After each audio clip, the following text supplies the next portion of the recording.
Chapter 80, The Death Assassin. With a mere thought, Zhan summoned the skeletal mage, who began to wield the skeletal staff before him. Moments later, another figure emerged. Still a skeleton, it was adorned with a modicum of armor, wielding a blade in its left hand and a shield in its right. This was the skeletal guardian summoned by the skeletal mage. Unfortunately, Zhan was unable to perceive its attributes, and thus could not receive any enhancements.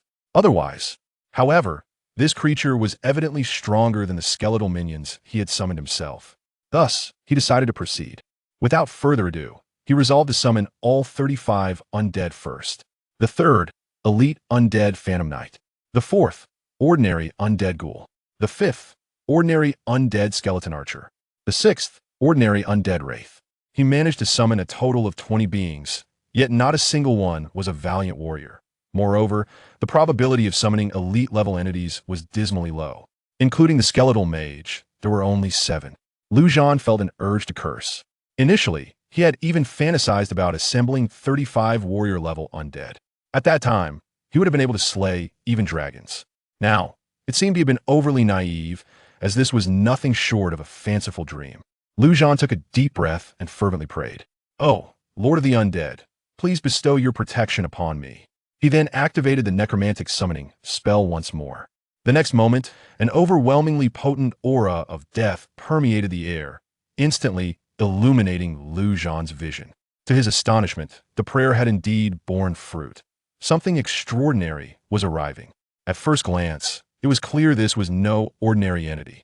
Shortly thereafter, a figure materialized before Zhan. This was a humanoid creature, yet it appeared exceedingly bizarre, as if a mass of black clay had been forcibly shaped into a form, possessing hands, feet, and a head, yet lacking any facial features. In essence, it was devoid of any color besides black. Zhan could barely discern its presence, this being wielded a similarly black dagger, resembling an assassin-class undead. And indeed it was so. Death Assassin. Classification: Warrior-level undead. Strength: 148. Constitution: 103. Agility: 203. Skills: Lethal Strike, Backstab Assault, Death Corruption. Remarkable. Zhan could not help but exclaim in admiration. With agility exceeding 200, it surpassed even the first entity, though its constitution was slightly lower. However, given that it followed the assassin archetype, that was to be expected. From now on, you shall be number 2. Zhan beamed with satisfaction, patting the shoulder of this death assassin. This creature showed promise, and he intended to nurture it well. If it performed admirably, he might even entrust it with the Blade of Lozer. At that time, the first would serve as the main attacker, while the second would be the primary assassin, a harmonious balance of light and shadow, truly perfect. Yet at that moment, the death assassin emitted a peculiar sound and knelt on one knee. Zhan was somewhat taken aback. Could this creature possess consciousness? He had just attempted to communicate with the skeletal mage and discovered that it, like the reincarnated undead, could only unconditionally execute his commands. This implied that undead of warrior level and above might possess awareness. Would it dare to devour its master? Zhan felt a stir of concern. The second's dagger aimed directly at himself without a hint of hesitation. Halt! The dagger came to a standstill just above the second's head. For the time being, it appeared trustworthy. Subsequently, Zhan resumed his prayer. "Oh, Lord of the Undead, please bestow your protection upon me." The necromantic summoning commenced. A skeletal minion materialized before Zhan's eager gaze. "Damn you, Lord of the Undead, you wretched thing!" Zhan cursed in frustration. 10 minutes later, Zhan summoned the 35th Undead, an elite skeletal knight. This creature appeared rather impressive, mounted upon a skeletal steed, wielding a skeletal greatsword. Among the 35 undead, only the death assassin was of warrior level. Additionally, there were 10 elite-level entities and 24 ordinary ones. In truth, his spirit had reached over 100 under the enhancement of the undead, allowing for further summoning. However, this lottery-like summoning was excessively tormenting. Zhan could hardly endure it. With 35 summoned undead combined with 33 reincarnated ones, he now commanded a total of 68 undead. His strength, constitution, and agility attributes were all nearing the threshold of 400, and even his intelligence had reached 100, finally elevating him from being a dim-witted mage. He had become a well-rounded warrior, excelling in every aspect. This level of power was sufficient to dominate in the current phase. As for the rest, he could summon them gradually in due time. One day, he would transform all the undead under his command into warrior-level entities. By that time, he would be utterly invincible. Filled with anticipation for the future, Zhan bellowed. The trial continues.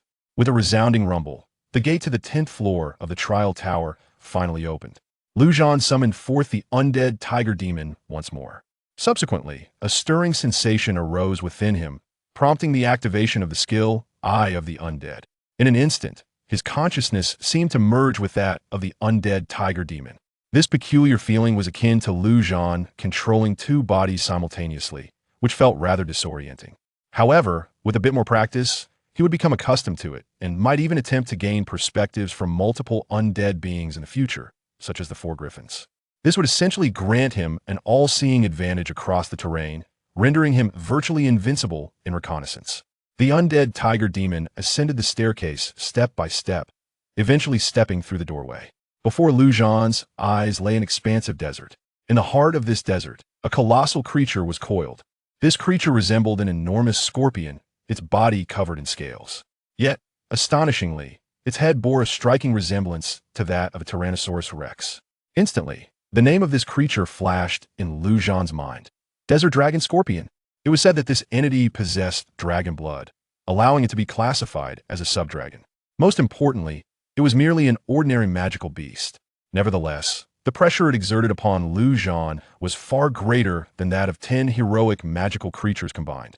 Zhan had once heard that every 10 floors of the trial tower housed a boss-level magical creature.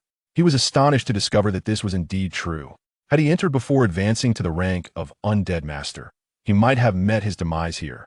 Taking a deep breath, Zhan retracted the Eye of the Undead and stepped into the desert himself.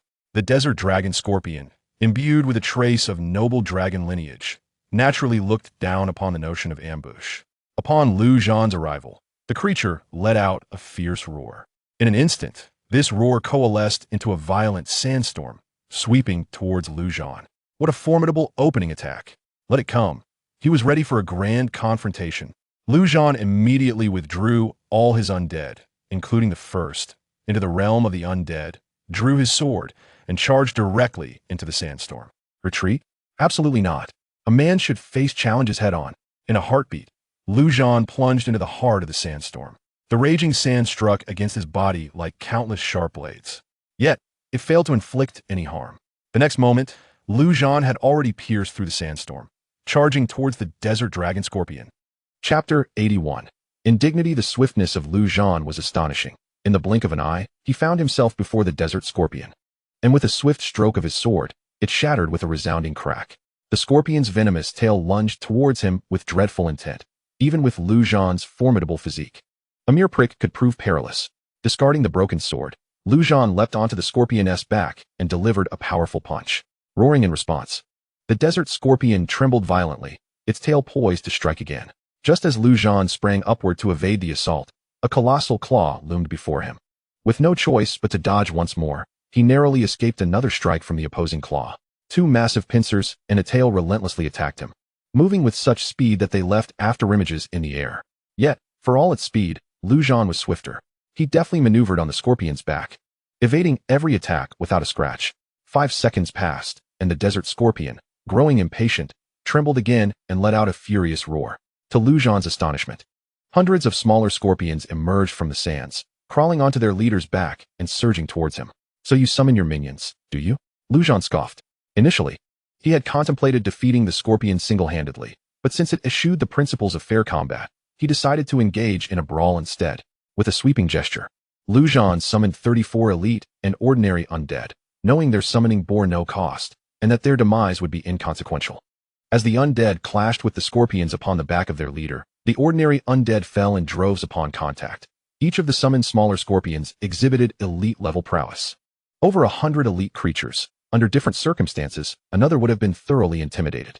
But Zhan was no ordinary foe, the greater the number of enemies, the more invigorated he became. What a perfect opportunity to refine his undead. Leaping down from the scorpion's back, Zhan summoned Generals 1 and 2. General 1 brandished the infernal axe, launching himself high into the air to deliver a mighty blow upon the scorpion's back, igniting the air with flames. The resultant explosion claimed the lives of nearly 10 scorpions. Enraged, the desert scorpion swung its pincers at General 1. Yet, in the next heartbeat, it felt a searing pain from its rear, unleashing a heart-wrenching wail. General 2 had somehow maneuvered behind the scorpion, thrusting a dagger relentlessly into its vulnerable spot, an unexpected backstab. Zhan's eyes glittered with delight. Such a skill was utterly formidable. In a mere flash, General 2 had positioned itself behind the scorpion, which was now overwhelmed by the dual assault of 2 valiant undead, leaving it incapable of addressing Zhan. Seizing the moment, Zhan settled himself upon the sands and began summoning more undead. First one, skeleton soldier, go forth and meet your demise. Second one, skeleton soldier. Third one, skeleton soldier. Frustrated by the relentless humiliation, Zhan stood, seized his phone, and purchased a blue sword from the marketplace, charging towards the desert scorpion. So, you are the desert scorpion, are you? With a mighty swing, Zhan struck its back, cursing, how is it that my luck is so poor? It's all your fault for being such an abomination. Why do you have to be so hideous? Just because you have dragon in your name, you think you're impressive? I shall eliminate you. His fury was palpable. It was one thing to be given ordinary undead, but the weakest skeleton soldier was an affront. Feeling unsatisfied with his previous strikes, Zhan learned a new battle cry skill, letting out a tremendous roar. Simultaneously, he activated the Wolf Necklace's skill, bestowing buffs upon his army of undead. He commanded General 1, go berserk and annihilate it. In the next instant, General 1 became frenzied, swinging the axe with greater speed and ferocity. As for General 2, it required no command. Its strikes were precisely calculated, delivering blows that left the scorpion no opportunity to retaliate. The desert scorpion writhed in a frenzy, employing every conceivable attack. Yet it was all in vain. With their agility heightened by a plethora of buffs, the 3 warriors danced nimbly, evading capture effortlessly. The scorpion's initial roars morphed into plaintive cries mere seconds later. With a thunderous crash, the desert scorpion collapsed, and the system's voice promptly echoed, congratulations. You have successfully completed the 10th level challenge. Please hold on. The system will provide your most suitable reward. What? The most suitable reward? This exists? Zhan was taken aback. He had not anticipated such a reward for the 10th level. What could be deemed most suitable for him? Truthfully, he had no idea what he truly needed. After a brief pause, the system announced, congratulations. You have received a fragment of the Deathwing. Due to your insufficient level, you may not continue the trials. Please prepare, you will be exiting the trial tower. We welcome your next visit. 3 consecutive system notifications echoed through his mind. Yet for Zhan, none bore favorable tidings. He could hardly fathom that the reward was something of this nature. A fragment of the Deathwing. Was it valuable? Undoubtedly. The Deathwing seemed to be among the pinnacle of golden divine artifacts. However, receiving merely a fragment was of little use to him. Most significantly, the trial tower had denied him further engagement. Had he been allowed to continue, his strength could have ascended even higher. Ever since his transition to an undead commander, his luck had plummeted to unprecedented lows. Could it be that the heavens had sensed his formidable power and sought to counter him? This was not mere fanciful thinking. There was a genuine possibility that some force was maintaining a balance of sorts. After all, why had those powerful royal-tier monsters not descended upon the world at its inception to obliterate all? If such entities could restrain the demon race, it was plausible they could also restrain him. While Zhan pondered these matters, he suddenly found his vision engulfed in darkness. Upon regaining his sight, he discovered himself outside. With the trial tower vanished without a trace. Lao Lu, you finally emerged. Zhang Tianfu exclaimed, nearly shedding tears. There lay Bei Laohong, sprawled on the ground, while Zhang Tianfu and Wang Yi tended to it, massaging and grooming it. This scenario had persisted for nearly an hour, with Zhang Tianfu's hands nearly numb from waiting. Despite their patience, Zhan remained absent, even as the entrance to the dungeon faded away. Doubt began to creep in. Had Zhan perished? Yet, as long as Bei Laohong remained silent, they dared not move, continuing their wait while attending to the old dog. After what felt like an eternity, at long last, Zhan has emerged. Yet, the moment Zhang Tianfu beheld Lu Ji's expression, an inexplicable wave of trepidation surged within him, as if he had caught a glimpse of death itself. Chapter 82. Regaining honor. Woof, woof, woof, woof, woof. You've finally come out. I was about to run out of battery waiting for you. Old Black, feeling quite bored, remarked. He had even finished off the unpalatable corpses of those black-skinned dogs. Old Black Dog, do you dare to seek out that great tiger and reclaim our honor? Zhan felt a pent-up resentment brewing within him. In his previous life, he had been weak and overly cautious, living in utter frustration. Now, in this new life where his strength had multiplied several times over, he still felt as though the world was conspiring against him. from the initial elf curse, to the Night Emperor, and then the Holy Curse. Even the elusive concept of luck seemed to be aligned against him. If that is the case, he resolved to embark on a grand endeavor and see what forces could possibly oppose him. That great tiger, Old Black, sprang into action, standing tall with fierce determination in his eyes. Woof, woof, woof, woof, woof. Let us go? Let us take it down. Very well, let us proceed. Zhan mounted his dog and gave its rear a pat. Back to the town first. He was not so reckless as to confront the great tiger immediately. During this time, his strength had surged remarkably, yet the Thunder Tiger God was no pushover and had undoubtedly become a formidable opponent. To confront such a being, he needed to be thoroughly prepared. Though he had emerged unscathed from the Tower of Trials, it had drained a significant amount of his energy. He needed to recuperate his spirit. While he yearned for a grand confrontation, it did not mean he was seeking death.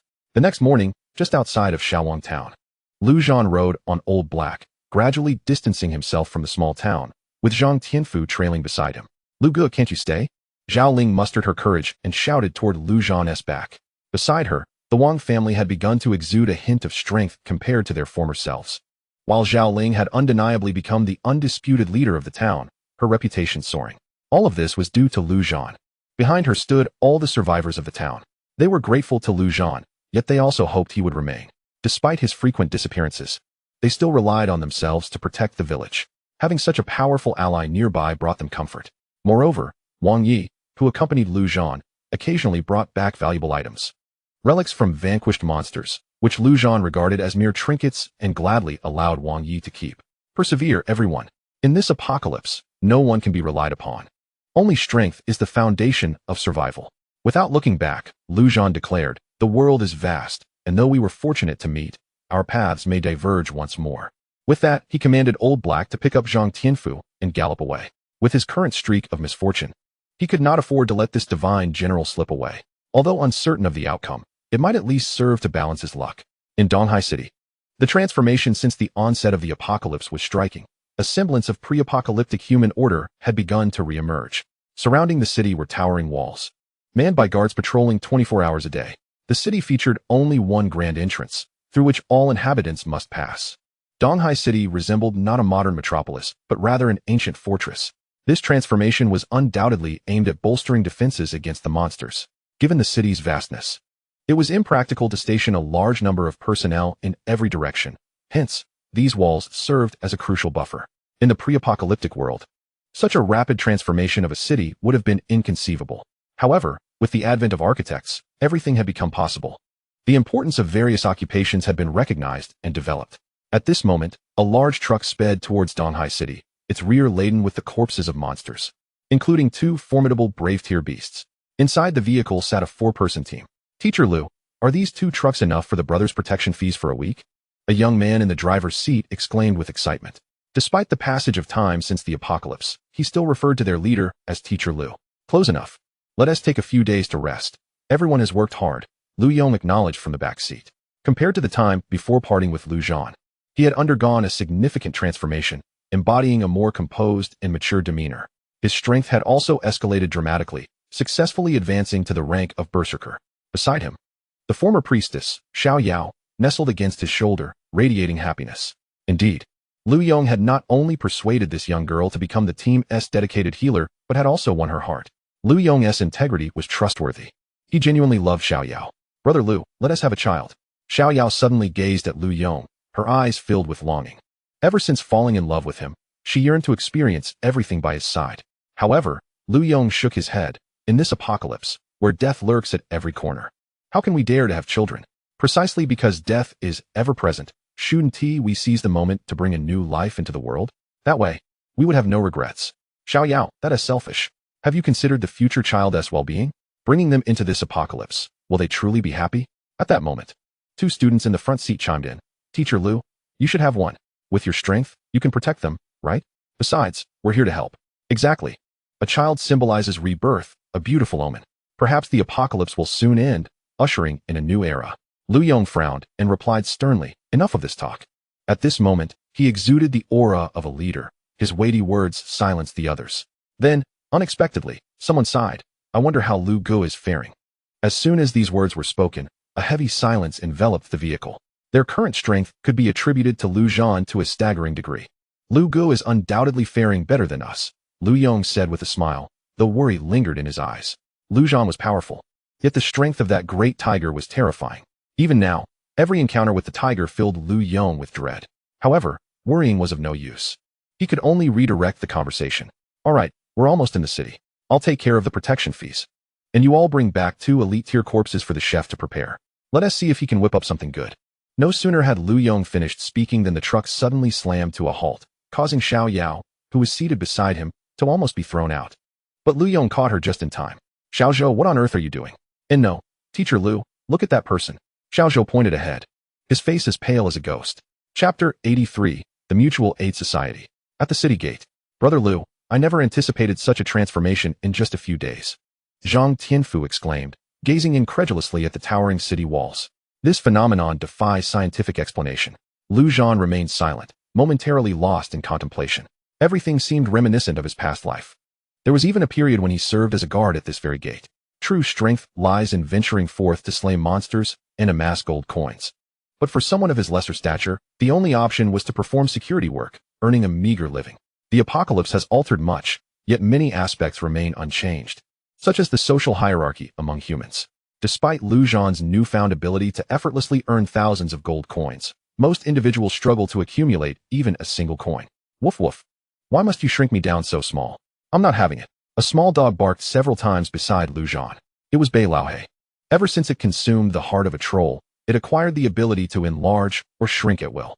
Naturally, Bei Laohe preferred to be large and was quite displeased at the moment for being made small. Isn't being tiny rather adorable? Lu Zhan disregarded the canine's complaints and proceeded towards the city gate, with Zhang Tianfu promptly following. Upon returning to Donghai, Lu Zhan's intentions were twofold: to confront the formidable tiger for vengeance and to settle some scores. In his previous life, he had been wronged by several individuals. Although those people may not even recognize Lu Zhan in this life, that mattered little. The grievances of the past were to be avenged in this lifetime. What could possibly be wrong with that?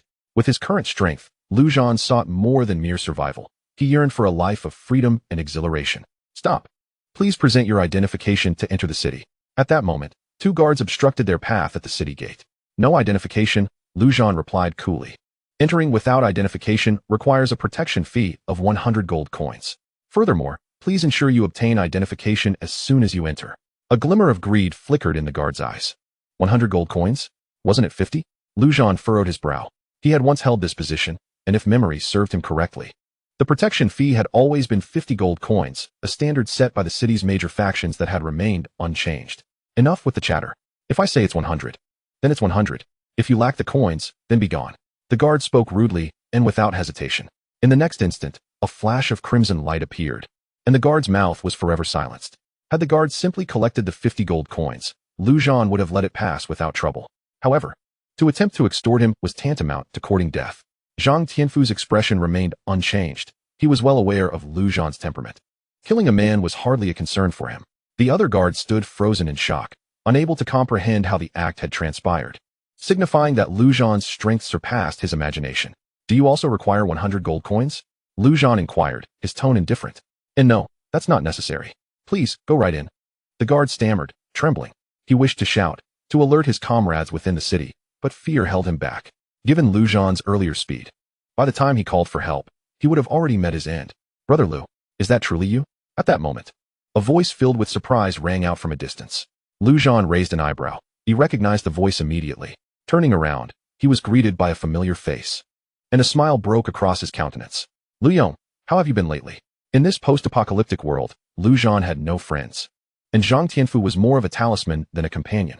If he were to consider anyone a friend, Lu Yong would certainly qualify.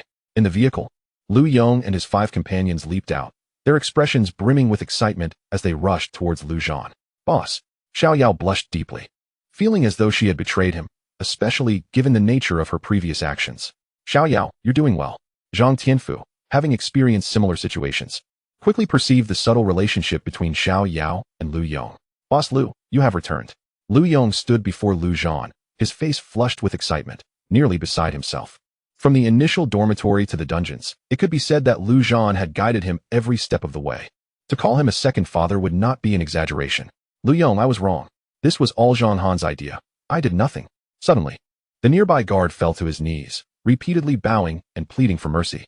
Lu Yong furrowed his brow, quickly noticing the lifeless body on the ground, and swiftly deduced that the guard had offended Lu Zhan. This fellow claimed the entry fee was 100 gold coins. Zhang Tianfu chuckled. Such matters should not be directly addressed by Lu Zhan, as it would undermine his stature. It was his role as a subordinate to voice it. The standard fee is 30, and you're charging 100?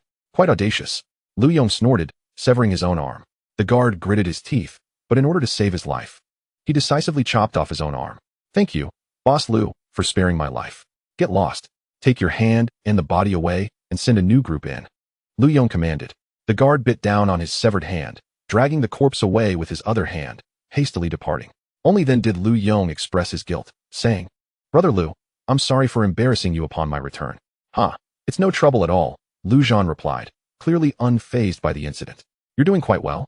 Having become Boss Lu, it appeared that, due to him, some changes had indeed transpired. Just as the entry fee had shifted from 50 to 30. It was likely a result of Lu Yong's influence. Not at all, Brother Lu. Just call me Little Lu, Lu Yong replied. Come on, let's go inside. We recently slayed a courageous class monster, and we must celebrate your return. Of course, Teacher Lu, his students quickly chimed in. It's fine. We can take down a few more in a few days. Lu Yong waved his hand dismissively. Xiaozhou, take the car back to the base. We'll walk back and show Brother Lu around. Very well, Teacher Lu, Xiaozhou replied reluctantly, turning to hop into the vehicle. Venturing out to slay more monsters was easier said than done. Each time they ventured forth, they were prepared for the possibility of death. As Lu Zhan stepped through the city gate, everything within mirrored his past life, steeped in the desolation of a post-apocalyptic landscape. How many factions currently reside within the city? Lu Zhan inquired directly, avoiding any unnecessary pleasantries. How do you know about this, Brother Lu? Lu Yong responded, somewhat surprised, but quickly answered. There are primarily 4 human factions, each controlling the southeast, southwest, northeast, and northwest of the city. Our Mutual Aid Society is located in the south. Chapter 84, Conflict. The Mutual Aid Society? Lu Zhan was momentarily taken aback. The name was astonishingly plain and unadorned. Indeed, mutual assistance is the essence. As a physical education teacher, I possess little in the way of formal education. Lu Yong, however, displayed no hint of embarrassment. He had long since grown accustomed to the countless jests regarding his name. Many had urged him to adopt a different moniker, yet Lu Yong stubbornly refused, for he was the leader after all. Additionally, there existed the Black Dragon Society in the north, the Broadsword Gang in the west, and the War God Hall in the east. As Lu Yong ambled toward his territory, he continued his exposition. Presently, these 4 factions jointly oversee Donghai, maintaining order and whatnot. Lu Zhan nodded. The other 3 factions mirrored those from his previous life, implying that Lu Yong's Mutual Assistance Society had supplanted another organization. He then inquired directly, what about the central area? After a brief hesitation, Lu Yong appeared reluctant to divulge, yet ultimately confessed, the center is the domain of the mutated beasts. Brother Lu, to be candid, while it may seem that our 4 great factions govern this city, the true masters are those mutated beasts. We merely exist under their looming presence. Without them, we would have been overrun by monstrous entities long ago, particularly that tiger god, such a fearsome creature. The last time, nearly 10 elite-level monsters attempted to besiege the city, and that great tiger dispatched them all effortlessly. As he spoke, Lu Yong cast a furtive glance at Lu Zhan. The latter had departed this place precisely because he had been driven away by that very tiger. Upon hearing this, Lu Zhan fell into a contemplative silence. Everything was as it had been in his previous life. The Thunder Tiger God was indeed the true sovereign of this city. Its allowance for human existence was merely due to the fact that humans were not particularly appetizing. Furthermore, this great tiger had established certain rules. For instance, humans were prohibited from entering the central area without permission, and they were required to provide a substantial amount of monstrous food weekly. On occasions, when it grew bored, it would toy with a few humans, and it would occasionally unleash lightning, indifferent to the potential fatalities that might ensue. Once, those creatures had been confined to zoos for human amusement. Yet now, humans found themselves groveling beneath these beasts, a stark and jarring contrast. However, there was no alternative. This city, at least, offered a relatively safe haven. It bore a resemblance to ancient dynasties, albeit with a tiger as the emperor, a rather tyrannical despot at that. Of course, Lu Zhan merely sighed in contemplation. He harbored no ambitions of overthrowing the tyrant. His pursuit of that tiger was solely driven by personal vendetta. The ones you just dragged back are intended as tribute for that great tiger, aren't they? Indeed, Brother Lu. The Great Tiger mandates that each faction must provide 2 elite-level monster corpses weekly. Very well, I shall return one to you later. Lu Zhan remarked nonchalantly. To him, one elite-level monster was of little consequence. Brother Lu, what an imposing reputation you have. At that moment, a particularly arrogant voice echoed from afar. A large group approached, weapons in hand, clearly harboring ill intentions. At the forefront was a burly figure, bare-chested, exhibiting formidable musculature. He grasped a person as one might a mere chick, and the bloodied individual dangled limply, unconscious, leaving their fate uncertain. Xiao Jiang. Xiao Yao beside Lu Yong gasped in alarm. Among the students Lu Yong had rescued, only 3 had survived the city defense mission, and they were core members of the Mutual Assistance Society. Lu Yong always left one behind to oversee affairs in his absence. The bloodied figure was none other than Jiang Cheng, one of them.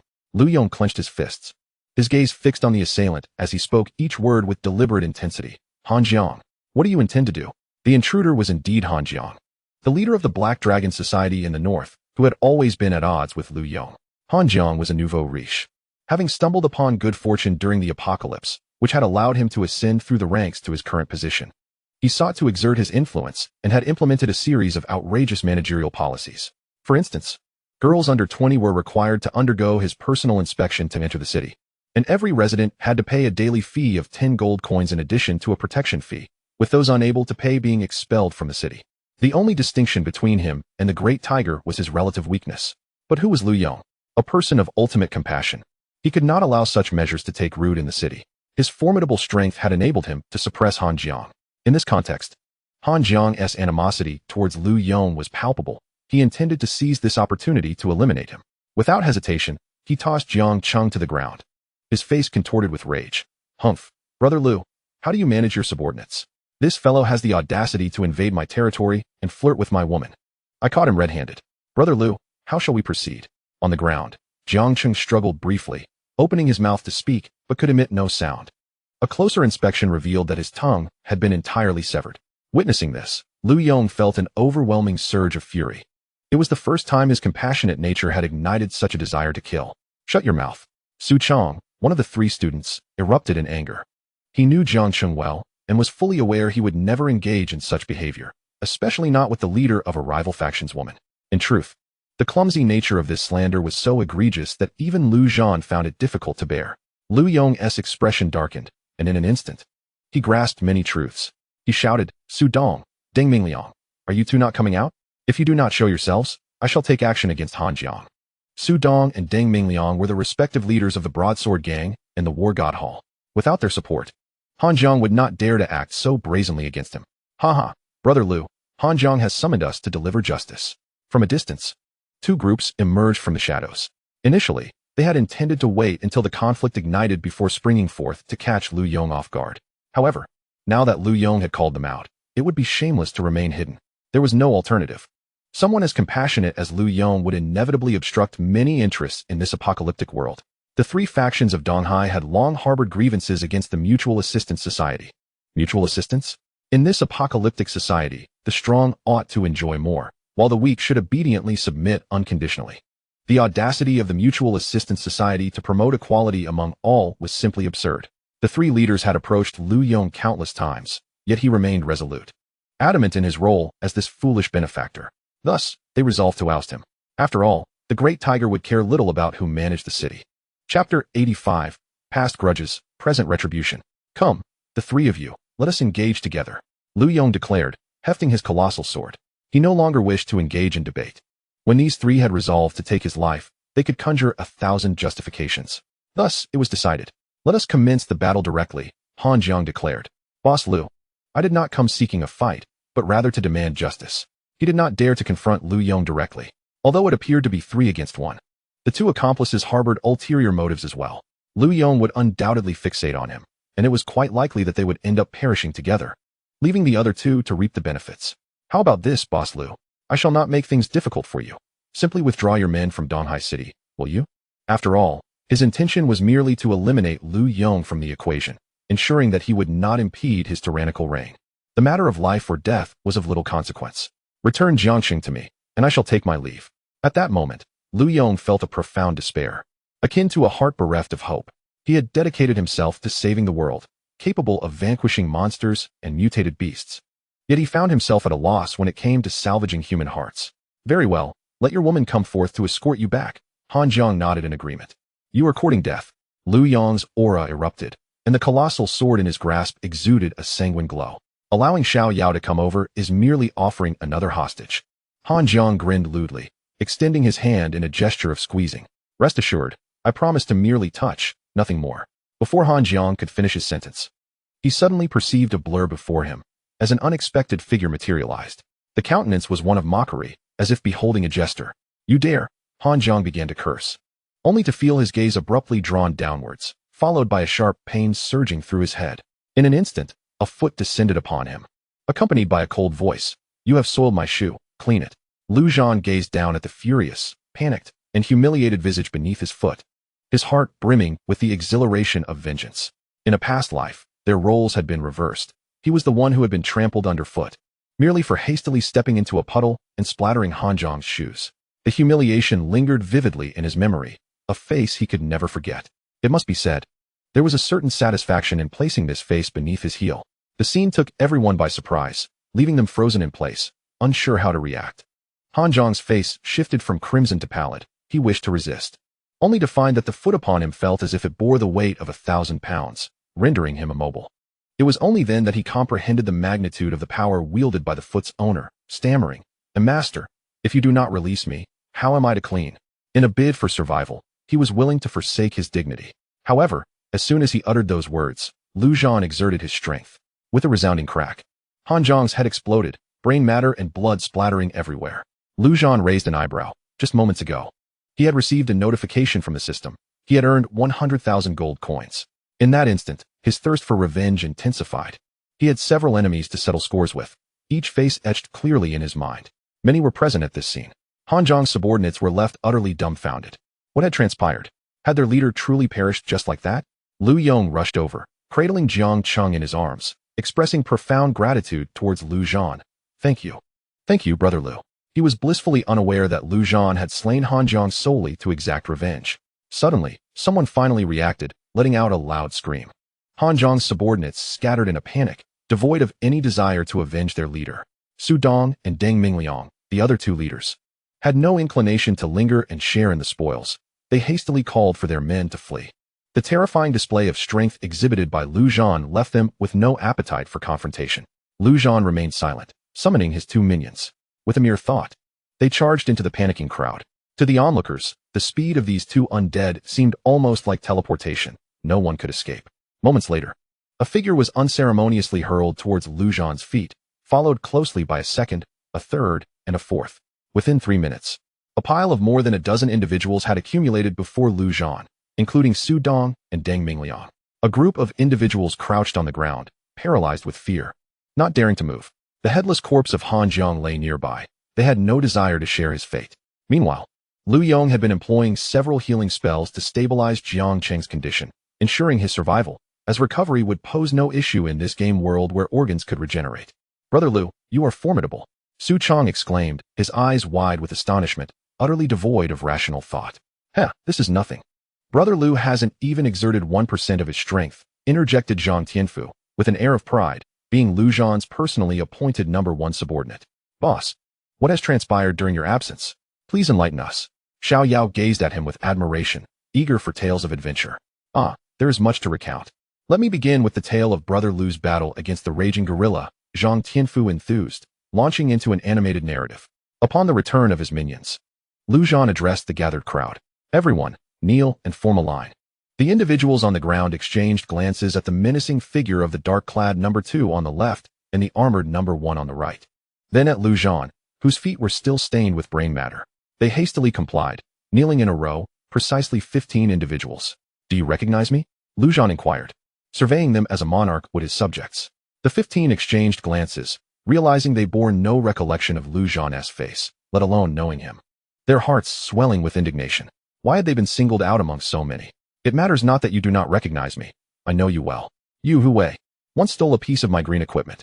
Lu Zhan regarded each of the faces that had once caused him great ire, detailing their transgressions one by one. He was a man of principle, unwilling to engage in senseless slaughter. If he were to take a life, it must be justified. Among them were those who had robbed him, insulted his character, harmed him, and deceived him. He remembered each slight with perfect clarity. Unfortunately, He was not one to forgive easily. As the 15 listened to Lu Zhan's accusations, confusion enveloped them. Yet they dared not protest against one whose power was so overwhelmingly formidable. A profound sense of grievance began to take root within them. Chapter 86. You are the one true leader. Lu Zhan spoke for a full 3 minutes, recounting the misdeeds of those who had wronged him. Only Deng Mingyang, the leader of the War God Hall, seemed to lack any direct involvement. However, given his intent to eliminate the benevolent Lu Yong, it was evident he was not a virtuous individual, and Lu Zhan had no qualms about addressing him as well. Boss, I did nothing of what you accuse. One individual finally mustered the courage to plead his case. As soon as he finished speaking, he realized that his head had fallen from his neck. How dare you question me? Lu Zhan wiped the blood from his sword and spoke coldly. This display left the remaining 14 men pale with fear, utterly silenced. Consequently, Lu Zhan struck again, causing yet another head to roll. How is it that no one dares to refute me? Do you look down upon me? Ultimately, these individuals recognized that no matter their actions, death awaited them. With that realization, they resolved to fight back. Damn it! Deng Mingliang let out a roar, and his clothes exploded off him as dark fur rapidly sprouted from his skin. His class was a hidden profession, Druid. The skill beast transformation allowed him to morph into a humanoid bear, and he was determined to show his worth in battle. Yet, in the next moment, an axe swung down upon him. With a resounding crash, Deng Mingliang, still mid-transformation, exploded, splattering the 2 individuals nearby, who promptly fainted in shock. This is utterly dull. Lu Zhan waved his hand, and the remaining 10 or so individuals plunged into a massacre orchestrated by the first and second. The thrill had been exhilarating, and there was no need to waste any more time on these pathetic wretches. Zhang Tianfu, who had been animatedly narrating, quickly fell silent upon seeing Lu Zhan approach. From now on, in Donghai, you shall be the sole leader.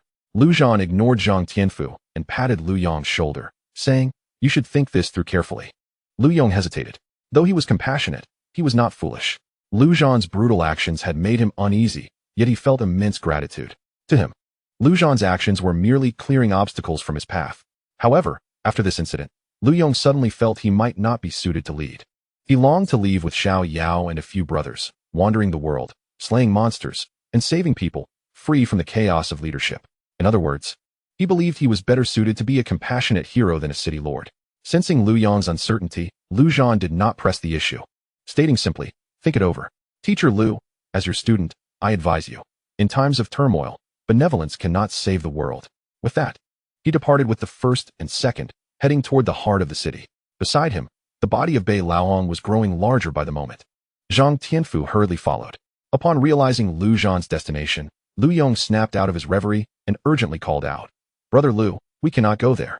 It is the territory of the Great Tiger. Lu Zhan did not look back, replying, I have stated that from now on, you shall be the sole leader of Donghai.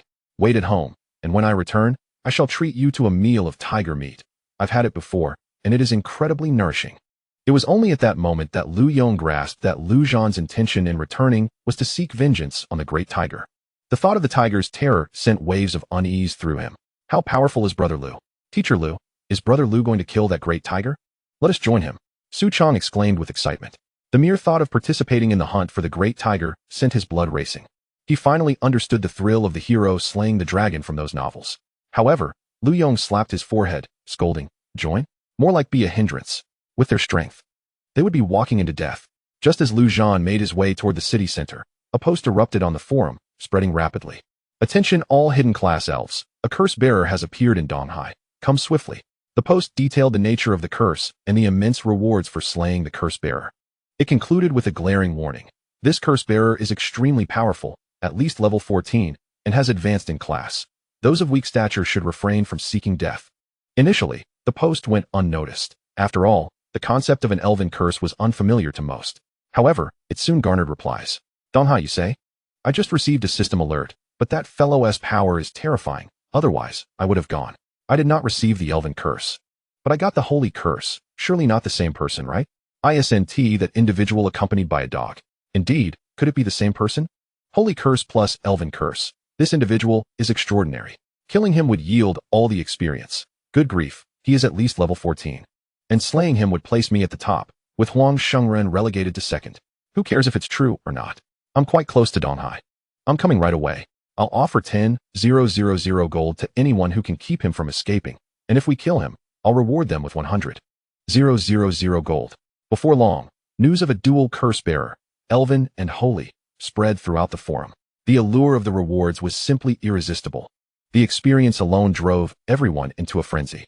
Moreover, such a powerful being would undoubtedly possess gold, equipment, and skills, a veritable treasure trove. Brother Liu, why do I feel something is off here? Zhang Tianfu shivered. The deeper they ventured into the city center, the stronger the ominous sensation became. Humph. A place inhabited by a bunch of beasts. How could it not feel strange? Lu Zhan replied nonchalantly. This area, which should have been the core of the city, had transformed into a primitive forest. Hiss. Halt. No humans or monsters allowed inside. At that moment, a massive python descended from the trees, hissing at Lu Zhan and the others. Hiss. If tribute is required, place it on the ground. I will retrieve it. These mutated beasts permitted humans to survive in this city, but forbade them from entering their territory. Just as Lu Zhan was about to respond, attempting to assert dominance, a thick bolt of lightning shot forth from the nearby large black dog. Boom. The horrific lightning struck the python, causing it to convulse violently before it fell from the tree, lifeless. Woof woof woof. My lightning has been longing for action. Bei Laoang stood tall, his eyes brimming with battle zeal. Chapter 87. Historically, the loss is always leftward. At the very heart of the city, a great tiger lay on its back, basking in the sun. The warmth enveloped it, providing a sense of comfort. Ever since the apocalypse had arrived, its life had become increasingly luxurious. No need to hunt monsters. Food was delivered, and comfort was at its beck and call. This cannot continue. I will become useless. A flicker of alarm rose within the king. This indulgence must end. If I continue down this path, I shall become a mere shadow of a tiger. I have grand ambitions to conquer the world. I cannot allow myself to decline like this. With that thought, the king flipped over, standing tall, and with a shake, the terrifying power of lightning coursed through its body, crackling through the air. It had long since lost count of the number of magical beasts it had consumed, for its days were spent in relentless feasting. Yet, at that very moment, the great king's fierce visage suddenly quivered, and with a deafening roar, it proclaimed itself the god of thunder, intimately familiar with the power of lightning. Just then, it sensed an overwhelming surge of electrical energy. In an instant, a blazing battle spirit ignited within its eyes. It had not unleashed its electric fury in ages. The next moment, the king's form transformed into a bolt of lightning, dashing forward. Beneath the towering tree, Lu Zhan was overwhelmed with a throbbing headache. Utterly exasperated by the cacophony, barking, growling, honking, mooing, and chirping erupted from a multitude of animals.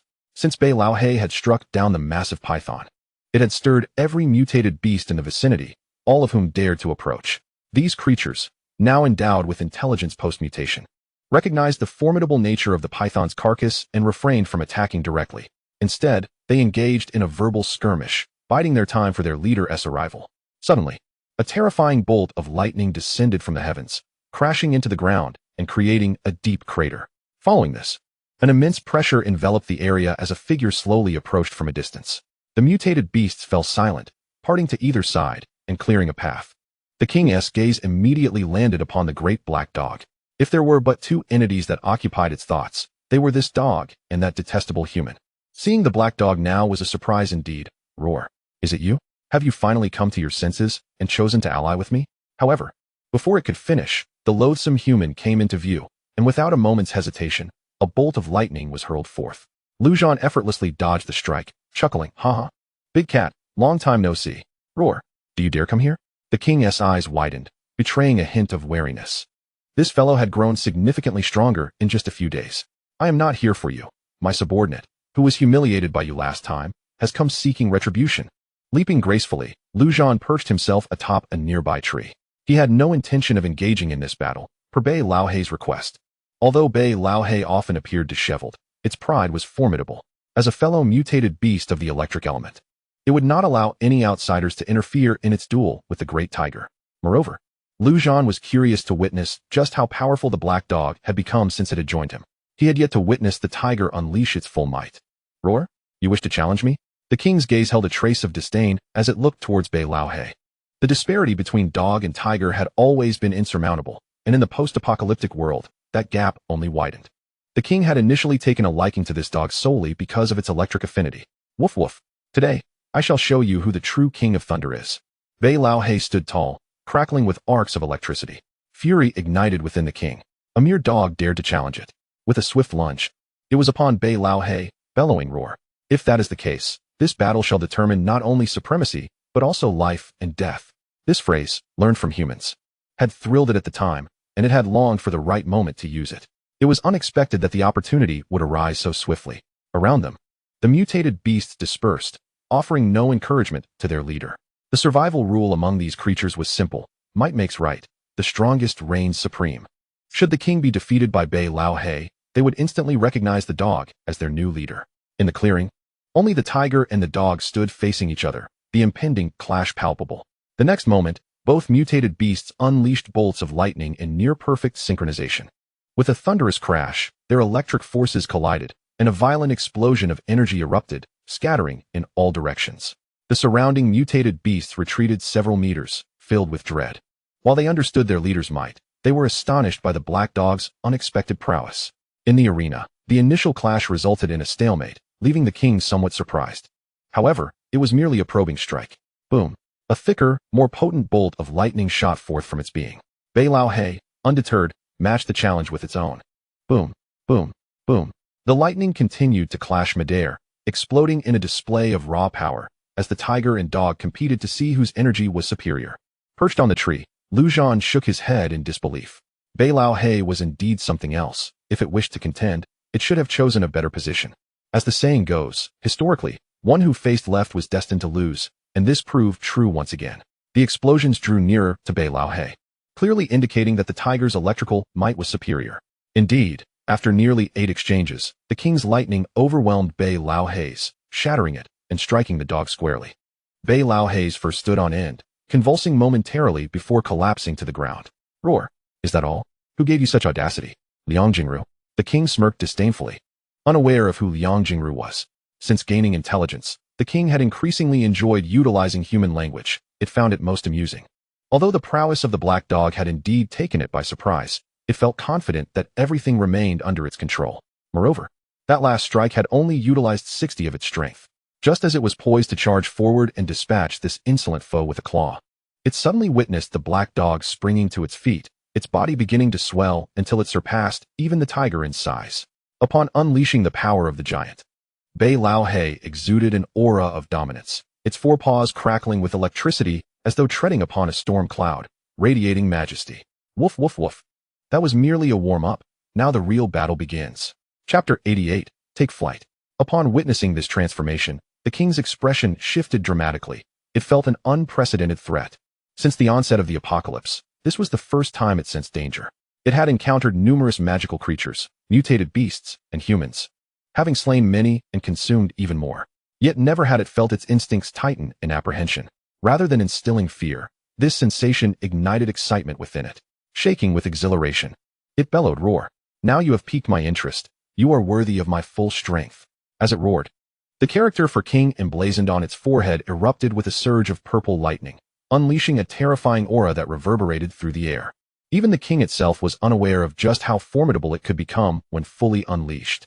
After a brief moment, the great tiger's entire body seemed to transform into a tempest of lightning, soaring into the sky.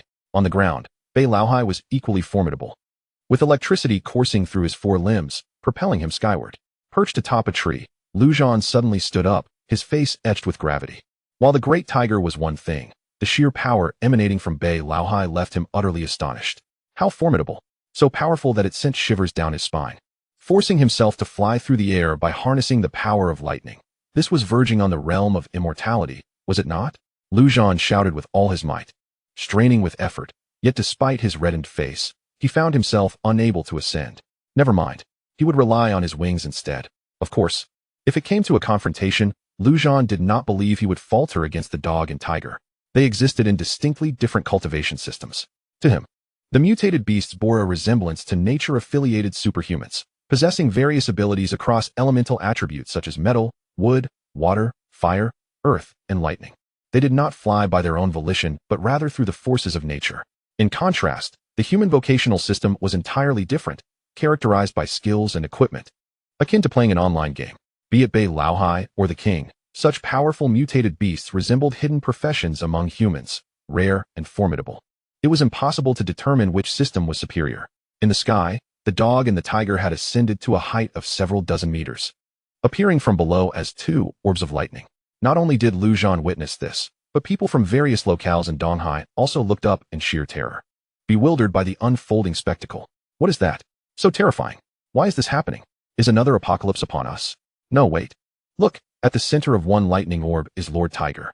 And what is that other one? A demon? It looks like a dog to me. Dog. Have you lost your mind? How could such a powerful creature be a mere dog? In an instant, discussions erupted throughout the city. Some were panicked, others exhilarated, while many felt despair. Is that the dog next to Brother Lu? Meanwhile, Lu Yong stood beside Xiao Yao, who gazed blankly at the sky. It is that dog? No doubt about it. I saw it discharge electricity before. Lu Chong's eyes were filled with shock and fear. If the dog beside Brother Lu is this strong, how powerful must Brother Lu be? That is a height beyond our comprehension. Lu Yong looked at the sky, his eyes brimming with astonishment and longing. If only he could possess such strength, perhaps he could realize his lofty ambitions. Boom. A deafening sound reverberated throughout Donghai. The two lightning orbs collided for the first time. Bei Laohai and the king had no intention of employing any combat techniques. True strength should meet strength head-on. Much like their earlier exchange of thunder, they now collided with raw power. After the first clash, the two orbs swiftly separated.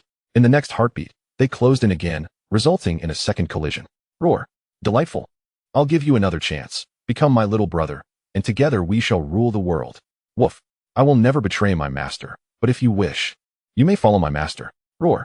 Fool. How dare you acknowledge a human as your master? That is treachery. Woof. Who told you my master is a human? As the two transformed lightning orbs clashed in the air, they continued to bark and roar. Indeed, both verbal and physical confrontations ensued. In no time, the two mutated beasts had collided over a dozen times, seemingly with no clear victor. However, Lu Zhan observed carefully from below. In terms of sheer intensity, Bei Laohai still lagged slightly behind. With each collision, he noted that Bei Laohai sustained visible damage, whereas the great tiger only appeared to suffer after 4 or 5 impacts. Nevertheless, Bei Laohai had inherited the super regeneration ability of the giant troll wolf, allowing his wounds to heal rapidly after each injury. Thus, unless the great tiger could directly incapacitate Bei Laohai with overwhelming destructive force, the outcome of this battle remained uncertain. The king evidently recognized this disadvantage, and with a furious roar, he abandoned the mutually destructive approach. If that were the case, he would unleash a full-force strike to bring down the audacious little black dog. In the next instant, the character on his forehead glimmered with lightning, and in the blink of an eye, all the electricity in his body converged at his head, forming a true lightning orb. Within the orb, hints of purple emerged, signifying its immense power. The king hurled the lightning orb with incredible speed towards Bei Laohai, causing himself to plummet to the ground as he lost the electrical enhancement, crashing into the earth and creating a deep crater. In the air, the lightning orb traveled at such velocity that Bei Laohai had no chance to evade it, and it struck him squarely. Boom. The king's lightning orb began to engulf Bei Laohai, surrounding him. The lightning energy that belonged to Bei Laohai seemed to struggle against the onslaught. The two forces clashed violently, unleashing terrifying energy that rippled outward, affecting even Lu Zhan. Several weaker mutated beasts began to smoke, ultimately disintegrating into ashes amidst their anguished cries. In the end, Bei Laohai could not withstand the king's lightning orb, which had coalesced all his electrical power and was wholly consumed. Boom. A colossal explosion reverberated, shaking the very sky of Donghai. After the blast, a figure plummeted from the sky, crashing into the ground near the king, creating another deep crater. It was Bei Laohai. Moments later, the king emerged from the crater, letting out a triumphant roar. The great tiger no longer exuded the earlier grandeur, now radiating a palpable aura of weakness. Clearly, that final blow had drained him significantly, and he would likely take a considerable time to recover. Nonetheless, victorious he was. Lu Zhan frowned as he gazed at the other crater where Bei Laohai lay motionless, seemingly devoid of life. Could he truly be dead? After nurturing him for so long, Lu Zhan felt a deep attachment. Chapter 89. As friends. Isn't it reasonable to ride a bit? Lu Zhan leapt down from the tree. The king shuddered, retreating a few steps, then feigned calmness, letting out a fierce roar while his mind raced with various thoughts. This was bad. He had struck too hard, forgetting about this fellow, who was now quite weakened. This creature appeared formidable. He could not defeat it, could not. How despicable to take advantage of a tiger in peril. Should he flee? But wouldn't that be too disgraceful? Life was at stake. What need was there for face? No, with so many subordinates watching, fleeing would tarnish his reputation. Damn it. If he dared approach, I would swat him dead with a single paw. Though devoid of electricity, my tiger's paw is no trifling matter. Ignoring the formidable tiger, Lu Zhan approached the edge of the deep pit and peered down. To his relief, he discovered that Bei Laohei's body was dismembered and scattered, rendering it almost unrecognizable as an animal. Yet, a single glance reassured Lu Zhan. Thankfully, he was still alive. He could distinctly observe the flesh on Bei Laohei's body writhing and healing, albeit at a sluggish pace. A morsel of magic beast flesh would likely restore him to his former vitality in no time. Lu Zhan was not surprised by this outcome. The Thunder Tiger God was destined to reign at the pinnacle of the world. Even the human emperor would struggle to match his prowess, given its biological endowment. The Thunder Tiger's capabilities far surpassed those of Bei Laohei. The latter's survival thus far was solely attributed to his giant troll lineage. Otherwise, he would have long since perished. Contemplating how to deal with this creature, Lu Zhan turned his gaze toward the majestic tiger. Subduing it would be ideal. 2 thunder gods as subordinates would be a delightful prospect. Riding a dog in the morning, a tiger in the afternoon, and a beauty by night. What a blissful existence it would be. Regrettably, it was evident that this tiger was steadfastly defiant, unlikely to yield. Should he kill it? Lacking experience, loot, or even gold. Slaying it seemed less advantageous. Even reincarnation into the undead might not be a viable option. Stripped of its thunderous power, the tiger's strength would surely diminish significantly. Perhaps even falling short of the prowess exhibited by the undead beasts. Roar. Human, what do you intend to do? This is my territory. The tiger seemed to sense Lu Zhan's ill intentions and, while retreating, issued a warning. Lu Zhan disregarded the threat and calmly replied, Big cat, give me a reason not to kill you. With that, he unsheathed his sword and advanced menacingly toward the massive tiger. Although there was no gain in killing, the humiliation of being chased like a coward was enough to warrant a death sentence. Had he been the Lu Zhan of his earlier days, he might have mulled over the decision. However, he had since liberated himself from all restraint, embracing a vengeful spirit. Consequences? He would face them when the time came. Roar. I, the great king, swear that if you spare me, you will gain the friendship of our mutant beasts. The tiger, now somewhat panicked, recognized that in its prime, it would have scoffed at such a threat. Yet, in its current state, drained of its thunderous might, it stood little chance against Lu Zhan. The great king did not wish to perish, yet surrender was out of the question. In a moment of clever thinking, it proposed a compromise. Most importantly, this creature was indeed powerful and the leader of the Black Dog, thus worthy of friendship. Friendship? Lu Zhan pondered seriously. If the speaker were human, he would have already struck. After all, the credibility of a human's words is notoriously low, only about 50%. Yet, this proclamation came from the great tiger, which warranted deeper consideration. For creatures such as mutant beasts, a vow carries weight. Bei Laohei had pledged loyalty to him without hesitation, even in the face of the great tiger. Therefore, the tiger's words now bore a 99 credibility, and it would not renege on them. In the impending world, 3 factions would vie for supremacy: humans, magic beasts, and mutant beasts. Magic beasts undoubtedly held the strongest position. Speculation abounds that these beasts refrained from annihilating humanity due to the intricate rivalries existing among different species of magic beasts. The relationships among the most powerful races are exceedingly delicate, often leading to conflict. This dynamic has afforded humanity and mutant beasts a slender chance of survival. In terms of individual strength, mutant beasts undeniably surpass humans, though humanity's sheer numbers allow for a tenuous balance. The journey thus far has left Lu Zhan with a sense of enmity against the entire world. This was not his intention, yet it felt as though unseen hands were propelling him forward. In such circumstances, securing the friendship of a mutant beast would undoubtedly provide him with immense support. Given the future standing of the great tiger, it could certainly represent the entire mutant beast clan. Reflecting on this, Lu Zhan sheathed his sword and extended his hand with a smile, saying, I am Lu Zhan. Let us shake hands as friends. The great king, filled with wariness, cautiously extended its tiger paw. Though it was genuinely sincere, humans are often treacherous, harboring wicked hearts and weaving lies, making them difficult to trust. Ultimately, their paw and hand clasped together, symbolizing the formal establishment of their friendship. Roar. I am the great king, Lu Zhan. Good friend. The great king felt a surge of satisfaction. This human recognized the importance of aligning with its might. What is this called?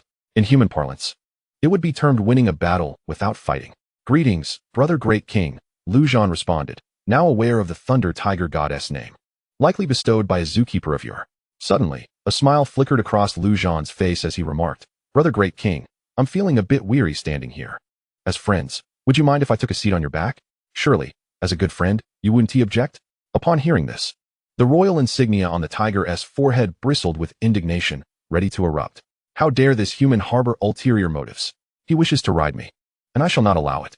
However, he had already professed friendship. How could he so easily renege? It was a matter of honor. Besides, he could not afford to turn hostile, for he would be unable to defeat Zhan. After all, he had a point. As friends, offering a seat should not be an issue. Mutual aid is the essence of friendship. It was merely a matter of letting him sit. It would foster their bond. After a fierce internal struggle, the great king finally roared, "Roar! Good friend, what is this? What is mine is yours. If you wish to sit, then sit." With that, the great king gracefully lay down. Chapter 90. The little brother's Zhan's heart soared with joy. He had merely jested. And the great tiger had truly acquiesced. Haha, riding a tiger is far more exhilarating than riding a dog. In the pit, Bei Lao He suddenly twitched. Seemingly aware of his humiliation, Zhan reached out to stroke the tiger's head, cautiously testing its limits as he climbed onto its back. The sensation was indescribably delightful. It was not merely a physical thrill, but a profound psychological satisfaction. Riding the Thunder Tiger God, whether in this life or the last, he was undoubtedly the sole individual to experience such a moment. Even the 8 monarchs, even those supreme races of monstrous beings, could not achieve such a feat. As Zhan caressed the tiger's fur, he remarked, "My dear brother, you must still have the remains of some creatures, right? My dog has been grievously injured. As a friend, you would not turn a blind eye, would you?" Roar, roar, roar. Rest assured, my brother Zhan. The king, having already relinquished his former self, declared, "Roar, roar, roar. Your little brother is now my little brother." With that, the great tiger bellowed towards the onlooking subordinates behind him. Moments later, several corpses of monsters were presented, among which were 3 of heroic caliber. The king was about to indulge in a feast. Having exhausted his thunderous powers and desperately needing to replenish his strength, when Zhan interjected, "Brother King, would you mind if my little brother eats first? He is on the brink of death." Although he had unwavering faith in the character of this thunder tiger, one must remain vigilant against potential treachery. It was wise to rescue Bei Lao He first. Then, with a 2-on-1 advantage, they could surely subdue this great tiger. Roar, roar, roar. No problem, my good brother. Let us save the little one first. Without hesitation, the king tossed the 3 heroic monster corpses into the pit, while he feasted on the elite-level remains. Witnessing this scene, Zhan felt a surge of emotion. How foolish of him to underestimate the noble heart of a tiger. Within the pit, Bei Lao He's instincts kicked in, and he instinctively dragged a corpse closer, sinking his teeth into it. In an instant, he felt revitalized, beginning with the swift regeneration of his left ear, followed closely by his left leg and tail. Possessing a natural ability to heal rapidly, consuming the heroic monster's flesh accelerated his recovery exponentially. Meanwhile, the king finished devouring the corpses in mere seconds, yet these remains were far too inferior.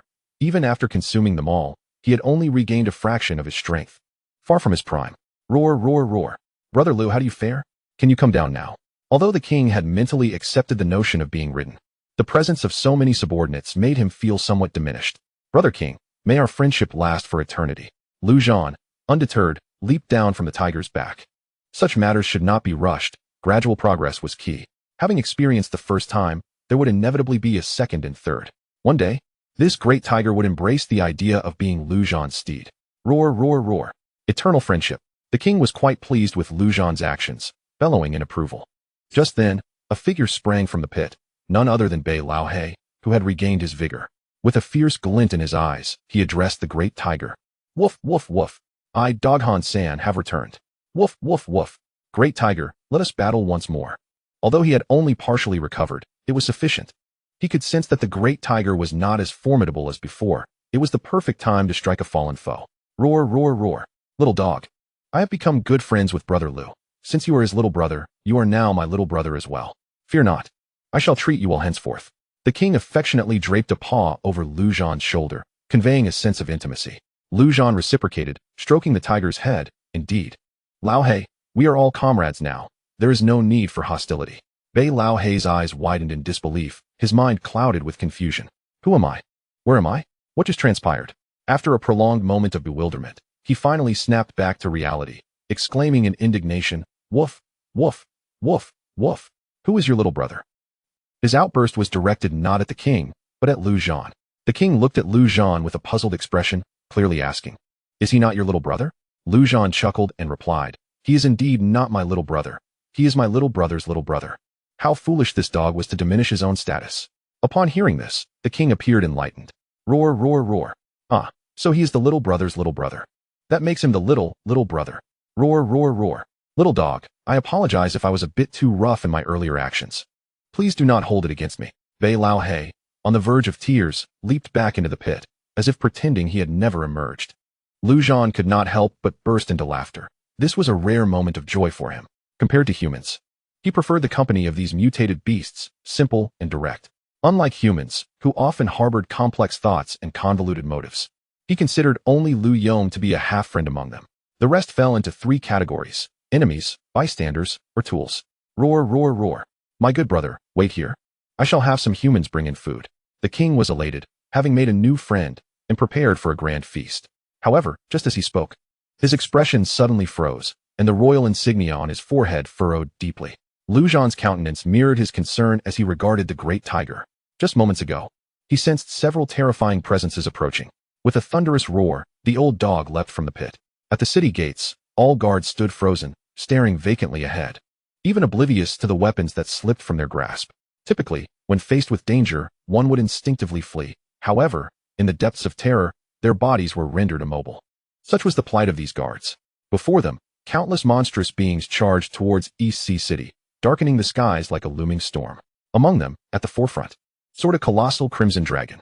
The monsters were assaulting the city. A guard finally broke free from his paralyzing fear, shouting frantically within the city walls. Chapter 91, The Dragon. The monsters assault the city. Anyone who has played large-scale online games would not find this scenario unfamiliar. Were this a game, those in East Sea at this moment would undoubtedly be filled with adrenaline, ready to showcase their prowess. After all, in games, death was merely a temporary setback. Yet this was no game, this was reality. Death was irrevocable. As the overwhelming tide of monstrous forces bore down upon them, East Sea City descended into panic. Is that really a dragon? Do dragons truly exist? Flee. We must escape. We cannot fight this. Where can we run? Surrender. Perhaps surrender will spare our lives. Dream on. We are nothing but food for these monsters. They will devour us. What do we do? Mommy, I do not wish to die. Grandpa, I too do not wish to perish. Some cried in terror, others descended into madness, while many stood in stunned silence, with no one daring to contemplate resistance. Faced with an overwhelming swarm of monstrous beings, and many terrifying creatures that could only be encountered in myth and legend, no one could muster the spirit to fight. They did not even know where to flee. Just as despair enveloped everyone, a figure leapt onto the city wall, brandishing a colossal sword towards the advancing horde of monsters. It was Lu Yong.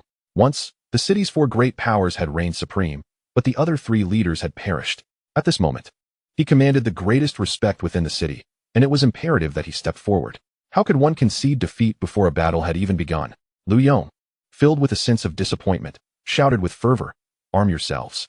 Let these beasts witness the courage of our human race. Even in death, we shall die standing. It's merely a dragon. Consider the experience we could gain and the treasures we might acquire from its demise." Yet, before he could finish, voices of despair arose from below. "It's futile, Lu. We cannot win. We truly cannot. Lu, if you wish to fight, then you stay behind and hold them off while we escape. Yes, if we manage to flee, we shall ensure that you are commemorated as a great hero of the human race. This is a good plan, Lu. Sacrifice yourself for our survival. Please, Lu. Hold them off, even if just for a minute." Listening to his compatriots, Lu Yong felt a profound sense of disillusionment wash over him. Why? Why was it like this? He had believed that with a rallying cry, he would at least receive the support of a few, yet not a single soul responded. Even his own students shook their heads in despair. Where had the blood and valor of humanity gone? Why had it been replaced by selfishness and cowardice? Lu, it's not that we lack the will to fight, but the enemy is simply too powerful, so powerful that it breeds hopelessness, Su Chong said with a bitter smile. If there were even a glimmer of hope, he would not feel so defeated. Lu Yong opened his mouth, but found himself unable to refute the truth. Among the monsters were not only terrifying dragons, but also many other unknown races, with hundreds of warrior-class beasts in sight. Each warrior-class creature would require the perfect coordination of their team to defeat. Over 100. How could they possibly fight that? Lu, do you not understand? In this apocalypse, the human heart is beyond salvation. Yet, at that moment, a voice resonated through the air.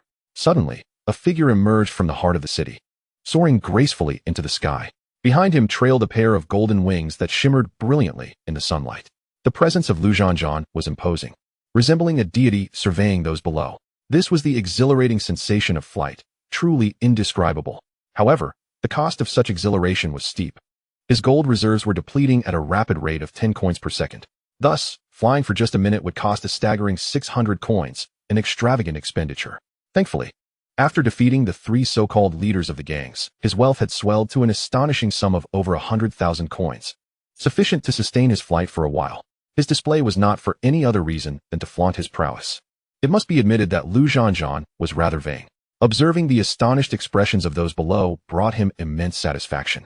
If his initial goal upon rebirth was merely survival, he now sought to pursue something greater. As Zhan soared forth, a cacophony erupted from the ground as a multitude of mutated beasts surged from the city center, with the lead being the formidable king and the ever-mischievous Bei Laohe. They had wished to take flight as well, but alas, lacking sufficient energy, they could only run. As they passed through the crowd, many of the mutated beasts emitted scornful sounds. If humans were too timid to fight, then they would take up the mantle. Before long, Zhan reached the city walls, retracting his wings and gently landing beside Lu Yong. Lu Yong began. But Zhan waved his hand to silence him. Though Lu Yong was strong, he was far from the realm of a human emperor, and likely could not even reach the level of a divine general. To aspire to be a great and successful savior, one must possess extraordinary strength to back it up. Clearly, Lu Yong was not yet ready. If he continued on this path, he would inevitably meet a tragic end. It was better for him to awaken to this truth sooner rather than later, for Zhan sincerely wished for Lu Yong to survive. Ignoring Lu Zhan gazed ahead, unable to suppress a sigh of awe. What a grand spectacle! From the most powerful and well-known dragon race to their subspecies, the earth dragons, along with yakshas, gargoyles, cyclopes, and other elevated races. In the skies soared griffins and dragon eagles. Although the various monstrous races were often at odds with one another, and even hostile, they all complied in the presence of the dragon race's elder brother. This assault was evidently initiated by the red dragon. Zhan furrowed his brow. In his memories, this assault had never occurred in his previous life. Such a superspecies as dragons should not have emerged so prematurely, an imbalance in the game's terms. Thus, for a long time during the early apocalypse, unless one foolishly wandered into dragon territory, encountering such creatures was nearly impossible. Even during the era of the 8 emperors, it was rare to see a superspecies like the dragons descend to the battlefield. Could it be that his very presence had triggered this butterfly effect? It was highly probable. No matter, there was no need to dwell on it. Since the battle had come, they must fight. However, Zhan was not motivated by the desire to save those humans behind him. To him, these monsters were merely sources of experience and corpses for rebirth. Especially that giant dragon. It was simply too enticing. Zhan was unfamiliar with the dragon race and had no knowledge of the giant's rank. Nevertheless, it certainly could not exceed the warrior level. This meant that upon slaying it, he could be reborn. Just imagining the prospect of becoming a dragon undead sent a thrill coursing through his veins. Chapter 92, Life and Death. Roar. That big worm looks delicious, Brother Lu. I want to eat it. The king leapt lightly and landed beside Zhan, drooling at the sight of the giant dragon. The throng of mutated beasts had gathered at the city gate, ready for battle. To them, the monsters represented a powerful source of energy and nourishment. Although the food before them was 1,000,000 times stronger, they cared not. The minds of the mutated beasts were rather simplistic, devoid of convoluted thoughts. As for the humans, they could simply retreat and hide. Woof. That's mine, mine. Bei Laohe continually clashed with the great tiger. Enough with the trivialities. This dragon belongs to me. With a sweeping gesture, Zhan commenced the distribution of spoils. Do you see that earth dragon? That one is for my good brother, the king. As for the old black one, you shall feast upon that cyclops. Its flesh is abundant and satisfying. Lu Yong, standing nearby, felt his heart race with trepidation. Was this truly the sort of conversation he was meant to overhear? Within the city, a group of despairing humans began to kindle a flicker of hope. For the recent battle in the skies above, involving 2 thunderous orbs, was still fresh in their memories. They were undeniably formidable. Perhaps they could indeed slay dragons. Yet, the notion of them personally engaging in battle was utterly implausible. At best, they would merely wave their flags from a distance, offering hollow encouragement. Amidst this bizarre atmosphere, the army of monstrosities finally arrived before the city gates. The colossal dragon extended its claws slightly, causing the charging horde to come to an abrupt halt, silent and still, akin to a well-drilled battalion. The dragon's oppressive aura was not to be trifled with, regardless of the race. Underneath that immense pressure, even the mutated beasts dared not utter a sound, retreating several steps. As for the humans within the city, they were utterly overwhelmed, with nearly half of them collapsing to their knees, unable to meet the gaze of the dragon. Only Zhan and the 2 mutated beasts beside him maintained their composure, fixing their eyes upon the dragon. Roar. You little brats, stand at attention. It's just a big worm. The king bellowed angrily, though internally, He too felt a tinge of fear. Nevertheless, he could not afford to appear weak. To his astonishment, the dragon ignored the king's outburst, its enormous eyes locking onto Zhan. Death should not exist in this world.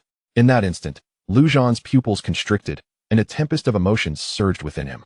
Death should not exist in this realm. What could this possibly mean? No wonder such a scene had never unfolded in his past life. Everything was directed at him. Death. Aside from this necromancer, who else could it signify? Previously, Zhan had merely entertained doubts, perhaps attributing it to his own misfortune. But at this moment, he was 100% certain this world was conspiring against him. Or perhaps certain powerful figures controlling this world were targeting him. Initially, it may have been a matter of utilizing incidental events to unwittingly erase his existence. Alas, they had failed. The emergence of the Trial Tower and his ascension to the dominator of the Undead had alerted those figures to his immense potential, leading to a direct onslaught against him. They had even sent forth a dragon. Why? Simply because he embodied death. Life and death were indeed opposing forces. Whether human, monstrosity, or mutated beast, they all represented life. Whereas he represented death. Hence, he should not exist in this world. Nonsense. If there were those who wished for his demise, he would strive to live. Not only to survive, but to thrive and grow stronger. If death should not exist in this realm, then he would ensure that death loomed ever closer to this world. An uncontrollable rage welled within Zhan, and in a rather cliched manner, he declared, "My fate is dictated by me, not by heaven." The entire world might be against him, but he feared it not. Why had those powerful figures not acted to obliterate him directly? Perhaps it was because they too were constrained by some form of rule. This dragon was likely their most formidable weapon. If he could endure this challenge, there was little left to fear. After a fierce mental struggle, Zhan inhaled deeply, a smile gracing his lips as he gazed upon the dragon in the sky. "So, you can speak the tongue of men? What is your name?" The prospect of slaying a dragon and converting it into an undead creature stirred excitement within him. Though he needed to compose himself first. "I am Angreles. We dragons can comprehend any language in an instant." The moment the dragon, Angreles, spoke, it was as if the entire city had been ignited, with temperatures soaring dramatically. It believed the current circumstances were securely in its favor and had no qualms about engaging in conversation. After all, it was no trivial matter for it to venture out. It intended to prolong its amusement. If it completed its task too soon, it would have to return to that desolate Mount Jomalungma, a place unbearably cold. Upon this thought, Angreles cursed under its breath. "Curse that wretched treaty of all races." "What is your mother's name, Angreles?" Zhan inquired, nodding slightly. "My esteemed mother is named." Angreles began to respond, but then suddenly realized something was amiss. How could a great dragon be compelled to answer questions? It retorted angrily, "Death's representative. Do you seek your own demise, or shall I be the one to deliver it?" "Roar, roar, roar. You big worm, why are you wasting time? Do you want to fight? I'm ready to feast." At that moment, the king could no longer contain himself and shouted. The abundance of food before them was tantalizing, especially in its dire state of hunger. Yet, the pressure from the enormous creature left it hesitant to act recklessly. "Woof, woof, woof." "Exactly, exactly." Old Black, standing nearby, chimed in eagerly. Angreles, rather than becoming incensed, suddenly pondered something and declared, "You are also beings of life, and you should stand with the living. Yet he is death itself. Are you certain you wish to ally with him? To align with death is to prepare for the inevitability of being consumed by it." Upon hearing this, the king shot Zhan an exasperated look. "Roar, roar, roar. What nonsense is this big worm babbling? You claim to be death? Aren't you called Zhan?" Zhan turned to the great tiger and asked, "I indeed represent death. Are you afraid? If you are, you may consider me not a friend." The king was instantly enraged. "Roar, roar, roar, roar, roar. Afraid? I, the king, fear nothing. I stand by my word. You are my good friend, now and forever. Roar, roar, roar, roar. If that big worm wishes to fight you, it means it's challenging me. Zhan, my good friend, just say the word, and I shall charge forth to give it a proper thrashing." A faint smile crossed Zhan's face as he patted the tiger's head. It appeared he was not entirely at odds with the world, at least he had friends. Chapter 93. The nature of humanity incomprehensible. The immense eyes of Angreles glimmered with fury. It had thought the great tiger possessed considerable strength, and had even entertained the notion of recruiting it as a subordinate. However, even so, Angreles had no intention of striking first. Everything was still well within its control. Suddenly, an even more entertaining idea struck Angreles. It had heard that humans were a selfish and corrupt species. It was curious to see just how selfish they could be. Therefore, Angreles bypassed Zhan and his companions. Addressing the humans within the city, "You foolish and ignorant humans, this individual is the embodiment of death in this world. He must not be allowed to remain." In light of your ignorance, I shall grant you an opportunity. Slay him, and not only shall you be spared, but you will also receive a treasure from my dragonkin." Upon concluding this proclamation, Angriles felt a swell of self-satisfaction.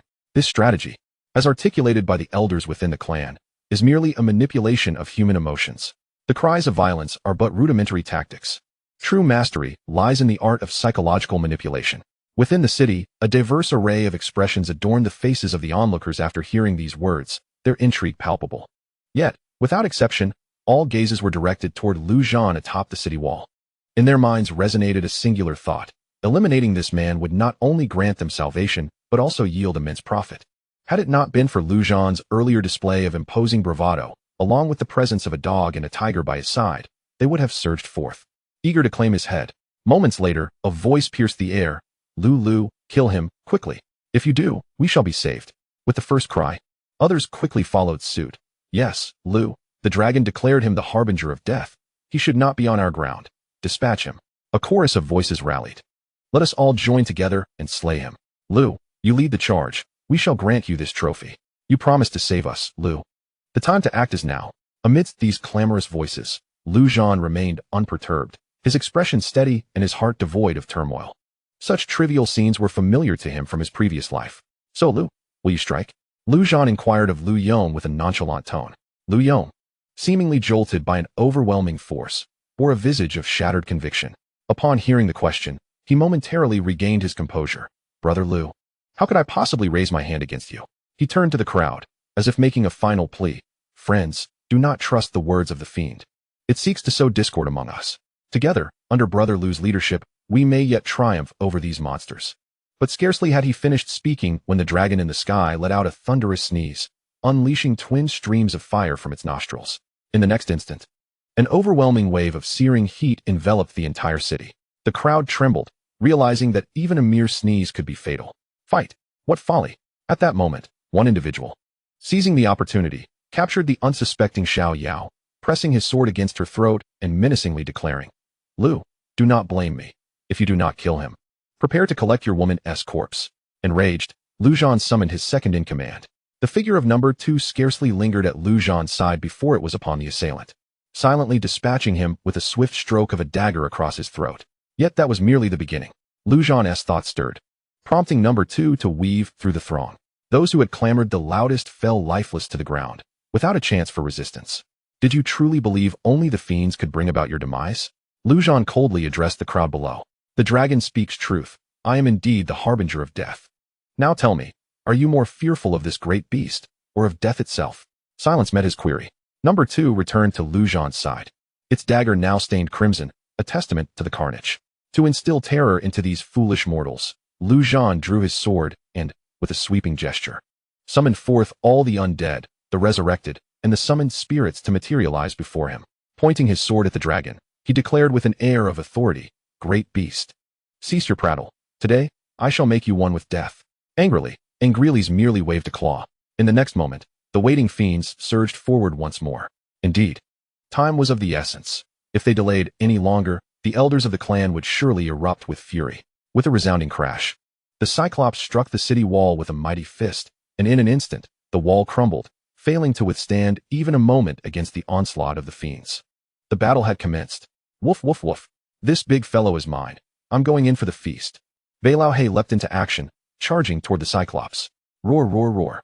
"Brothers, let us feast, devour with fervor. Roar, roar, roar. I'll have my fill first.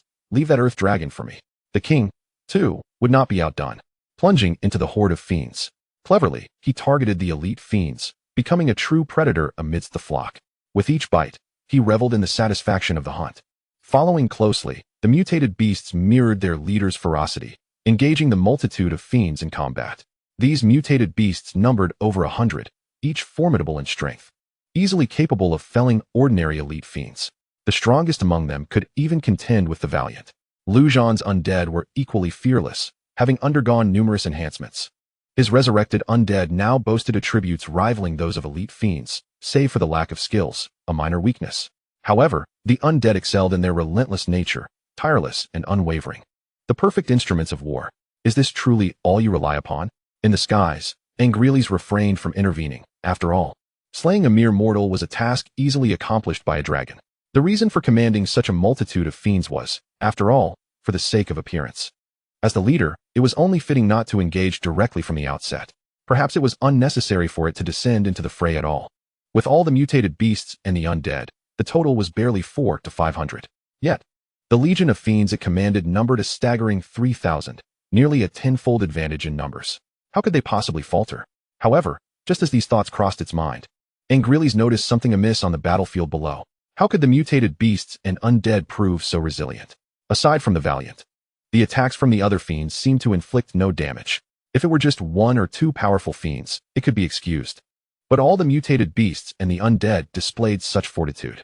How could this be? A smirk curled upon Zhan's lips as he caught a glimpse of a figure lurking in the shadows. The reason he dared to confront the enemy was undoubtedly due to his confidence. Otherwise, he would have fled long ago. Chapter 94, 2 points.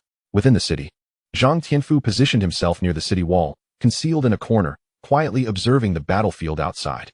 At this moment, all 10 of his fingers adorned with rings. His neck draped with 2 strands of necklaces and bracelets encircling his wrists, all equipment designed to enhance his mana recovery. These were all procured at great expense by Brother Lu. Though not of the finest quality, their cumulative effect granted him an astonishingly rapid mana recovery, all thanks to his skill, powerful support. Indeed, he was currently activating this skill, which now appeared nearly divine. In accordance with Brother Lu's directives, he had allocated all his skill points to this ability, and not long ago. Brother Lu had bestowed upon him 5 additional skill points, elevating this skill to its maximum level of 10. The enhancements of the max-level powerful support remained largely unchanged, save for 2 significant improvements. The first was the effective range, which expanded to a 1,000-meter radius. The mere effect of this singular element is exceedingly terrifying. For instance, as he stands here, he can summon all the restless spirits of the battlefield, as well as the mutated beasts, bringing them into the fold of his allies. In total, there are 560 of them. What does that signify?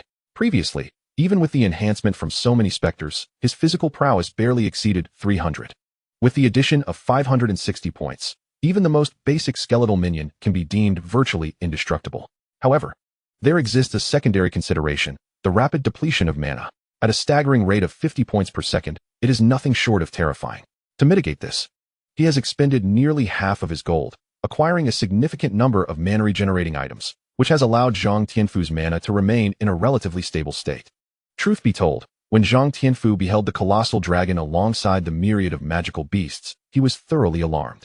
The moment he learned that Brother Lu intended to engage in direct combat and wanted him to accompany him, he nearly lost control of his faculties in fear. Fortunately, Brother Lu only required him to remain concealed, providing robust support without stepping onto the front lines. Upon the city walls, Brother Lu redirected his gaze towards the battlefield. Zhang Tianfu was merely the first essential element for this battle. The second element is none other than the ace in the hole. It is not that Zhan underestimates himself. Given his current strength, slaying even the most ordinary of dragons remains an impossibility. Dragons, possessing not only formidable destructive power but also an incredibly daunting defense, are shielded by scales akin to impenetrable armor, leaving no vulnerabilities. Regardless of how high Zhan's physical attributes may rise, without adequate offensive capabilities, he would tire himself out without being able to slay the dragon. Thus, to vanquish the dragon, he must rely on the ace. The ability to grow stronger with each battle is an unparalleled and terrifying talent. As long as the stacking is sufficient, slaying dragons, or even gods becomes an attainable feat, with Zhang Tianfu's formidable support combined with the ace's escalating prowess. This forms the foundation of Zhan's confidence in this dragon-slaying endeavor. At this moment, the ace has been strategically positioned amidst the throng of magical beasts. Yet it does not unleash its full power. Instead, it maintains a delicate balance of strength, ensuring it remains undetected by the dragon's keen intellect. As long as it remains in a state of combat, progress can be made gradually. However, all of this hinges on the absence of unforeseen events. The battlefield is in constant flux, and Zhan cannot guarantee victory. Glancing at the battlefield, he observes Bei Laohe engaged in a fierce battle with the Cyclopean giant. The king, having devoured several magical beasts, has fully restored his energy and lunges toward his next meal, the Earth Dragon. While these two creatures may not possess the raw strength of their opponent, bolstered by the powerful support, they are akin to being encased in an impervious shield, allowing them to confront their foe without hesitation. Acting swiftly, Zhan's mind races as he retrieves the purple dagger, Lozer's edge, and formally hands it to the shadowy figure. The second ace. In an instant, the second ace vanishes from sight, only to reappear behind a valiant-grade magical beast. The dagger strikes silently, and in an unexpected turn. That valiant-grade beast collapses to the ground, lifeless. The assassin's skill, backstab ambush, coupled with the swift step of Lozer's edge, triggers a critical strike of 200 damage, resulting in a swift kill, truly terrifying. With Lozer's edge in hand, and the physical enhancement from powerful support, the second ace becomes a lethal warrior on the battlefield. After dispatching one valiant-grade magical beast, the second ace zips towards the next target. Ding! Congratulations, you have leveled up. With the demise of the first valiant magical beast, Zhan finally hears the system's upgrade notification echoing in his mind. With a casual wave of his hand, the two recently slain valiant-grade beasts rise anew. Joining the ranks of the undead army, Zhang Tianfu, keenly observing from the shadows, quickly incorporates these two into the allies' domain. Zhan remains stationed on the city walls, adhering to the principle of remaining still until the dragon makes a move. Yet, he is not idle. He continuously employs the necromantic summoning spell. Although, due to certain peculiar circumstances, the summoned entities are predominantly of ordinary undead quality. With the support of powerful allies, even the ordinary undead can serve as effective shields, capable of stalling magical beasts if not defeating them outright. Suddenly, a surge of danger permeates the air, just as Zhan prepares to react. A dagger bursts forth from his shadow, striking him directly. With a sharp clang, the dagger pierces his body, yet it does not even break the skin. Without turning his head, Zhan thrusts his sword towards the shadow with remarkable speed, executing 10 strikes in a second, showcasing the peak of his years of singlehood. A scream pierces the shadows, followed by a pitch-black figure tumbling forth from his shadow. The Shadow Demon, a rare creature capable of concealing itself within the shadows of its target. In his previous life, Zhan had only heard tales of such a being, which exists in scant numbers. Their rarity prevents them from thriving independently. They often serve as assassins for the elite races. He had not anticipated that this dragon would harbor a shadow demon. Had it not been for Zhang Tianfu's formidable support, that strike could have very well claimed his life.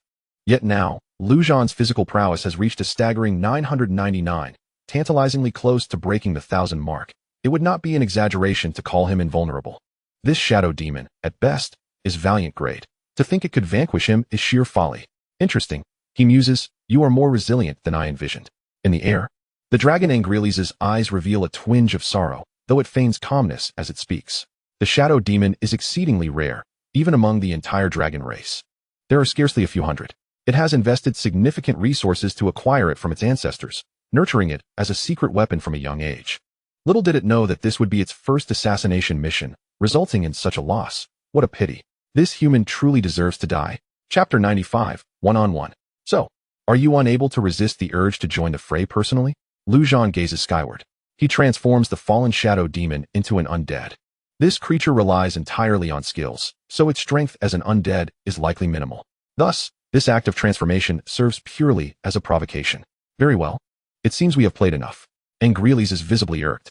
It had initially believed itself to be in complete control of the situation, viewing this outing as merely a leisurely excursion, one in which it would not need to lift a finger. However, the opposing forces of hundreds of undead and mutated beasts have indeed managed to hold its army of thousands at bay. These entities are remarkably resilient, able to confront valiant-grade beasts without issue, while those below that threshold can be ignored entirely. At this moment, it feels like a fool. In that case, let us bring this to a decisive close. It cannot fathom that these beings could withstand the might of its dragon's wrath. With a thunderous roar, Angriles opens its mouth to unleash dragon fire. Yet Zhan boldly flaps his wings, soaring into the sky, brandishing his sword towards it, declaring, "You oversized insect. Dare you engage in single combat?" The damage dealt by this creature is exceedingly high, and Zhan is uncertain whether the ace can withstand it. Should the ace fall, even if he slaughters every magical beast below, defeat would be inevitable. In such a critical moment, Zhan had no choice but to step forward and buy time for number one. Roar. As the sound echoed, a dragon's roar reverberated through the air. Instantly, a piercing pain surged within Zhan's mind. Had his mental fortitude not been considerable, that roar might have rendered him lifeless. This was no ordinary roar, but the wrath of a dragon. Although Zhan survived the thunderous sound, he found himself momentarily paralyzed. In the next heartbeat, a fiery dragon tail lashed out, sending him hurtling away. But that was not the end. Angelus opened its maw, unleashing a terrifying torrent of dragon flames that engulfed Zhan in an instant. A wisp of fierce fire escaped from Angelus' nostrils. It was over. How utterly dull. It had expected this young man to provide some semblance of excitement. Yet, as the flames dissipated, the young man astonishingly remained intact, not reduced to ashes. Truly, dragons were formidable beings. At this moment, Zhan found himself in a dire predicament. Every piece of clothing had been incinerated, leaving not a single hair unscathed. Even the sword in his grasp and the blue equipment he possessed began to melt away. A testament to the ferocity of the dragon's flames. Indeed, they were among the most powerful of races. But so what? As long as he had not been obliterated in an instant, there remained hope. Zhan promptly retrieved a new sword from his storage ring, disregarding his attire. Accepting his fate, he then rapidly flapped his wings and darted towards the colossal dragon. Even a creature as mighty as a dragon had cooldowns for its roars. It could not bellow indefinitely. If Zhan was to engage in battle, it was imperative to exploit these intervals between its skills. Humph, a tenacious little mouse. Angelus mused. Slightly taken aback, yet dismissive. With a swift flick of its tail, it aimed to strike Zhan. In midair, Zhan halted his wings, plummeting rapidly to evade the dragon's tail, then soared upward, positioning himself beneath the dragon, thrusting his sword upward. A resounding clang echoed as Zhan's sword shattered on impact. If he could successfully slay this dragon, his first course of action would be to craft the blood lament. The sensation of his sword shattering was immensely frustrating. He discarded the hilt, grasped the dragon's scale, and pulled with all his might. Though his strength did not rival his physical prowess, he still possessed over 300 points, making him a veritable powerhouse. With a vigorous tug, the scale exhibited a hint of looseness. With a few more pulls, it might just come free. However, Angelus would not grant him such an opportunity. Its massive claws lunged toward him in an instant. The dragon race was truly a versatile warrior, despite their immense size. Their speed was equally remarkable. Zhan, agile as he was, had to exert every ounce of effort to evade the attack. He relinquished the scale, flapping his wings just in time to avoid the grasp. Yet, the very next moment, a dragon tail swung toward him, striking him with tremendous force. If he were thrown aside, he would likely meet yet another wave of dragon flames. In a critical moment, Zhan gritted his teeth against the searing pain, stretched out his arms, and seized the dragon tail. Angelus, sensing its tail being grasped, thrashed violently, attempting to dislodge him. Yet, Zhan held on with the tenacity of a vice grip, refusing to let go. After a futile struggle, Angelus decided to descend toward the ground. Upon reaching a sufficient height, it swung its tail downward with great force. Zhan's expression shifted. If he were slammed into the ground, he would surely be crushed into a pulp. Yet, he did not release his grip. Instead, he twisted his body, swiftly climbing onto the dragon's tail and racing toward its head. As he sprinted, he couldn't help but chuckle bitterly. How had he, a necromancer, descended to the level of grappling with a dragon? Roar. Angelus, thoroughly enraged, could hardly believe that this audacious creature dared to tread upon its back, let alone attempt to scale its head. The pride of dragons would never permit any being to rise above them. The fire dragon's mastery, the grand dragon flame technique, was unleashed. In an instant, Angelus' entire form appeared to ignite, a terrifying heat evaporating the very air around it, transforming it into a true fire dragon. Zhan had not anticipated this transformation. The temperature of the flames was absurdly high. Upon contact, he felt himself beginning to ignite. Without a moment's hesitation, he activated his Necromancer ring's skill, Necromantic Confinement. In an instant, the massive fire dragon vanished from sight, leaving only the terrifying heat to linger in the air. This skill was one of his trump cards, initially intended for a critical moment, but he had not expected to deploy it so soon. Even a dragon could not escape this necromantic confinement. The dragon was undeniably formidable, and Zhan's lack of information about it rendered his strategies largely ineffective. It seemed clear that he alone could not withstand such a terrifying dragon. Seizing the opportunity, Zhan glanced down at the battlefield, swiftly making a decision. He flapped his wings and surged toward the earth dragon. In a minute's time, he needed to act decisively. Otherwise, when that dragon emerged, the buffs on number 1 would likely be insufficient.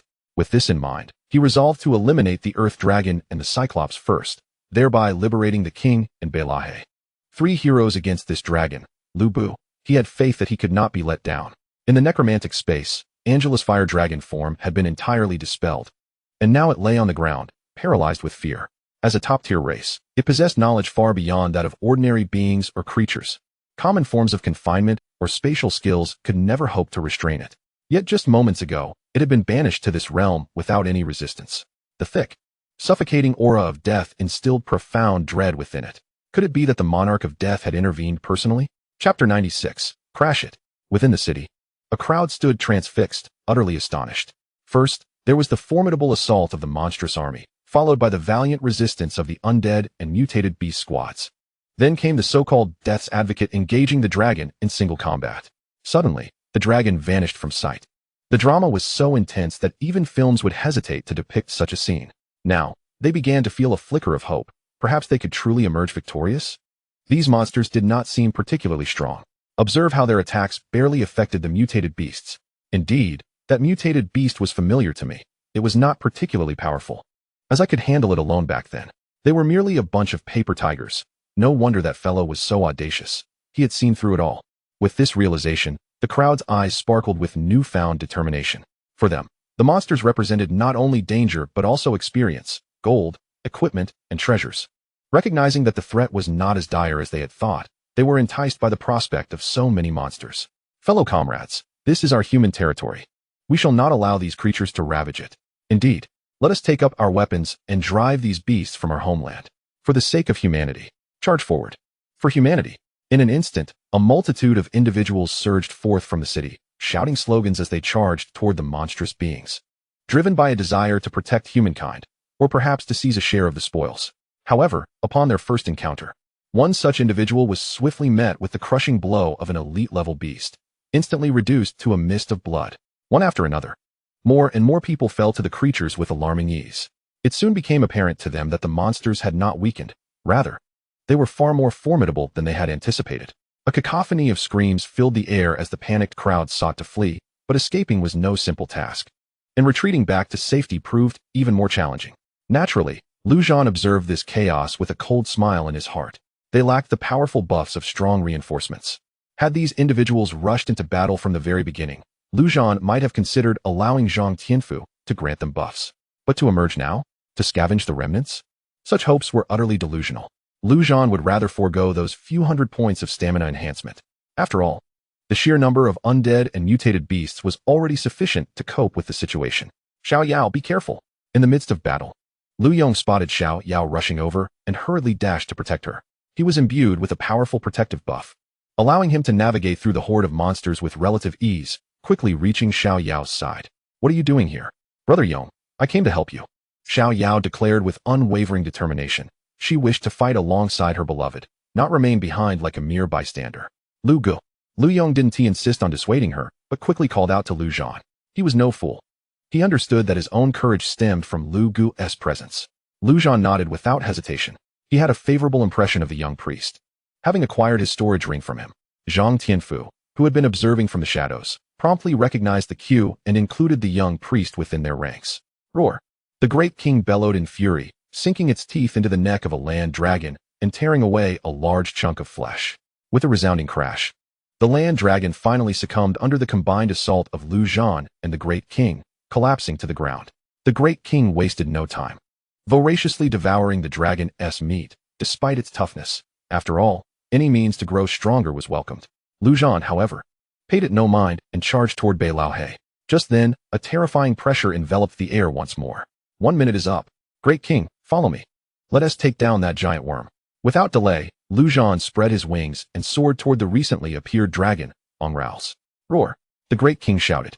Just let me have one more bite, and I'll be right there. Get over here now, or I'll have to collect your friend's remains. Zhan snapped, realizing the dragon's ferocity was overwhelming, and he could not withstand it alone. At that very moment, a bolt of lightning streaked past him, striking the giant dragon. With a thunderous boom, Ongraus, who had just been reveling in its escape, suddenly felt a sharp pain in its belly. The great king, in a reckless charge, collided head-on with it. You're asking for death, little worm. Ongraus spotted the great king encapsulated in a ball of lightning, its fury ignited. The next instant, the great king sank its teeth into the dragon's abdomen. Roar! The great king yelped in agony, its teeth nearly shattering from the impact. Before it could recover, a dragon tail swept toward it, slamming the lightning ball away. Seizing the opportunity, Zhan climbed back onto the dragon's back, refusing to believe it could transform into a fire dragon again so soon. Ah, little worm, I'm going to devour you. Ongraus, now thoroughly enraged, realized that it had been banished to that deathly space by this very individual. This revelation filled it with a mix of anger and fear, a disgrace for a dragon of its stature. Roar! I'm the one who will devour you. The lightning ball, propelled backward, halted midair before hurtling back toward the dragon. With another boom, as Ongrals prepared to seize the little worm on its back, it was struck once more in its belly by the lightning ball. Arg! Ongrals was on the verge of madness. These two pests, one above and one below, had it flailing in confusion, and it didn't end there. Zhan suddenly bellowed, "Great King, ram it in its little brother." Roar! The Great King exclaimed. How did you know it was a maleworm? Despite its confusion, it quickly dove beneath the giant dragon, seeking its target. Regardless of whether it was a brother or a sister, a collision was all that mattered. Zhan continued to shout, gripping a dragon scale tightly and yanking at it with all his might. With a tearing sound, he managed to peel back a small portion of the scale, swiftly flapping his wings to evade the swinging tail. Suddenly, a cacophony of roars erupted from the Great King. Roar! Zhan, my brother, oh my god! Roar! You guessed it, it really is a brother, but it's way too thick. No one can withstand that. Having finished its exclamation, the Great King wasted no time. Launching an entire lightning ball toward the dragon's member, Ongrals trembled violently, sensing a numbing sensation coursing through it. Roar! Ongrals could no longer bear it. As its dragon roar skill cooled down, it eagerly unleashed it, determined to crush these two little pests. Chapter 97. Wrapping up, Escape. Zhan felt a sharp pain in his head, momentarily stunned. That dragon roar was indeed formidable. Without over 200 points of mental fortitude, one might not withstand it. However, this time, Zhan was prepared. As the dragon opened its mouth to unleash the roar, he clung desperately to a scale. In the next moment, the dragon's tail swung toward him, attempting to fling him away, but it only managed to dislodge a large piece of scale, leaving Zhan still clinging on. As Ongrals prepared for a second strike, Zhan had already regained his clarity, sliding down the dragon's back to its belly. Meanwhile, the Great King, dazed from the dragon's roar, found itself firmly gripped by the dragon's claws. Roar! Zhan, my brother, help me! The Great King exerted all its electrical might, unleashing 100,000 volts, yet the dragon's grasp showed no sign of loosening. In fact, it tightened further. If this continued, it would undoubtedly be crushed into a pulp. Yet Zhan was unable to assist. He was too occupied dodging the dragon's tail and claw, with no time for anything else. However, his inability to help did not mean others could not. On the ground, the second unit, acting on Zhan's orders, relentlessly attacked the one-eyed giant. In collaboration with Bei Laohe, they finally managed to bring the giant down. Bei Laohe wasted no time. Recalling Zhan's words, once this foe was dealt with, they would ascend to confront the insects in the sky, as food was plentiful and would not vanish. After hastily taking a bite, Bei Laohong's entire being crackled with lightning, transforming into a sphere of thunder that shot up into the sky. With a resounding boom, Anglus was on the verge of madness. How could this happen again? Yet, at this moment, it was resolute and determined to crush this audacious little tiger that dared to bully it. Regardless of how the little dog collided with it, it would not release its grip. Laohong, bite it! Just as the king was about to be crushed, Zhan, amidst the chaos, hastily reminded him. Woof woof woof, whoa. I'm not into that. Bei Laohong quickly declined, exclaiming, no way, that's absolutely unacceptable. Hurry, stop dawdling, or I'll let you starve for 3 days and nights. Zhan threatened directly. This was a dire threat for Bei Laohong. Without a second thought, it charged towards the towering pillar, opening its mouth to bite down. Anglus let out a wretched cry, losing its grip immediately. Seizing the opportunity, the king hastily escaped. Roar, little brother, what does that taste like? Woof woof woof. I warn you, don't call me little brother. I just saved you. Woof woof woof. As for the taste, let us just say it's quite fishy. Roar, really? Thank goodness I didn't bite earlier. You too. Can you refrain from discussing such disgusting matters? Zhan could no longer tolerate it. Woof woof woof. Didn't you tell me to bite? Bei Laohong immediately protested. You three. Enough. Anglus had completely lost its composure, roaring in fury, devoid of the pride and majesty of a dragon, leaving only desperation and hysteria. In the ensuing time, this colossal dragon, along with a person, a dog, and a tiger, became enmeshed in a protracted struggle. As the battle raged on, Anglus's inner turmoil escalated to a point of frustration. It found itself utterly powerless. Although these three rascals could not kill it even after 3 days and nights of fighting, it was equally incapable of capturing them. Forced to watch as they humiliated it, they were like 3 fleas, darting about on its massive form. Its most potent dragon fire could not touch them. The most terrifying aspect was that these 3 would occasionally attack its little brother. In an unexpected moment, Anglus's enormous dragon eyes became moist. Yes, it was merely a dragon of common rank. By dragonkind's age standards, it was still a juvenile, just a child. Why must it endure this here? It found itself yearning to flee home. It missed its mother. Lu Zhan also noticed this anomaly and shouted, "Huh? Is this what dragonkind is like? Hardly impressive." Having fought so hard to reach this point, he could not allow this dragon to escape, swiftly provoking it. This tactic proved effective. Anglis's inner dragon pride was reignited. It had to eliminate these three nuisances. The dragon frantically twisted its body, regrouping to launch another assault on the trio. Upon witnessing this, Lu Zhan glanced at the ground. Nearly a third of the monsters had been slain, most of them by the mutated beasts. With the powerful buff from their reinforcements, they were indeed terrifying. They fought while feasting, growing stronger with every monster consumed. They continued to slay, becoming ever more valiant. This wave had truly turned them into the greatest victors, as nearly every mutated beast's strength had experienced a significant enhancement. Of course, their growth had its limits. No matter how much they consumed, they could never surpass the king. It was dictated by their innate genes. As for Lu Zhan's undead, they primarily served as meat shields, inflicting limited damage. The main offense was concentrated among the second tier and several hero-level monsters that had been reincarnated as undead. Thus, despite the slaughter of so many creatures, Lu Zhan had yet to level up. He took another look at the status of the first tier undead. It seemed it was almost time to wrap things up. He felt a surge of inspiration. In the next moment, the first tier undead, which had been merely treading water, suddenly erupted into action. With a single swing of its axe, it unleashed explosive damage, instantly decimating over 10 monsters.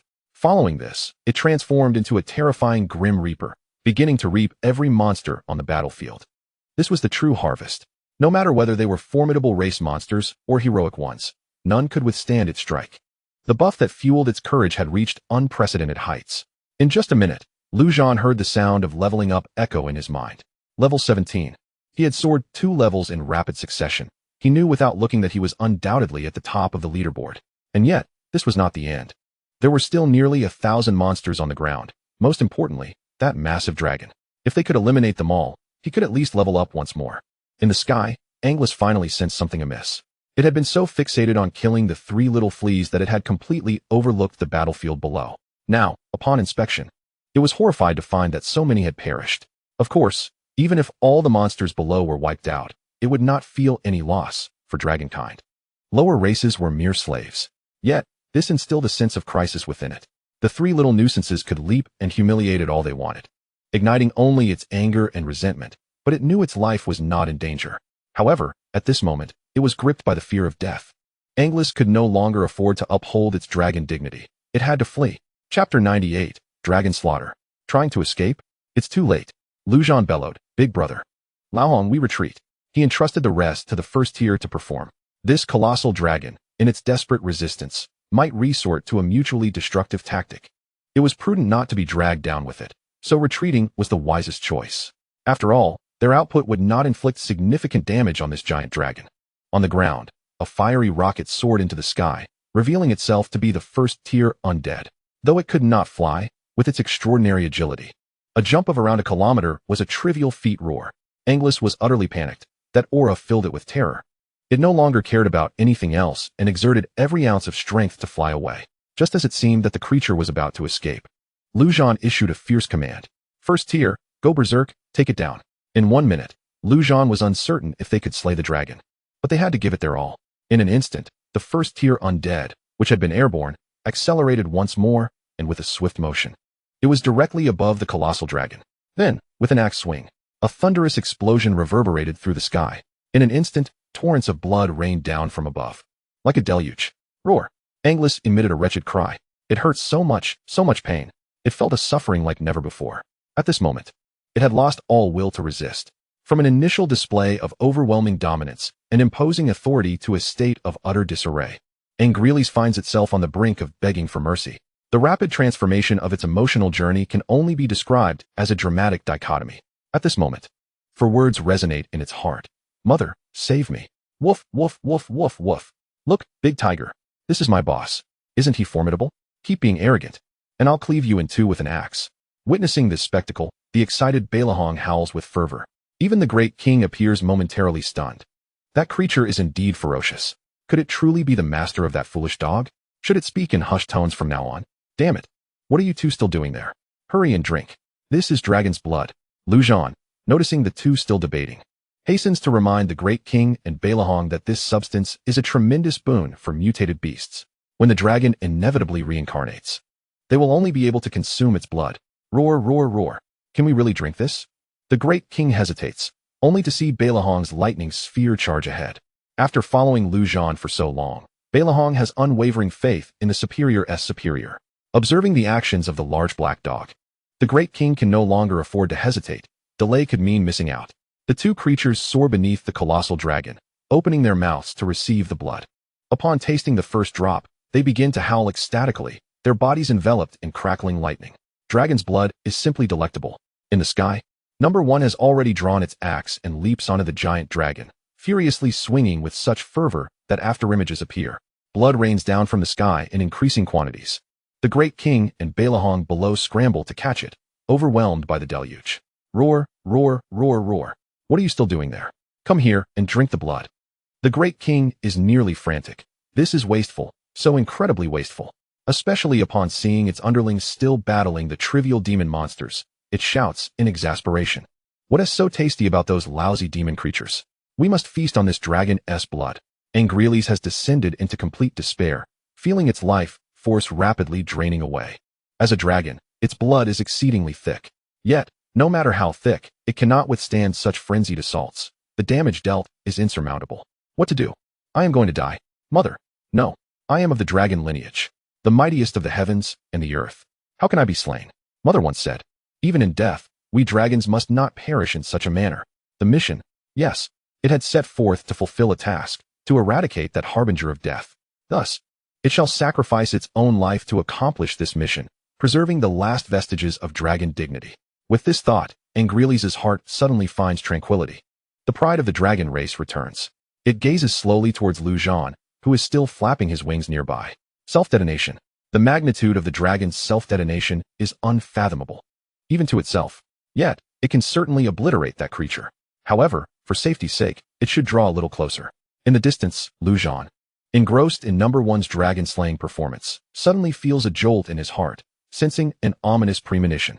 Upon seeing the dragon's resolute gaze directed towards him, rushing forth, he immediately realizes the gravity of the situation. Without hesitation, he commands number 1, Death's Sigh now. Angreles, feeling the distance is nearly sufficient, channels all its energy into the heart of the dragon to initiate self-detonation. In the next instant, an exceedingly bizarre sound echoes in its ears. Mama. Little C is so scared. In that fleeting moment, an overwhelming dread envelopes Angreles once more, causing the energy it had just gathered to dissipate instantly. You two stop drinking. Charge together and kill it. Zhan bellows at the great king and Beilahong, who are still preoccupied with catching blood, as he himself rushes forth. At such a time, even the slightest contribution to damage is invaluable. If this dragon isn't slain, all will be lost. The two mutated beasts, keenly attuned to the urgency in Zhan's voice, charge without hesitation, their lightning spheres hurtling towards the dragon's head. Boom, boom, boom. Explosions reverberate from the dragon's form. Number 1 has pushed its speed to the absolute limit, with explosive damage triggering repeatedly. The two lightning spheres unleash their maximum power, relentlessly crashing into the dragon's head. As for Zhan, he resorts to punches and kicks. Without a proper sword, sheer brute force proves more effective. Die all of you. Moments later, Angreles finally regains its composure. Anger, despair, regret, fear, all emotions intertwine as it begins to gather energy once more. Damn it all, put in more effort. Zhan shouts. Yet, without needing to prompt them, the great king and Beilahong sense the cataclysmic energy surging forth. They exert every ounce of strength, their bodies crackling with lightning. Roar. Die. Angreles' voice suddenly trails off. Its colossal body plummets downwards, its enormous dragon eyes filled with unwillingness, never to close again. Boom. A tremendous sound erupts, sending dust swirling into the air. Woof, woof, woof. I'm scared to death. This guy, is he dead? Beilahong exclaims. Dead. Zhan inhales deeply, speaking slowly. Just then, the system's notifications echo incessantly in his mind. Ding. Congratulations, you have leveled up twice. Ding. Congratulations, you have earned 500,000 gold coins. Ding. Congratulations. You are the first to slay a dragon, earning the title of Dragon Slayer. Ding. You have received the dragon's curse. You will endure relentless pursuit from the dragon race. And should any hidden dragon-class assassins kill you, they will claim all your possessions. Chapter 99, Let There Be Light. Truly, as expected of a dragon. Just from the experience points alone, Zhan has leveled up twice. Without needing to check, he knows that the forums must be in an uproar. The mysterious figure has skyrocketed to the top of the level leaderboard, surpassing even Huang Shengren by a full 2 levels. In addition, there are a whopping 500,000 gold coins. Lu Zhan can confidently assert that if there were a gold coin leaderboard, he would undoubtedly be in first place. As for the curse, he dismisses it entirely. Is it worth worrying about? It matters not. With many lice, one does not itch. With many debts, one does not fret. As the dragon falls, the remaining monsters on the ground begin to scatter in fear. They were summoned by Angreles merely to bolster its presence and assert dominance. With their leader now deceased, would they remain to meet their demise? Lu Zhan refrains from sending the undead to pursue them. It would merely be a waste of time. As for the mutated beasts, he cannot concern himself with them. Let them chase as they will. Joyous, hovering in the air, Lu Zhan cannot contain a triumphant roar, releasing all the pent-up rage within him. Dragon Slayer. This feat, even in his previous life, had been accomplished by only a handful. Yet, at this moment, suddenly, Number One's body plummeted swiftly towards the ground, lacking any capacity for flight. Lu Zhan hastily retracted it into the realm of the undead. The frenzy had subsided, and Number One's attributes were halved. At such a height, a fall could indeed result in shattering bones. If Number One were to perish, slaying 10 colossal dragons would scarcely compensate for the loss. Afterward, Lu Zhan unfurled his wings and soared towards the earth. An exhilarating moment lay ahead. What treasures might the dragon yield? Upon landing, the sight of the massive dragon carcass filled Lu Zhan with immense excitement. He had indeed slain a dragon. However, his elation was swiftly tempered by disappointment. Upon inspecting the dragon's remains, he discovered merely 3 orbs, dragon meat, an exquisite culinary delight, dragon scales, premium materials for formidable equipment, and dragon blood, a potion that temporarily enhances all attributes by 50 for 5 minutes. Although the quantity was scant, each item was of the highest caliber. The vial of dragon blood, granting a 50-point boost without adverse effects, was astonishingly valuable, albeit small in volume, likely to be consumed in just a handful of sips. After storing the 3 items within the realm of the undead, Lu Zhan's disappointment gradually dissipated. Such was to be expected from a dragon of ordinary rank. For creatures of this tier, the drop rate was notoriously low, much like the mid-tier ordinary monsters. Defeating them yielded nothing. The 3 items dropped by this dragon could be considered exceptional, and there was little reason for discontent. Lu Gu, we truly triumphed, exclaimed Lu Yong, his face alight with exhilaration, trembling with excitement. This was a battle he had initially believed would spell his doom, yet not only had he survived, but they had also driven off the monsters and slain a dragon. The gaze he directed at Lu Zhan was no longer simply one of respect, but laced with admiration, as if beholding a deity. In his mind, dragons were mythic beings. Thus, a dragon slayer like Lu Zhan was nothing short of divine. Not far off, Zhang Tianfu rushed over, equally thrilled. Lu Gu, you are extraordinary. Lu Zhan suddenly turned to the two, stating, I am indeed the harbinger of death. Are you not afraid? Afraid of what? They replied without hesitation, in unison. And if one day I were to transform this world into a realm of death? Lu Zhan queried. Then may I serve as a general of death? Zhang Tianfu chuckled. Surely, a world of death could still harbor the living, no? Lu Yong hesitated. He himself was indifferent, but he could not drag Xiao Yao into his demise. Haha, I jest. I am not that formidable. Lu Zhan laughed heartily, yet a thought struck him. Not far away, an individual had been swiftly dispatched by Number 2. The battlefield was strewn not only with countless corpses, but also with numerous orbs atop the fallen monsters, laid bare like an unguarded treasure before the remaining inhabitants of the city. One individual, unable to resist, attempted to discreetly seize something. Lu Zhan was notoriously possessive. Without his consent, even a mere enhancement stone would lead to dire consequences for any would-be thief. Witnessing this scene caused those with ill intentions to retreat instantly. Lu Zhan smirked, about to speak when his expression suddenly shifted, a smile creeping onto his lips. Here they come. At last, they have arrived. Let them come forth and reveal the malice this world harbors towards me. In the next instant, a voice of utmost authority resounded from above. The master said, let there be light, and thus, light emerged. In an instant, a brilliant white point of light erupted in the sky, illuminating the earth with holy radiance. Those touched by the light emitted sounds of comfort, as their wounds healed swiftly and ailments were cured.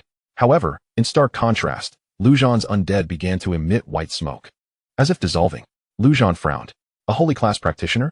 The scope and power of this presence are formidable. Most alarmingly, he found himself unable to retract his undead into their realm. As he attempted to command them to flee from the holy light, it was in vain. The undead remained frozen as if bound in place. Only Number 2, the valiant one, managed to return to Lu Zhan's side. He shielded it with his body. finally managing to withdraw it into the space. As for Zhan himself, though he felt a sense of distaste and irritation towards the holy light, he thankfully suffered no harm. After all, he was still fundamentally human. What on earth is happening? Zhang Tianfu exclaimed, incredulous. Prepare for powerful reinforcements. The second battle is about to commence, Zhan replied, his expression grave. The strength of the incoming presence exceeded his expectations. Indeed, the information circulating on the forum about him was disseminated by his own hand. Given that so many sought his demise, he resolved to create a tumult, enticing them all to converge, and then eliminate them en masse. This was Zhan's primary objective upon returning to the East Sea. Seeking retribution against the formidable was merely a secondary endeavor. As for the monstrous siege, it was an unforeseen circumstance, not part of his grand design. Initially, he had anticipated that the most formidable among the newcomers would be the Elven Queen and the Night Emperor, future rulers of humanity. For his memories did not recall any hidden holy-class powerhouses. Yet, it now seemed that they had merely concealed themselves. At this juncture, he couldn't help but ponder the so-called Celestial Group. Could it be that this organization was backed by holy-class powerhouses? While he contemplated this, his undead were entirely purified by the holy light, vanishing without a trace. Even the tiger demon undead was not spared. In an instant, his attributes plummeted to an all-time low. Zhan, as a fellow human, surrender peacefully, and you may suffer less bodily harm. As the holy light dissipated, a figure materialized in midair, clad in pristine white, tall, and with a countenance exuding sanctity. It was momentarily difficult to discern whether the being was male or female. Most peculiarly, a pair of four-winged appendages sprouted from its back, not mere artifacts, but actual wings. Goodness, brother, what profession are you? A birdman? Zhan exclaimed in astonishment. This individual was evidently a human practitioner, yet Zhan had neither seen nor even heard of such a class. Observing Zhan's astonishment, the birdman displayed a proud demeanor. He appeared quite youthful, at an age ripe with vanity. Otherwise, such an extravagant entrance would have been unlikely. He opened his mouth to utter 4 words. Holy Light Angel. An angel? Zhan thought to himself, utterly taken aback. It appears that in his previous life, he was indeed quite ignorant, as he was unaware of such a profession's existence. Just as he was about to utter something, he suddenly sensed an overwhelming aura of danger rapidly approaching. In the next moment, a mass of black mist surged forth. The Night Monarch had arrived. Zhan's heart stirred as he prepared to retreat behind Zhang Tianfu. Without the support of the undead, his physical constitution was lacking, rendering him less durable than Zhang Tianfu. Simultaneously, he was readying to cast a mass resurrection spell, fully converting the undead, and then allowing Zhang Tianfu to join him for formidable support. His physical prowess would instantly surge, enabling him to withstand any blows. However, to his astonishment, the angel in the sky made a direct move. The target was not Zhan, but rather that mass of black mist. He drew forth a pure white sword of light from behind, swinging it fiercely at the black mist. In an instant, a transparent light shield emerged, encasing the black mist completely, preventing it from escaping despite its frantic attempts to break free. What do you mean by this? Roared the night dragon from within the black mist.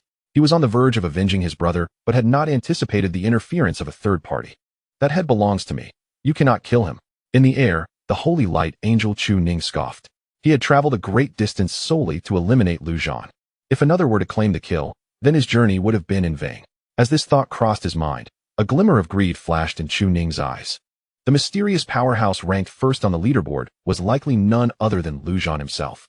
The corpse of that colossal dragon was irrefutable evidence. Now at level 15. If he could slay Zhan, the experience would likely propel him directly to level 20. At level 20, he might even challenge the transformation into a 6-winged angel. The Holy Light Angel profession was immensely powerful, excelling in all aspects, but such strength only manifested after the 3rd transformation. Prior to that, the Holy Light Angel leaned more towards support and control types. For instance, the ultimate skill he had just executed, Holy Radiance, was merely a formidable support ability. Its efficacy against the undead stemmed from the fact that holiness was inherently the bane of the undead. When applied to the undead, support skills became devastating weapons. Upon transforming into a 6-winged angel, he would gain access to numerous potent attack skills. All of this information was sourced from the internal documents of the Celestial Group. Indeed, the moment he became a Holy Light Angel, he had mysteriously received an invitation from the Celestial Group. Do you think you can slay him alone? Within the light shield, the black mist dissipated, revealing the night dragon's form, which he regarded with unbridled hatred directed at Zhan. He then coldly glared at the angel in the sky, declaring, "This barrier is absurdly resilient. I cannot break it. Why not? A necromancer devoid of the undead has little use, Chu Ning replied confidently. With that, he brandished his sword and flapped his wings, charging toward Lu Zhan. Before the third transformation, his offensive capabilities were limited to melee combat. However, in the next moment, an arrow shot from afar, the target not being Lu Zhan, but rather Chu Ning. In an instant, Chu Ning discerned that this arrow was no ordinary projectile. Fearing for his safety, he swiftly shielded himself with his wings. With a sharp clang, the arrow struck his wings, sending a wave of dizziness through him, nearly causing him to plummet from the sky.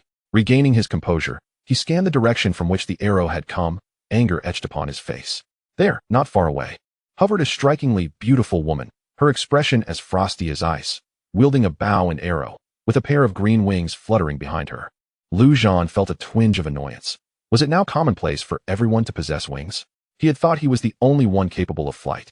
Approaching was an old acquaintance, the future elven queen, Shen Jialaw. That head belongs to me. You cannot claim it. Shen Jialaw coldly addressed Chu Ning, aiming her bow at him. Well, another headhunter has arrived. I must be quite the prize, Lu Zhan declared, taking a seat on the ground and exclaiming. Is there anyone else who wishes to join? Come forth, or shall you fight amongst yourselves? Whoever wins may come to slay me. On the ground, the light wall that had entrapped the night dragon had vanished, allowing him to disappear from sight. In this situation, a forced kill was no longer feasible. He could only wait for an opportune moment. Moreover, once his comrades arrived, the chance would be even greater. Who do you think you are? Chu Ning glared at the bow-wielding woman, infuriated. Although he lacked offensive skills, his defense was unparalleled, with 4 wings impervious to harm, leaving him little to fear. She is the Elven Queen. What are you, a mere birdman, to stand before me? Kneel. At that moment, a terrifying aura approached with alarming speed. His muscles tensed, as the sound of a dragon's roar reverberated around him. It was the Dragon King, Zhang Long. However, upon arrival, Zhang Long appeared momentarily stunned, incredulously staring at Lu Zhan. How have you transformed back into a dragon-cursed one? In the air, upon hearing this, Shen Jialaw furrowed her brow slightly. Uncle Zhang, what do you mean? Miss, I just received a system notification. The dragon curse is quite similar to your elven curse, Zhang Long replied, puzzled. This implied that the dragon had indeed fallen to Lu Zhan's hand. Shen Jialaw quickly spotted the giant dragon's corpse, her expression shifting to one of realization. This fellow is intriguing, a blend of both elf and dragon. That birdman must be targeting him as well, but what curse is this? Zhang Long remarked, astonished. This is tantamount to declaring war against the world. Yet, the ability to slay a dragon is undeniably formidable. Haha, the Elven Queen. This wretched woman? You've truly made my day. Chu Ning erupted into laughter. Lu Zhan, somewhat speechless, had not anticipated Shen Jialaw acquiring the title of Elven Queen so early. It felt rather juvenile. What a lively scene we have here. Do you mind if I join in? At that moment, another voice resonated through the air. Soon after, a cloud of dust billowed as a person on horseback came galloping forth. What caught everyone's attention was that he rode not a horse, but a unicorn. Honkai, I did not expect you to arrive as well. Chu Ning narrowed his eyes at the newcomer, sensing a hint of trepidation. Although he was part of the celestial group, he had little knowledge of it, even unaware of how many members it contained. Yet, he had encountered this individual before, the Holy Knight Honkai. Chu Ning, what is the matter? Do you wish to keep all the glory for yourself? Honkai, adorned in gleaming white armor and wielding a silver greatsword strapped to his back, was clearly not an ordinary individual. Upon arriving, he immediately noticed the colossal dragon's corpse, his eyes lighting up. Goodness, you've slain a dragon. So, the one who recently ascended to the top of the leaderboard is you. At level 18, haha. If I kill you, I'll at least reach level 20. This trip has been worth it, haha. Do you really believe you have it all figured out? Do you see that over there? The so-called Elven Queen? Are you not afraid? Chu Ning gestured towards Shen Jialaw in the distance, speaking with a hint of mockery. Let us collaborate, Honkai. After all, we are somewhat in the same camp, she said. The Elven Queen? Is this little girl truly the one? Honkai remarked with a teasing expression, chuckling. Why not come back to my place and warm my bed instead? No sooner had he spoken than a swift arrow shot forth from Shen Jialaw's bow. Its speed so remarkable that it reached Honkai's face in the blink of an eye. Honkai's expression shifted, and he was unable to evade it, resorting to raising his arm to shield his face at the critical moment. The arrow struck his armored arm with a resounding thud, and he felt a tremendous force. Fortunately, his armor was of exceptional defense. Otherwise, the arrow might have pierced through his arm, striking him squarely in the face. Interesting, indeed powerful. Honkai shook his arm, wincing at the pain. However, he was undeterred. As an archer, he was naturally a ranged combatant. He was confident that once he closed the distance, he could overpower this woman effortlessly. Next time, it will be a fight to the death, Zhan Jialua coldly declared. Many people have gathered. Oh, where is that caster? I wish to see what he looks like, exclaimed a bystander. What on earth is that? A birdman. Such a class exists? This is quite enlightening. A dragon. Look, it's truly a dragon. Who killed it? That was ruthless. Who was that woman? Those green wings are quite striking. I know her. She is known as the Elven Queen and apparently has a significant backing. Are you all here for the caster? Haha, that has nothing to do with me. I'm merely here for the spectacle. After all, this is the first major event since the apocalypse began. Indeed, more and more people arrived. These individuals appeared relaxed, devoid of the tension characteristic of the apocalypse, clearly possessing a degree of strength and confidence in their abilities. Those of weaker prowess were preoccupied with survival, having no time to indulge in such festivities. Among them, numerous elves and holy figures were discreetly present. Identifying these hidden classes was quite simple. Elves sported pointed ears, while holy practitioners often donned immaculate white attire, presenting themselves as priestly figures. Of course, many concealed their true identities. Beneath Zhan Jialua, dozens of individuals gathered, trained and exceptionally stern, forming a stark contrast to the surrounding revelry. In ancient parlance, they could be referred to as the family guards of the Zhan clan. Everyone, what is the current situation? Who will be the one to kill him? At this moment, a burly man stepped forth from the crowd, speaking loudly. Clad in fiery red armor, his long, pointed ears signified him as an elven warrior. Elves are renowned for their archery and magic, yet their warriors are equally formidable. An elven warrior can meld their attributes into combat, making them exceedingly formidable. This one, for instance, was a fire attribute warrior. However, no sooner had he finished speaking than an arrow suddenly pierced the air. Moreover, from various locations, magical spells were unleashed, all aimed at the front where the battle unfolded. With a deafening crash, the various attacks seemed to strike the air, yet emitted a shriek as a figure materialized, lifeless on the ground. This was an elven assassin, likely attempting a stealthy approach to eliminate a target unnoticed, but he had underestimated the strength of those present. Witnessing this scene, the onlookers' expressions changed drastically. It was now clear that whoever dared to strike first would become the target of collective ire. There was no other option. Only the one who delivered the killing blow would reap the rewards, and no one wished to become a mere facilitator. Everyone. This man holds a grudge against my Zhan family. Let us extend some courtesy, shall we? Henceforth, we shall all be allies of the Zhan family. At this moment, Zhan Long stepped forward, proclaiming loudly. His voice resonated with a powerful timbre, akin to a dragon's roar, striking awe into the hearts of those present. Among the gathered, the Zhan family was indeed the most formidable. Others had arrived in small groups, while the Zhan family had brought a small contingent. Of course, not all were swayed. The holy knight Han Kai scoffed. The Zhan family? If I recall correctly, you were once hailed as the foremost family in Jiangnan before the apocalypse. But who recognizes you now? Spare me the nonsense. I say we all go at it together, based on our own abilities. Whoever manages to kill him shall claim the glory. Well spoken indeed. Haha, who shall be the first to step up? Shall I take the lead and pave the way for the esteemed gentleman? Look at this cursed fellow. He seems to have given up struggling, utterly cowardly. In my opinion, we should unite as humans to combat the monsters. If we must compete, let it be through intellect rather than brute force. And how do you propose we engage in an intellectual contest? Quite simply, through rock, paper, scissors. Whoever wins in the end gets the bounty. Get lost. A group that had been intimidated by the Zhan family suddenly found their spirits lifted with Han Kai's leading challenge, and the atmosphere grew lively. In the center of it all, Lu Zhan sat on the ground, resting his chin on his hand, thoroughly entertained by the unfolding events. It appeared that the family behind Zhan Jialua was quite impressive, the first family of Jiangnan. Furthermore, the fact that the elven assassin had been killed without the killer being cursed indicated that he was unequivocally targeted from the start. Reflecting on this, Lu Zhan turned to his side and inquired, with so many seeking to kill me, each one stronger than the last, what are you all planning to do? Brother Lu, fear not.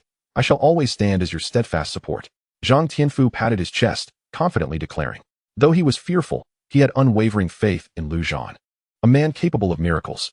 As for Lu Yong, he furrowed his brow and suddenly exclaimed, Everyone, Brother Lu has just slain numerous monsters, saving an entire city. He is a hero of humanity. Why seek to kill him? Chapter 102, Madness. In an instant, silence fell. Everyone turned to Lu Yong, gazing at him as if he were a fool. A hero? Haha, that is laughable. Is he not some kind of saint? A male saint? Now that is indeed rare. Does this mean we must first eliminate his companions before we can target him? A great uproar of laughter erupted. What good were discussions of heroism in this moment? Utter nonsense. Lu Yong's face flushed red and pale, his conviction fracturing, now fully exposed. Brother Lu, they may not understand you, but I do. Fortunately, at this moment, Xiao Yao beside him grasped his hand, offering a semblance of comfort.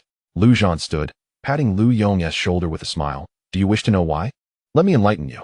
Firstly, my level is an astounding 18, ranking first in the world. Anyone, even a level 1, who manages to kill me will claim the top position. Is that reason sufficient? As soon as these words were uttered, the crowd's breaths quickened. While level alone does not equate to absolute strength, the prestige of being ranked first was irresistibly alluring.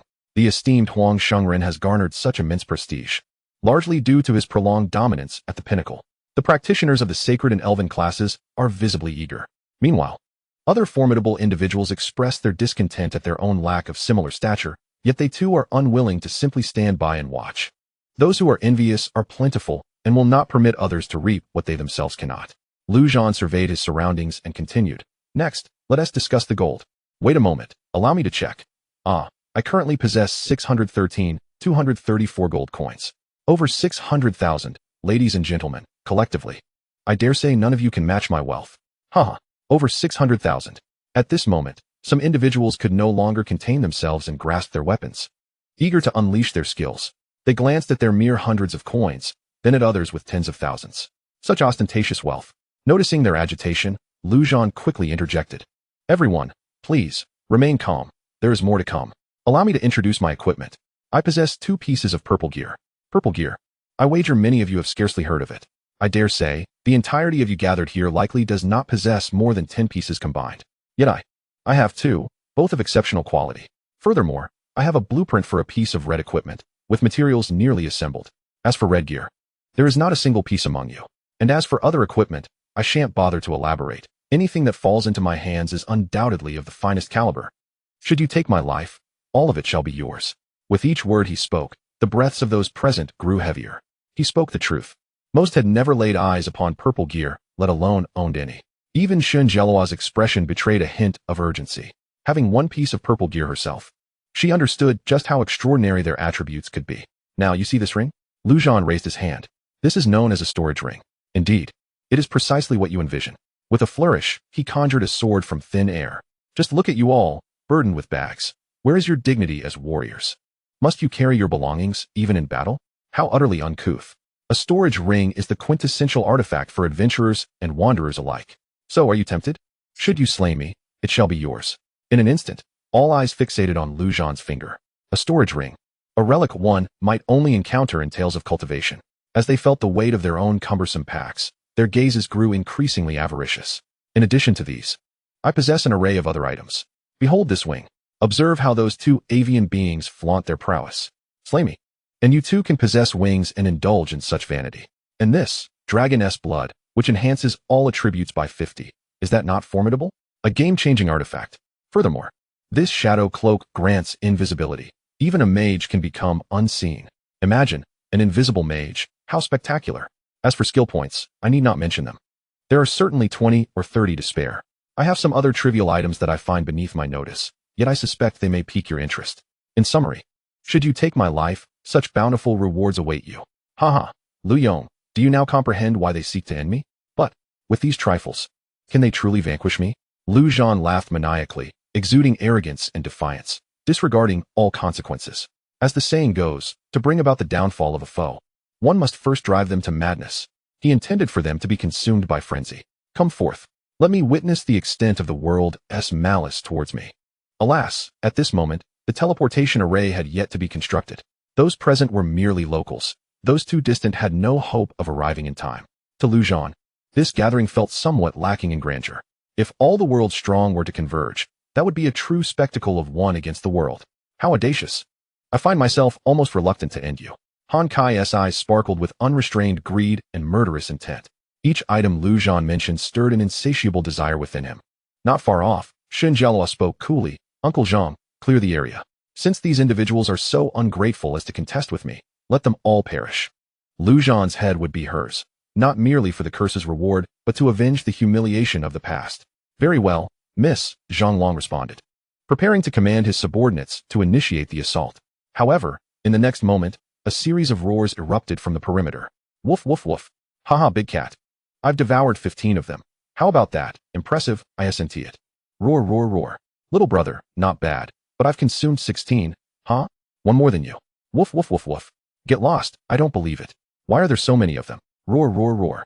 Where's my good brother Zhan? What are all these creatures? As the cacophony grew louder, a terrifying aura approached from afar.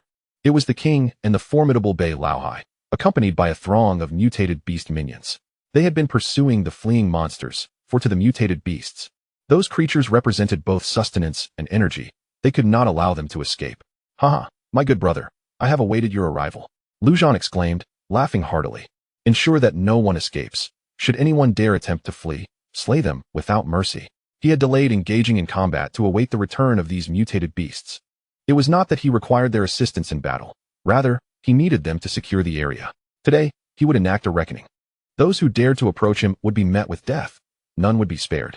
As he spoke, Zhan waved his hand, and the corpses of 35 monsters gradually rose, their eyes glowing with an eerie green light. Chapter 103, Battle.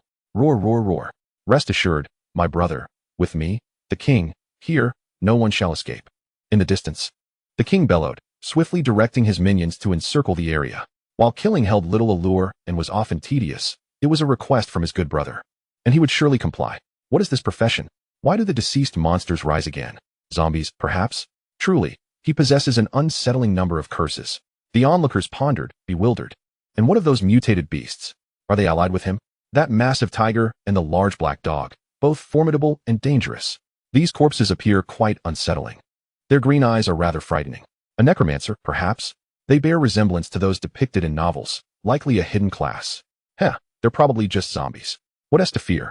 They look weak enough. We've seen them on television, just strike at their heads.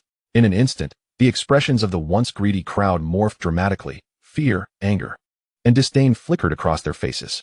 Just moments ago, they were embroiled in a fierce dispute over who would seize the grand treasure, but in an instant, the tide of battle shifted. How intriguing it is to ponder. Who truly embodies the prey, and who the hunter? A hint of mockery flickered across Han Kai's face. Yet fear did not consume him. He believed that even if he could not vanquish Zhan, escaping should pose no challenge.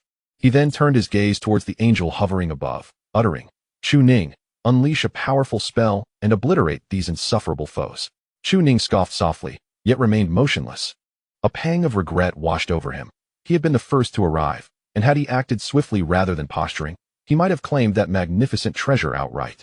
Especially after Zhan revealed the formidable artifacts he possessed, the regret was almost suffocating.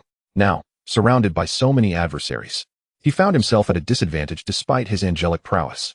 He could contend with the undead, but Zhan was no mere specter. Slaying countless undead served only to furnish others with glory. Furthermore, his grand spell, Holy Radiance, had a lengthy cooldown of 15 minutes and consumed a vast amount of mana. He could not afford to cast it recklessly. Lost in thought, he was suddenly charged by 2 undead dragonhawks.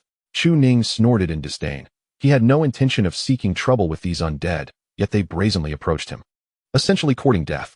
He raised his holy sword, softly chanting a spell. Moments later, 2 beams of light surged down upon the 2 dragonhawks. Though Holy Light was inferior in range and effect compared to Holy Radiance, it proved effective against the undead.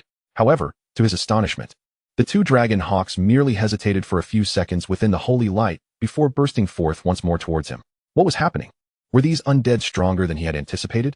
On the ground, Zhan stood resolutely atop the corpse of a giant dragon, arms folded behind his back. The newly reborn undead were already surging outward. Each of them was indeed formidable, and he even recognized several renowned warriors from his previous life among them. Yet, there exists a distinction even among the strong. If these beings were comparable to divine generals, he had already ascended beyond the realm of emperors. Ironically, the greatest threat among them was that angel soaring above. This individual had demonstrated a terrifying ability to purify all undead beneath the rank of a hero. This was precisely why he refrained from resurrecting a dragon. If it were to be purified, the loss would be catastrophic. Nonetheless, he was unperturbed. Such a powerful skill could not be deployed frequently, and he possessed the ability to resurrect countless undead. The ground was littered with the corpses of innumerable fiends, sufficient to allow him to resurrect dozens of times.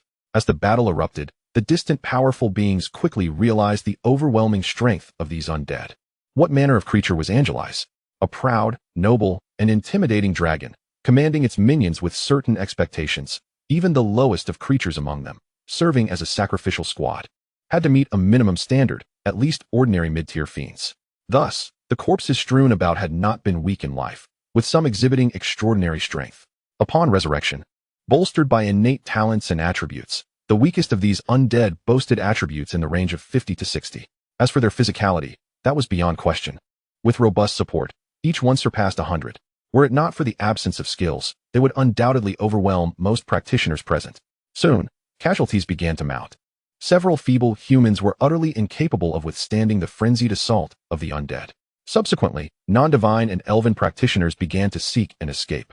They had come merely to observe and perhaps scavenge some spoils, with no intention of engaging in a life-or-death struggle. Yet, no sooner had they fled a few meters than a terrifying bolt of lightning struck before them, instilling dread in their hearts. "Back off, all of you. My brother has decreed that you cannot leave," the king bellowed. What a formidable being he was. In the future, even the elven queen would not dare to display any insolence in the presence of this great tiger. Perhaps the night monarch could contest with the king under the cover of darkness, but the current king, having consumed dragon blood and an abundance of fiend flesh, had developed at an unprecedented rate compared to his previous incarnation. At this moment, should the king truly engage in the fray, it would undoubtedly result in a massacre. A multitude of individuals exchanged glances, caught between the tiger ahead and the undead behind, utterly unsure of how to escape. "Uncle Zhan, the situation has escalated beyond our expectations," Shun Jialua remarked, her brow furrowed. "Indeed, this fellow's strength has surged too rapidly. It presents quite a conundrum," Zhang Long replied, taking a deep breath. They had initially believed their adversaries would be the competing individuals. Now it seemed that eliminating Lu Zhan posed the greatest peril. The undead were trivial in comparison. Yet the mutated beasts lurking behind them instilled trepidation even in Zhang Long, a dragon blood warrior. He recognized the large black dog. But what was the story with the massive tiger? Lu Zhan was merely an undead mage. Could he also be a beast tamer? "Let us clear these undead first and reassess the situation thereafter," Zhang Long suggested. "Yes, Uncle Zhang, you lead the charge." "I'll see if I can take him out directly," Shun Jialua replied, knocking an arrow to her bow. Yet, the very next moment, the arrow vanished without a trace. The elven kin possessed an innate affinity for various elemental attributes, yet typically, a hidden class among them would harmonize with only one element. Shun Jialua, however, was different. Her class talent was a blessing from the elven king, allowing her to wield all elemental attributes: fire-s explosion, ice-s control, metal-s sharpness, shadow-s invisibility, and even wood-s healing. For this reason, she had crowned herself the Elven Empress. Chapter 104, The Frenzied Holy Night. Lu Zhan's expression was one of unwavering focus. The visible enemies were of little concern to him. The true threat lay in those unseen: thieves, assassins, and killers. Those who could cloak themselves were impervious to the undead and could not be attacked. At this moment, he was certain that several were stealthily approaching him. After all, as an undead mage, it was logical to assume he had numerous corporeal forms. "Be cautious," Lu Zhan warned, as 3 human companions remained at his side: Zhang Tianfu, Lu Yong, and his girlfriend, Xiao Yao. No sooner had he spoken than a jolt surged through him, and without hesitation, he swung his sword towards the sky. With a clang, an arrow materialized in the air, struck by his blade, and fell to the ground. He recognized that arrow all too well. Lu Zhan turned to look at Shun Jialua, pointing his sword at her, his murderous intent unabashedly evident. Today, he intended not only to slay dragons, but also to conquer royalty. However, just as Lu Zhan struck a dramatic pose, a dagger pierced his chest, accompanied by a resounding clang. The dagger pierced his chest, yet could not penetrate even a fraction. Lu Zhan reached out, grasping what felt like an arm. In the next moment, a shadowy figure materialized before him, an invisible assassin. The assassin's face was a mask of anxiety and confusion as he struggled to withdraw his hand, only to find it utterly ensnared. "Have you not dined today?" Lu Zhan remarked coolly. In an instant, his hand fell like a sword, and the assassin's head tumbled to the ground. The reason this individual had managed to approach him was his complete lack of threat, prompting Lu Zhan to regard him with indifference. This spectacle momentarily petrified the other hidden figures, compelling them to retreat once more in search of an opportune moment. Lu Zhan remained unfazed, with no one daring to confront him. He stood resolute, unyielding in the face of uncertainty. It was then that he beheld the Holy Knight. This figure was indeed valiant, wielding a colossal sword seemingly imbued with sacred elements, inflicting tremendous damage upon the undead. Furthermore, the knight's steed, a unicorn, was no ordinary mount. Its horn could unleash beams of divine light. Together, the knight and his steed swiftly dispatched 4 or 5 undead foes. Lu Zhan's heart scoffed at the display. This individual had been ostentatious since his entrance, truly reveling in the limelight. What? Do you wish to usurp the protagonist's role? He mused. If so, let us commence with your demise. With a thought, his two generals, number 1 and number 2, appeared at his side. Number 1 was dispatched to engage in a feigned skirmish, accumulating buffs with each encounter. Meanwhile, number 2 had already activated the skill, Gale Step, vanishing from sight. Indeed, the sacred was a bane to the undead, but it only conferred special damage bonuses. Defensively, the holy offered no protection against the undead. In the next heartbeat, number 2's shadow materialized atop the unicorn, plunging a dagger into Honkai's back. The skill Backstab Assault allowed number 2 to teleport directly behind his enemy, provided the distance sufficed. Holy Guardian, Honkai, as a formidable wielder of the sacred, sensed impending danger and promptly cast his defensive skill. In an instant, a barrier of light enveloped him. However, as the dagger met the barrier, it shattered with a resounding crack. At least this delay granted him a few precious seconds. Honkai tumbled from the unicorn, landing in a most undignified manner. The unicorn, too, reacted with remarkable speed, directing its light beam toward its own back. Yet, number 2 had already vanished from sight. A cold sweat broke out on Honkai's brow. How could this be? How could such a terrifying undead exist? He sprang to his feet, gripping his massive sword with vigilance, his demeanor tense. Where's that fiend? He wondered, unable to locate his adversary. The cooldown for Holy Guardian stretched a daunting 3 minutes. He may not endure until then. In desperation, he bellowed to the sky. Chu Ning, what are you waiting for? As a knight, his skills were primarily single-target damage. Unable to strike the undead was futile. In the air, Chu Ning had just purified an undead dragon hawk with the sacred light technique, rendering the situation less dire. Hearing Honkai's call, he couldn't help but snicker, retorting, "Humph. A useless fool, just flee."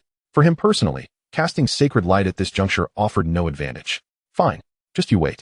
Honkai seethed, bracing himself against the unicorn, hands clutching his greatsword, prepared for the worst. He refused to believe that the assailant could still pilfer his sustenance. The next instant, a piercing wail erupted from behind him as the unicorn cried out in agony, blood spraying forth. Number 2 was no simpleton. He was an intelligent undead. If he could not eliminate his target, slaying the target's steed was an equally viable option. With a thunderous crash, the sacred beast, the unicorn, collapsed to the ground, lifeless. Damn it! Honkai's eyes turned crimson with rage. As a knight, the unicorn was his initial equipment, and there was no place to procure a second. While mounted, it augmented his attributes by 30%. Over their journey, he had forged a bond with the unicorn that transcended species. And now it lay dead. Honkai erupted in fury, unleashing a primal roar. A radiant light emanated from his being. The Holy Knight's innate skill, divine light. In that moment, his attributes doubled, and he was enveloped in sacred radiance, healing his wounds while also mending his allies. Yet, to the undead, this light was lethal. In such a state, they could not approach him. Transformed, Honkai disregarded number 2, charging toward Lu Zhan. Though consumed by wrath, a sliver of reason remained. He understood that Lu Zhan was the true culprit. More importantly, slaying Lu Zhan would yield substantial rewards, making the loss of his unicorn bearable. Lu Zhan naturally noticed the luminous figure advancing toward him. Did he seek a duel? He had no intention of granting that wish. In the next moment, Lu Zhan donned wings and with a few powerful flaps, ascended into the sky. Honkai, still in the midst of his charge, was left utterly dumbfounded. What the hell? I cannot fly. This was a blatant mockery. Ah! Honkai roared in frustration, blood spewing forth from his mouth as he was overcome by rage. Devoid of a target, Honkai lost all semblance of reason. You killed my unicorn. Now, I shall slay your undead. He barreled toward the horde of undead. He was indeed formidable. Merely approaching caused the undead to begin disintegrating. In just 3 minutes, he had eradicated 20 or so of them. However, his transformation time had also elapsed. Damn it. Without the undead, let us see how you fare. Honkai disregarded everything and bellowed at Lu Zhan. The next moment, with a wave of his hand, Lu Zhan summoned forth 30 more monsters from the earth. Chapter 105, The Artifact of Defense. With a thud, Honkai collapsed to the ground, his eyes vacant. He had utterly broken down. Among the newly risen undead stood even his beloved unicorn. Just then, a sword pierced his heart from beside him. A treacherous ally seizing the moment to claim his life. Regardless of the circumstances, taking a life would yield gold. For a powerhouse like Honkai, how could he lack riches? Indeed, the assailant, upon hearing the system's notification, beamed with delight. The once proud Honkai could hardly fathom that he would meet such a pitiful end. In an instant, it was over. The newly reincarnated undead once again charged toward the crowd. The onlookers, having just endured a fierce battle, wore pale expressions, exclaiming in exasperation, "Will this ever end?" In the air, Zhan remained unfazed. After all, regardless of who dealt the killing blow, the spoils would ultimately belong to him. Meanwhile, Chu Ning beheld this scene, a surge of anger and fear welling up within him. Would he meet the same fate? Contemplating this, the thought of fleeing took root in his mind. Although the rewards of the curse were incredibly tempting, they paled in comparison to the value of his life. Furthermore, should Zhan survive, he could always reclaim it once he ascended to the rank of a six-winged angel. The Holy Light Angel was undeniably a late-game class, growing stronger as time progressed. However, just as he contemplated escape, he noticed Zhan directly charging towards him with wings unfurled, clearly intent on a one-on-one confrontation. Witnessing this, Chu Ning's excitement surged. He never anticipated his adversary would be so reckless. The four-winged angel, though lacking in offensive skills, possessed formidable physical attributes, both strength and constitution exceeding 100. Grasping his holy sword, Chu Ning swung it at the approaching figure. Yet, in the blink of an eye, Zhan's silhouette vanished from view. Acting on instinct, Chu Ning enveloped himself with his wings. A resounding clang echoed, as Zhan's feeble sword shattered upon impact, though it failed to penetrate. The overwhelming force sent Chu Ning reeling, causing him to spit blood uncontrollably. "Ah, your wings are quite impressive, remarkably sturdy," Zhan exclaimed in admiration, discarding the broken sword and preparing for a direct confrontation. However, just as he was about to act, an arrow infused with explosive energy hurtled toward him. Shenjialua was relentless, seizing every opportunity to attack. Zhan, unperturbed, cradled the angel enveloped in his wings, shielding himself. With a thunderous boom, the explosive arrow struck his wings, yet astonishingly, the defense held firm. However, within the cocoon of wings, Chu Ning coughed up more blood. Although the arrow failed to injure Zhan, it jolted the onlookers into action. Indeed, Zhan, airborne, was but a living target. They need not waste their efforts on the undead, but rather focus their ire on the true orchestrator, Zhan himself. In an instant, a barrage of attacks rained down upon Zhan from the crowd. Arrows, magic, and hidden weapons flew forth, with some even discarding their melee weapons in desperation. With such a multitude of assailants, it was impossible to discern who landed the fatal blow. What if they claimed the kill? Shenjialua knocked her bow, but refrained from loosing an arrow, concentrating her focus on the unfolding chaos. She needed to release her shot at the critical moment. Facing the onslaught, Zhan remained undeterred, lifting the angel with one hand. At that moment, the angel, cocooned within the wings, resembled a sphere. With all his might, Zhan swung the spherical figure, launching it with such velocity that it became an impenetrable shield against the incoming barrage. Clang! Boom! Various attacks were repelled by the angelic sphere, none landing on Zhan himself. By the heavens, this is a defensive marvel. Zhan reveled in the exhilaration of the moment. The angel's wings proved to be exceptionally resilient, impervious to their strikes. He pondered whether transforming this entity into an undead might allow it to shrink into a sphere as well, certainly a golden defensive artifact. After enduring a round of attacks, Zhan emerged unscathed, but within the wings, Chu Ning was suffering. While he had not faced direct assaults, the dizziness from being swung around, coupled with the shockwaves of the various attacks, left him feeling lightheaded and bloodied. At this moment, he finally understood the sheer despair and helplessness that Han Kai had experienced earlier. "Damn it, I'll fight back." As Zhan came to a halt, Chu Ning seized the opportunity to raise his holy sword, discarding any thoughts of concealment as the holy light illuminated the area once more. The radiant light descended from above, prompting a shift in Zhan's thoughts as he recalled the first and second entities back to the realm of the undead. As for the others, if they perished, it mattered little. Seizing the chance while Chu Ning's wings were unfurled, Zhan struck with his sword, severing Chu Ning's head cleanly from his body, which then dropped to the ground. Yet, in a most peculiar twist, the headless form of Chu Ning remained suspended in midair, still radiating the holy light, which showed no sign of abating. Much like before, the undead, bathed in the holy light, stood motionless, beginning to be purified. Meanwhile, the weary adventurers who had just fought regained their vigor, both in spirit and body. "Quick, now's our chance. Let's take him down." Some astute individuals quickly grasped the situation. With the undead incapacitated, it was the ideal moment to strike at Zhan. "Zhangshu, keep that beast and tiger occupied while you and I go after Zhan," Shenjialua commanded assertively before unleashing 3 arrows in quick succession. "Agreed," Zhang Long responded, waving his hand as the well-trained squad charged towards the mutated beasts.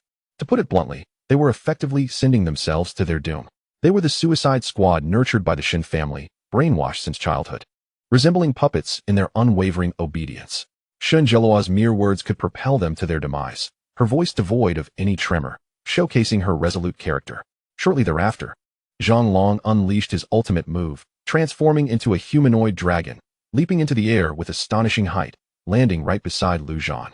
With a mighty roar, Zhang Long unleashed a punch, the sound of a dragon's roar echoing through the air. Lu Zhan scoffed, recognizing that under the holy light, the undead were merely undergoing gradual purification, not yet fully returned to eternity. Thus, his attribute enhancements remained intact. What a joke! Lu Zhan displayed no fear, retaliating with a punch of his own. With a resounding crash, their fists collided, unleashing a terrifying energy that sent Lu Zhan careening backward. Fortunately, he managed to regain his footing. Good heavens! No wonder they call him a dragon warrior. Despite Lu Zhan's extensive undead attribute enhancements, he found himself outmatched in raw strength. However, his robust constitution and ample vitality left him unperturbed. Yet, just as he steadied himself, a golden arrow hurtled toward him. Realizing it was too late to evade entirely, he could only attempt to minimize the blow to vital areas. The arrow struck his shoulder with tremendous force, piercing through. Damn it! Lu Zhan cursed vehemently. The arrow's strength was formidable, penetrating deeply. Had it struck his head, the consequences would have been dire. In the aftermath of his exhilarating exchange with the Dragon King, he had forgotten about Shun Jelua. Facing a 2-on-1 situation in midair was decidedly unfavorable for him.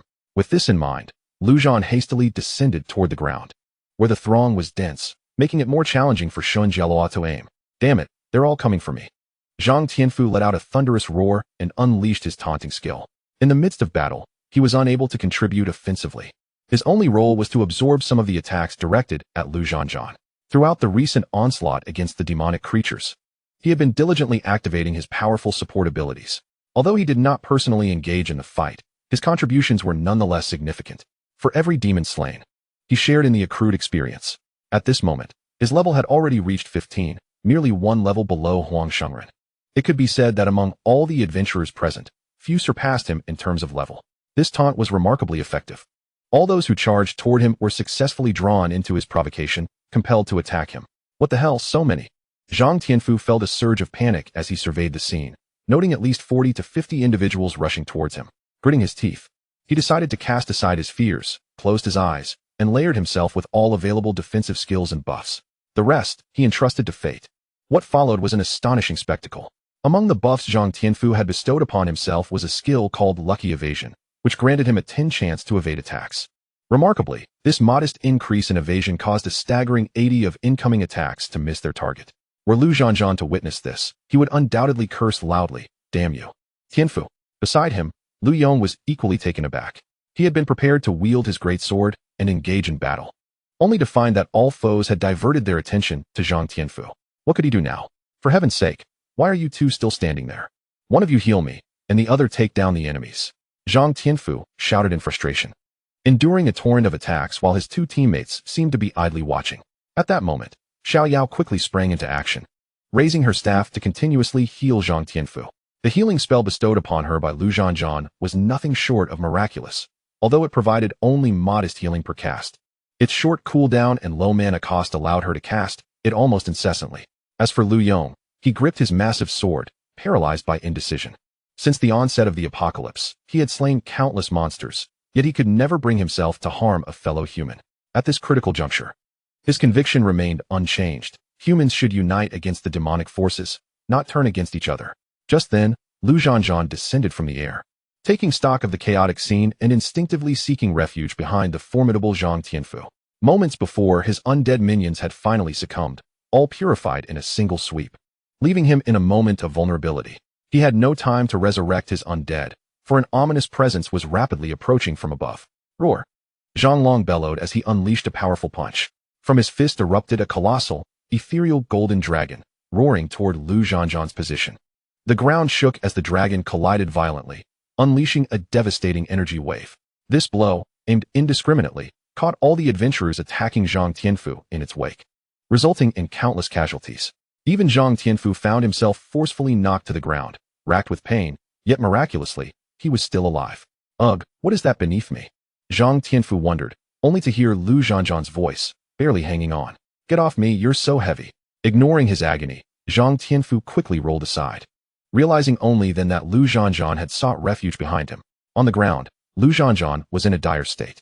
Although the golden dragon had not directly struck him, the overwhelming destructive force had left him injured. Had it not been for Zhang Tianfu acting as a shield, he would have likely been gravely wounded. With no time to spare, he urgently set about resurrecting his undead minions.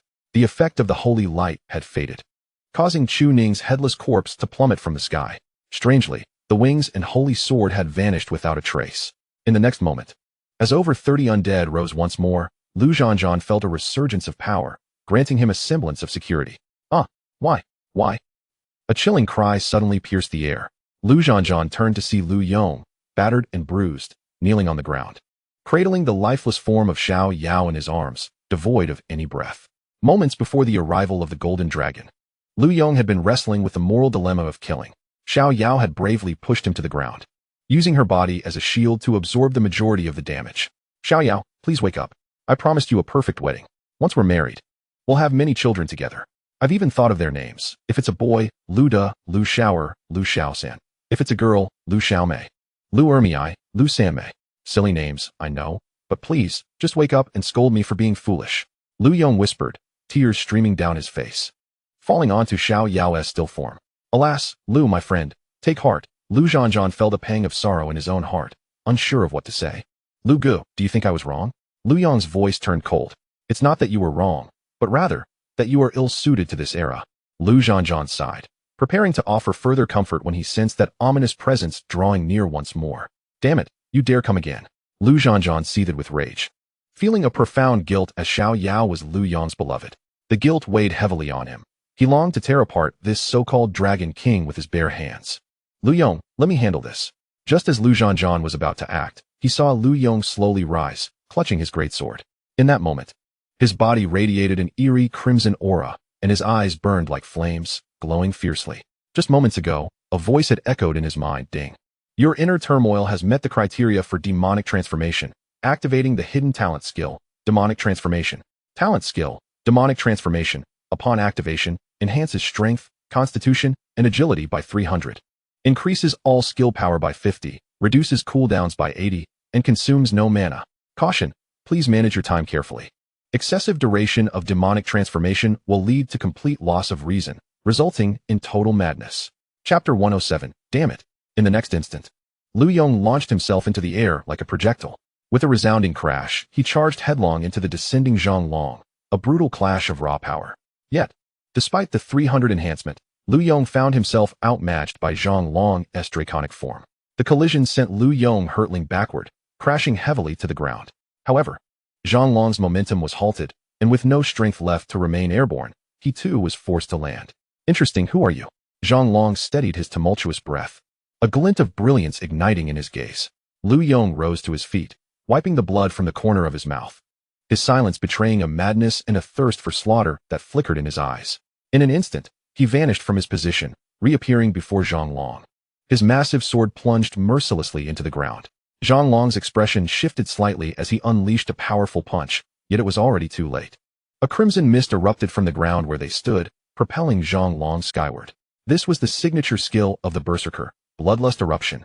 Amidst the sanguine energy, Lu Yong drew his colossal sword, swinging it violently through the air. A blood-red cross-shaped sword aura shot forth from the blade. In that moment, Zhang Long found himself ensnared, utterly unable to evade or resist. Struck head-on by the cross-slash, he was sent sprawling backward. On the ground, Lu Yong leapt after him. However, Zhang Long, though knocked away, was not under control. He twisted his body mid-air and retaliated with a powerful punch. Both combatants exhibited a brutal, straightforward fighting style, akin to a cinematic spectacle that would surely ignite the audience's fervor. Yet in reality, it merely evoked a sense of bloodshed and terror. Lu Zhan closed his eyes, and upon reopening them, they were filled with an intense murderous intent and fury. You are truly despicable, forcing a virtuous soul into this state. As he spoke, the earth began to tremble. The once motionless corpse of the dragon on the ground opened its eyes, emanating an eerie green light, and slowly rose to its feet. But that was not the end. With a wave of his hand, Lu Zhan initiated a mass sacrifice. The 30-odd newly reborn undead were instantly transformed into 7 elite undead. With the death of that angel, Lu Zhan was finally free to unleash his full potential. Following that, he performed mass resurrection and sacrifice. In mere seconds, He stood before 31 elite undead, accompanied by a dragon undead, along with the first and second undead from his realm. Undead Red Dragon. Attributes: Ordinary Undead. Strength: 598. Constitution: 680. Agility: 489. Such attributes were utterly absurd. Unfortunately, it lacked the fire attribute enhancement. Moreover, Zhan discovered the dragon undead's most significant feature: it could not fly. Flight should be a dragon's innate ability, not something inherently possessed, especially considering it had no wings. This inability to soar diminished the dragon's capabilities significantly. Crawling on the ground would make it akin to a serpent. Yet, if this creature remained stationary, augmenting Zhan's attributes, it would still be extraordinarily formidable. With the support of these undead, all of Zhan's 3 primary attributes exceeded 500, and his constitution, bolstered by powerful assistance, surpassed 700, still not reaching its limit. His undead could be further enhanced, even to the level of a hero. If all factors were considered, his attributes could potentially breach the 1,000 mark. At this stage, surpassing 100 in any attribute was sufficient to be deemed a powerhouse. Kill. Zhan uttered with a cold grunt, prompting all the undead to scatter towards the remaining foes.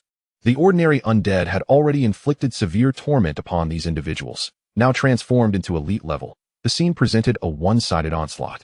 The elite undead were virtually impervious to the attacks of these professionals, rendering them nearly invulnerable. In an instant, a multitude of people abandoned all thoughts of mutated beasts and fled in all directions. After all, remaining meant certain death, while escaping might offer a glimmer of hope. In the air, Zhang Long, who had been battling Lu Yong, felt a shift in his expression. After landing a punch that sent Lu Yong staggering, he propelled himself like a cannonball towards Shun Jialua. Lu Yong, consumed by rage, was about to pursue when he was abruptly restrained. Without looking back, Lu Yong swung his sword. With a resounding crash, the massive blade struck Zhan's body, unleashing a powerful wave of vitality. Yet Zhan remained unfazed, not a single wound appearing upon him. This was the terrifying effect of having over 700 in constitution. Teacher Lu, it's time to regain your senses. There's no need to sacrifice yourself. Zhan's fist connected with Lu Yong's face, employing only a fraction of his strength. Nevertheless, it caused Lu Yong's visage to explode in blood. Lu Yong's current state was decidedly amiss, reminiscent of the earlier Zhou. Zhan surmised that he too was succumbing to a loss of reason over time. He did not wish to be the one to deliver the fatal blow. The excruciating pain from the punch slightly quelled Lu Yong's fury, allowing him to regain some semblance of control. The description of his talent was explicit. If too much time passed, he would become a mindless killing machine. He would rather perish than transform into such a creature. After the madness subsided, Lu Yong's face reflected anguish. I'm sorry, Lu Gu. Rest assured, I will bring him back for you to kill. Zhan patted Lu Yong's shoulder. But at that moment, an arrow suddenly appeared at the back of his head, its speed so swift that Zhan barely had time to react. Yet, he needed no reaction. The arrow struck him as if hitting a steel plate, snapping upon impact without even grazing his scalp. Some individuals truly believe they can act like women and escape retribution, Zhan remarked coolly. No sooner had he spoken than his body vanished from sight.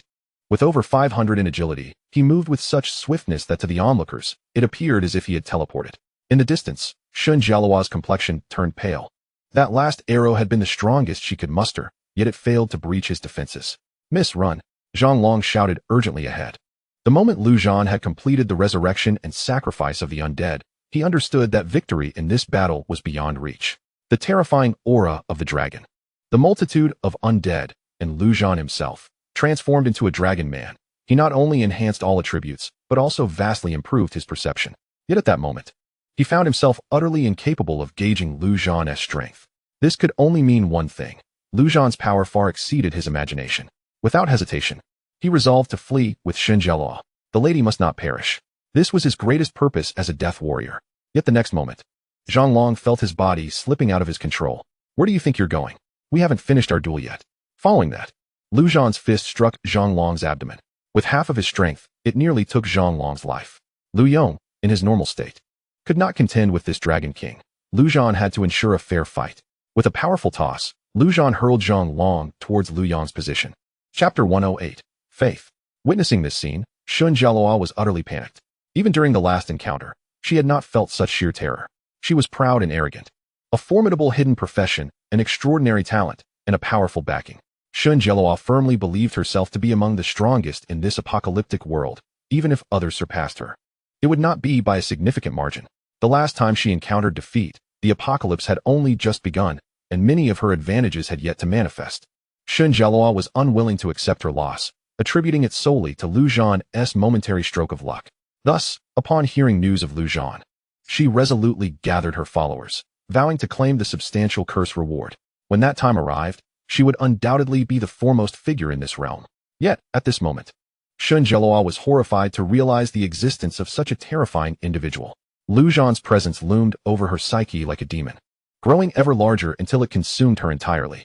Trembling, she raised her bow, desperate to unleash one final arrow. However, as soon as she knocked the arrow, she found herself utterly incapable of releasing it.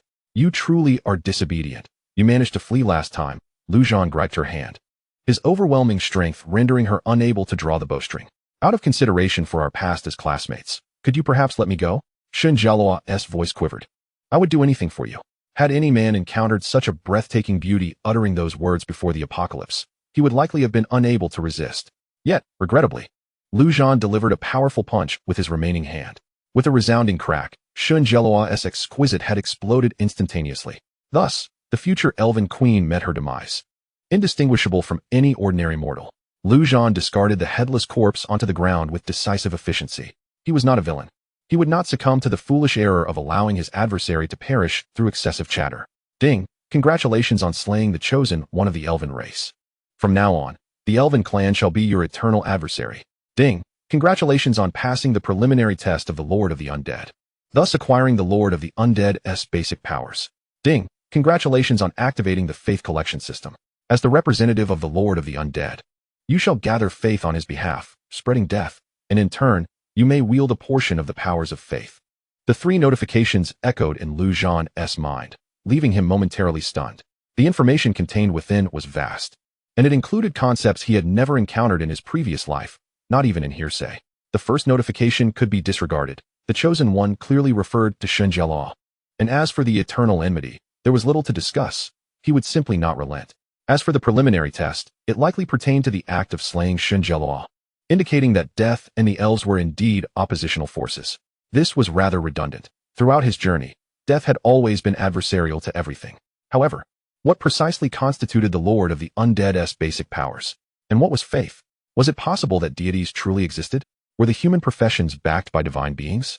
Never mind. He would set aside such musings and focus on eliminating the remaining foes. Subsequently, Lu Zhan unleashed his full might. Within mere minutes, aside from himself and a few others, no one remained standing. Just as Lu Zhan had proclaimed, all were slain. Roar, roar, roar. Lu Zhan, my good brother. This slaughter is exhilarating. After finishing off the monsters, let us turn to the humans. The king bellowed, his imposing presence now terrifying. Even Lu Zhan felt a twinge of fear standing before him. Should a lightning strike fall, he feared he might sustain injuries. Truly, he was the Thunder Tiger. Woof, woof. Woof. Big cat, I've killed 15. How many have you slain? Beside him, Bei Laohai taunted, a provocative grin adorning his face. This old dog was indeed formidable. Under normal circumstances, he could not rival the Thunder Tiger, but once he activated his ogre bloodline, it was uncertain who would emerge victorious. Enough with the chatter. The corpses of that Cyclops and Earth Dragon are still waiting for you. Hurry and devour them, Lu Zhan interjected, uninterested in their banter. I fear I might inadvertently reincarnate them, he added. The allure of those corpses was too enticing, while they could not compare to a dragon. Lu Zhan estimated that upon reincarnation, they would yield at least 300 attribute points. Roar, roar, roar. Lu Zhan, my good brother. Woof, woof, woof. Lu Zhan, my esteemed master. The two mutated beasts transformed into spheres of lightning and vanished from sight. Lu Zhan instantly teleported beside Zhang Tianfu. Brother Lu, these two Zhang Tianfu remarked, utterly speechless upon Lu Zhan's return. Not far off, Zhang Long and Lu Yong continued their fierce battle, bloodied and exhausted, even resorting to the various tactics of street brawlers. Lu Yong fought to avenge his deceased wife, while Zhang Long, having witnessed Zhan's demise, resolved that as a death warrior, he was destined to perish. Thus, he would take someone down with him. Lu Zhan paid them no mind. Their conflict was one of eternal enmity, and he could not interfere. Even if Lu Yong fell here, it was his own choice. At this moment, Lu Zhan was more concerned with the fact that just as he approached Zhang Tianfu, the system's voice echoed in his mind. Ding. Detection of a potential object for faith propagation. Propagation of faith? How would one go about doing that? Lu Zhan's gaze fixated intently on Zhang Tianfu. Zhang Tianfu shuddered. a sharp pain radiating from his lower back, reminiscent of the sensation he had felt upon first encountering Brother Lu. So, in the end, I cannot escape this calamity? He thought, summoning his courage. Come on, Brother Lu, do you prefer to take the initiative or play defensively? Lu Zhan furrowed his brows, perplexed by Zhang Tianfu's thoughts, and directly inquired, do you believe in death? What? Believe in death? What is that? Zhang Tianfu retorted, utterly bewildered. Lu Zhan pondered briefly before asking again. If I embody death, would you place your faith in me? Brother Lu, I would undoubtedly believe in you. Not believe, I mean faith. What exactly is faith? Damn it. Just tell me whether or not you have faith in me. Lu Zhan grew frustrated. Of course, Brother Lu, I have faith in you, Zhang Tianfu replied meekly. Lu Zhan frowned again. This was yielding no reaction at all. Was it possible that Zhang Tianfu lacked sincerity? Do you believe in death? Zhang Tianfu nodded vigorously. I believe in death. Upon uttering these words, Lu Zhan's mind finally registered a response. Ding! Congratulations on successfully acquiring a believer for the Lord of the Undead. Lu Zhan opened his attribute panel, and indeed, at the bottom, a faith interface appeared. Upon accessing it, it displayed a singular believer, Zhang Tianfu, a novice believer. Note, you may initially wield the powers of faith, gaining 10 attribute points from your believer. Additionally, after 24 hours, you may utilize one of your believer's skills. Chapter 109, The Power of Faith. Why? Lu Zhan sighed deeply, his face marked with frustration and grievance. He simply wished to strengthen himself through his own efforts and struggles. Why, oh why, was he granted so many external aids? This sensation, it is truly exhilarating. As Lu Zhan scrutinized his attributes, he noticed a significant enhancement. Particularly in the Constitution category, it had increased by over 20 points. This implies that Zhang Tianfu's Constitution reached an impressive 200 points, not accounting for the substantial boost from powerful support. This was purely his innate Constitution. Aside from Lu Zhan, who was an anomaly, such a Constitution surpassing 200 points is exceedingly extraordinary. Moreover, with a mere thought, Lu Zhan observed that beneath his follower Zhang Tianfu, all of his active skills materialized, including taunt and powerful support. This meant that in the future, Zhang Tianfu's presence would not be necessary for him to activate this remarkable boost to his Constitution. If he were to accumulate more followers, would he not then transform into a master of all trades? Wizards, priests, warriors, swordsmen, all could be summoned at his command. The mere contemplation of this potential was monstrous. It appeared that the so-called propagation of death might indeed be about recruiting followers. If deities truly exist, then the Lord of the Undead should preside over the realm of death, while other gods may govern the realm of the living. The Lord of the Undead could be seen as spreading death in the world of the living, recruiting adherents. Such actions would undoubtedly be tantamount to encroaching upon territories, making him a target for retribution. As for why the deities of the living do not simply annihilate him, it must be stated that even gods possess limitations.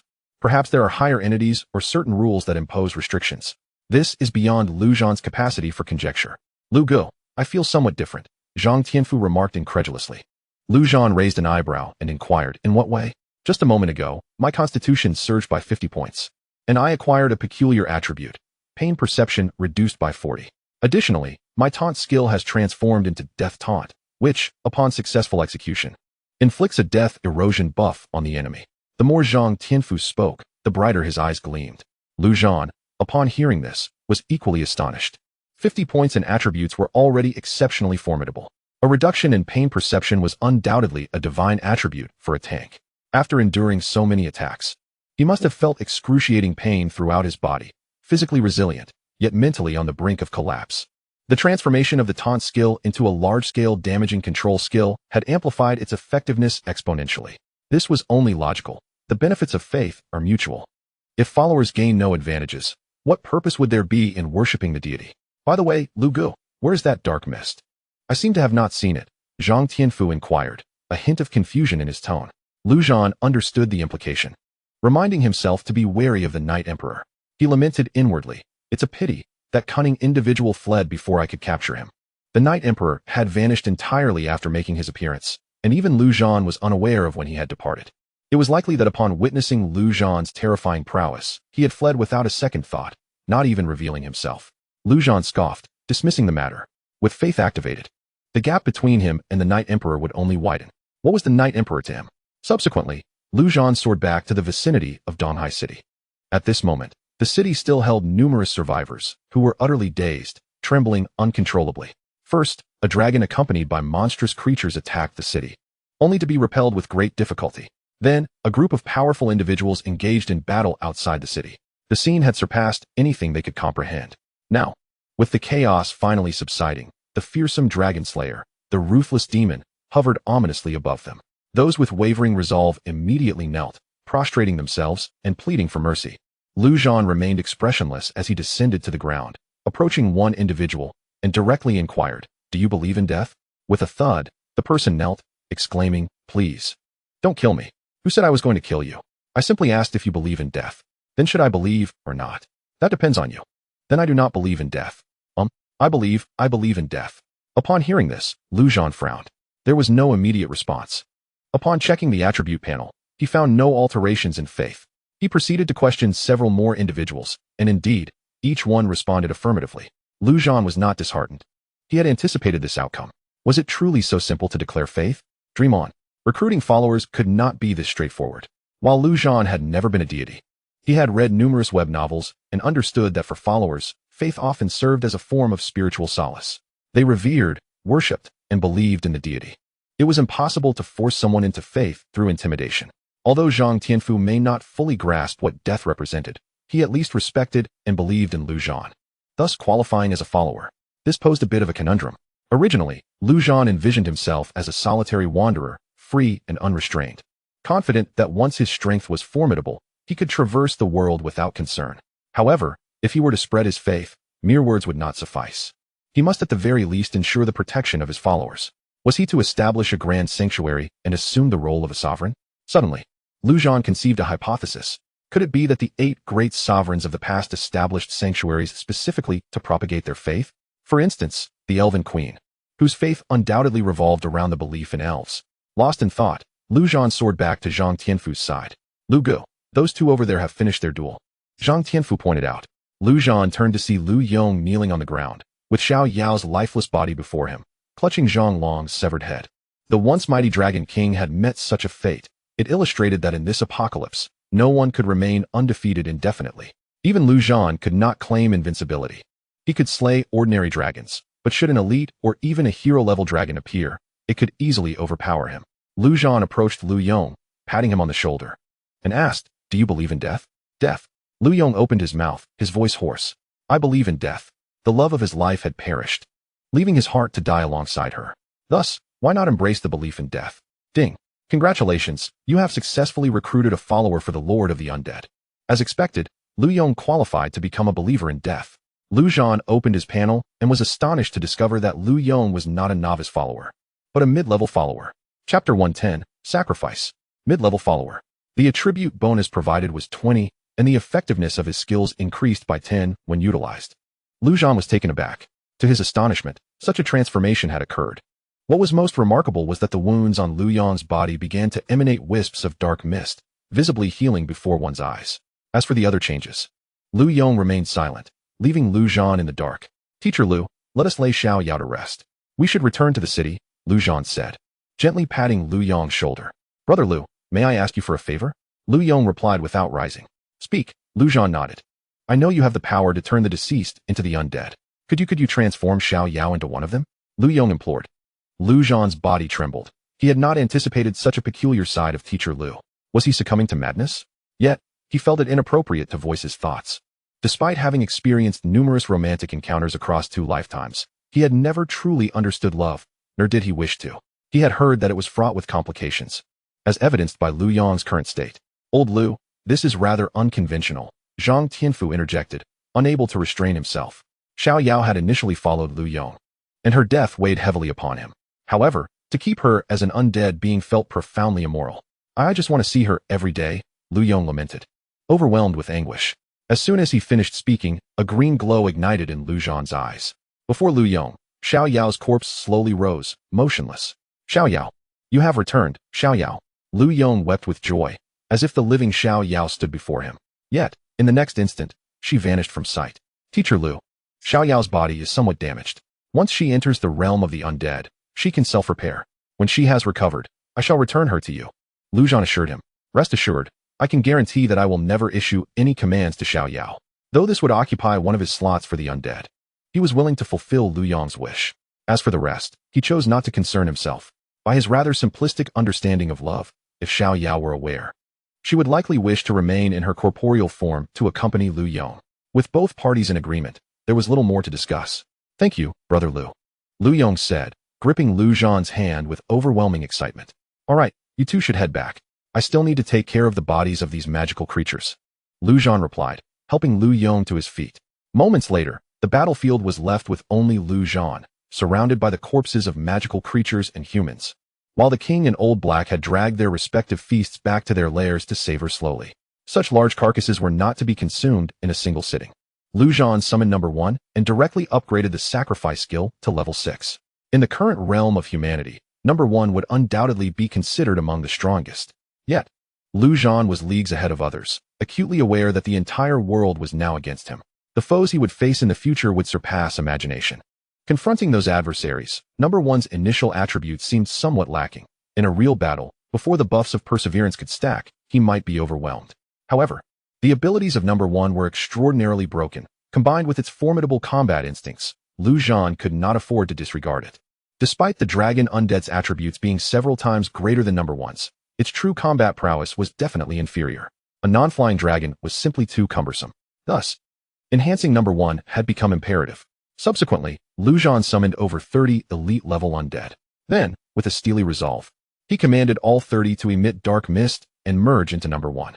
Having made the decision, he resolved to take decisive action. All 30 elite-level undead were sacrificed to number 1. 3 minutes later, upon checking the system notification, he discovered that only half of the sacrifices had been successful. Number 1's 3 primary attributes had increased by 30 to 40 points, with no other changes. As for evolution, there was not a single sign of it. This round had resulted in a significant loss. Yet, having embarked upon this path, there was no turning back. With the capabilities of mass reincarnation and sacrifice activated, in just 10 seconds, Lu Zhan found himself once again facing over 30 elite undead. This time, he did not brutally sacrifice them all to number 1. Instead, with another wave of his hand, 5 of the elite undead transformed into hero-level undead. Subsequently, Lu Zhan offered these 5 hero-level undead as sacrifice to number 1. Indeed, using hero-level undead as offerings proved entirely successful. Number 1's 3 primary attributes surged dramatically, with the lowest increasing by at least 100. Consequently, number 1's 3 primary attributes soared past 300, with agility surpassing 400, now barely adequate. However, the cost had been tremendous. On average, 6 undead yielded 1 elite, and 7 elites produced 1 hero. This meant that during this brief period, number 1 had consumed the remains of 400 to 500 magical creatures. As for the corpses littered on the ground, very few remained. Lu Zhan decided against sacrificing these magical creatures to number 1. After all, a crisis could strike at any moment, and he needed to maintain his peak form at all times. Shortly thereafter, the ground was cleared of magical creature corpses. Within Lu Zhan's realm of the undead, besides number 1 and number 2, there were also 20 hero-level magical creatures and 14 elite-level magical creatures. For now, this would suffice. After the relentless battles, Lu Zhan felt fatigued, both mentally and physically. Upon flying back to the city, he sought out Zhang Tianfu, stating, "Ah Fu, gather a few women for me. I require a massage and a warm bed. Remember, they must be willing." While Lu Zhan reveled in the comforts of beauty, several posts rapidly circulated on forums, igniting fervent public interest. Evil demon lord, slaughtering hundreds of human elites. If this scourge is not eradicated, humanity is doomed. The elven queen of the Shun family has been slain, and the murderer is suspected to be allied with magical creatures. A moral decay or a distortion of humanity. A murderous fiend has ensnared and slaughtered thousands of human elites. A cataclysmic tragedy, with tens of thousands of human elites meeting untimely ends. These posts, authored by an unknown individual, pointed unequivocally to one name, Lu Zhan. His profession, equipment, skills, and strength were all laid bare. Ranked first at level 18. His profession was Necromancer, commanding the undead. He wielded a plethora of divine equipment, with strength beyond comprehension. As for gold coins, he possessed an immeasurable quantity. In no time, Lu Zhan's notoriety exploded, albeit as infamy. The forums had already begun to herald Huang Shengren as the strongest leader of humanity, while Lu Zhan had unequivocally become the greatest villain. There were even calls for Huang Shengren to march forth, to punish the wicked and eliminate evil. Truly absurd. Chapter 111, The Evil Spirit Night. Early the next morning, Lu Zhan opened his window, feeling invigorated and refreshed. After a fierce battle yesterday, He finally unleashed the pent-up emotions that had been simmering within him for so long. He felt an unparalleled sense of ease, entirely devoid of the tension that typically pervades a post-apocalyptic world. At this juncture, he considered himself undoubtedly the strongest among humankind, with no need for false modesty. As for the monsters, he held no fear unless they were of the hero-class caliber. He could confidently assert that he could stride through this world without a care. The likes of the human emperor, the heavenly king, or the divine generals paled in comparison. He was now the true epitome of strength among the human race. In such a state, how could he not feel liberated? At this moment, he stood atop the highest building in the city, once a 6-star hotel. His physical enhancements were all-encompassing. His eyes could be likened to those of a hawk, capable of surveying the entire cityscape below. Immediately, he spotted the epicenter of commotion, where flashes of lightning illuminated the sky, accompanied by the sound of explosions. It was evident that the king and Old Black were engaged in a skirmish. However, considering their relationships, one a dear friend and the other a younger brother, such confrontations were merely playful tussles. In another corner of the city, he observed a few individuals grappling over something. Within one dwelling, a family of 3 savored a rare moment of warmth amidst the apocalypse. In another room, a man and a woman were engaged in activities of a more intimate nature. Meanwhile, on a nearby street, several young people were sparring, not fighting to the death, but rather honing their skills. This was but a microcosm of the post-apocalyptic reality. He withdrew his gaze, contemplating the path that lay ahead. The immediate priority was to acquire the materials for the blood elegy. With that sword in his possession, coupled with his attributes, his combat prowess would at least double. With this thought in mind, he retrieved his phone, only to be greeted by a barrage of messages. "Brother, I've gathered the items. Where are you? Brother, where are you? Where are you? Brother, you're not trying to pull a fast one on me, are you? Did you hang up? Damn it, if I find you, I'll dig up your ancestor's grave." And a series of expletives followed. It was evident that his friend, Ba-Ihu, had exerted considerable effort to collect the items. And if he were to back out now, it would surely incite his wrath. "Sorry, brother, I've been occupied and haven't checked my phone." Almost instantly, he received a reply. "Brother, you're finally back alive. Place the items in the trading hall, and I'll place an order." "Brother, this item isn't going for 10,000. The market has surged, so it'll cost more." This was no bluff. As practitioners grew stronger, the value of various blueprints and materials would inevitably rise.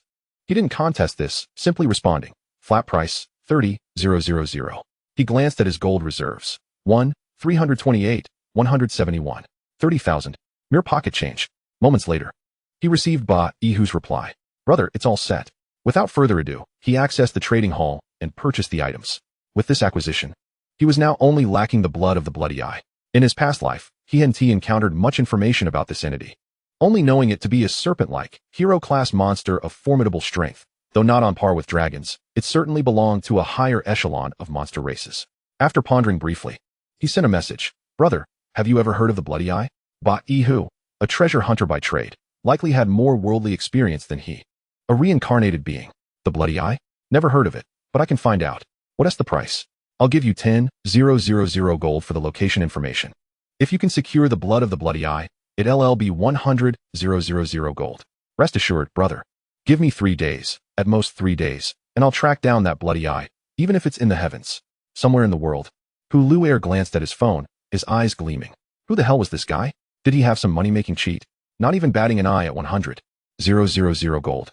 He quickly opened a group chat, sending out a message, offering a bounty of 100 gold for information on the Bloody Eye. He put away his phone. If he could directly acquire the blood, that would be ideal.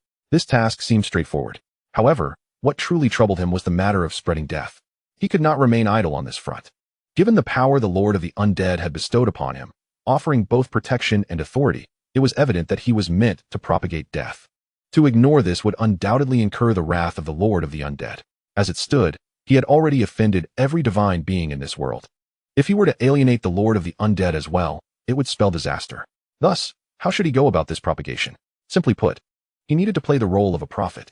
While he excelled at killing, deceiving others was far from his forte. Lacking any clear ideas, he sighed and took a seat, temporarily setting this aside.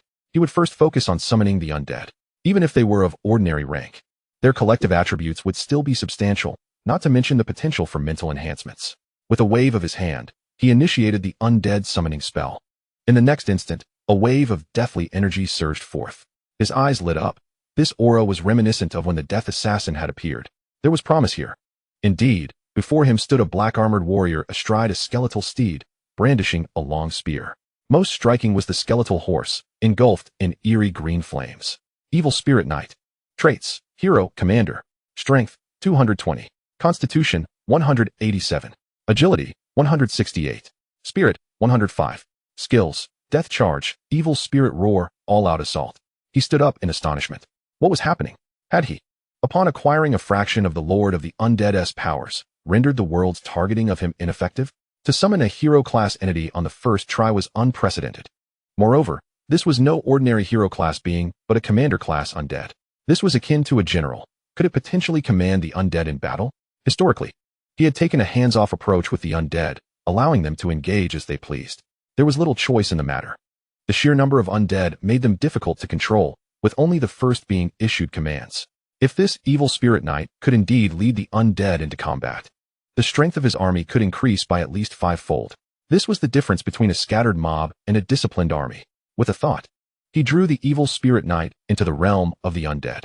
He focused his consciousness within that space, and indeed, at the moment the evil spirit knight manifested, the previously erratic and wandering undead began to converge, lining up before the evil spirit knight in neat rows.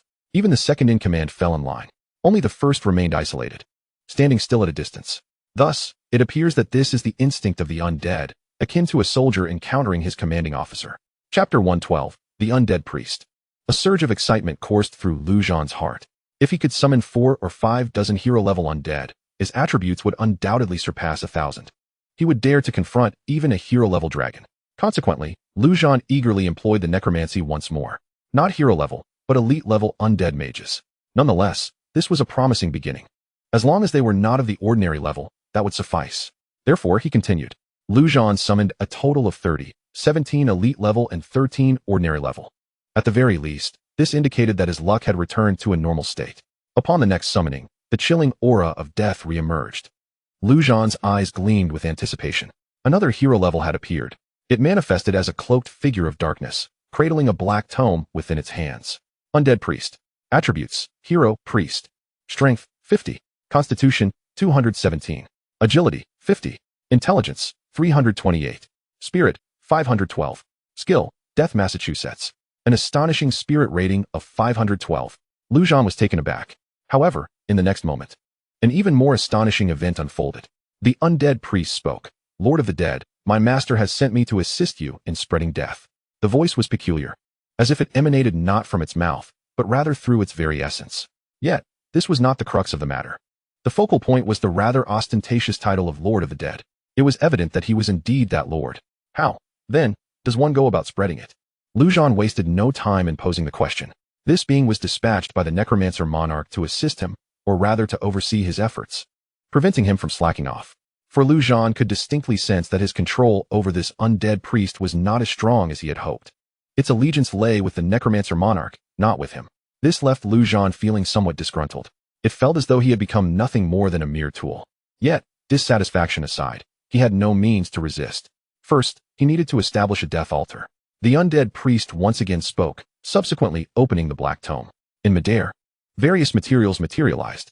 By midday, Zhan finally emerged from his chamber, his head throbbing. He had initially thought that with his current strength, he would be able to navigate this world with ease and freedom. However, he quickly realized that he was still unable to act as he pleased. The undead priest had granted him a week's time. After that week, the death altar must be erected. Otherwise, the Necromancer monarch would revoke all his bestowed powers, even his profession. This was utterly unacceptable to him. Furthermore, there was the matter of the followers.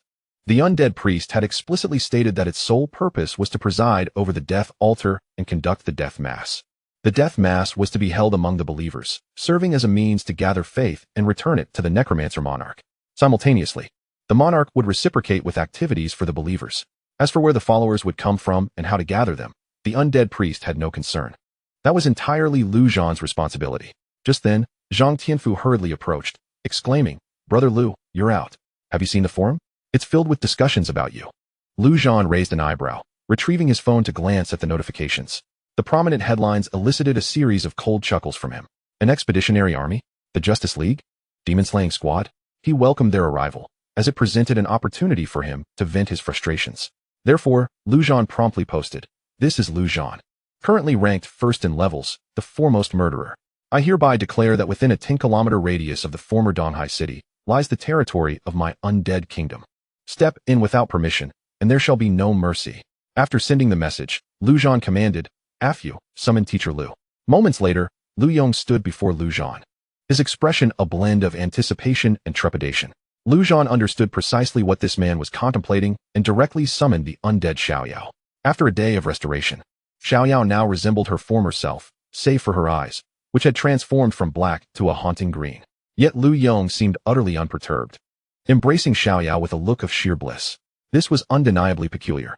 Lu Zhan paid no mind to the unsettling scene and stated, Teacher Lu, I wish to establish an undead kingdom to protect humanity.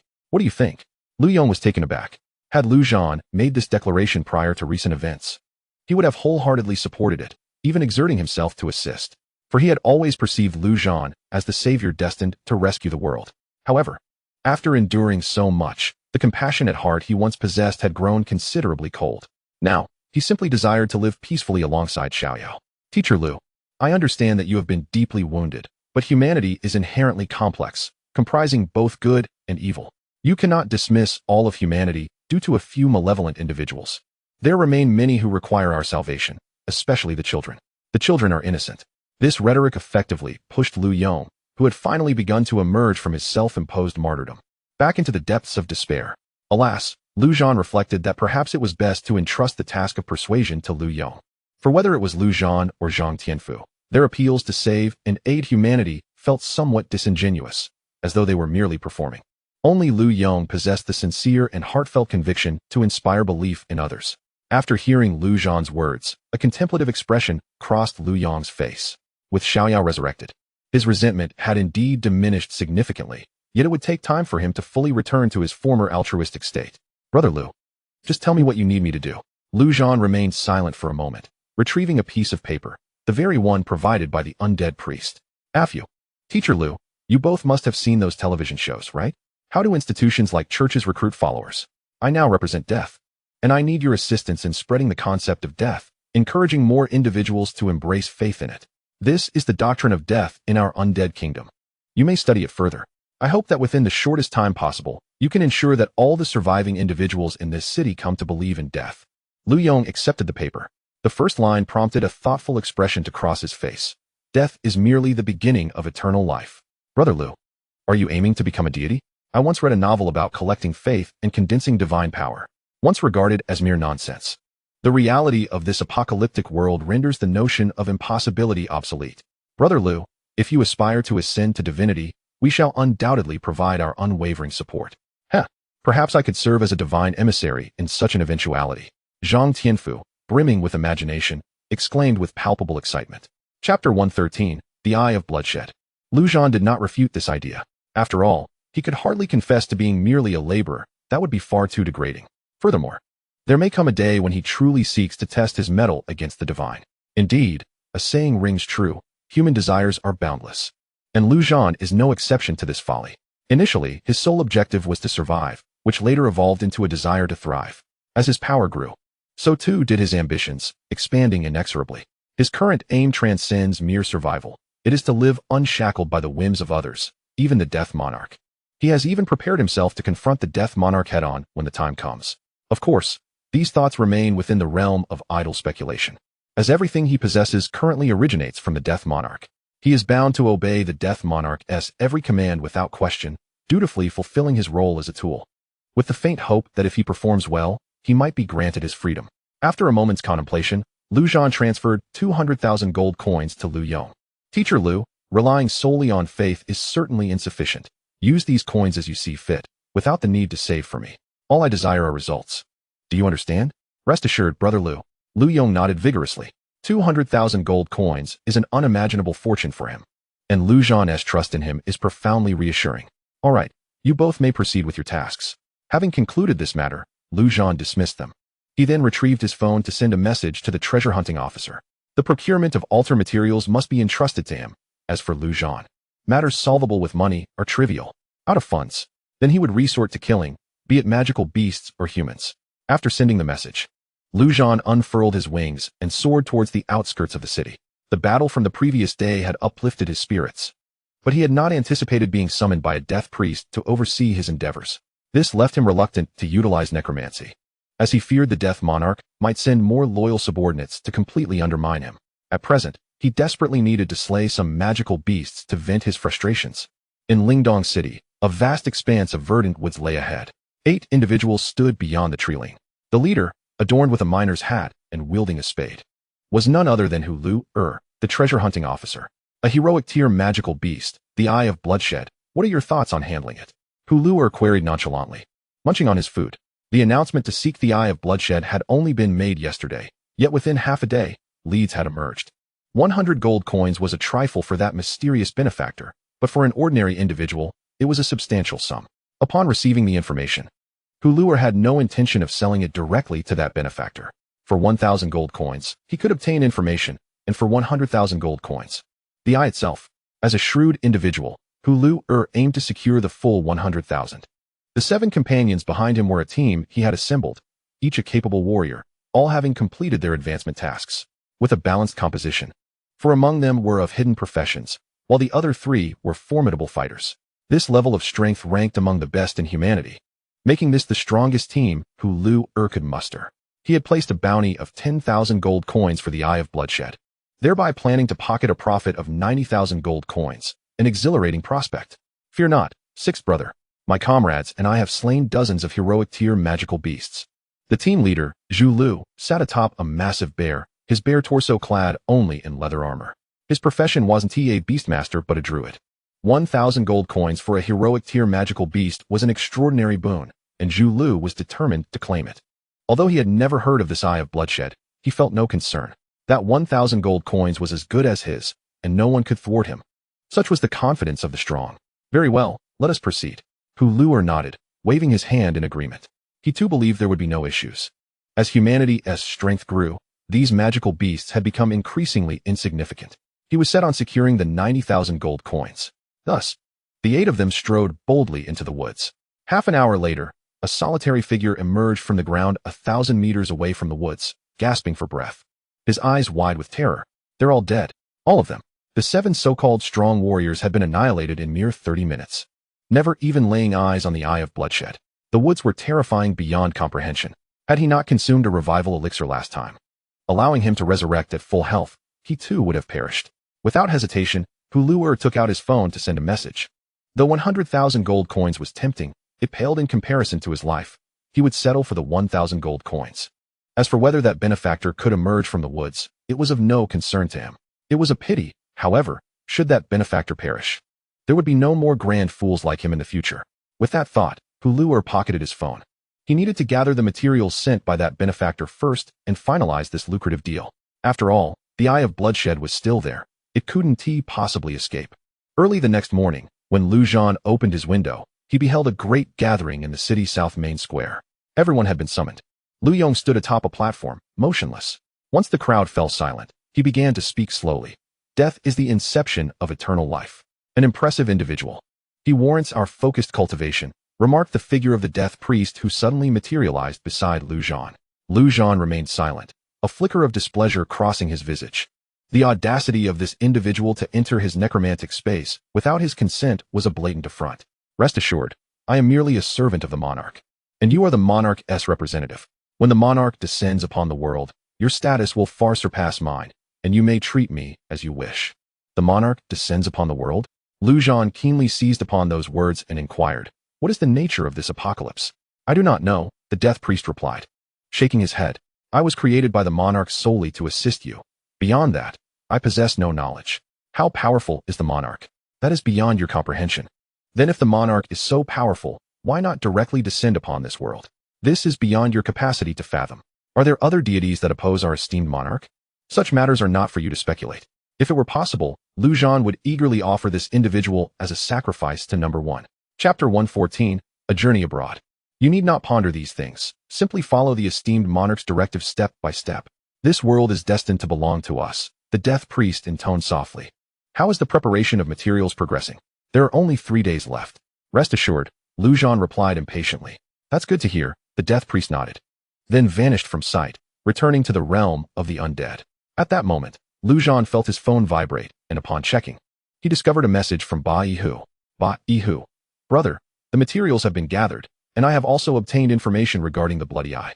However, it would require your personal presence, as that entity is far too formidable for me to handle. So soon? Lu Zhan was slightly taken aback. This fellow indeed had some skill, worthy of being a treasure hunter. The lonely invincible, send me your location. 3 seconds later, a location appeared on Lu Zhan's phone. The system is quite user-friendly. After adding a friend, one can directly send location information, a true boon for the directionally challenged. Opening the location, Lu Zhan frowned. It was nearly 2,000 kilometers away, and without an airplane, how would he travel there? If he ran at full speed, it wouldn't take too long. However, as the foremost human powerhouse, running on foot felt beneath him. After contemplating, Lu Zhan bellowed, "Old Black, come to me. Woof woof woof. I'm busy, can't come now." In the heart of the city, a cacophony of barking erupted.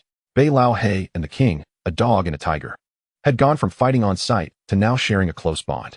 Lu Zhan had heard about their current endeavors, seemingly related to breeding optimization. Lu Zhan narrowed his eyes and stated coolly, "I will count to 3. 1. The instant the word left his lips, a bolt of lightning shot from the city center, striking before Lu Zhan's window. Woof woof woof. What is it? Bei Lao He's dissatisfaction was evident, yet it complied obediently. This was not merely because Lu Zhan was the boss of its boss, but also due to the overwhelming power Lu Zhan now possessed, instilling fear in both Bei Lao He and the king. In just a few days, Lu Zhan had taken to slaying monsters, elevating his level to 19. Furthermore, he had promoted all undead, save for the dragons, to the elite warrior level. A staggering 55 elite-level monsters, each meticulously chosen, were now akin to minor bosses at this stage. His 3 primary attributes had reached nearly 1,000, rendering him terrifyingly powerful. However, the most vexing issue was the dragon undead. Its inability to fly diminished its capabilities by 80%, leaving its massive form to crawl on the ground, simply a liability. While its agility was commendable, it was relative to its size. The dragon's agility, when applied to its colossal frame, could be summarized in 4 words: cumbersome and sluggish, relegating it to the role of a mere shield in battle. Initially, Lu Zhan had considered enhancing it to the elite level, but soon realized it was impossible to sacrifice.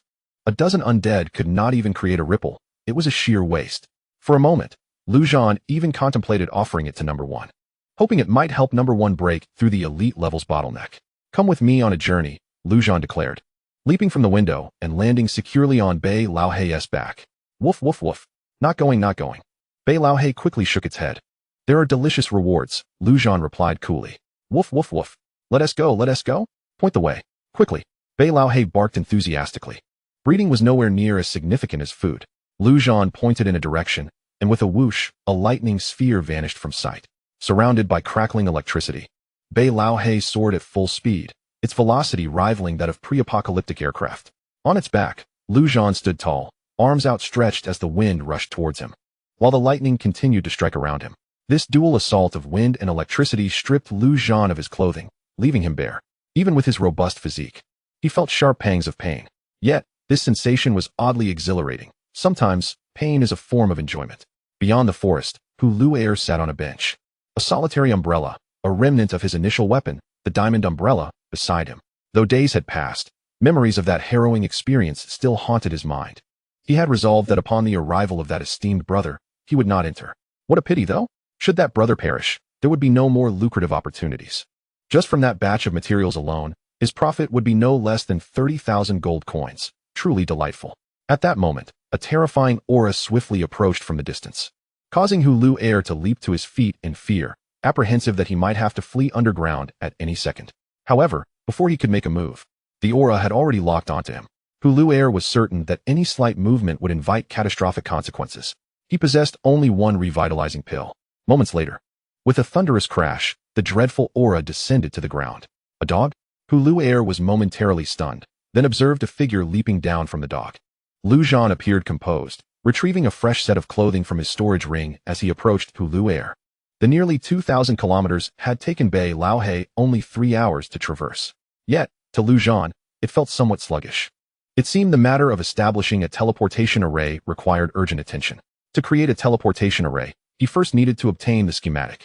As Lu Zhan recalled, the first teleportation array blueprint was likely hidden within a dungeon.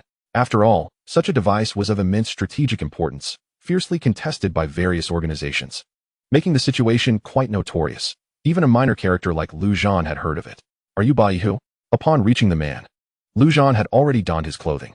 The individual before him wore a compass at his waist, held a uniquely designed umbrella in hand, and carried a backpack on his back, with a shovel hanging beside him, resembling the legendary treasure hunter's attire.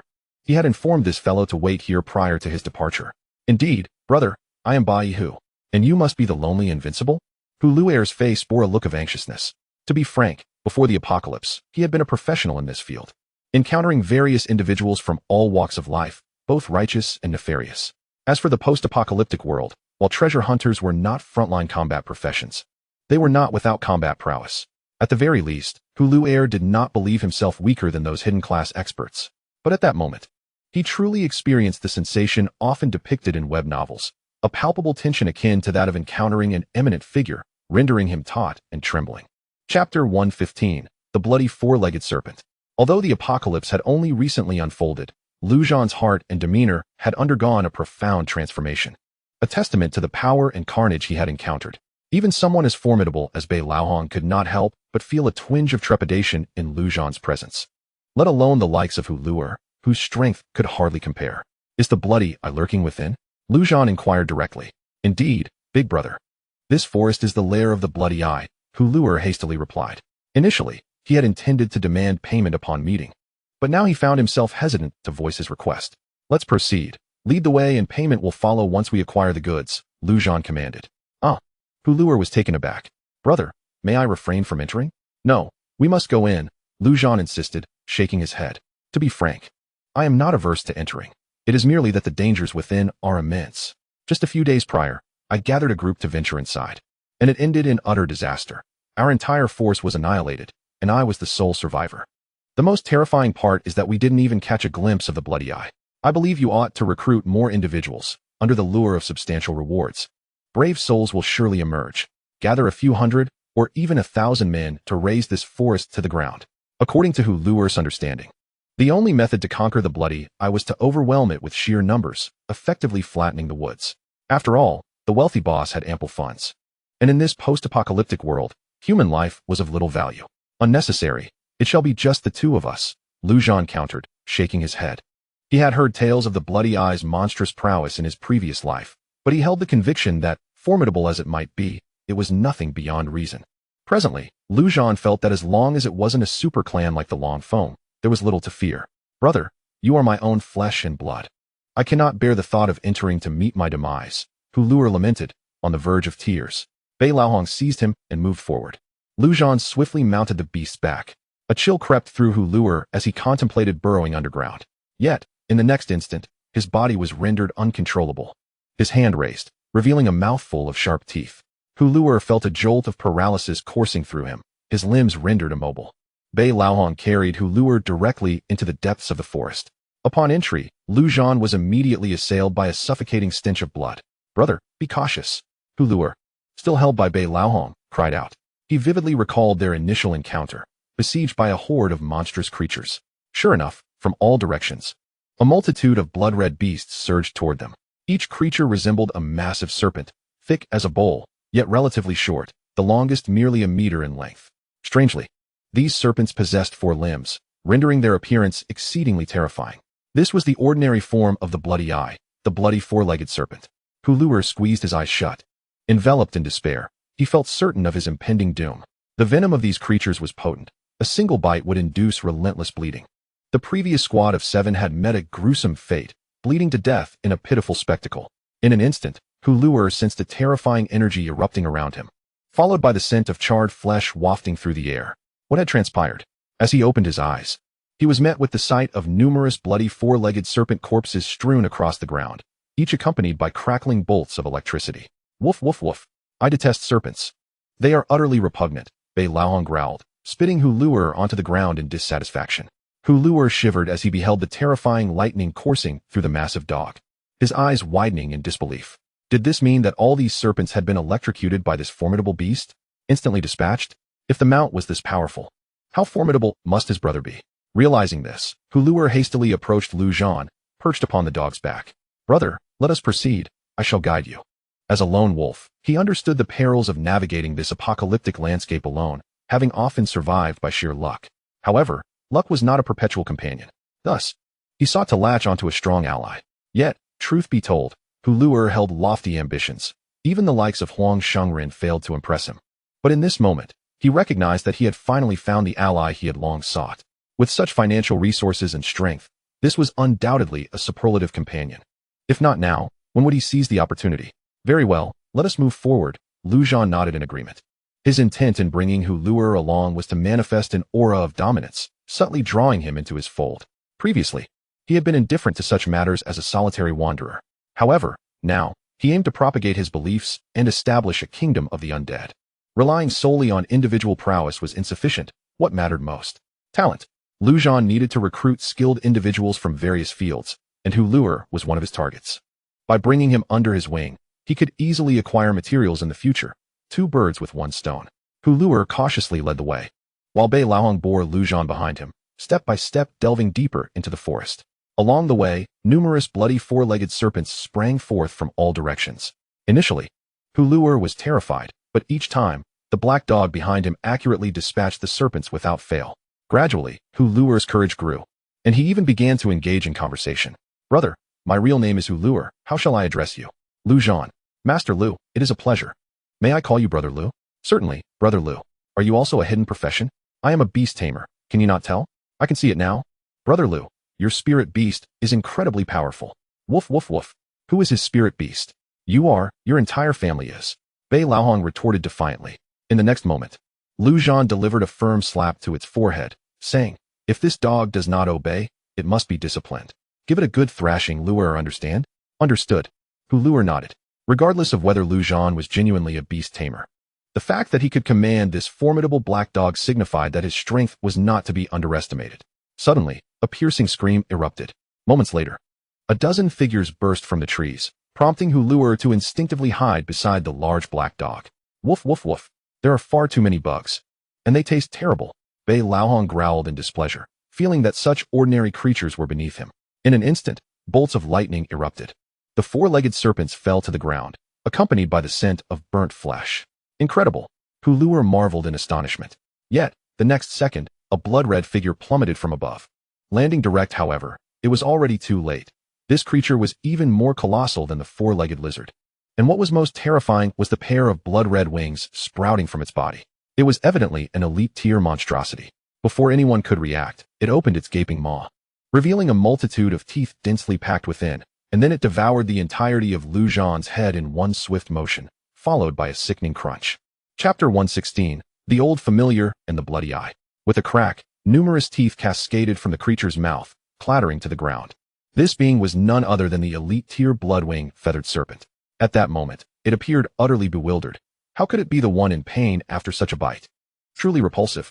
Zhan manifested a sword in his hand and, with a swift motion, cleaved the bloodwing feathered serpent in half. As he discarded the serpent's head, a sizzling sound emanated from his face, for the serpent's venom sought to corrode him. However, Zhan's resistance was too formidable for it to succeed. Woof woof. Woof, this is quite delectable. Bei Laohong swiftly devoured the serpent's head, leaving no trace behind, while dismissing the body in disdain. Beside him, Huluer was utterly dumbfounded. What on earth was happening? Zhan retrieved a towel and some water from his storage space, tidying himself up. Just then, he sensed 2 powerful energy fluctuations ahead, and his heart raced. One of them was undoubtedly the hero-tier Bloody Eye. But who could the other be? A professional or a monster? They were being intercepted mid-journey. Bei Laohong, accelerate at full speed, carry this fellow, and ensure he remains alive. Zhan leaped onto Bei Laohong's back and commanded. Initially, he had planned to take a leisurely stroll, but given the vast expanse of the forest, a slow pace would likely take around half an hour.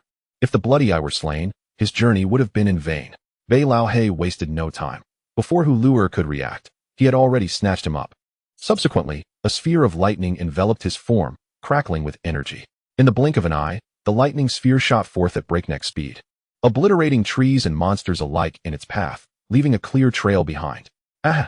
Huluer felt as if his soul were about to escape. He squeezed his eyes shut, screaming in terror. This was far too exhilarating for his frail heart to endure. Bei Laohong's control over the lightning was impeccable, surrounding Huluer with electricity without inflicting any harm. A minute later, the surroundings transformed into a sea of crimson, as if they had entered a certain barrier. Stop! Zhan commanded, frowning. Instantly, The lightning sphere dissipated, and they landed steadily on the ground, whereupon Bei Laohe unceremoniously dropped Hu Luer. We should be close. Proceed with caution, Lu Zhan advised, sensing the two formidable energies nearby. Most crucially, the blood-red hue signified a skill belonging to the bloody eye known as Bloody Domain, which enhanced the attributes of the bloody eye and its kin by 10 while reducing those of any intruders by 20. As Lu Zhan assessed his attributes, he noted the significant decline across the board.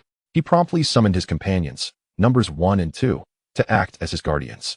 Under such circumstances, even Lu Zhan could not afford to be careless. After all, the chance of an unexpected downfall, though slim, still existed. Woof, woof, woof, this place is truly uncomfortable. Bei Laohe shook his body, revealing his own unease. Meanwhile, Hu Luer appeared pallid, struggling even to breathe. Yet, upon seeing the two shadowy figures materialize beside Lu Zhan, he was astonished, speculating wildly about the nature of this formidable individual. Let us proceed and investigate. Prepare yourselves, Lu Zhan instructed, patting Bei Laohe's head. Bei Laohe, ever cautious, stepped forward with deliberate strides. Moments later, an open clearing emerged before them, revealing a fierce battle underway. In the center of the battlefield stood a middle-aged man wielding a blood-red broadsword, bare-chested. Surrounding him were countless serpentine creatures launching a frenzied assault. At a glance, there were at least 30 to 40 elite-tier blood-wing feathered serpents, not to mention a myriad of ordinary bloody four-legged lizards. Yet, despite the overwhelming numbers, the middle-aged man was dispatching them with ruthless efficiency. His body was riddled with wounds, and most terrifyingly, these wounds seemed to possess a siphoning effect, drawing blood from the surrounding monsters into his own body. Each drop of blood acted as a stimulant, driving him to become increasingly ferocious in his slaughter. It was hard to fathom that within the Bloody Eye's domain, a human could wreak such havoc, as if he were the true master of this realm. However, not far off, a terrifying creature hovered in the air. This beast was even larger than the blood-wing feathered serpent.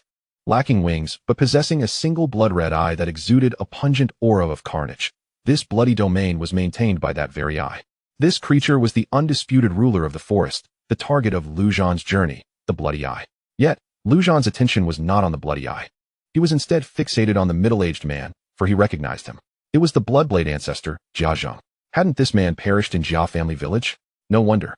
The Bloodblade ancestor thrived in environments steeped in blood, and here in the bloody domain, he was like a fish in water. It appeared that his target was also the Bloody Eye. With questions swirling in his mind, Lu Zhan called out, Zhan, what brings you here? As he spoke, numbers 1 and 2, the two undead, charged toward the Bloody Eye. After all, it was merely a hero-tier Bloody Eye. Entrusting it to numbers 1 and 2 posed no significant issue. Meanwhile, in the center of the battlefield, the middle-aged man, Zhan, jolted at the sound, turning to behold Lu Zhan atop Bei Laohe.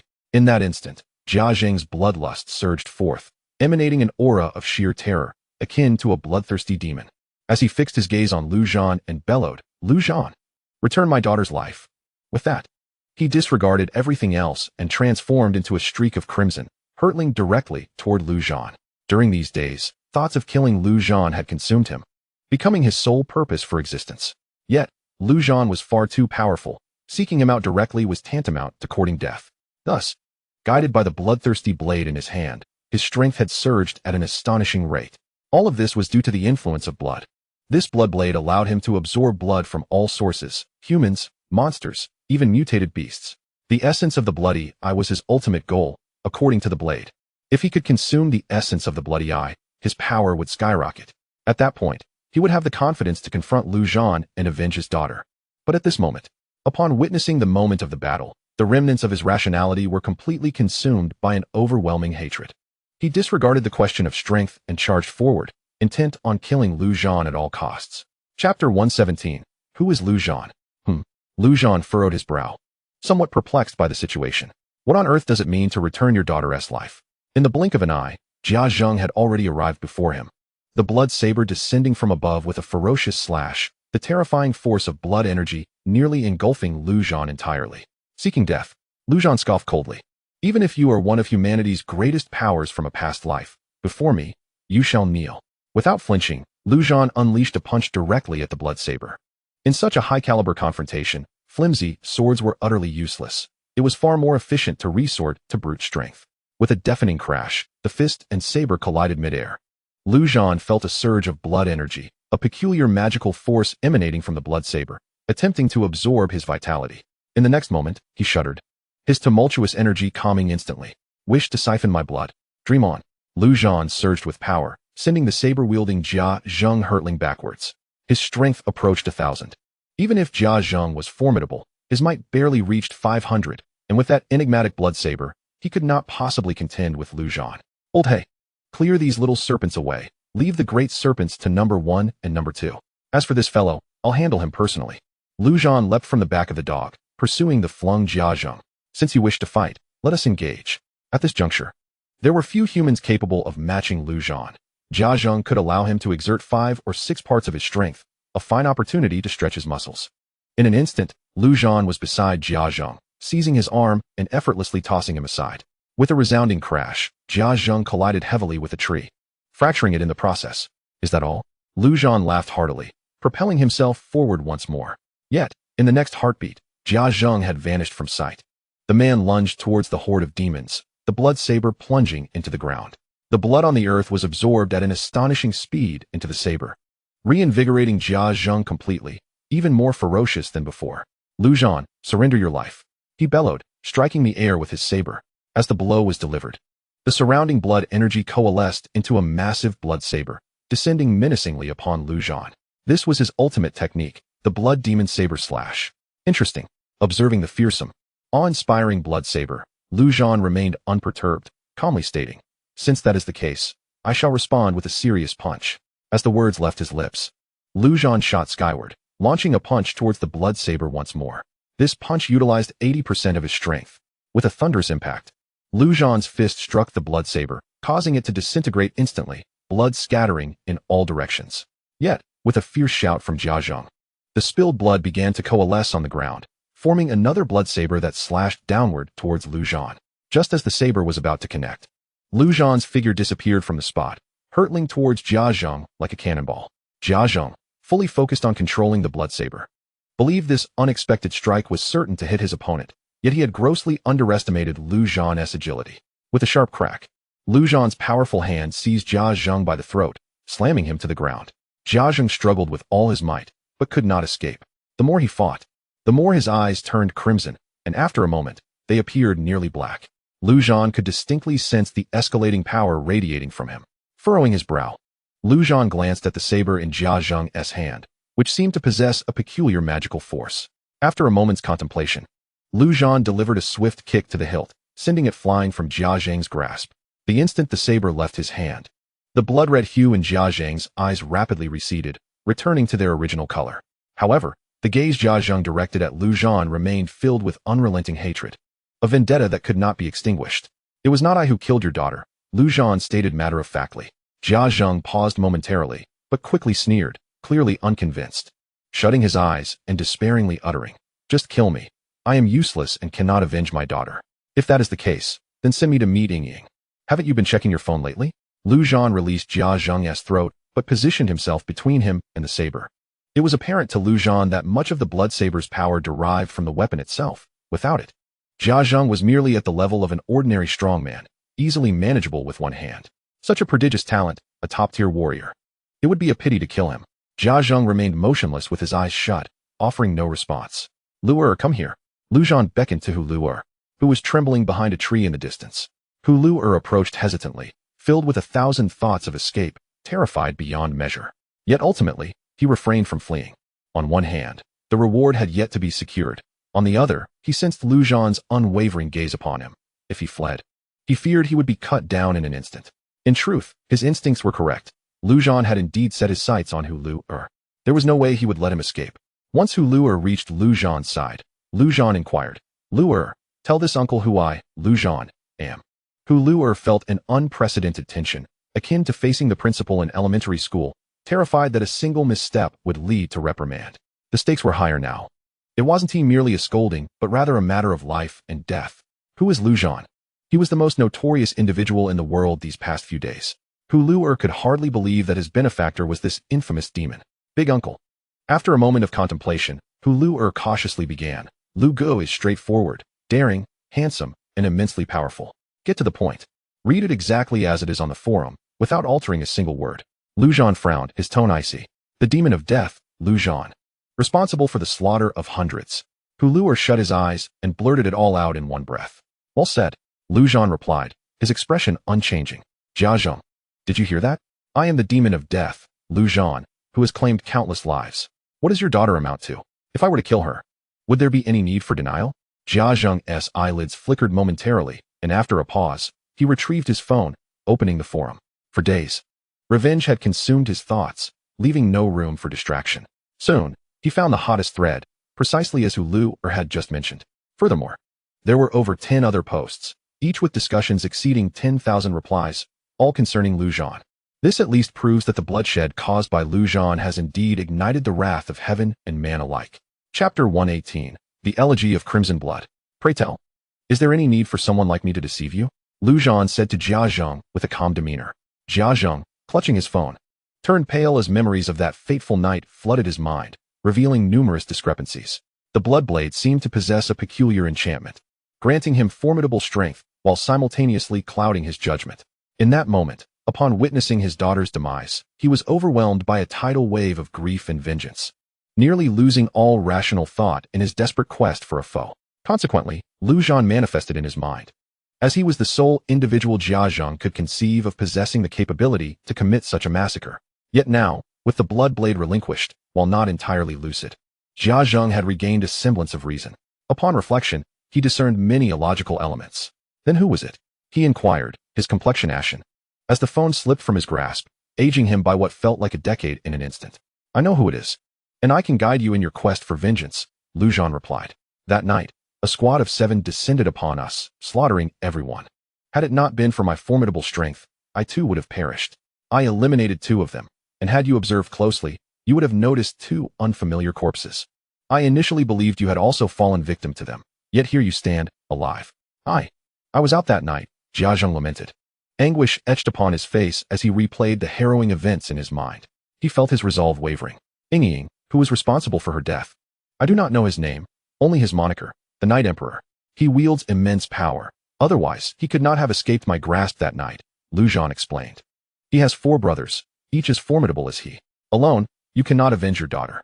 This is no mere manipulation on my part.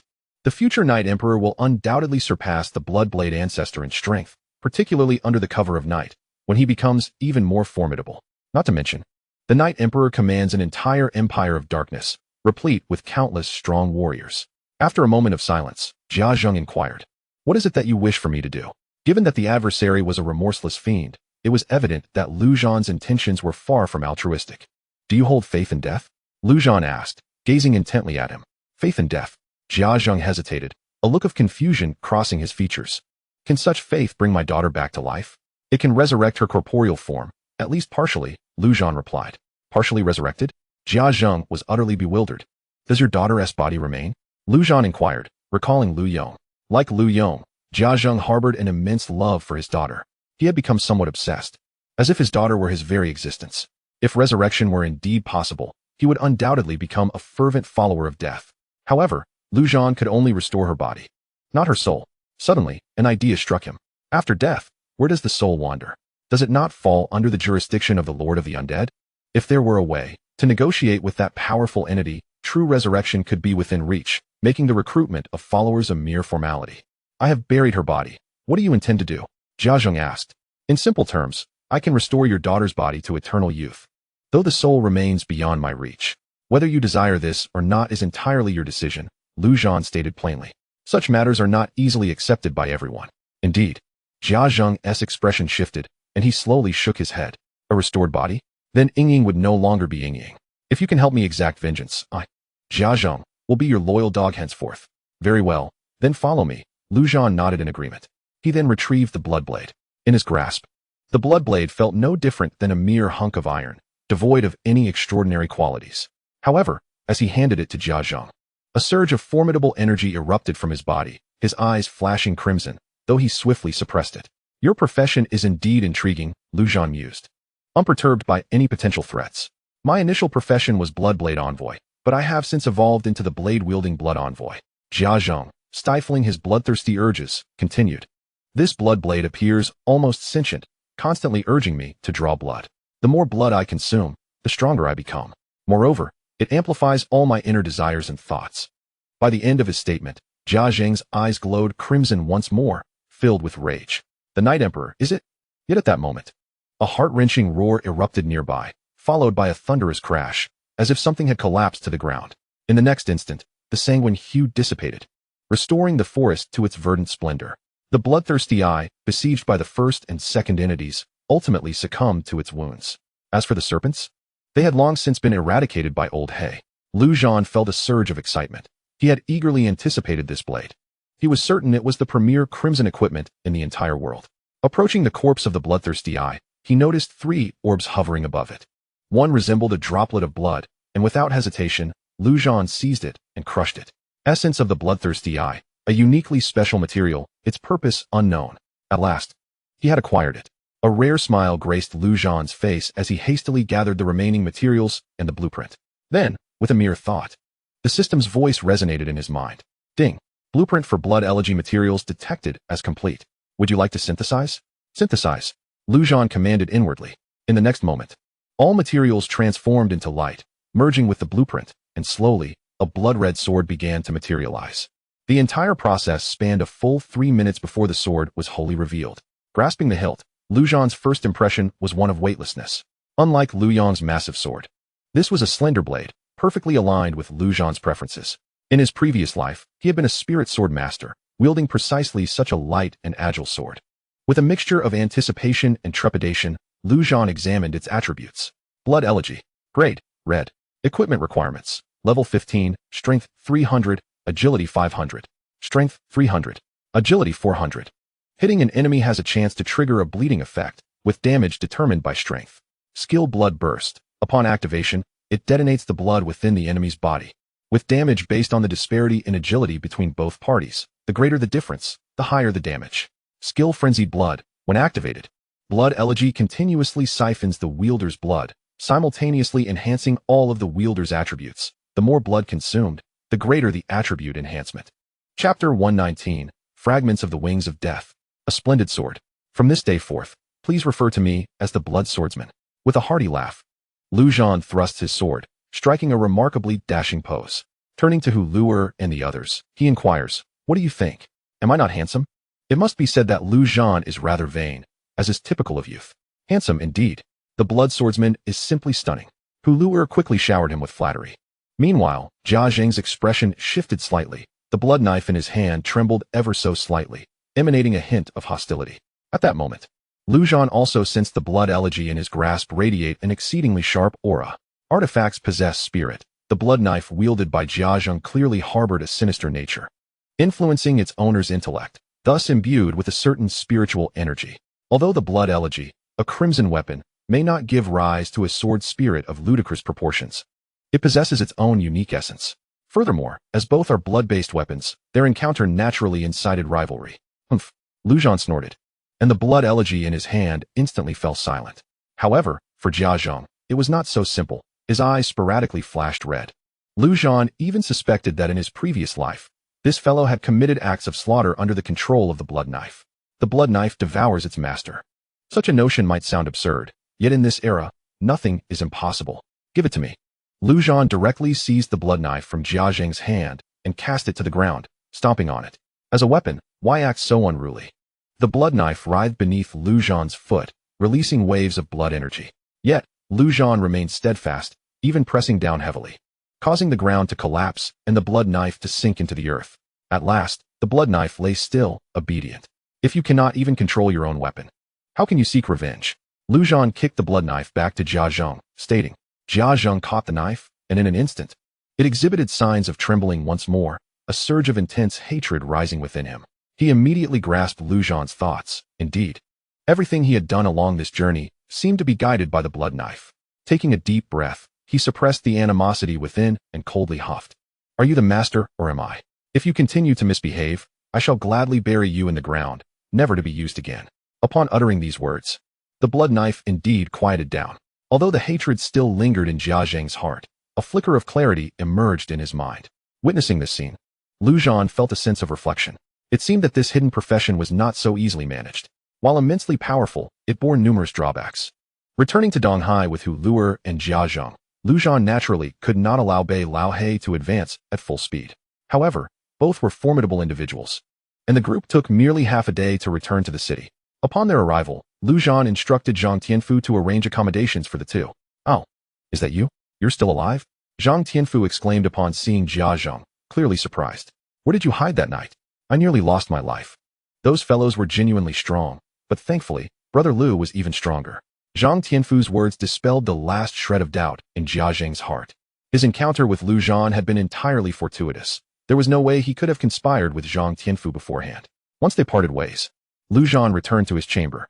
Now, with Zhang Tianfu, Lu Yong, Hu Luer, and Jia Zhang, he had gathered 4 formidable generals under his command. Among them, Jia Zhang's combat prowess rivaled that of the Emperor of Humans, while Lu Yong, in a state of frenzy, could easily contend with a heavenly king.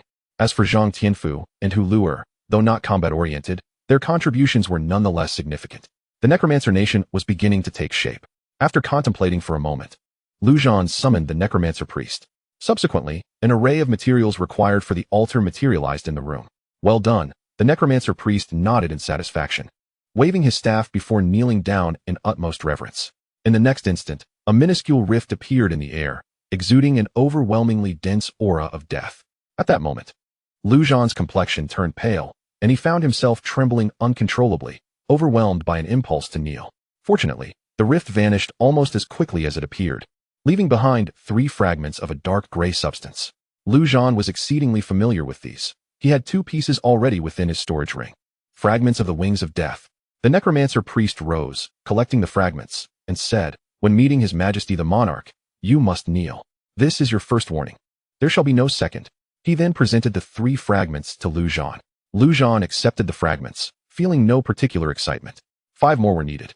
It was still far from sufficient. He would prefer to receive several pieces of crimson equipment. Meanwhile, his mind raced. The aura he had just sensed was indeed terrifying. Yet it was merely an aura. This led him to ponder. Perhaps that fleeting rift was the limit of the Necromancer monarch's power. This was not a baseless conjecture. One thing was abundantly clear. Those so-called deities could not act with impunity in this world, facing significant constraints. Otherwise, he would have perished countless times by now. In other words, the Necromancer monarch might not have the capability to deal with him at present. As for the Necromancer priest, no matter how powerful, he was merely a grave-level undead, easily extinguishable. Of course, this was merely his speculation. He could not simply rise up and eliminate the Necromancer priest at this moment. Besides, this was an excellent opportunity to reap benefits. He could treat the Necromancer monarch as a quest giver, completing tasks to receive rewards. Whatever the case, he must obtain those wings of death. With this in mind, Zhan gazed at the Necromancer priest with a smile, asking, "Can you contact His Majesty the Monarch?" "Naturally. I am but a transformation of a single hair from His Majesty the Monarch," the Necromancer priest replied with pride, as if being a mere hair was an honorable thing. Zhan was taken aback.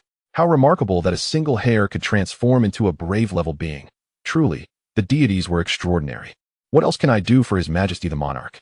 Zhan inquired earnestly. "Assist His Majesty the Monarch in recruiting more followers. Beyond that, His Majesty the Monarch will command as he sees fit," the Necromancer priest replied nonchalantly. "Just a hair, and you get to act so grandly." Zhan inwardly cursed, though his face remained a mask of smiles. "I shall construct an altar in front of the plaza shortly. Have those with the profession of architect assist me." The Necromancer priest responded, "Once the altar is completed, we can conduct the rite of death. The individuals you've chosen are commendable. There are already many prospective followers in this city. One rite should suffice to convert them into true followers." Chapter 120, Haotian City. Zhan naturally understood that he was referring to Lu Yong. Indeed, Lu Yong possessed an exceptionally noble conviction after embracing death. He genuinely regarded it as the sole means of saving the world. In his view, death is not merely an end, it is a profound belief, a faith. Thus, he fervently proclaimed to all within the city, asserting that death marks the commencement of eternal life. Could the death mass truly instill a belief in death? After some contemplation, Zhan inquired. "That would indeed be terrifying." "Naturally, it cannot be so." The Necromancer shook his head and replied, "The mass serves merely as nourishment, allowing the seeds of faith to take root and flourish into towering trees. As for the seeds, they are exceedingly precious, and all you need is that singular seed." Zhan nodded in understanding. In essence, Lu Yong has been sowing these seeds over the past few days. "Very well, let us hasten the construction of the altar," the Necromancer advised.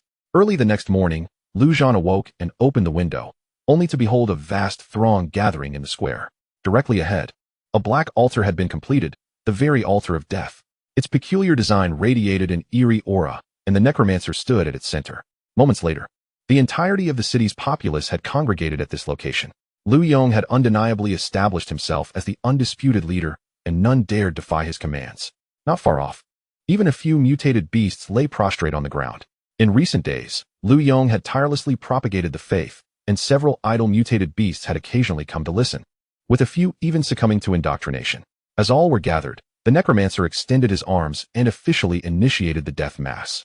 In an instant, a powerful aura of death enveloped the altar, accompanied by an unsettling chorus of whispers. Lu Yong and Zhang Tianfu fell to their knees, gazing at the Necromancer with utmost reverence, while the faces of others exhibited varying degrees of entrancement. Even Lu Zhan, standing by the window, felt an involuntary tremor in his legs. No. Lu Zhan grasped the window frame, standing resolute. Kneeling? Impossible. At that moment, a system notification echoed in his mind. Ding. Congratulations. You have successfully garnered a follower for the Lord of the Undead. Simultaneously, in the square, an individual gradually knelt. According to the Necromancer's teachings, this signified that the seed within this person was beginning to sprout. Subsequently, the system's notifications continued to resonate in Lu Zhan's mind.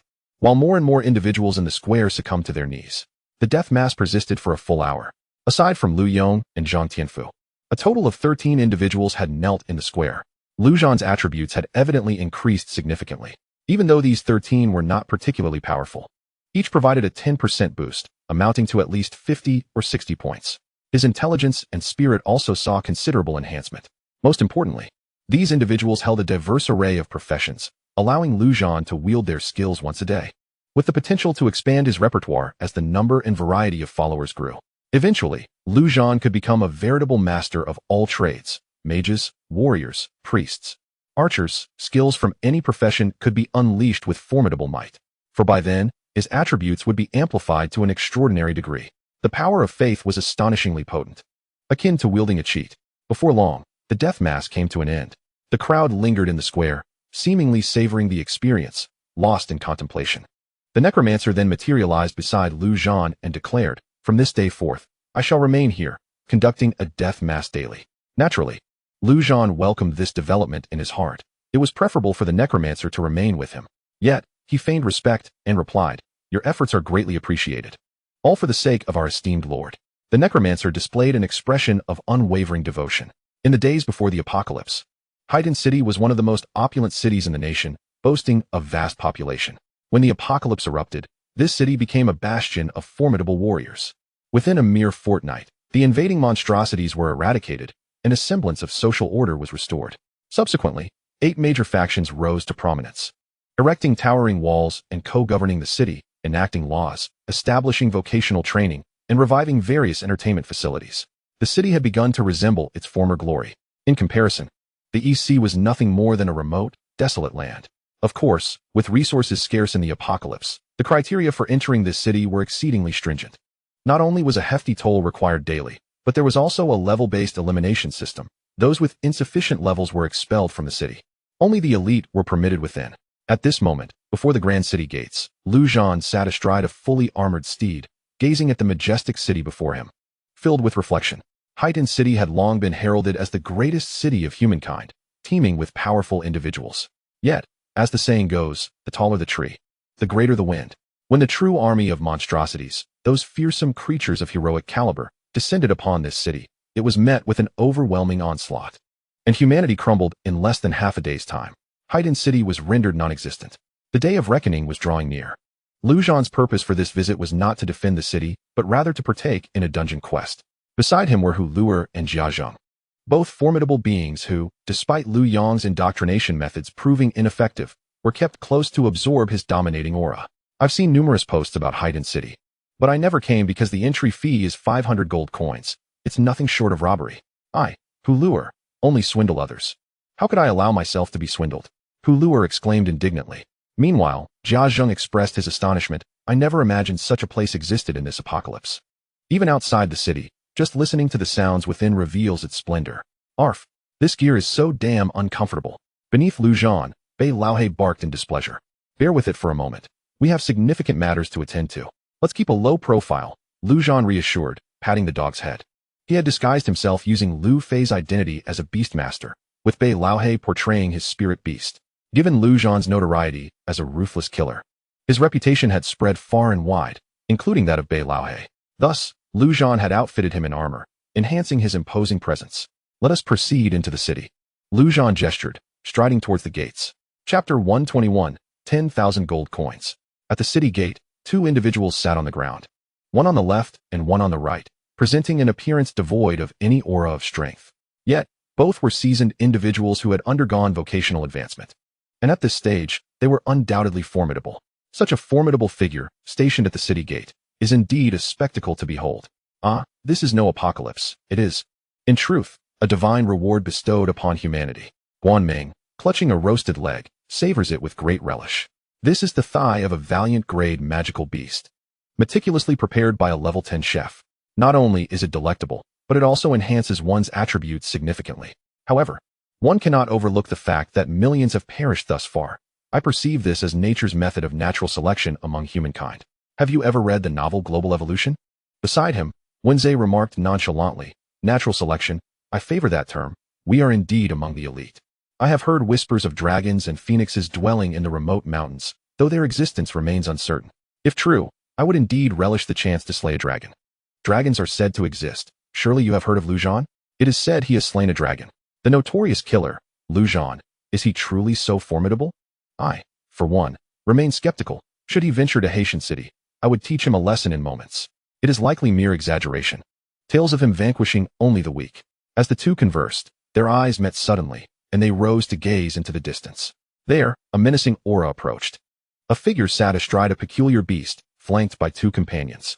The terrifying presence emanated from the individual on the left, wielding a blood-red blade, his expression frigid. In recent days, the Bloodblade ancestor has dispatched countless magical beasts, as well as numerous humans. Although his murderous aura may not rival Lu Zhan's extraordinary might, it is nonetheless fearsome. As for Lu Zhan, with his current mental fortitude, concealing his aura poses no challenge whatsoever. Gentlemen, are you seeking entry into the city? Wenze inquired, positioning himself before the gate. Despite the formidable aura exuding from the individual before him, no one can act arrogantly in the presence of heightened city. Indeed. We wish to enter, Hulur replied, stepping forward decisively. Here, take this, 1,500 gold for the three of us. He was most suited to handle such matters. Wenze produced his phone, confirming the transaction before stating, insufficient. This mount is oversized and incurs an additional fee of 500. Lu Zhan furrowed his brow, ready to take action. Fortunately, Hulur acted swiftly, producing the necessary gold. In his mind, he reasoned that, no matter how powerful Lu Zhan was, he could not contend against the entirety of Heightened City. Thus, he must avoid confrontation. Very well, let us proceed with the registration, name, level, and occupation. Wenze nodded with satisfaction. The joint decree of the 8 major factions of Heightened City dictates that gatekeepers receive 10% of the city entry fees. Thus, he profited 200 gold from this encounter. Truly a lucrative position. Han Fei, Beastmaster, level 16. Hulur, Warrior, level 14. Jiazheng, Warrior, level 16. These were merely names chosen at random by Lu Zhan's trio, as there was no means to verify them. A Beastmaster? A hidden profession? Impressive indeed. And what of you, Brother Jiazheng? Do you possess any affiliations? If not, perhaps you may consider joining our Tianyi Palace. Wenze suggested. Tianyi Palace is indeed one of the 8 major factions in Haitan. Another advantage of guarding the city gate is the opportunity to recruit strong individuals for one's faction. Although the 8 factions ostensibly cooperate, competition exists as well. Securing a powerful ally for one's faction yields substantial benefits. Not necessary, Jiazheng replied coldly. At this moment, revenge consumed his thoughts. He had little interest in anyone apart from Lu Zhan.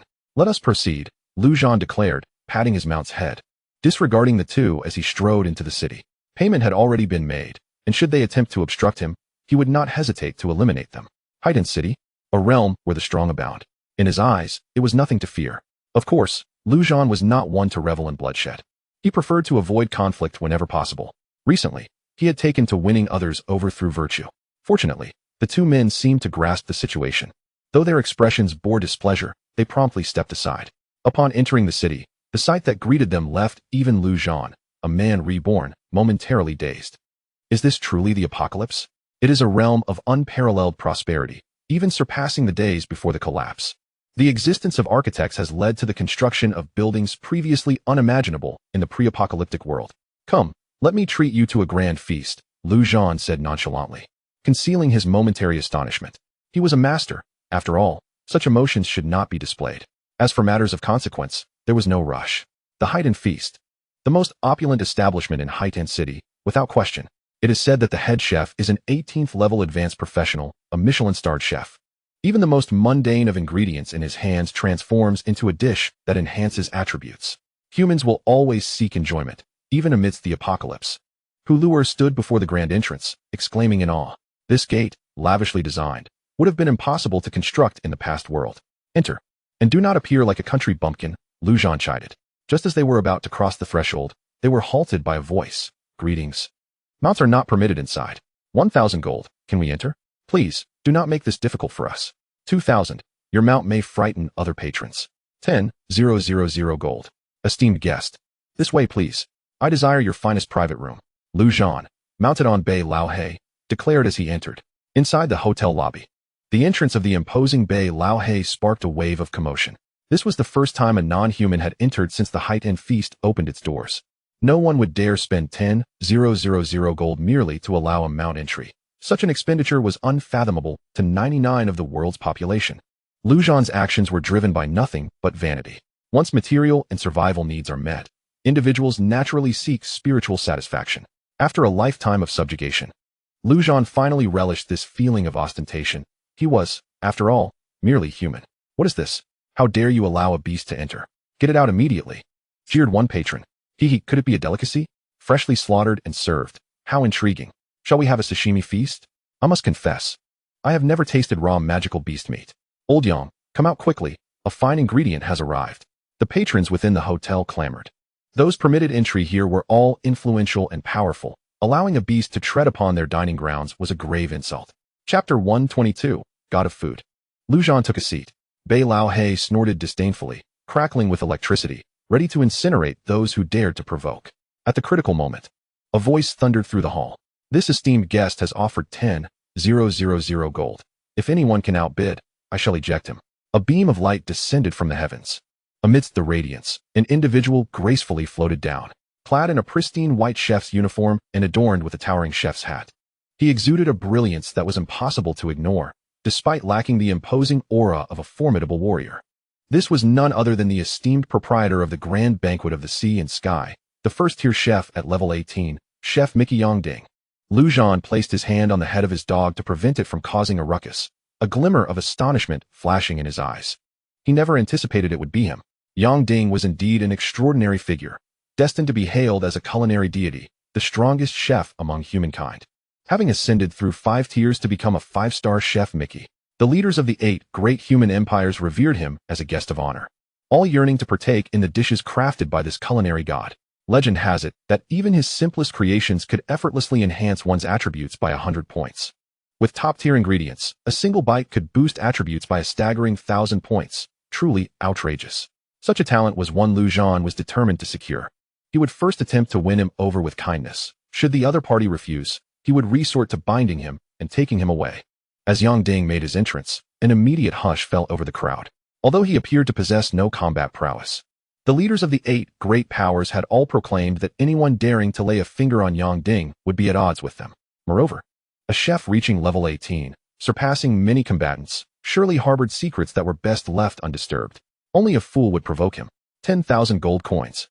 The moment these words escaped his lips, astonishment spread across the faces of the onlookers. Their gazes converged on Zhan, revealing a potent emotion, greed. To casually produce such a sum indicated that he must possess immense wealth. Most importantly, gold coins, unlike equipment, could be acquired through murder.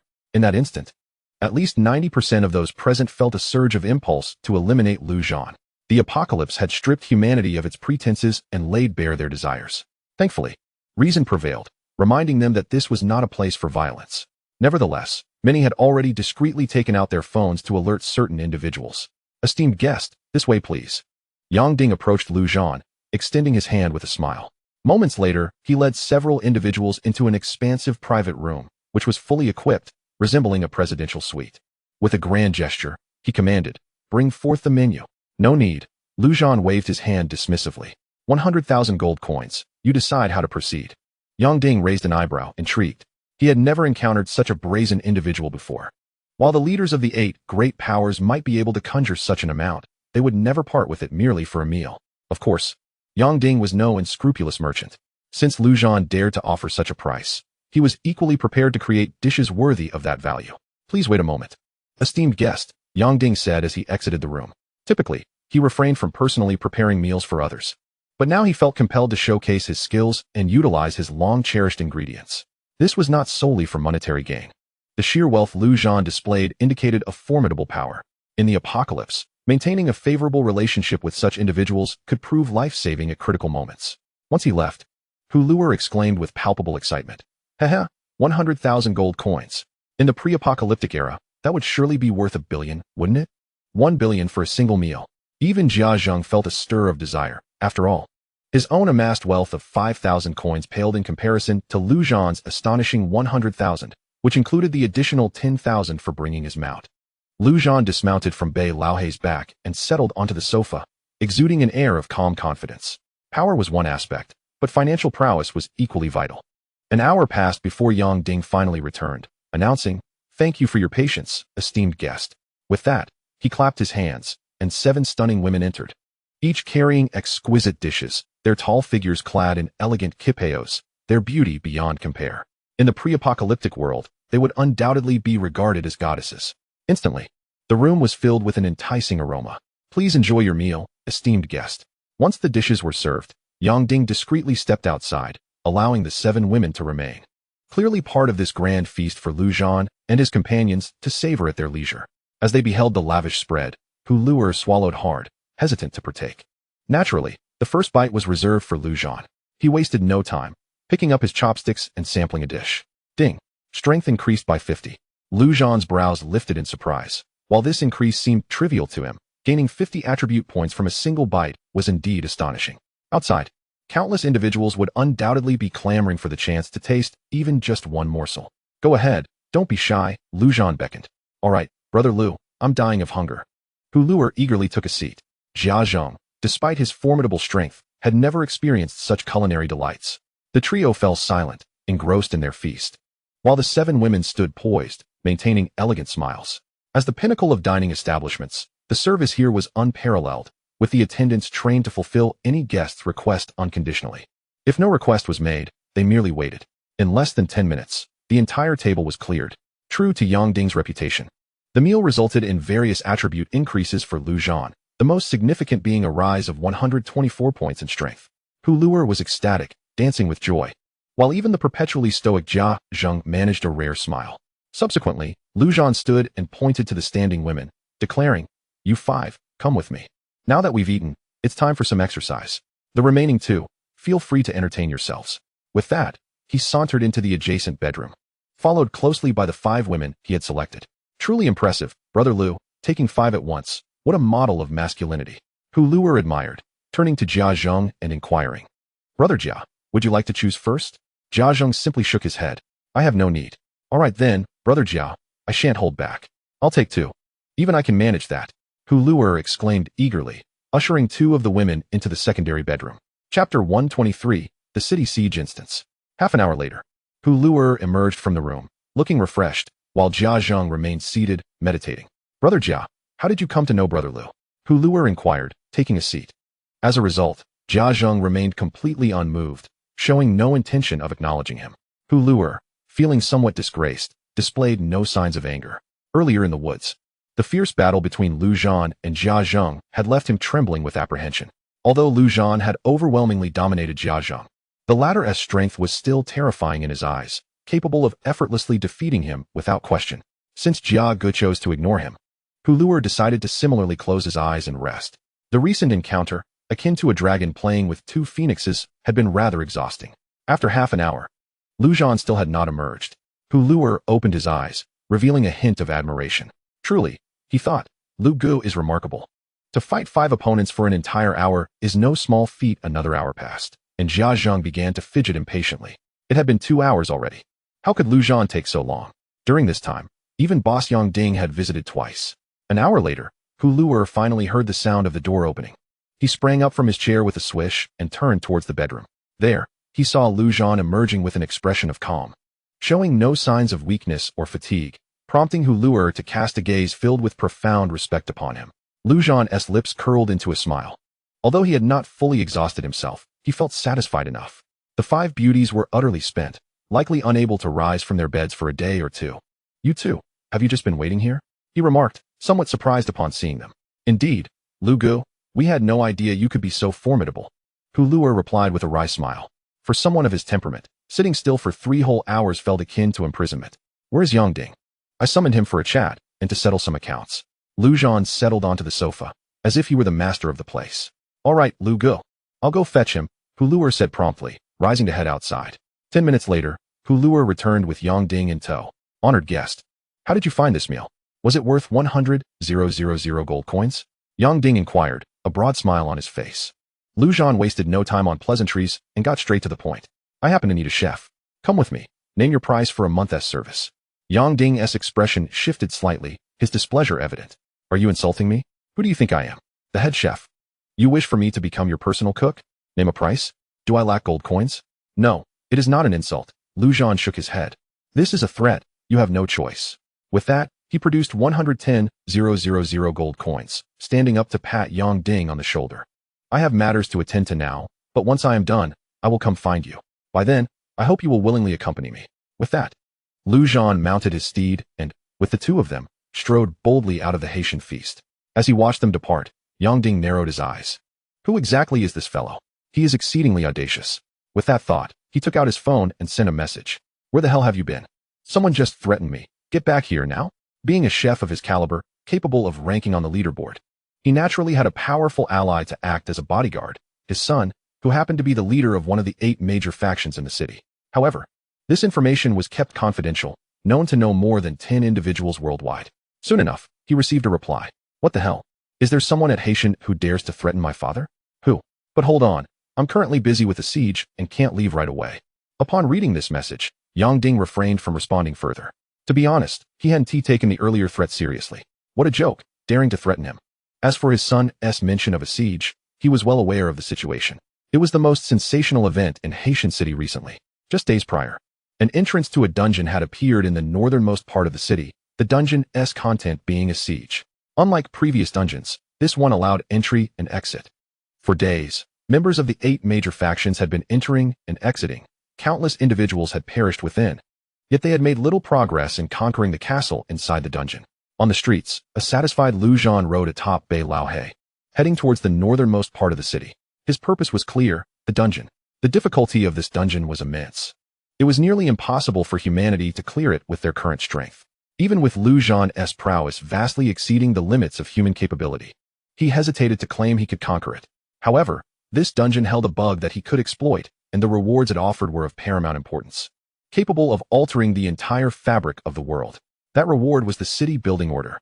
The cities humanity had established thus far were merely variants of the old cities, mere gathering places reliant on human ingenuity for defense.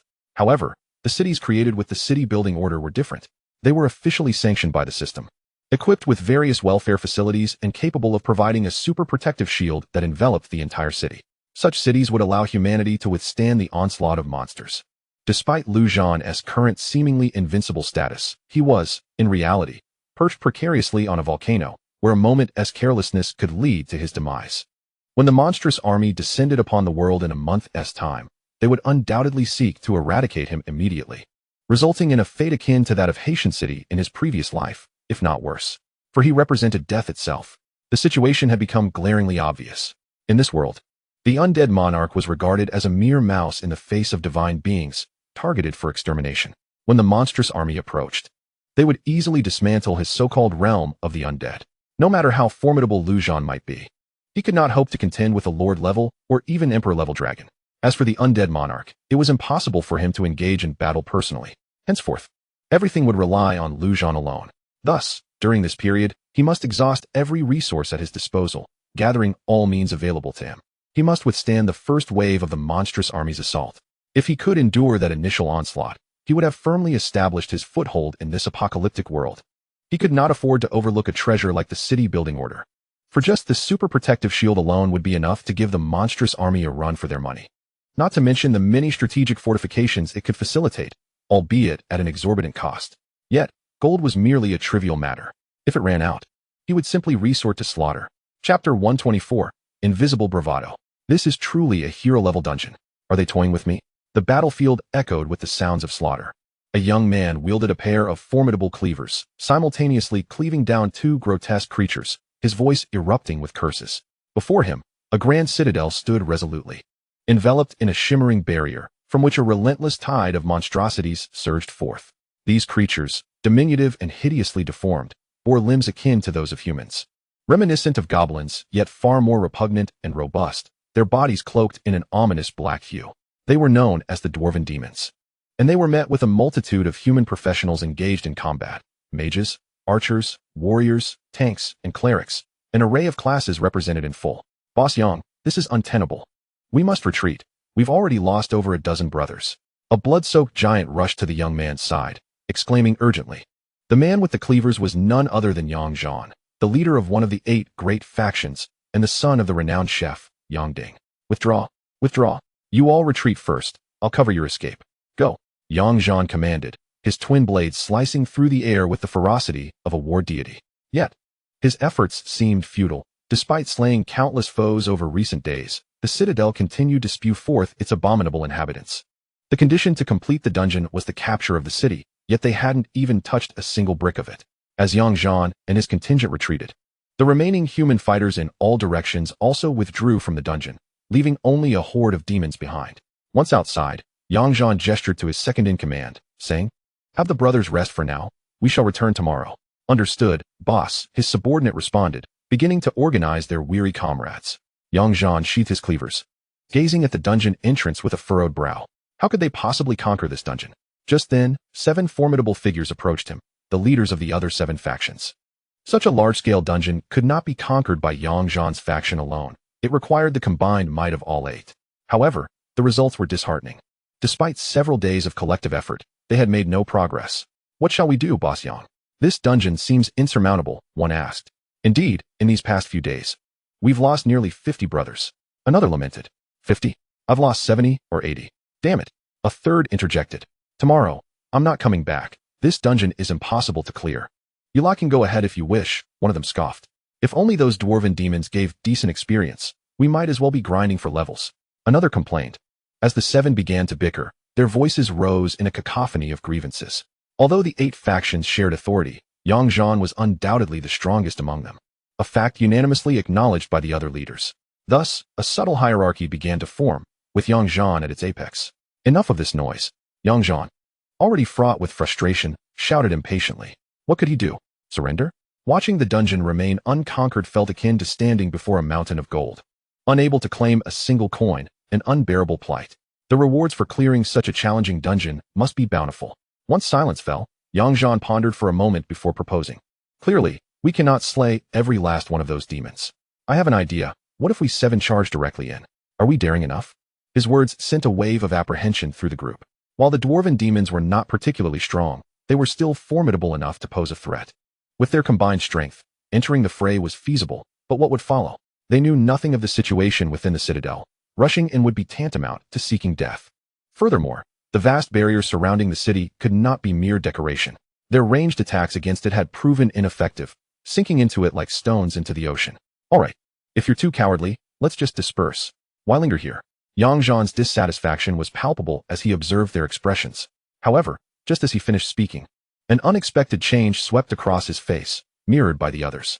They all sensed a powerful presence gradually approaching. Not only the 7, but everyone around involuntarily turned their gazes toward the same direction. There, a figure clad in armor strode forth, but it was not the figure itself that drew attention. Rather, it was the person atop the creature, graceful in demeanor, exuding a natural charisma, with a subtle smirk that hinted at mischief. Yet, an undeniable aura radiated from this individual. Dazzling and captivating. A singular question echoed in the minds of all present. Who is this person? "Hey, we're being overshadowed by Zhan," Hulua remarked with a hint of jealousy, feeling overshadowed despite his typically low profile. Meanwhile, Jiazheng seemed utterly unconcerned by the dynamics unfolding around him. Indeed, Zhan gazed toward the dungeon entrance, a flicker of interest igniting within him. He patted his canine companion and declared, "Let us go. We'll head in directly." "Old Black, I apologize for making you wait outside. This dungeon may take some time." "Woof, woof, woof. You're making me wait again," Old Black grumbled.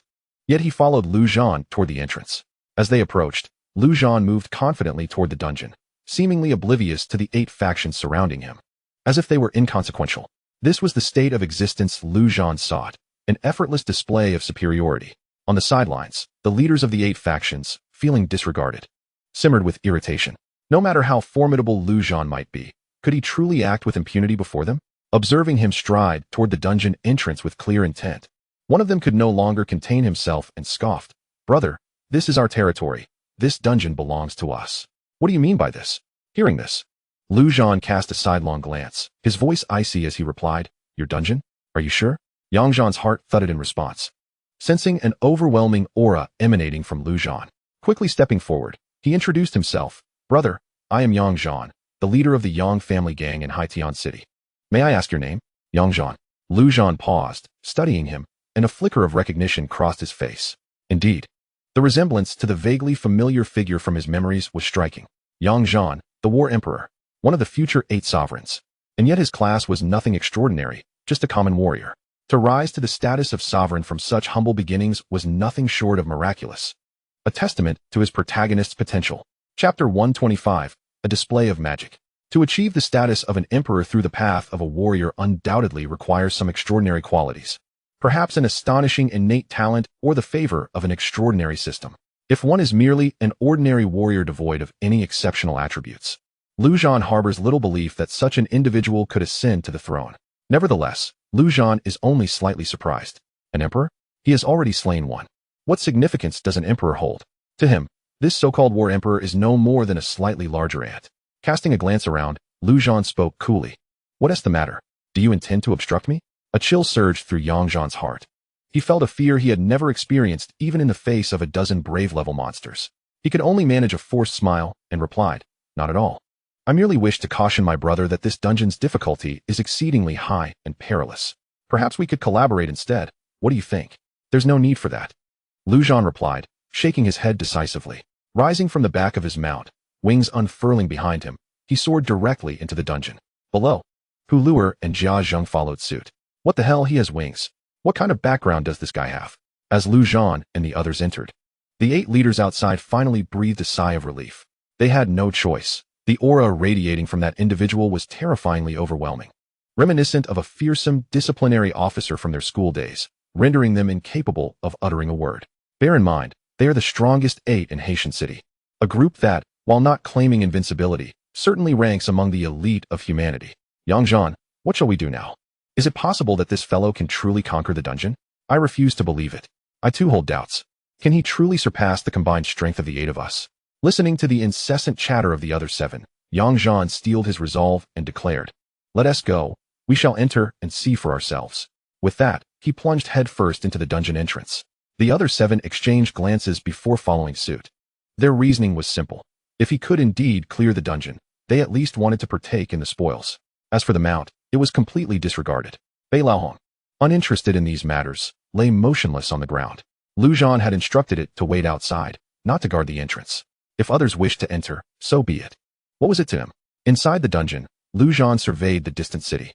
As he stepped within, a horde of monsters began to surge forth. Goblin soldiers? Is the objective here to conquer this city? This is my first encounter with such a dungeon. Observing the plethora of monsters, Huluer felt no trepidation. Rather, she was somewhat exhilarated. "Be cautious. This dungeon's difficulty is immense. I may not be able to look after you all. If it becomes too much, you can always withdraw," Zhan remarked while gliding above. At that moment, Zhan and his 8 companions also entered. Naturally, Zhan paid them no mind. In this dungeon, there was no concept of snatching rewards. After uttering those words, he flew a short distance ahead, retrieving a staff from his storage space and brandishing it toward the advancing horde of monsters. Fire Rain. As a common class, Zhan had numerous fire mages among his followers. The Fire Rain spell was a fundamental advanced skill of the fire mage. The spell's damage and range were contingent upon intelligence, and Zhan had long since transcended the status of a mere novice mage. He was a true master of intellect. With over 1,000 intelligence points, he maximized the damage and range of Fire Rain. In an instant, the fire rained down like meteorites from the sky, annihilating a substantial number of goblin soldiers instantaneously. Behind him, Zhan and his companions stood in stunned silence. If that fire were to strike them, the consequences would be unimaginable. This is terrifying. What kind of damage is this? His class is a mage? Is he a hidden class mage? Huang Shengren. Could he possibly be Huang Shengren, the forbidden spell mage? Zhan shook his head, stating, he is not Huang Shengren. Huang Shengren is humble and is at least in his 50s or 60s. He might even surpass Huang Shengren. Even Hu Luer and Jia Zhang were taken aback. It was their first time witnessing Zhan cast a magic spell, and it completely exceeded their expectations. What class is Zhan truly? As the fire rain subsided, the first wave of goblin soldiers, numbering in the hundreds, was completely eradicated, yet astonishingly, there were no corpses left on the ground. The goblin soldiers, upon being slain, seemed to be swallowed by the earth itself, disappearing without a trace. Zhan was not at all surprised. This was merely the first challenge of the dungeon, the inexhaustible goblin soldiers. These goblin soldiers were not genuine monsters, but rather system-generated entities capable of infinite respawning ad infinitum. If the challenger sought to slay all these creatures, it would be an exhausting endeavor. Naturally, Zhan was not foolish enough to attempt to kill every single goblin soldier. He merely wished to test his skills. To be honest, it was also his first time casting a magic spell, and he found it rather enjoyable. Thus, he decided to experiment further. Ahead, the second wave of goblin soldiers charged forth. Earth magic, falling stones. The third wave followed. Lightning magic, thunderstorm. The fourth wave, hidden class, demolition experts, comprehensive explosion. The fifth wave, archer skill, arrow rain. For heaven's sake, this isn't how one exploits game mechanics. Behind him, Zhan ground his teeth in frustration. Let us call it quits. This is utterly pointless. He is already using archer skills. My hidden class pales in comparison to him. The other 7 were equally dumbfounded. They had initially come hoping to scavenge some benefits, but instead, they were treated to a spectacle of magical prowess. I refuse to believe he can wield warrior skills. No sooner had he thought this than a massive sword suddenly appeared in Zhan's hand, and he swung it towards the new wave of goblin soldiers. With a resounding crash, a crescent-shaped blade of energy surged forth, annihilating everything in its path. Warrior skill, crescent slash. I am impressed. Despite his formidable prowess, what good was it if he could not vanquish these monsters entirely? I wonder how long he can keep this up. After dispatching yet another wave of goblin soldiers, Zhan returned, landing beside Hu Luer and Jia Zhang. After playing around for a while, he decided it was time to get down to business. Brother Lu, why are these creatures endless? Hu Luer, snapping out of her stupor, inquired. They are inherently unkillable. Do not concern yourselves with them, Zhan replied, as number 1 appeared at his side. With a wave of his hand, number 1 charged into the horde of monsters. Meanwhile, Zhan pulled out a table, a set of chairs, and a barbecue grill, seating himself comfortably. He beckoned Hu Luer and Jia Zhang. Come, sit for a spell. This dungeon is a war of attrition. It cannot be resolved swiftly. As for Zhan and his crew, they are not worthy to join my table. Chapter 126, The Goblin General. What? What is he doing? Is he really barbecuing? They were baffled, utterly confused. Zhan, perhaps you should go and negotiate. Come on, it's evident that he can't be bothered with us. Zhan remarked. What did he just summon? Look at that ferocity. Does this guy possess the ability to summon skills as well? The group of Zhan couldn't help but speculate. Despite being masters in control of a vast city, they felt like unsophisticated country bumpkins at that moment, utterly clueless. My curiosity piqued. I decided to join in the fray, Zhan said as he unsheathed his dual blades and charged forward. The other 7 exchanged bewildered glances, questioning the sense in his actions. What is the point of joining in? Isn't it exhausting? However, their confusion was short-lived. As the savory aroma wafted from the barbecue grill ahead, they finally grasped Zhan's intentions. The tantalizing scent, yet unattainable, was torturous. They might as well engage in battle. While indulging in barbecued meat, Zhan savored the battlefield ahead, feeling utterly content. The actions of the 8 were of no concern to him, as long as they didn't impede his enjoyment. Lu Gu, should we join in the fight as well? Hu Luer inquired after finishing a piece of meat. He sensed that Lu Gu had brought them along for a purpose, and merely spectating made him uneasy. No need, just enjoy your food, Zhan replied. The infinitely revivable monsters posed the first challenge for others, yet for Zhan, it was merely a glitch to exploit. This indicated that the first character could continuously accumulate an increasingly potent buff. If he so wished, he could potentially grind for days, and perhaps even defeat the gods. Of course, this was merely Zhan's imagination. Presently, he anticipated that a couple of hours of grinding would suffice to breach the protective shield around the city. This shield represented the second most significant challenge of the dungeon. As an instrument safeguarding an entire city, the shield's thickness was exceptionally formidable. Even for Zhan, it would likely require relentless hacking for an entire day and night to dismantle. However, as long as the first character's attributes were sufficiently overwhelming, it would be manageable. Once the shield was breached and the city entered, the first character could unleash havoc, indifferent to the identity of the defending boss.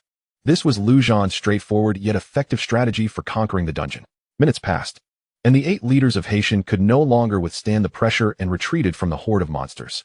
They had recently engaged in battle and hadn't fully recovered. Yet, unwilling to miss any thrilling moments, they opted to sit on the ground and spectate. Since Zhan aimed to bide his time, they would accompany him in doing so. Half an hour later, some became restless. Damn it, I'm done playing along. I see him just posturing. He can't possibly clear this dungeon. With that, they stormed out, preferring to return home and enjoy the company of former starlets. An hour later, one by one, players departed until only young Zhan and 2 others remained. These 3 displayed remarkable patience, resolving to stay as long as Zhan did. Zhan, indifferent, continued to eat and drink while occasionally resting his eyes. In his previous life, he once hid in a small hole for an entire day and night to evade monsters, moving only slightly. Waiting 2 hours now was hardly significant. As for the first character, he maintained a balance on the battlefield, steadily stacking buffs against the monsters. However, Huluer, feeling utterly bored, couldn't resist joining the fray. Remarkably, the Tomb Raider's combat prowess was commendable. Wielding a formidable diamond umbrella, he demonstrated considerable strength. Even Zhan grew weary of waiting, standing up multiple times. After another half hour, Zhan glanced at the first character's status and finally rose from his seat. In an instant, young Zhan, the 2 companions, and Huluer were filled with anticipation, eagerly looking at Zhan. At last, after such a long wait, action was imminent. Thus, under the watchful eyes of the 5, Zhan leisurely organized his belongings, stowing them in his storage space. He then unfurled his wings and soared towards the edge of the light shield, his thoughts focused. First character, unleash your full assault on this. In the next moment, the first character, who was previously engaged in a standoff with the dwarf soldiers, vanished from his spot and reappeared before the shield. With a mighty leap, he brought down his axe with tremendous force. A thunderous crash echoed, reverberating like a quake, scattering terrifying energy in all directions. In the distance, young Zhan and the others turned pale in shock, exclaiming, "What on earth is that?" Instantly, the shield shattered like glass, disintegrating in mere seconds. Previously, shrouded by the shield, humans could only glimpse a vague silhouette of the city, which was why young Zhan and the others had hesitated to charge in. But now, everything within the city lay clearly before their eyes. The city gates swung wide open, and a steady stream of dwarf soldiers poured out. On the ramparts stood several rows of monsters, towering and grotesque, far more formidable than the dwarf soldiers. Some even exceeded 2 meters in height, utterly defying the notion of dwarf. The most terrifying of all was the central figure, standing over 3 meters tall, with immensely muscular limbs covered in black armor, wielding a long spear that exuded an aura of immense power. Dwarf General, Zhan uttered, naming the formidable foe. Currently, the appearance of monsters exceeding the level of a hero was impossible, and this one was no exception, merely a boss of hero level, yet immensely powerful. That Zhan described this dwarf as formidable indicated the strength of this general. Zhan was unaware of the dwarf's race. Yet due to the dungeon's uniqueness in yielding the first city-building order, the lore surrounding it was widely circulated. Rumors suggested that this dwarf general's strength was on par with that of a dragon's hero level, illustrating its formidable might. Yet this was not the most despairing aspect. The most discouraging fact was that this creature could resurrect. Indeed, all monsters within this dungeon, including this dwarf general, could respawn infinitely. This constituted the greatest challenge of the dungeon. Imagine eliminating a super boss comparable to a hero-level dragon, only for it to revive. Who could bear such a burden? However, the dwarf general did not resurrect swiftly. Within the dungeon, the stronger the monster, the longer it took to revive, granting a brief respite for challengers. Roar! At that moment, the dwarf general let out a thunderous roar that reverberated throughout the entire dungeon. Young Zhan and his comrades, who had initially planned to charge in, turned pale, feeling as if a colossal hammer was about to strike them on the forehead. What a terrifying creature! They quickly stepped back, nearly retreating from the dungeon itself. At this point, they had reached their limits. They were naturally unwilling to truly retreat, so they could only endure. Chapter 127, A Direct Assault. Excellent. The roar was truly formidable. In the air, Zhan laughed heartily. At the same time, a thought struck him. Number 1 had rapidly charged out from the ground, reaching the diminutive demon general in the blink of an eye. In the next moment, the giant axe came crashing down. The demon general's reaction was equally swift, raising his long spear horizontally to block the axe. Suddenly, however, the death sigh activated. An exceptionally eerie voice echoed in the demon general's ears, causing him to shudder, and a wave of unprecedented fear surged within him. This fear lasted merely a second. Yet, that single second was enough for number one's axe to descend unimpeded. With a thunderous crash, the axe struck the demon general, nearly cleaving him in two. Roar! The demon general finally regained his senses, but number one's axe was already coming down for a second strike. In a panic, the demon general raised his spear, but it was too late to block. The axe struck down upon his shoulder. Following this, the demon general, having lost the initiative, found himself utterly incapable of resistance, forced to endure the blows passively. In less than 10 seconds, as number one's 20th axe fell, the demon general's body lay in ruins, collapsing lifelessly. This was a terrifying creature comparable to a hero-level dragon, yet it possessed no means to resist against number one. There was no alternative. Number one had accumulated a staggering 3-hour-long buff of increasing ferocity. To put it differently, number one had slain a creature of hero-level dragon caliber in just over 3 hours, which seemed far less difficult to accept. Zhan felt a stir within him, about to reincarnate the demon general. However, the corpse vanished without a trace, leaving him no chance for reincarnation. As expected, this bug could not be exploited. In the distance, young Zhan and the others were completely stunned, gazing blankly towards the city. What had just transpired? That horrifying monster, whose roar had nearly cost them their lives, was so easily slain? What in the world was happening? Could it be that the creature was only capable of roaring? Boss Yang, what should we do? One person timidly inquired. Life and death are dictated by fate. Wealth by the heavens. Young Zhan gritted his teeth and drew his dual blades, charging towards the city. He was unwilling to remain merely a spectator. Within the city, with the demon general slain, the remaining demons showed no signs of retreat. On the contrary, they became even more frenzied, lunging towards number one. In addition to the countless demon soldiers, there were nearly 1,000 elite demon berserkers. Number one remained unfazed, wielding his battle axe amidst the horde of monsters as if traversing an uninhabited realm, each swing claiming numerous demons, facing no worthy adversary. Zhan disregarded them, flapping his wings and soaring towards the city. At this moment, number one could be deemed invincible, with no threats looming over him. If memory served, the victory condition for this dungeon was not to annihilate all monsters, which would be an impossible task, but rather to capture the city.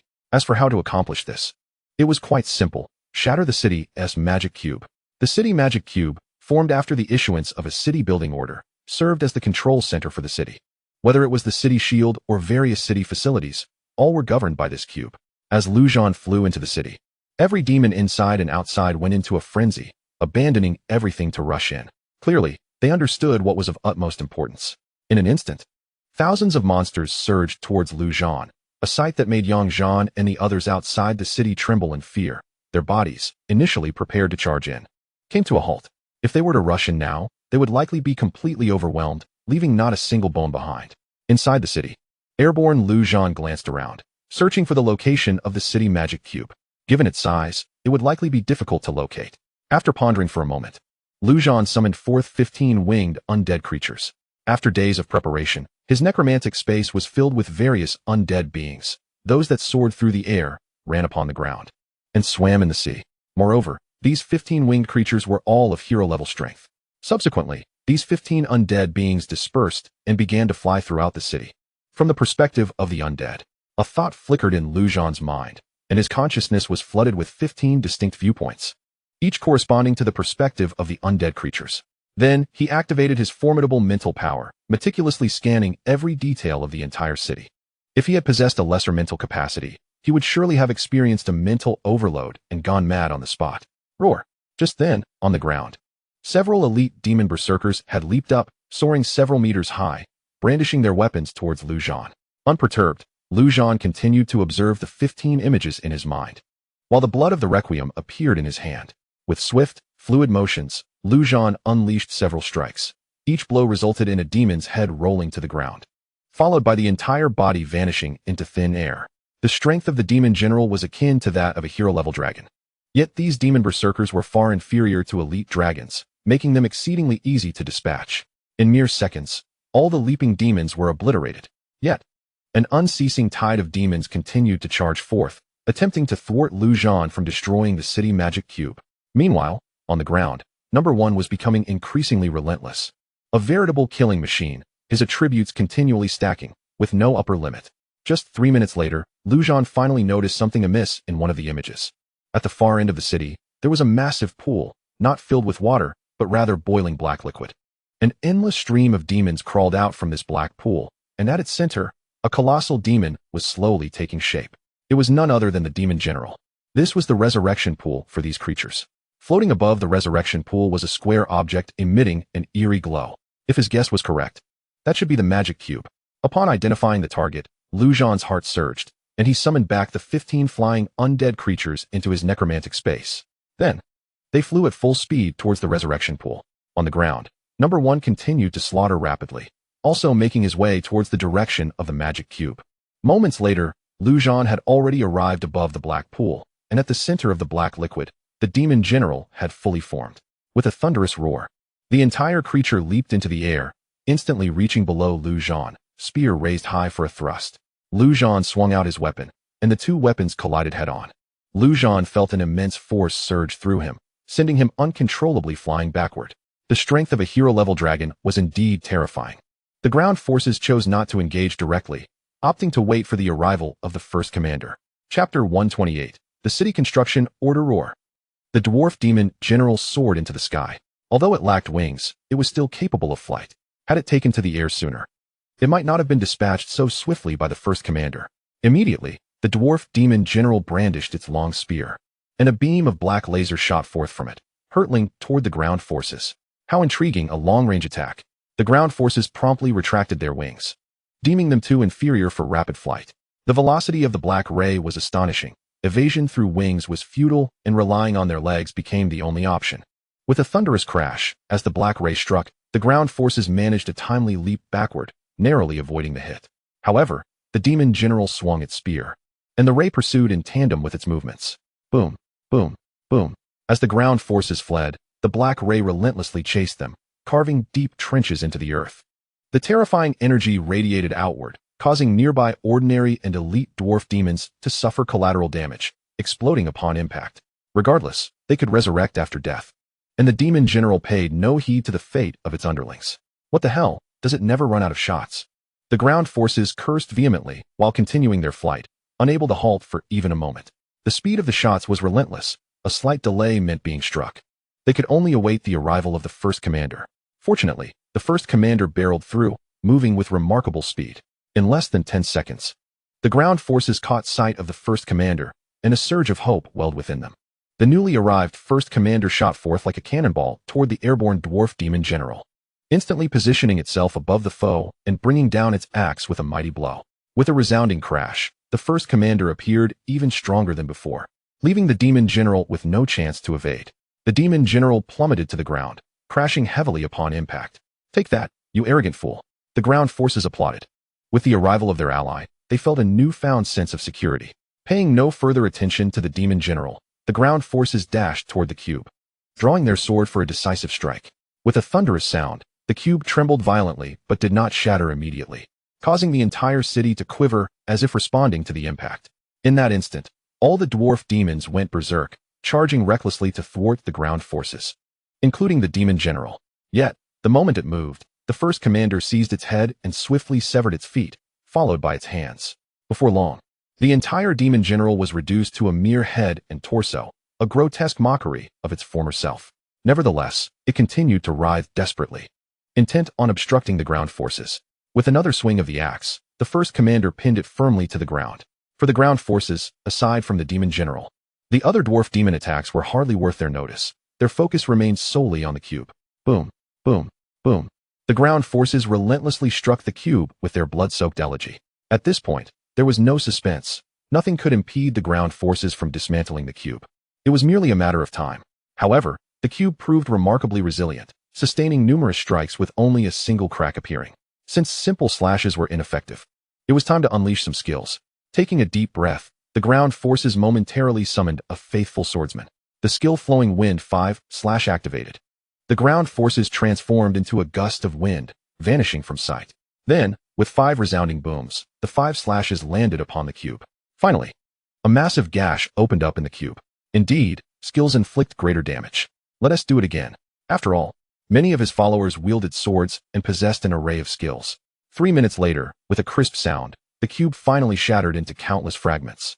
In an instant, all the dwarf demons stood frozen in place, motionless, including the still struggling demon general. Subsequently, their bodies began to dissolve into black smoke, dispersing into the air. When all the dwarf demons vanished, the entire city began to dissipate.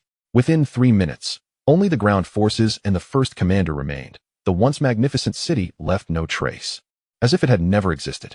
The only anomaly was a floating order. For a dungeon of such formidable difficulty, all that remained was this solitary object.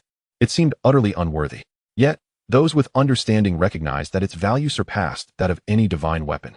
This was a true instrument of statecraft, a cornerstone for establishment. The ground forces reached out, grasping it in their hand. It felt cool to the touch, appearing rather unremarkable. The city construction order, capable of constructing a medium-sized city, encompassing an area of 5,000 square kilometers. A medium-sized city. The ground forces erupted in laughter. Just how vast could 5,000 square kilometers be? In the distance, Zhan and his companions swallowed hard, having witnessed the fierce battle. Was the dungeon truly over? Had they completed it? After such prolonged effort, the dungeon that had seemed insurmountable was cleared just like that, and by a single individual? It was an outright slap in their faces. Yet, that was secondary. The primary concern was the reward, the order. What could it be? In an instant, a strong desire ignited in the eyes of the three, only to be swiftly quelled. Such a powerful individual, attempting to snatch from them now would be tantamount to courting death. Even if they wished to steal it, they needed to strategize. Hulur was equally curious about the order, but dared not entertain any unworthy thoughts. As for Jiazhong, he held no such notions. To him, all artifacts were inconsequential. Moments later, the ground forces flew back. The illustrious first commander had already returned to the realm of the undead to recuperate. We should leave. This dungeon differs from others. One must exit on their own. With that, they soared out of the dungeon, followed closely by Hulur and Jiazhong. Zhan and his companions exchanged glances, then surveyed the empty expanse of the dungeon, ultimately departing with a sense of resignation. Outside the dungeon, once Zhan and his companions emerged, the entrance vanished without a trace. Meanwhile, the ground forces had already disappeared, along with their mount. Boss Yang, how do we reconcile this? One of the leaders wore a grim expression. They had considered this dungeon within Haitian City as their own. It felt as though someone had barged into their home and stolen their most precious possession. How could they endure this? Indeed, this individual was insufferably arrogant, truth be told. They could not bear it any longer. Another leader shared their discontent. Cannot endure? If you cannot, go seek him out, perhaps gather the other 5. They would undoubtedly accompany you to reclaim your honor. As for me, I will not partake. Zhan felt a deep-seated displeasure, but what could be done? So what if he was displeased? What mattered more, satisfaction or life? Having spoken, Zhan turned and left without a backward glance. It seemed best to return home and prepare a delicious meal with the old man to soothe his temper. Chapter 129, Time to pack up and go home. At the entrance of the restaurant, Zhan sat atop Bei Lao He, patiently awaiting. Moments before, he had dispatched a guard to notify the owner inside, Yang Ding. Shortly thereafter, a furious Yang Ding emerged through the main door, taken aback by the audacity of the intruder. My business here is concluded, Chef Yang. Have you made your decision? Will you come with me willingly, or shall I be forced to take you by force? Zhan declared as soon as he spotted Yang Ding, ever a man of his word, intent on carrying out his promise. Do you have any idea who I am? Yang Ding's eyes narrowed, a cold snort escaping him. Prior to his exit, he had already informed his son. Originally, he had no intention of making his relationship with Zhan public. It was a matter of balance. Among the 8 major forces in Haitian, while Zhan was the strongest, his superiority was marginal. Should the other factions discover that Yang Ding was Zhan's father, it could incite a sense of crisis among the remaining 7 forces, prompting them to unite against Zhan. It must be understood that Zhan represented far more than just a chef. However, with the situation escalating to this point, Yang Ding could no longer afford to be concerned about such matters. Oh, and who might you be? Zhan laughed. At present, he could assert, without a shred of doubt, that no entity or creature on this planet could pose a threat to him, not even the dragon or phoenix clans. Even if they could not be defeated, they could not escape his grasp. At that moment, a voice filled with ire erupted from a distance. The commotion at Haitian had naturally drawn a crowd, with many spectators gathering to witness the unfolding drama. The newcomer was none other than Zhan, whose already foul mood boiled over at the sight of so many surrounding his father, igniting a fire in his eyes. Yet, upon spotting Zhan, His countenance turned a deep shade of crimson, his mind racing with a singular thought. No way. Could this devil be the one causing trouble for my father? Young Zhan, you actually decided to come back. If you were any later, your father might have been taken away. Yang Ding scolded upon seeing his son. The words ignited a stir among the crowd, even catching Lu Zhan off guard. A battle sovereign and the world's top chef. This unexpected revelation was met with astonishment. It became evident why Yang Ding held such a high status. Having a sovereign as a son meant his resources and ranking were secure. Furthermore, Yang Zhan's rise to sovereignty as an ordinary soldier must have been significantly aided by Yang Ding's culinary prowess. It is known that chefs, in the later stages of their careers, possess extraordinary abilities, with some artifacts capable of rivaling even the rarest red-tier equipment, making them invaluable even to sovereigns. The two had risen to the pinnacle of their respective domains, complementing each other perfectly. Lu Zhan turned to Yang Zhan and casually remarked, I would like to invite your father to be my personal chef. What are your thoughts?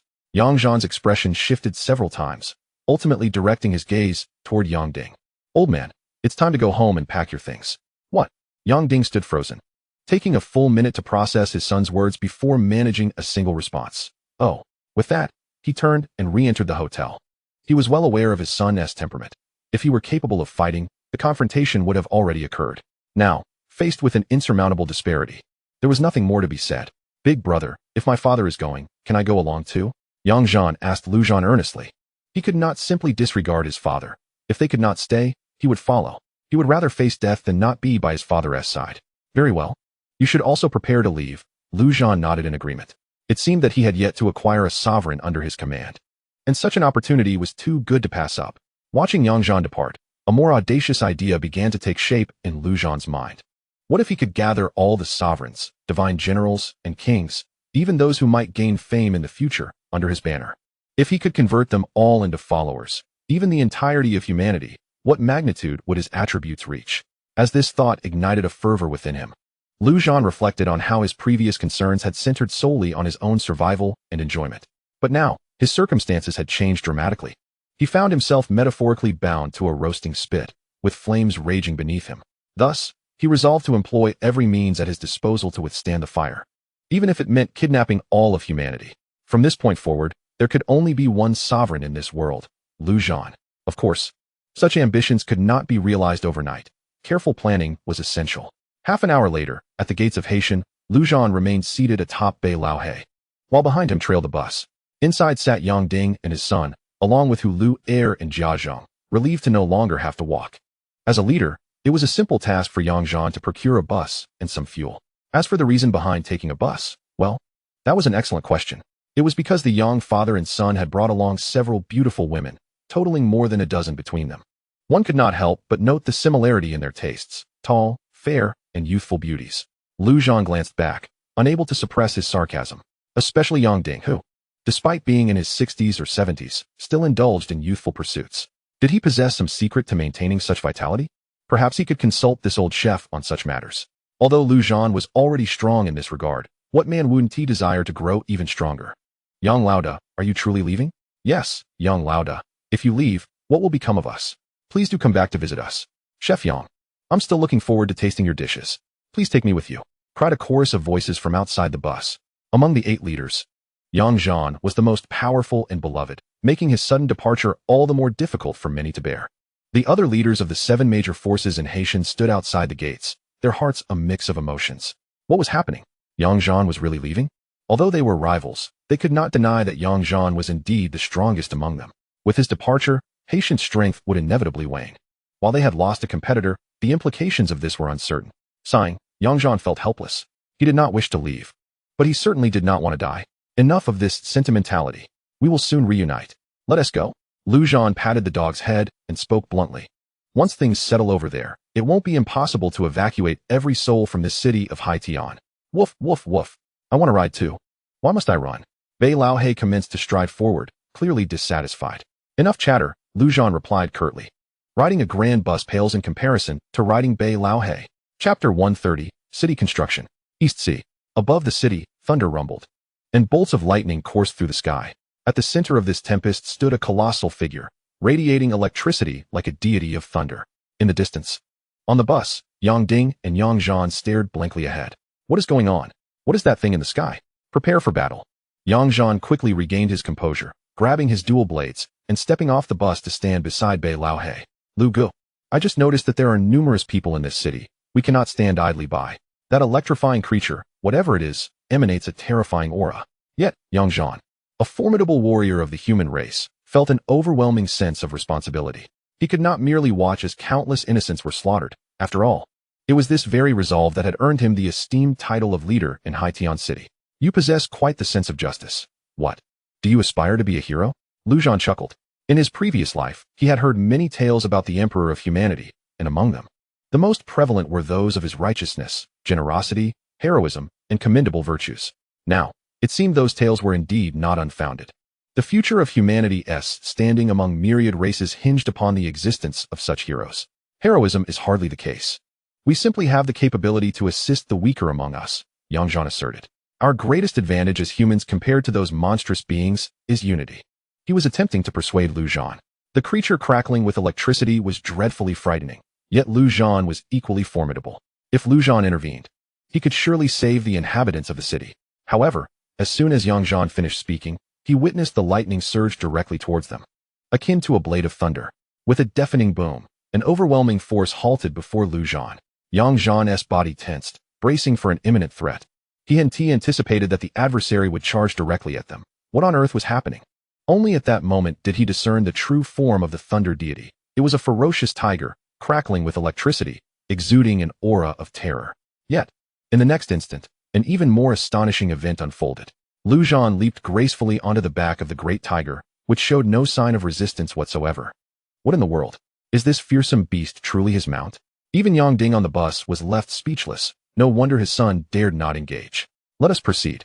This is my domain. Lu Zhan turned to Zhan, patting the tiger's head, and declared, this magnificent creature is my guardian beast. Woof, woof, woof.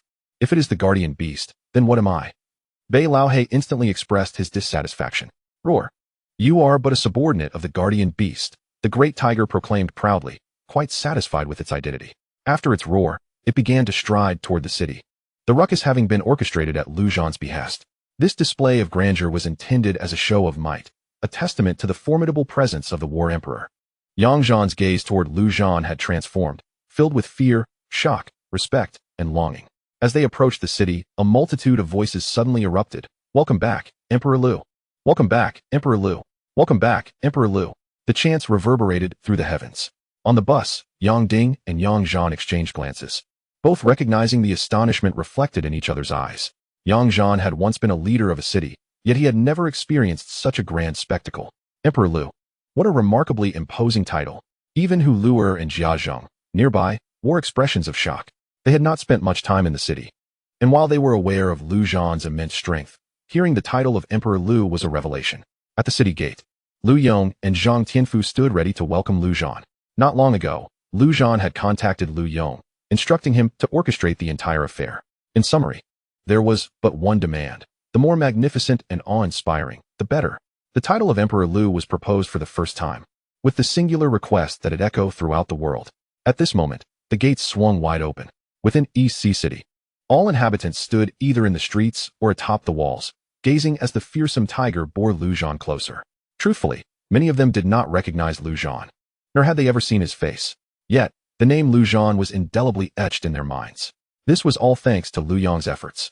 Lu Zhan had directed him to propagate the faith of death, which needed a tangible figure, and Lu Zhan had become that figure. In Lu Yong's depictions, Lu Zhan was the embodiment of death, the savior destined to rescue the world. The notion of salvation through death might seem ludicrous, yet, in reality, the lives of the people in East Sea City had improved dramatically under the banner of death. They had grown stronger, a truth that was indisputable. Additionally, aided by the effects of the death liturgy, not all, but at least half of the city's populace had become adherents of death. Now, Lu Zhan's goal was to convert the remaining half to his faith. Upon reaching the city gate, Lu Zhan commanded the great tiger to halt. Then, taking wing, he soared into the sky, brandishing the city-building decree, and calmly proclaimed, from this day forth, the kingdom of the undead is officially established. Those who enter my realm shall no longer fear the monstrous beings. I shall be both the emperor of humanity and the sovereign of the undead, safeguarding the safety of all my subjects. With that, Lu Zhan felt a surge within him, and the decree in his hand radiated a brilliant light. Instantly, A cacophony of thunderous sounds erupted. Centered around Lu Zhan, walls began to rise from the earth, enveloping a vast expanse of 5,000 square kilometers, forming an immensely grand city. The walls towered skyward, and even from a great distance, many powerful beings witnessed the spectacle, their astonishment palpable. As news spread, everyone began to comprehend the magnitude of what had transpired. Meanwhile, a notification chimed within Lu Zhan's mind. Ding. Please name your city. Kingdom of the Undead. Ding. Congratulations. The Kingdom of the Undead has been officially established. A significant number of monstrous beings detected within the city have now been expelled. Lu Zhan descended to the ground, and the decree transformed into a cube in his hand.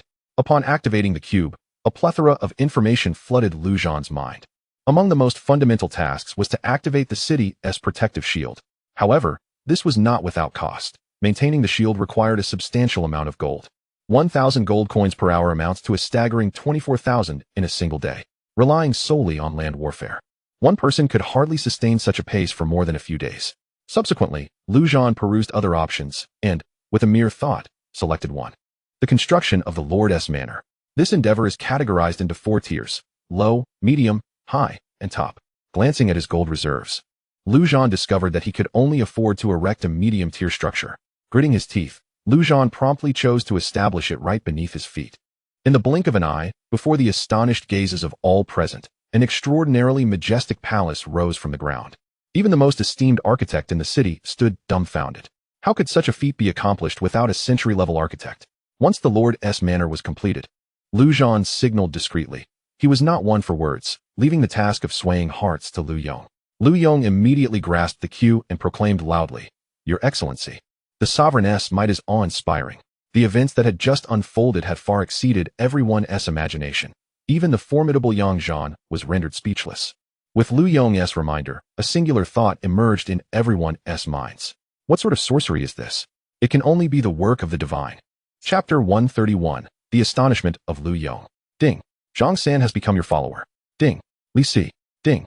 Wang Wu has been elevated to intermediate follower. In an instant, Lu Zhan's mind was inundated with a multitude of notifications. Under the divine spectacle, the remaining individuals yet to convert into followers began to transform. Meanwhile, those who had already pledged their faith started to enhance their devotion. However, at that moment, an exceedingly discordant voice broke the silence. The speaker was none other than Yang Zhan. Initially, he too had been awestruck, feeling a sense of reverence. Yet, having witnessed Lu Zhan remove his disguise and reveal his true identity, he suddenly recognized Lu Zhan's visage and, recalling the name of Lu Huang, immediately thought of one person. The murderous demon, Lu Zhan. Earlier on the road, he had only heard Hu Luer refer to him as Brother Lu, adopting the same moniker without inquiring further about his true name. As a person with a semblance of justice, facing such a nefarious individual, Yang Zhan's heart churned tumultuously. Indeed, I am Lu Zhan, Lu Zhan replied nonchalantly. Yang Zhan, I appreciate your presence, which is why I have chosen to speak with you. Will you believe what you have witnessed with your own eyes, or will you trust the tale spun on the forum? With that, Lu Zhan fixed his gaze upon him. He felt no need to offer explanations. He had indeed taken countless lives, driven by a predominantly selfish nature. Yet, every soul he had claimed had sought their own demise. He bore no responsibility for their fate. If Yang Zhan deemed him a grand villain seeking to enact justice, then he was simply courting his own doom. Yang Zhan's expression shifted as he glanced at the multitude within the city. Truth be told, this settlement paled in comparison to Haitian City in terms of scale and facilities. Yet, the people here appeared far more content than those in Haitian City. Yes, contentment. In this apocalyptic world, happiness is a rare treasure. Yet, on the faces of these individuals, he discerned it. If Lu Zhan were truly a person of unspeakable evil, how could this be possible? Before the apocalypse, Yang Zhan had encountered numerous cases, countless narratives, and reversals. Could public opinion truly be trusted? Let us go? Come and see how my new home looks. Lu Zhan disregarded him and turned towards the bus, saying, Chef Yang, come along and inspect your quarters. As the personal chef, he was naturally to reside within the Lord's Manor. Upon entering the manor, Lu Zhan immediately felt a distinct difference. His stamina and energy were rapidly replenishing, leaving him feeling utterly revitalized. The structures crafted by the system were indeed unparalleled. This place resembled a fountain of rejuvenation found in a game. In his mind, the system's voice echoed, Ding. Detection of outsiders entering. Please grant access. Lu Zhan glanced back to see Yang Ding, Lu Yong, and others standing outside the grand entrance. Their expressions one of bewilderment. Although the doors were open, It was as if an invisible barrier separated them. This phenomenon likely resembled a protective shield. It could not be truly invincible, but it certainly required a certain strength to breach. Zhan contemplated, and soon perceived the levels of access for outsiders, permanent, long-term. And one time, after allocating permissions according to his intentions, the wall before them vanished, allowing the astonished group to step inside. Last in line, Zhan followed, clearly having reached a conclusion in his mind. This is so comfortable. My heavens, I feel invigorated all over. Look, my previously wounded injury is beginning to heal. The magical efficacy of the Lord's manner astounded Lu Yong and the others. Zhan too was taken aback. He had not anticipated that those permitted to enter after his approval would also benefit from the rejuvenating effects. Following this, the group explored the entirety of the Lord's manor, spending nearly half an hour in awe. Ultimately, Yang Ding, Lu Yong, and Zhang Tianfu were granted the privilege of residing in the Lord's manor. Yang Ding would remain as the private chef, while Lu Yong and Zhang Tianfu, being Lu Zhan's most trusted allies, deserved special consideration. In one of the rooms, designated as a secondary chamber of the Lord's manor, Lu Zhan and Lu Yong sat together, facing the city's magic cube, the most crucial element of the settlement, which Lu Zhan endeavored to safeguard. He had initially contemplated placing it within a storage ring, only to find it was impossible. Thus, he decided to keep it within the Lord's manor. Brother Lu, this is incredible, Lu Yong exclaimed, his hands exploring the magic cube, his face filled with astonishment. At this juncture, Lu Yong could be regarded as the practical administrator of the settlement, while Lu Zhan merely played the role of a figurehead. Therefore, Lu Zhan granted Lu Yong access to the permissions of the magic cube, entrusting all matters to him. He even placed the cube in Lu Yong's bedroom, as it was impractical for Lu Yong to always visit Lu Zhan's room to operate it. Among all, Lu Zhan held the utmost trust in Lu Yong. In addition to the city's protective shield, they could also construct automatically attacking defensive towers, as well as a war workshop capable of producing war puppets. There was an equipment workshop for crafting and enhancing gear, a training camp where one could gain experience points and elevate skill levels without risking their lives against monsters, and a healing camp, alongside various means of transportation. Brother Lu, this is utterly absurd. Where did you acquire all this? Lu Yong rambled on for nearly 10 minutes, each item leaving him more astounded than the last. A smile graced Lu Zhan's face. This was the remarkable advantage of the city construction order, a powerful survival tool bestowed upon humanity by the system. You figure it out. Determine what needs to be constructed urgently. Trust in Lu Zhan moved Lu Yong profoundly, yet he furrowed his brow shortly thereafter. Brother Lu, constructing these structures will undoubtedly require a considerable expenditure. I believe a single defensive tower costs around 100,000 gold coins. For a nation to thrive in the long run, it cannot rely solely on a few individuals. It necessitates the collective effort of all its citizens. Lu Zhan replied nonchalantly, matters of taxation and finance elude my understanding, but among so many people, there must be a few who are knowledgeable. Let them assist in formulating reasonable policies. If anyone voices objections, there is no need for excessive leniency. Teacher Lu, as your responsibilities grow, you will oversee an increasing number of individuals. While compassion can indeed win hearts, a firm hand is equally essential, especially in these critical times. Lu Yong, despite his commendable qualities, was somewhat overly idealistic. Even after undergoing significant changes, the essence of his altruism remained evident. I understand, Brother Lu, he nodded in acknowledgement. Very well, do not disappoint me. Lu Zhan patted his shoulder and exited the room, returning to the master bedroom of the Lord's residence. As the largest room, it was extravagantly adorned, rivaling even the finest 7-star hotels. Lu Zhan removed his coat and enjoyed a refreshing bath to unwind. Subsequently, he reclined on the bed, contemplating the path ahead. At that moment, a formidable and grand plan was gradually taking shape in his mind. In essence, it was rather straightforward. The first step was to unify the human race, not necessarily everyone, but at least to gather all the strong individuals under his banner. He did not seek to convert them all into followers, as time was of the essence. When the demonic forces launched their massive assault, even those who were not devout would surely engage in battle against the invaders. The second step involved annihilating all demonic entities currently inhabiting this world. Yes, this included the most elite races, such as the dragons and phoenixes, slaughter them all. This notion appeared almost overwhelmingly audacious. However, if successful, he would not only amass a fortune in gold and equipment, but would also significantly bolster his own power while fortifying the ranks of the other formidable beings in the realm of the undead. Most importantly, he would elevate all the undead to their utmost potential. At that juncture, the extent of his strength would be unfathomable, even to himself. Nevertheless, Given his current capabilities, the first step seemed feasible, but accomplishing the second was nearly impossible. He required a trump card, an unequivocal trump card. With that thought, Zhan rose and calmly stated, "Priest, come forth for a discussion." In the next moment, the figure of the death priest materialized before him. A look of satisfaction gracing his features. "You have performed admirably, far exceeding the expectations of our esteemed lord. The city-building endeavor has significantly augmented the power of faith, a fact that I, as the death priest, perceive most acutely. Given this, might I be entitled to some rewards?" Zhan did not shy away from the request, responding directly. However, upon hearing this, the death priest appeared somewhat displeased. "Our lord does not favor those who seek accolades. If there are merits, our lord will bestow rewards accordingly." Zhan chuckled inwardly, recognizing that the current undead lord was unlikely to take any drastic measures against him. Although he was merely an employee, it was clear that he was the sole worker under that employer. The boss could hardly dismiss him. Thus, there was no need for excessive trepidation. He should strive to claim his rightful entitlements. With a sigh, Zhan remarked, "Alas, without rewards, my motivation dwindles. Originally, I intended to gather more human allies after establishing the city, but without that incentive, what remains? Very well, so be it." With that, he flopped onto the bed, adopting a posture of resignation. "Pray tell, what rewards do you desire? Perhaps I could advocate on your behalf to our esteemed lord." The death priest's eyes gleamed with interest, and after a considerable pause, he finally spoke. "It's quite simple. I wish to know how to elevate it to the commander level. In this world, there existed no creatures of such caliber. If the entity known as one could evolve into a commander, coupled with its formidable talents, sweeping across the globe would be an effortless task. Yet, without a moment's hesitation, the death priest firmly rejected the notion. Impossible. The second phase has yet to be unlocked. This world cannot harbor beings above the hero level. This is dictated by the Pact of the Gods, and even the gods cannot contravene it. The second phase?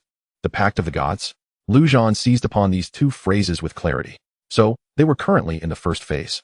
And the so-called Pact of the Gods limited the power ceiling of this initial stage, preventing any being from surpassing the hero level. The second phase likely pertained to a massive demonic invasion of this world. Gods truly existed. Apart from the Lord of Death, what other deities were present? The Lord of Light could certainly be counted among them. Did the elven race also possess god-level beings? What of the dragons? The dragon god? What was the purpose of these so-called gods orchestrating this apocalyptic scenario? Was it merely for amusement? Were the gods so utterly bored? And what of his own rebirth? Was it a mere accident, or was it part of the schemes of that undead lord? Zhan's mind raced with wild imaginings, spiraling into a realm of unrestrained thoughts. After a while, he decided to inquire directly, "What other contents does the Pact of the Gods encompass?" "That is beyond your comprehension," came the death priest's expressionless reply. Anticipating this response, Zhan did not feel disheartened. He then glanced at one and began to ponder. A pact, in simple terms, was akin to a contract, not merely a set of rules or stipulations. Thus, it was not an absolute impossibility. The only consideration was the price to be paid for violating this contract. However, that was not a concern for him. It was the undead lord who needed to contemplate it. So, was it conceivable that the undead lord might bear such a cost on his behalf? With this thought, Zhan's courage surged, and he boldly stated, "I presume our lord is aware that death ought not to intrude upon the realm of the living. In this world, I find myself persistently targeted, facing insurmountable challenges. Having finally carved out a niche for myself, I believe I have not let down our lord's expectations. Yet, all of this is merely a castle in the air. If I am not mistaken, the second phase is likely to commence soon. At that time, I cannot predict whether the gods will unite to eliminate your representative, myself. If that occurs, how shall I resist? I am utterly powerless to fight back. Alas, it is likely that all my efforts will culminate in failure, dissolving into mere illusions. If that is the case, what significance remains in my struggles? It would be better to savor the time that remains. My lord, it is not that I do not wish to serve you, but rather that my heart is willing while my strength is lacking. Alas, it is truly a pity. Having finally established a city, the populace will undoubtedly grow. And so too will the faith. Yet, I fear that all of this may shatter in an instant." Zhan sighed, gazing out the window with a visage etched in bitterness and despair. However, his peripheral vision subtly flickered towards the death priest, who remained immobile. Not responding to Zhan's words immediately, the green light in its eyes flickered incessantly, as if engaged in a silent conversation with the undead sovereign. Witnessing this scene, Zhan's heart stirred. Perhaps there is a negotiation to be had. Indeed, there may be hope. Chapter 133, Evolution. Time passed incrementally. Yet the death priest exhibited no reaction. Perhaps the undead sovereign was weighing the pros and cons. Zhan was not in a hurry. This maneuver was exceedingly audacious. And to put it bluntly, it was a blatant threat. Threatening the undead sovereign. What a thrilling thought. All of this rested upon Zhan's current achievements. He was undeniably the foremost individual in the world, especially having just established a city. As long as the undead sovereign had aspirations, it would be impossible to relinquish such a valuable pawn. Indeed, after a full 5 minutes, the Death Priest finally responded, stating, "The backlash of the divine contract demands a hefty price, even from you, my lord. You must express gratitude to the sovereign." Of course, Zhan replied with a brightened expression.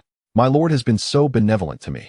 I would not hesitate to undertake any task, be it 996 or 007. Very well. Return it to the realm of the dead." The Death Priest gestured towards the first entity. Zhan promptly complied.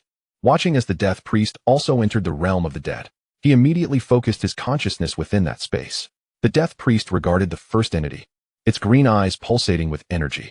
This undead creature is indeed remarkable, a rare mutated form among the masses.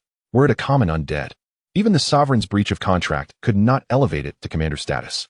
This statement was evidently directed towards Zhan. "What must I do?" Zhan inquired directly. Without hesitation, "Sacrifice all these undead to it," instructed the Death Priest. All of them. Zhan was taken aback. At that moment, within his realm, there were several hundred undead, each meticulously selected, especially the reincarnated ones, each requiring considerable time and effort to summon. To sacrifice them all to the first entity felt utterly heartbreaking. Indeed, this one may remain, but the rest must be sacrificed. The Death Priest pointed towards the second entity. The Death Assassin is exceedingly rare in the realm of the undead. To sacrifice, it would be regrettable. Sacrificing all may not suffice. Further summoning and sacrificing are required. Evolving a brave soul into a commander entails a qualitative transformation. Do you think it is an easy feat? Taking a deep breath, Zhan glanced at the first entity and gritted his teeth. Fine, let's proceed. Sacrifice it is. As long as the first entity can evolve, it will all be worth it. In the next moment, the colossal dragon undead began to slowly dissolve into black mist, merging into the first entity. This dragon had been reincarnated for quite some time, its attributes appearing extraordinarily formidable, yet in battle, it was utterly inept. Zhan had long contemplated its sacrifice, but had hesitated. Now, however, he found himself compelled to proceed. Subsequently, Zhan's consciousness continued to direct the other undead for sacrifice. The system's notification chimes echoed in his mind. To his astonishment, every single sacrifice succeeded. It was worth noting that previously, Zhan had attempted to sacrifice the first entity, with a success rate barely reaching 10%. Clearly, this was the undead sovereign's influence at play. What an extraordinary advantage. In that moment, Zhan felt invigorated in his sacrificial endeavors. Meanwhile, the first entity remained motionless, quietly absorbing the offerings from its kin. In the midst of this, Zhan felt a twinge of confusion. Is merely continuing the sacrifices sufficient for it to ascend to commander status? Could it truly be that simple? Just as Zhan had completed approximately 2/3 of the sacrifices, an overwhelming sense of danger suddenly emanated from above the realm of the dead. Zhan's consciousness shifted upward, where he beheld a small patch of clouds, crackling with bolts of lightning. The intensity of that lightning instilled a profound fear within him, far surpassing that of the king and Bei Laohe combined. This is the power of the contract. To aspire for ascendance to commander status invites annihilation, remarked the Death Priest. Upon hearing this, Zhan couldn't help but scoff. So, breaking through to commander level involves facing a thunderstorm? This isn't a cultivation novel. He could distinctly sense that the terrifying lightning was beyond the capacity of either himself or the first entity to withstand, yet he felt no excessive trepidation. Since the undead sovereign had intervened, it was improbable that it would merely stand by as the lightning struck.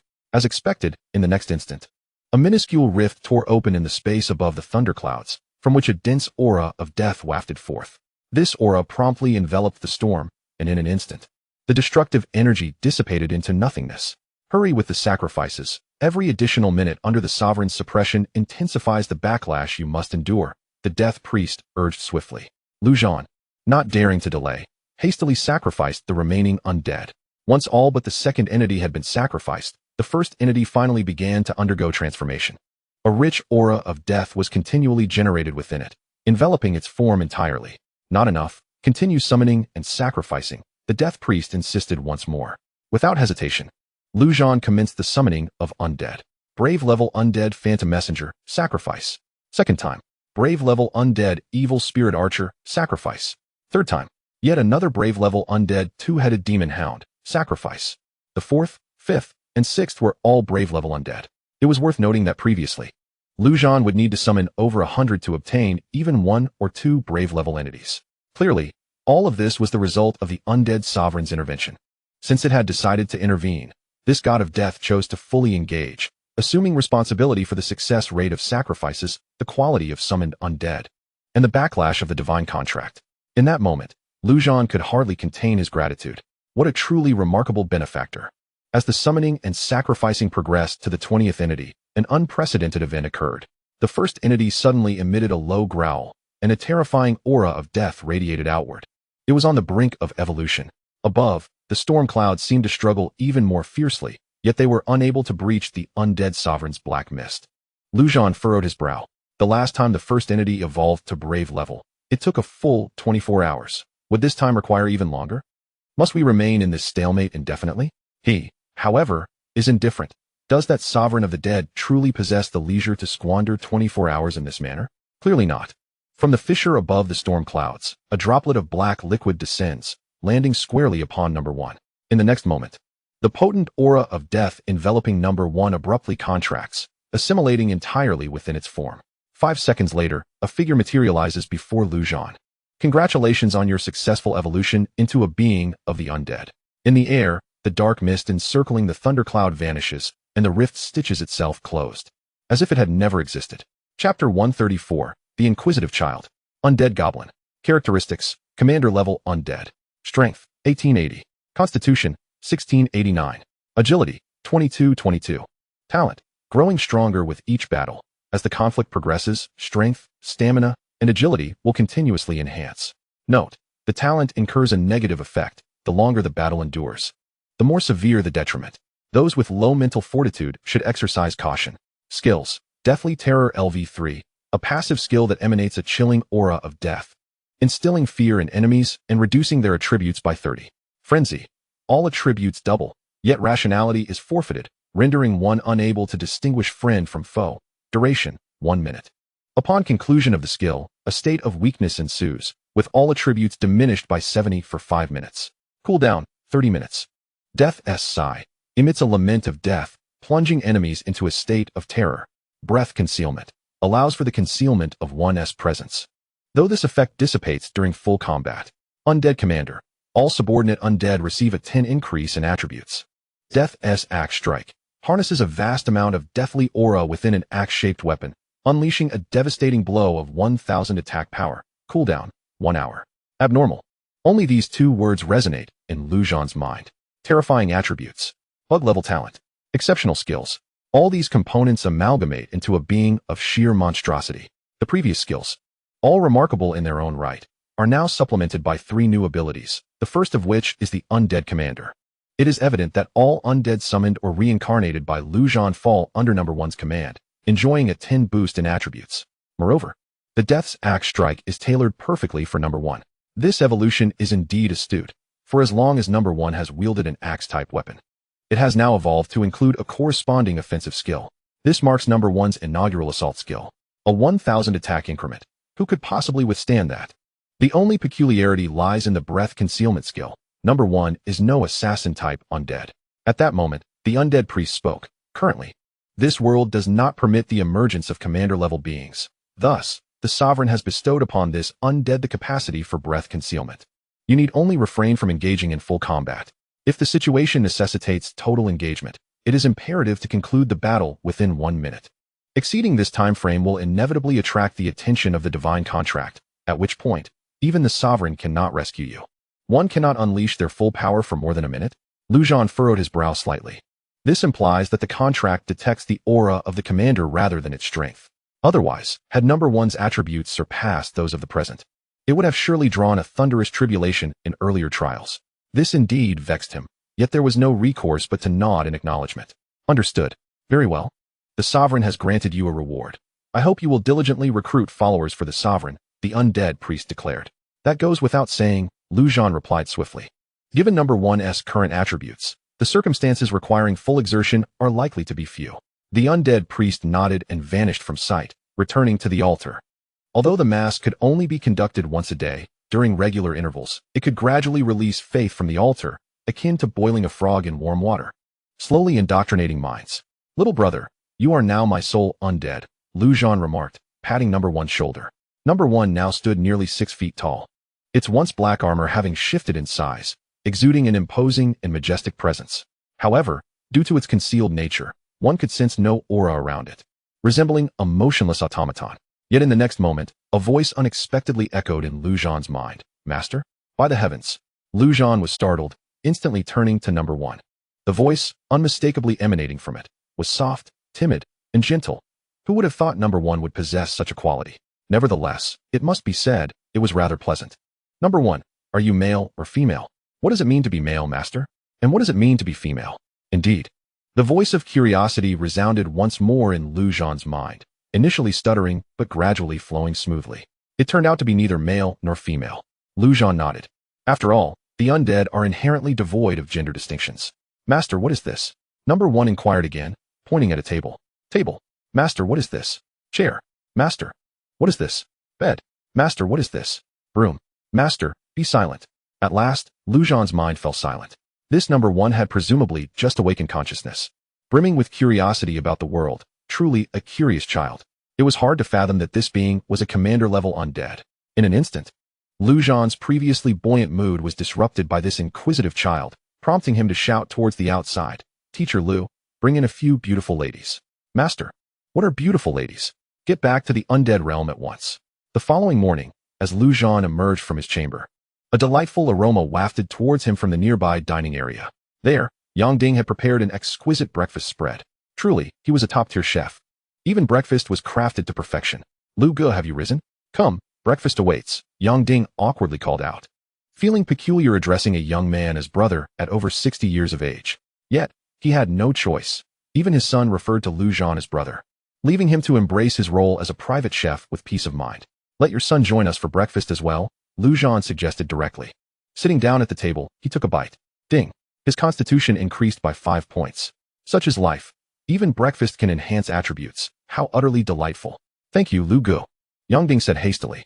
Before long, Yang Zhan entered, now having gained clarity about Zhan's character, one that warranted observation overheating the trivialities of online essays.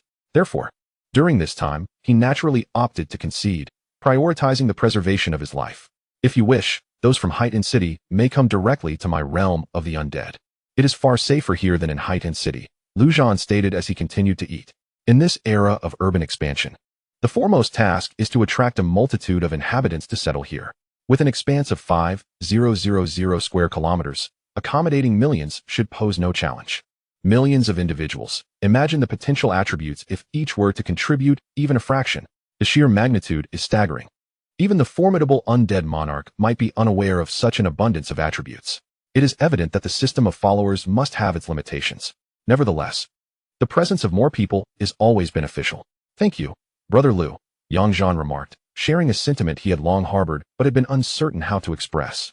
Upon finishing breakfast, as Zhan exited the Lord's residence, the previously barren land had transformed with several newly constructed edifices.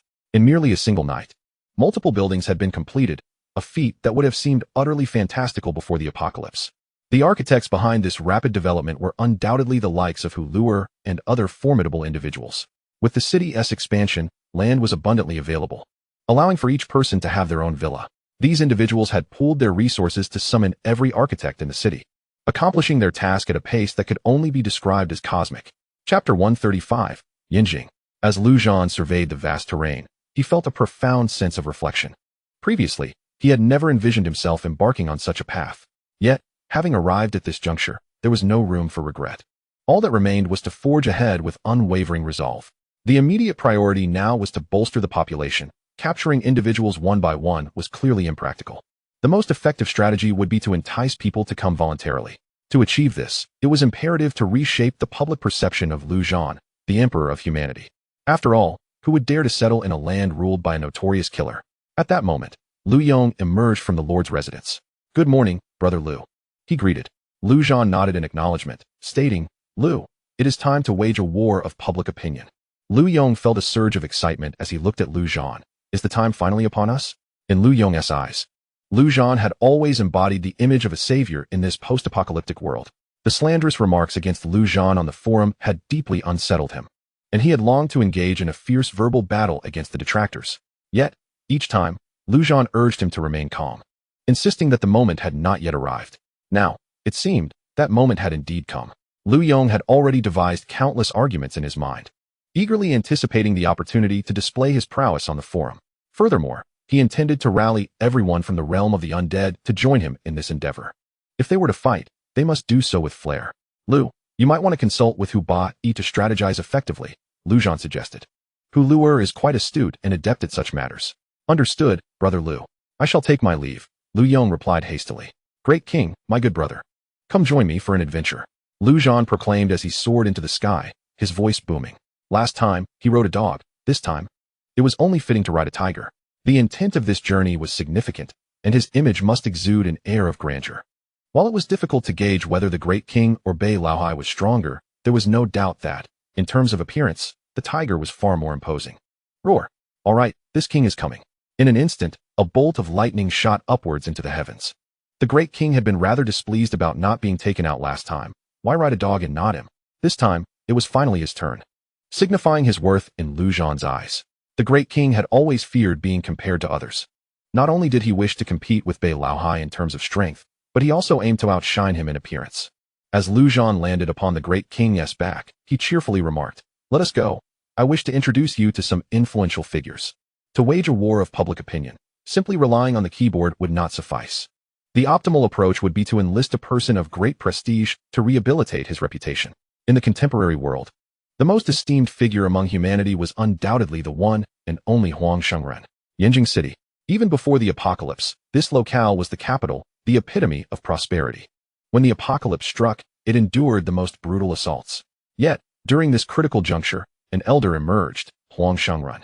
With a mere wave of his hand, he could unleash devastating magic, effortlessly vanquishing monstrous foes. He tirelessly offered assistance, not only saving lives, but also teaching humanity how to survive in this harsh new world, imparting knowledge about warfare and the myriad rules of the post-apocalyptic landscape. Under his guidance, Yanjing City swiftly regained a semblance of order, welcoming refugees from far and wide. To this day, although it may not rival the splendor of Haoyan City, Yanjing remains far more united and resilient. This venerable elder, a practitioner of the hidden profession of forbidden spellcaster, was none other than Huang Shengren. Presently, while Lu Zhan was branded as a remorseless killer on the forums, Huang Shengren was hailed as a saint of the era, having helped countless individuals, their numbers too vast to count. In the heart of Yanjing City, the square buzzed with activity as two combatants clashed on the arena stage, surrounded by a throng of onlookers. This was a selection competition organized by Yanjing City. With resources scarce in the aftermath of the apocalypse, it was essential to cultivate more talented professionals. Thus, the Lord of Yanjing, Huang Shengren, had orchestrated this non-lethal arena competition, where victors could earn valuable training opportunities. Under Huang Shengren's leadership, the policies in Yanjing City had become increasingly refined. On the stage, a warrior faced off against an assassin, both possessing levels exceeding 15, categorizing them as formidable combatants. Just as their battle reached its zenith, a powerful aura suddenly enveloped the skies above Yanjing City. Instantly, not just the fighters, but nearly everyone in the city gazed upward in terror as a fearsome lightning orb hung ominously in the air. Enemy attack. Prepare for battle. While fear gripped the crowd, none faltered. They seized their weapons and readied themselves for combat. This resilience was a testament to Huang Shengren's influence. The old man had not only saved lives, but had also fortified the spirit of the people. Who dares to seek death in Yanjing? A guard on the city wall bellowed, already drawing his bow and releasing an arrow. Selected personally by Huang Shengren, this guardian was not an ordinary warrior. He was a hidden class powerhouse, a giant archer. His attack power far surpassed that of typical archers. The arrow soared like a rocket, slicing through the air towards the lightning orb. However, nothing happened. The arrow was obliterated by the lightning, vanishing without a trace. In the skies above, Lu Zhan stood atop the great king's back, surveying the city below. Unlike his discreet approach to Haoyan City, he felt no need for subtlety here. He had come to make a statement. Although his realm of the undead currently housed only 2 entities, it mattered little. The enhancement from his followers had rendered his attributes formidable, not to mention the presence of his lethal weapon. Number 1. What was there to fear? Roar, roar, roar.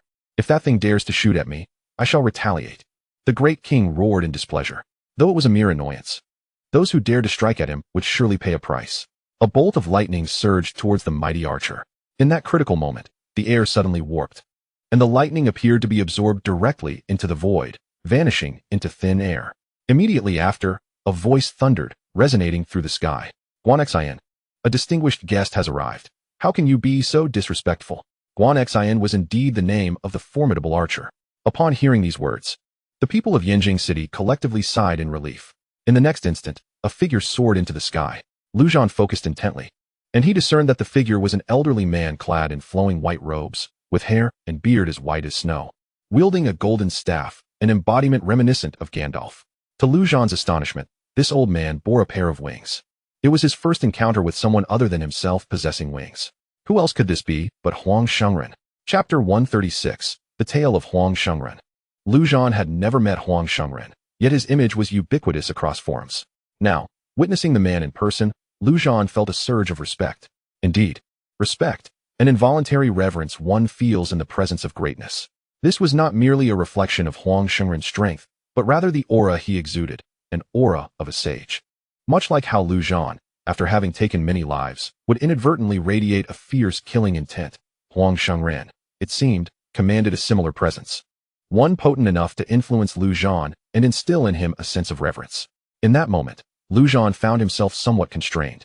His initial intent to display a dominating aura inadvertently tempered. Even his mount, the great tiger, displayed less arrogance, having subdued its own lightning. Amidst this peculiar atmosphere, Huang Shengren spoke slowly. You have arrived.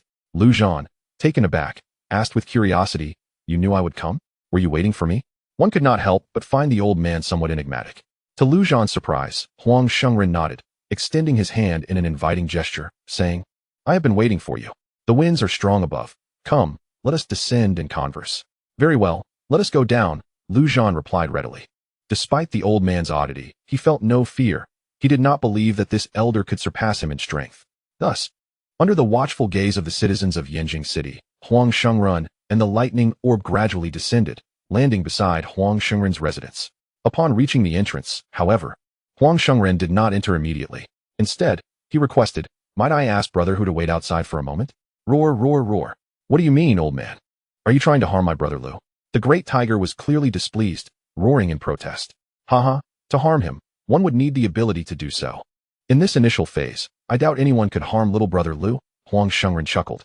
Yet, these words sent a shock through Lu Zhan's heart. Initial phase. He had only learned from the Necromancer that they were in the first phase. How did this elder know? A vague sense of foreboding washed over him. It was evident that Huang Shengren possessed far more knowledge than he had anticipated. Brother Hu, please wait outside. Rest assured, this old man cannot defeat me.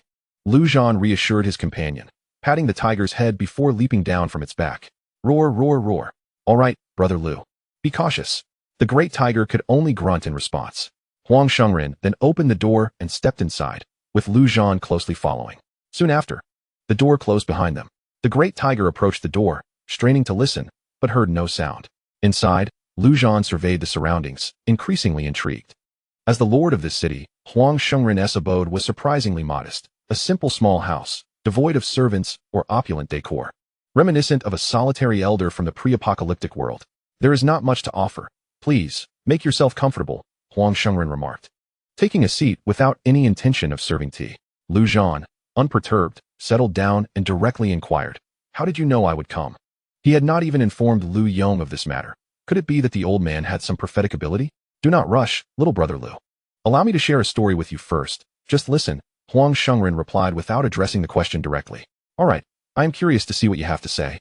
Lu Zhan retorted with a cold smirk, harboring a disdain for those who indulged in ambiguity. If the old man failed to deliver anything substantial, he might just pluck out his beard in frustration. Long ago, the moment Huang Shengren began, Lu Zhan felt an impulse to silence him. Fortunately, the old man's opening line captivated Lu Zhan's attention. There was an old man whose strength was immense, powerful enough to obliterate you with a mere wave of his hand.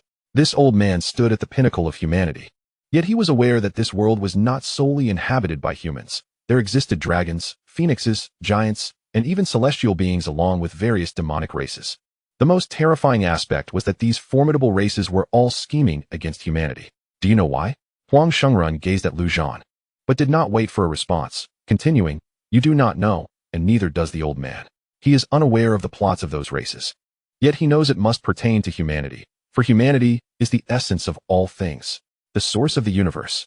At that time, humanity appeared to have solidified its foothold in this world, unafraid of those powerful races. Yet the old man understood that this was merely an illusion. He was acutely aware that should those races strike with full force, humanity would be annihilated in an instant. The old man was beset by worry, deeply concerned for the future of humanity. As a member of humanity, how could he not be concerned? At this point, Huang Shengren paused, his eyes filled with despair and trepidation. Lu Zhan remained silent. Though unspoken, he discerned the underlying truth. This old man was indeed Huang Shengren himself. Yet, the meaning of the story eluded him. What did it mean to stand at the pinnacle of humanity? Wasn't he, Lu Zhan, who was at that zenith? Did he dare to challenge him? Of course, such thoughts remained unvoiced. He was still curious about how the old man would continue. Huang Shengren, after a moment of melancholy, resumed. This old man was a magician, possessing many powerful spells. Among these, there was one spell that was particularly unique.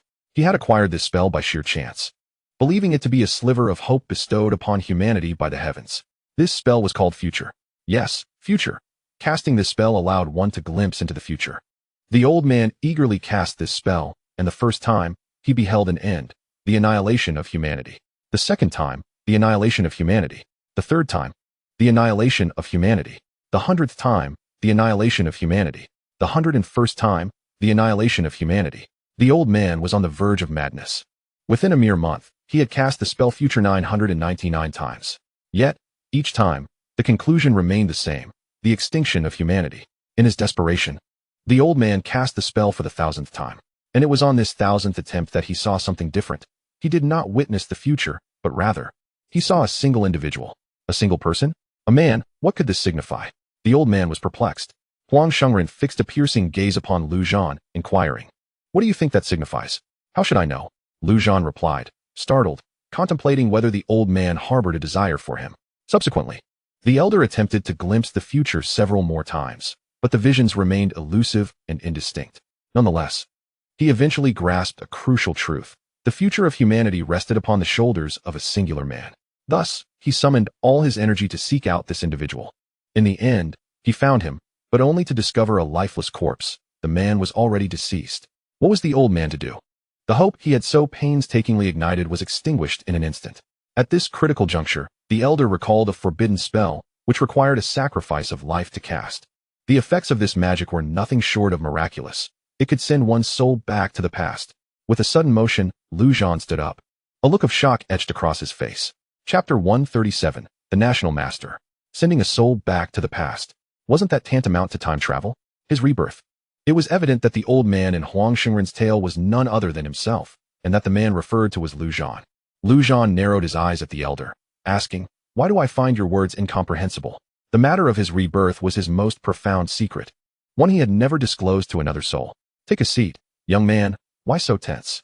Huang Shengren chuckled, waving his hand dismissively. "The old man is merely recounting a story. Whether you choose to believe it is entirely up to you." After a moment of contemplation, Lu Zhan complied and sat down. According to Huang Shengren's account, the previous incarnation of Huang Shengren had paid the ultimate price, casting that forbidden spell to send his soul back to the final moments before the apocalypse. This revelation cast the old man in a new light as Lu Zhan's savior. Thus, it was not difficult to understand how this incarnation of Huang Shengren came to know such information. If the elder possessed the ability to grant rebirth, then imparting a message to his current self was certainly within the realm of possibility. As for the so-called future magic, Lu Zhan could only scoff inwardly. After witnessing over 1,000 potential futures, he could only discern one man, the hope of all humanity? Nonsense. Did he think himself a sorcerer of the extraordinary? "Brother Lu, what is your perspective on this tale?" Huang Shengren inquired. "You've labeled it a story, then I shall treat it as such," Lu Zhan retorted. "Indeed, it is merely a story," Huang Shengren acknowledged. "Do you believe that humanity's future lies with that man in the narrative?" "Huh, how should I know?" Lu Zhan replied. "Do you think that man would sacrifice his life for the future of humanity? Not a chance. The future of humanity is of no concern to him." Lu Zhan answered candidly. Although he now proclaimed himself the emperor of humanity, all his actions ultimately served his own interests. Saving humanity? Such noble aspirations were too grand for a man with a dark and self-serving heart. Huang Shengren stroked his lengthy beard, contemplating, in truth. "I have seen much more about that man. I witnessed him at the dawn of the apocalypse, plunging into peril repeatedly to save his classmates. I saw him offer his last bit of food to a small girl who had gone several days without sustenance. I watched as he valiantly charged to defend an elderly man from monstrous attacks, despite his own exhaustion. He stood guard at a doorway for an entire day and night, slaying countless creatures, all because a pregnant woman was giving birth within. Huang Shengren spoke softly, but suddenly, an overwhelming aura surged forth. Lu Zhan swiftly drew his sword, blood-s lament, and with a fierce slice accompanied by a guttural roar, he bellowed, "Shut your mouth." Lu Zhan's face contorted with unprecedented ferocity, his heart ablaze with fury. Why? Those memories had been buried deep within him, thoroughly entombed. Absurd.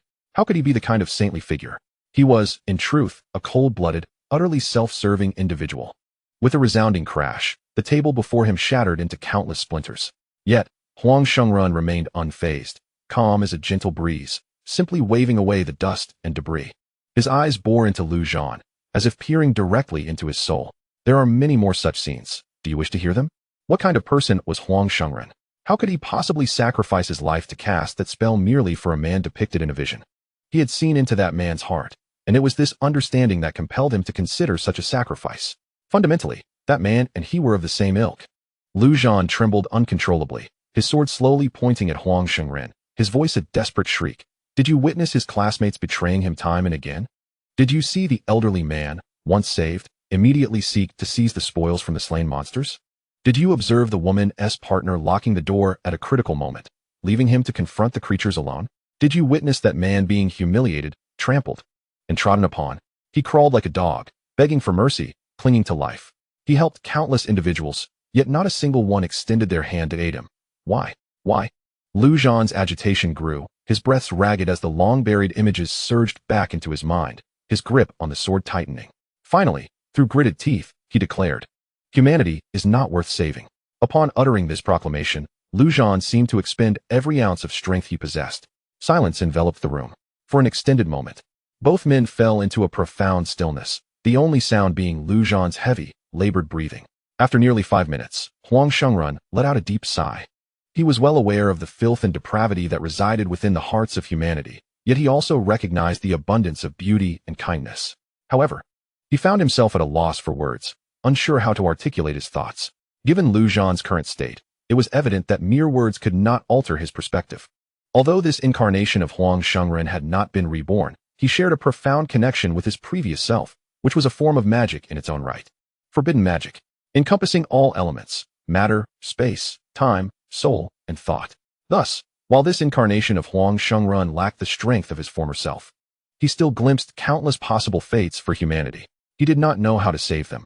He could only place his faith in the man before him. For Huang Shengren believed steadfastly in one truth, that deep within Lu Zhan lay a heart of a saint, long buried yet still alive. After some contemplation, Huang Shengren resolved that if persuasion was futile, then he would refrain from attempting it. At that moment, Lu Zhan suddenly chuckled coldly and spoke. "Do you know how those people refer to me? The demon of death, irredeemable, a traitor to humanity. Do you truly believe that someone like me could be the hope for humanity's future?" Huang Shengren replied directly, "How others perceive you is of no concern to me. As for your existence or non-existence, let time be the judge." With that, Huang Shengren's face once again broke into a smile as he said, "Brother Lu, I understand your urgency, but please, do not rush. Your presence here today must not solely be for the purpose of listening to my tales." Lu Zhan closed his eyes, finally managing to calm his turbulent thoughts and return to his original state. He replied, "I have established a realm of the undead and wish to invite you to be my national advisor. What do you think?" This was indeed his original plan.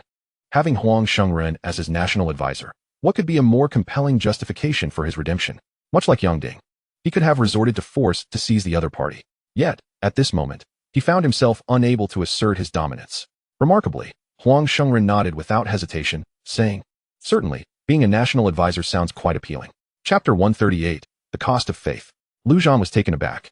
Was it truly that straightforward? This unexpected response left him somewhat disoriented. Huang Shengren, however, remained composed. He was not omniscient. He merely surmised that Lu Zhan would inevitably seek him out, though he could not predict when or for what reason. Nevertheless, having recognized Lu Zhan as humanity's beacon of hope, Huang Shengren decided to pursue this path unwaveringly.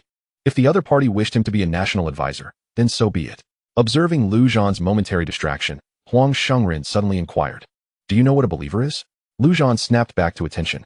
It was no surprise that the old man, with his eccentric demeanor, would be familiar with the concept of believers. He responded directly. A believer is one who has faith in the divine. I want you to be the national advisor of my realm of the undead because I seek your assistance in recruiting numerous undead believers. You wouldn't oppose that, would you? Since the matter was laid bare, there was no need for concealment. Moreover, he found it impossible to fathom the depths of this old man's intellect, fearing that any attempt to hide the truth would be futile. Thus, he opted to be forthright. You are the monarch, and I am the national advisor. Naturally. Whatever you command, I shall execute. I would not dare to oppose you, Huang Shengren replied with a smile. In that moment, he appeared to be an innocuous old man. However, as the national advisor, there was one matter I must caution you about. At this, Huang Shengren's expression grew serious as he continued. Are you aware of the consequences of becoming a believer? Especially for those who are deceased. Lu Zhan furrowed his brow, contemplating the implications. There seemed to be no substantial drawbacks. Lu Yong, Zhang Tianfu, and others, after becoming believers, had not only encountered no adverse effects, but had also experienced a notable enhancement in their undead attributes and overall strength. With a multitude of followers, he had yet to hear of any negative repercussions. If one were to identify a downside, it could simply be that a person's mindset might shift, colloquially described as being brainwashed. What consequences could there be? As he was uncertain, Lu Zhan posed the question directly. Faith can taint the soul, Huang Shengren replied, as if he possessed all knowledge. Faith in the light can purify beings, faith in fire can incite rage, and faith in nature can cultivate wildness. These influences are relatively benign, affecting merely the character of living beings. However, death is different. Have you ever heard the saying, death is the beginning of eternal life? Lu Zhan nodded. He was well acquainted with this phrase, often utilized as a persuasive tool for believers. Yet, Huang Shengren's subsequent words astonished him. This was no mere rhetoric. Belief in death could indeed grant beings eternal life. Undead creatures are, by their very nature, synonymous with immortality. Faith in death would gradually transform living beings into undead entities. Would that not be a form of eternal life? But is this the immortality you desire? Is it what those humans yearn for? To become an undead creature means foregoing all earthly pleasures, the joys of love and hate, the pains and delights, the savoring of exquisite delicacies, and the exhilaration of passionate encounters. Your existence would be shrouded in shades of gray, devoid of any other color, living day after day, year after year, in a monotonous, tedious life, eternally unable to die. Even deprived of the option of suicide, the weak may even lose consciousness entirely, relegated to the status of mere animated corpses. Is this the eternity you desire? Do you wish for all humanity to become like that? Huang Shengren articulated each word as if he were probing the depths of Lu Zhan's soul. Lu Zhan's expression shifted slightly. He was indeed unaware of these implications. Was the old man merely engaging in fear-mongering? It did not seem so. If what he claimed were true, would he ultimately become such an undead creature, living eternally yet akin to a soulless husk? To be fair, any being would likely shun such a fate.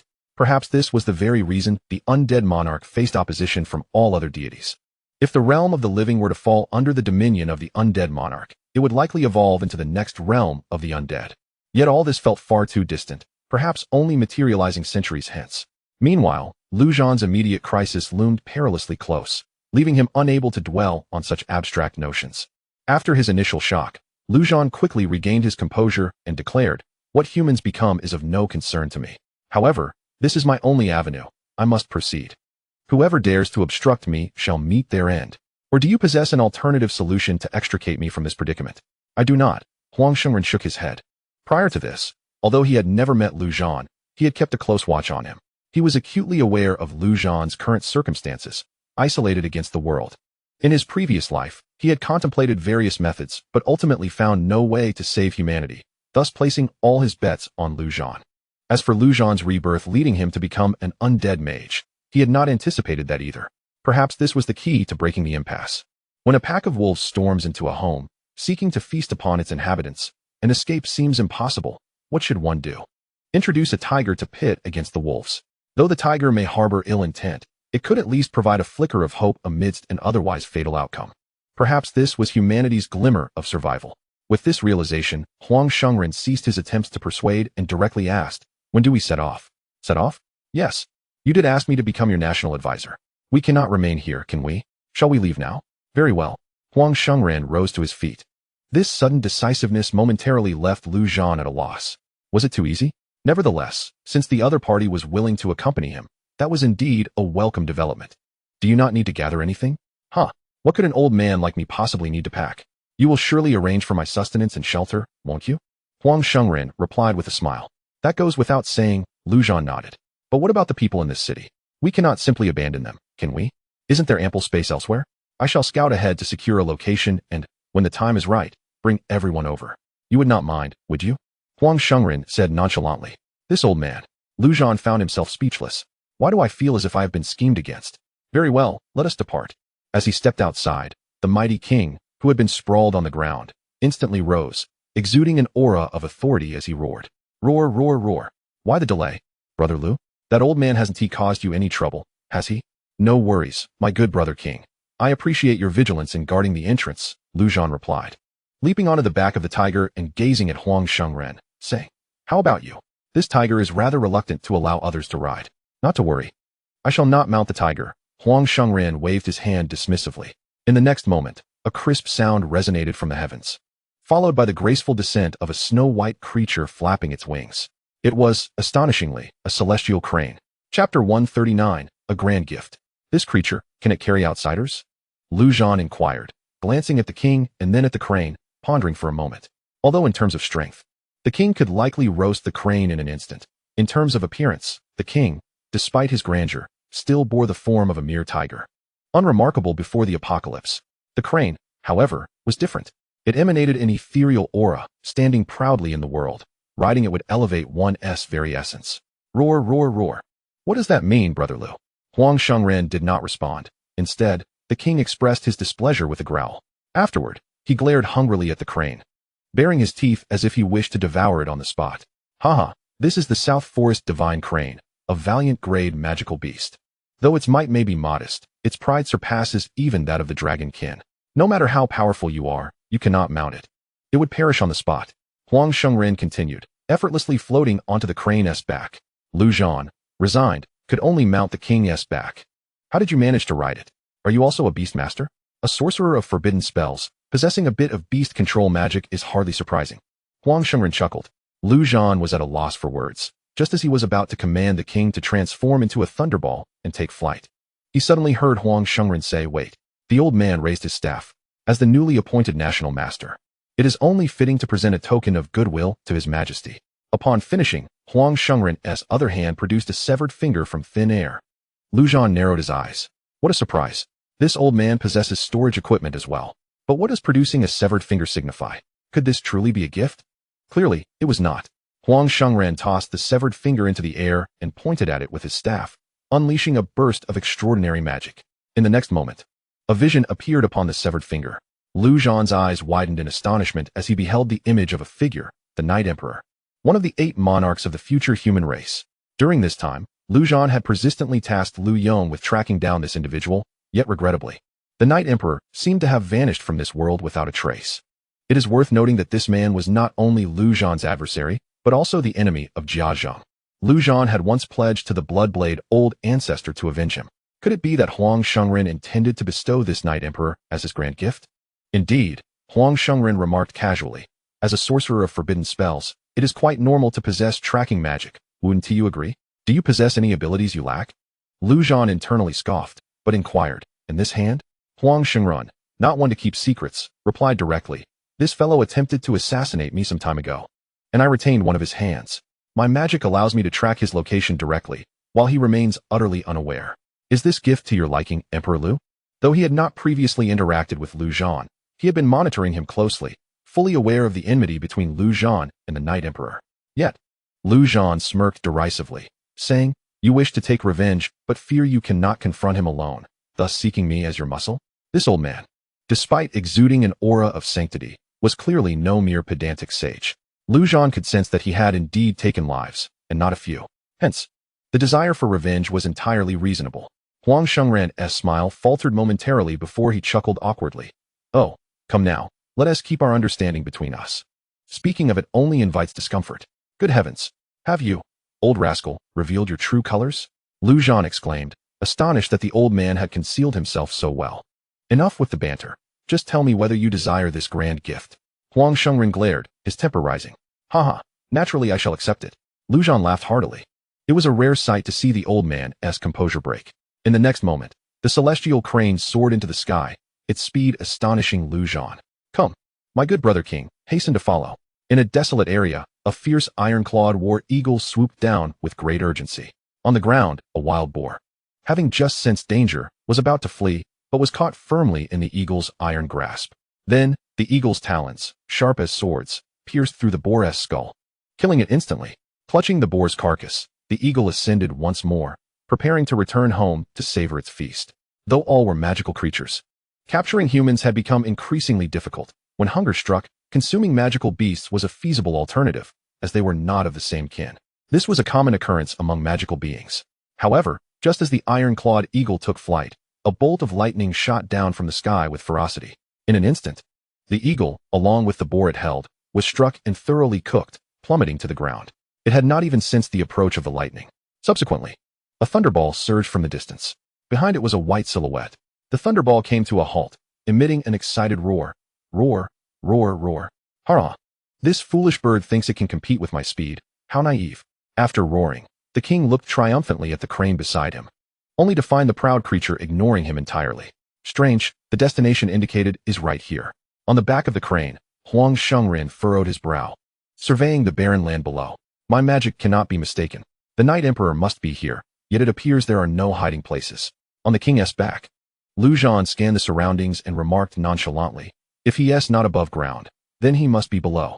No wonder we couldn't find him. Hidden underground in a place like this, who could possibly locate him? Huang Shengren nodded in agreement, saying, that makes sense. But where is the entrance? What entrance? We are not here as guests, Zhan chuckled, retrieving a usable staff from his storage ring. As a sorcerer of forbidden spells, how about we compare the might of our magic? Huang Shengren instantly comprehended the other party's intentions, and likewise withdrew his staff, smiling as he spoke. Haha, intriguing. Let us engage in a contest. Immediately, a surge of searing energy emanated from the staff in his grasp. In the next moment, a terrifying firestone materialized from thin air, its formidable energy causing the very air to feel scorched. The fire-based forbidden spell, Fiery Meteor. Quite interesting indeed. Zhan raised an eyebrow slightly. The damage was undeniably substantial. Should it strike him, it would likely singe considerable amounts of hair. Subsequently, he too brandished his staff, directing fire magic towards the ground. Flame burst. With a resounding boom. Boom. The earth trembled as if struck by a nuclear explosion, fracturing into pieces. Fearsome energy radiated outward, incinerating any magical creatures in its path, leaving nothing but ashes. Truly a testament to the might of forbidden magic, Zhan mused. His intelligence attribute was undoubtedly superior to Huang Shengren's. However, in terms of destructive power, the latter's magic proved more devastating. By the way, would you like to embrace the faith of death and attain immortality? Zhan gazed at the elder, his eyes brimming with enthusiasm. Should the elder become a follower, he too could wield forbidden magic. Coupled with Zhan's intellect, the devastation would be unimaginable. Huang Shengren chuckled softly, replying, faith is not something one can conjure at will. It depends on the heart. You must understand. My heart can no longer believe in death. I cannot deceive myself. Indeed, Zhan thought, what a pity. Such matters cannot be forced. However, at that very moment, a flash of black light erupted from beneath the ground, surging forth. In an instant, darkness enveloped the surroundings, a palpable terror descending. So, it truly lurked below ground. Zhan felt no fear. He glanced at the fractured earth below, revealing a series of buildings and a grand palace. Good heavens! The Night Monarch had indeed established an underground kingdom. Clearly, the sudden onset of night amidst daylight was a skill of the Night Monarch. Just as Huang Shengren was about to speak, several menacing auras erupted around them. In a critical moment, Huang Shengren waved his staff, and an aura of light manifested around him. Ding ding ding. Countless attacks rained upon the aura, yet none could breach it. However, to maintain this protective circle, he was rendered unable to cast other offensive spells, thus putting him in a somewhat passive position. After all, a forbidden spellcaster is not omnipotent. They possess their own limitations. Otherwise, Huang Shengren would have approached the confrontation alone long ago. As for Zhan, despite lacking a protective barrier, did it truly matter? These trivial attacks barely tickled him. With a cold chuckle, Zhan unsheathed the Song of Blood's redemption. Seizing the opportunity, he swung his sword. With a series of muffled thuds, blood spattered forth, followed by the appearance of several figures, their heads severed from their necks. Indeed, the assailants surrounding Zhan were dozens of assassins. It was baffling how they could maintain their attacks yet remain concealed. Had it been anyone else, they would likely have perished without understanding how. Roar! These pesky mosquitoes are infuriating. The great king bellowed, unleashing a torrent of lightning in all directions, forming a dense web that not even a single mosquito could evade. Crackle! In an instant, the air resonated with the sounds of thunder, and shadows began to emerge, falling like leaves. That fellow intends to flee. However, Huang Shengren interjected, be prepared. Lu Zhan had anticipated this. The Night Monarch had fled last time. This time, with Huang Shengren accompanying him, he would surely not dare confront them head-on. The assassins nearby were likely merely sacrificial pawns to buy him time to escape. Great King, increase the voltage. Lu Zhan scanned the vicinity and commanded. Roar! In the next moment, the Great King surged with electrical power, transforming into a miniature sun, illuminating the entire landscape. In an inconspicuous spot on the ground, several figures were exposed by the electric surge, remaining members of the Night God, with the foremost being none other than the Night Monarch himself. You all go ahead. I'll hold them off. The Night Monarch's expression shifted dramatically. He had not anticipated that just a few days apart would result in Lu Zhan's immense growth, rendering him incapable of harboring any thoughts of resistance. Big brother, if we are to die, let us die together. We shall fight, Night Sheep declared solemnly. They had vowed to share life and death. How could they abandon their elder brother? However, before his words could fully escape, a figure appeared silently behind him. And in an instant, a dagger pierced his heart. Night Sheep's expression remained unchanged as he fell lifelessly to the ground. The assailant was none other than the second death assassin. Sheep. The Night Monarch's heart felt as though it were bleeding. Yet, casting a glance at his remaining two brothers, he could only roar, hurry, and flee. With that, he charged towards the second assassin. But before the other two could react, an axe descended from above. With two swift thuds, their bodies exploded apart, leaving no remnants behind. Witnessing this, the Night Monarch regained his composure. He could not die. He must escape. Survival was essential for revenge. With this thought, the Night Monarch invoked miasma of the killing fog, transforming into a wisp of black mist and racing into the distance. This skill was rather impressive. My forbidden spells proved ineffective against it. In midair, Huang Shengren's eyes gleamed with surprise as he remarked, Humph, immune to attacks, is it? I refuse to believe there are no limits. Lu Zhan smirked coldly, issuing a command in his mind. Number 1, execute the death axe strike. Number 1 soared into the sky, raising the battle axe, and in an instant, a terrifying aura of death coalesced around it. In the next moment, with a resounding crash, the axe cleaved downward, striking the black mist with tremendous force. A scream erupted from within the mist as a figure tumbled out, violently coughing up blood. The Night Monarch's complexion turned pale, disbelief etched across his face. How could this be possible? His miasma of the killing fog was supposed to be invincible. How could it be struck? Even Huang Shengren wore a look of astonishment. What a formidable attack.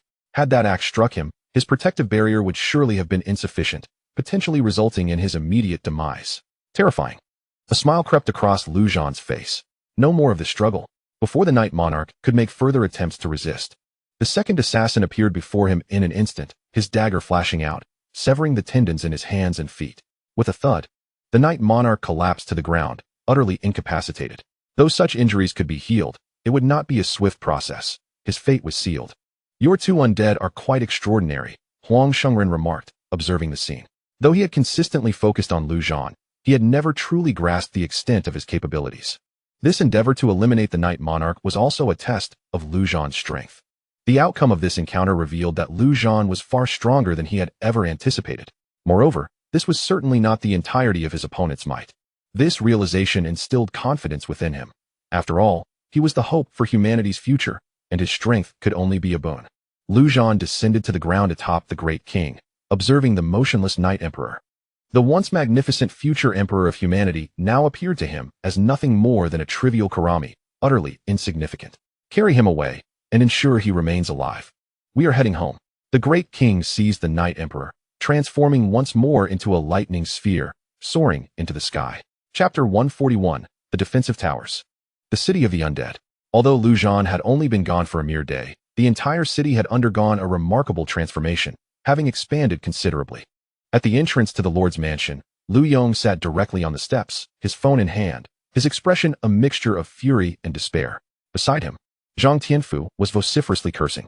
Damn these foolish idiots. They are clearly lacking in common sense, a bunch of imbeciles, relying on a debate. It infuriates me to no end. This war of public opinion had persisted for an entire day. Yet the tide on the forums showed no signs of changing. In truth, most individuals bore no personal grievance against Zhan. Their campaign against him was not for humanity or justice. These people were merely idle, seeking a thrill, a common occurrence even before the apocalypse. At that moment, an unexpected surge of energy emanated from the northern part of the city. Lu Yong stood abruptly, his voice cold. We have an enemy attack. The energy was from the defensive tower's assault. After Zhan had ventured out, Lu Yong had constructed a total of 10 defensive towers surrounding the city. He had personally tested their capabilities, finding their damage to be exceedingly formidable, capable of obliterating a warrior-class monster in a single shot. Why fear? No matter what enemies come. One shot will suffice, Zhang Tianfu remarked with a grin. Clearly, he understood the tower's destructive power. With such fortifications in place, the city of the undead could be deemed one of the safest places in the world, free from concerns for their lives. However, scarcely had he spoken when another shot from the defensive tower echoed in the distance. This time, Zhang Tianfu's expression shifted. Their foe had survived a direct hit from the tower. Let us go take a look. Lu Yong retrieved a small model from his pocket and tossed it to the ground. With a whoosh, the small model instantly expanded, transforming into an incredibly stylish motorcycle within 3 seconds. This was a new addition since the city's establishment. Given its vast size, transportation was essential. Lu Yong had created some public transport options and also acquired a private one for himself. Though it could be seen as an abuse of power, no one would mind such a trivial matter. Get on. Lu Yong hopped onto the motorcycle, gripping the handlebars. Without hesitation, Zhang Tianfu leaped on behind him.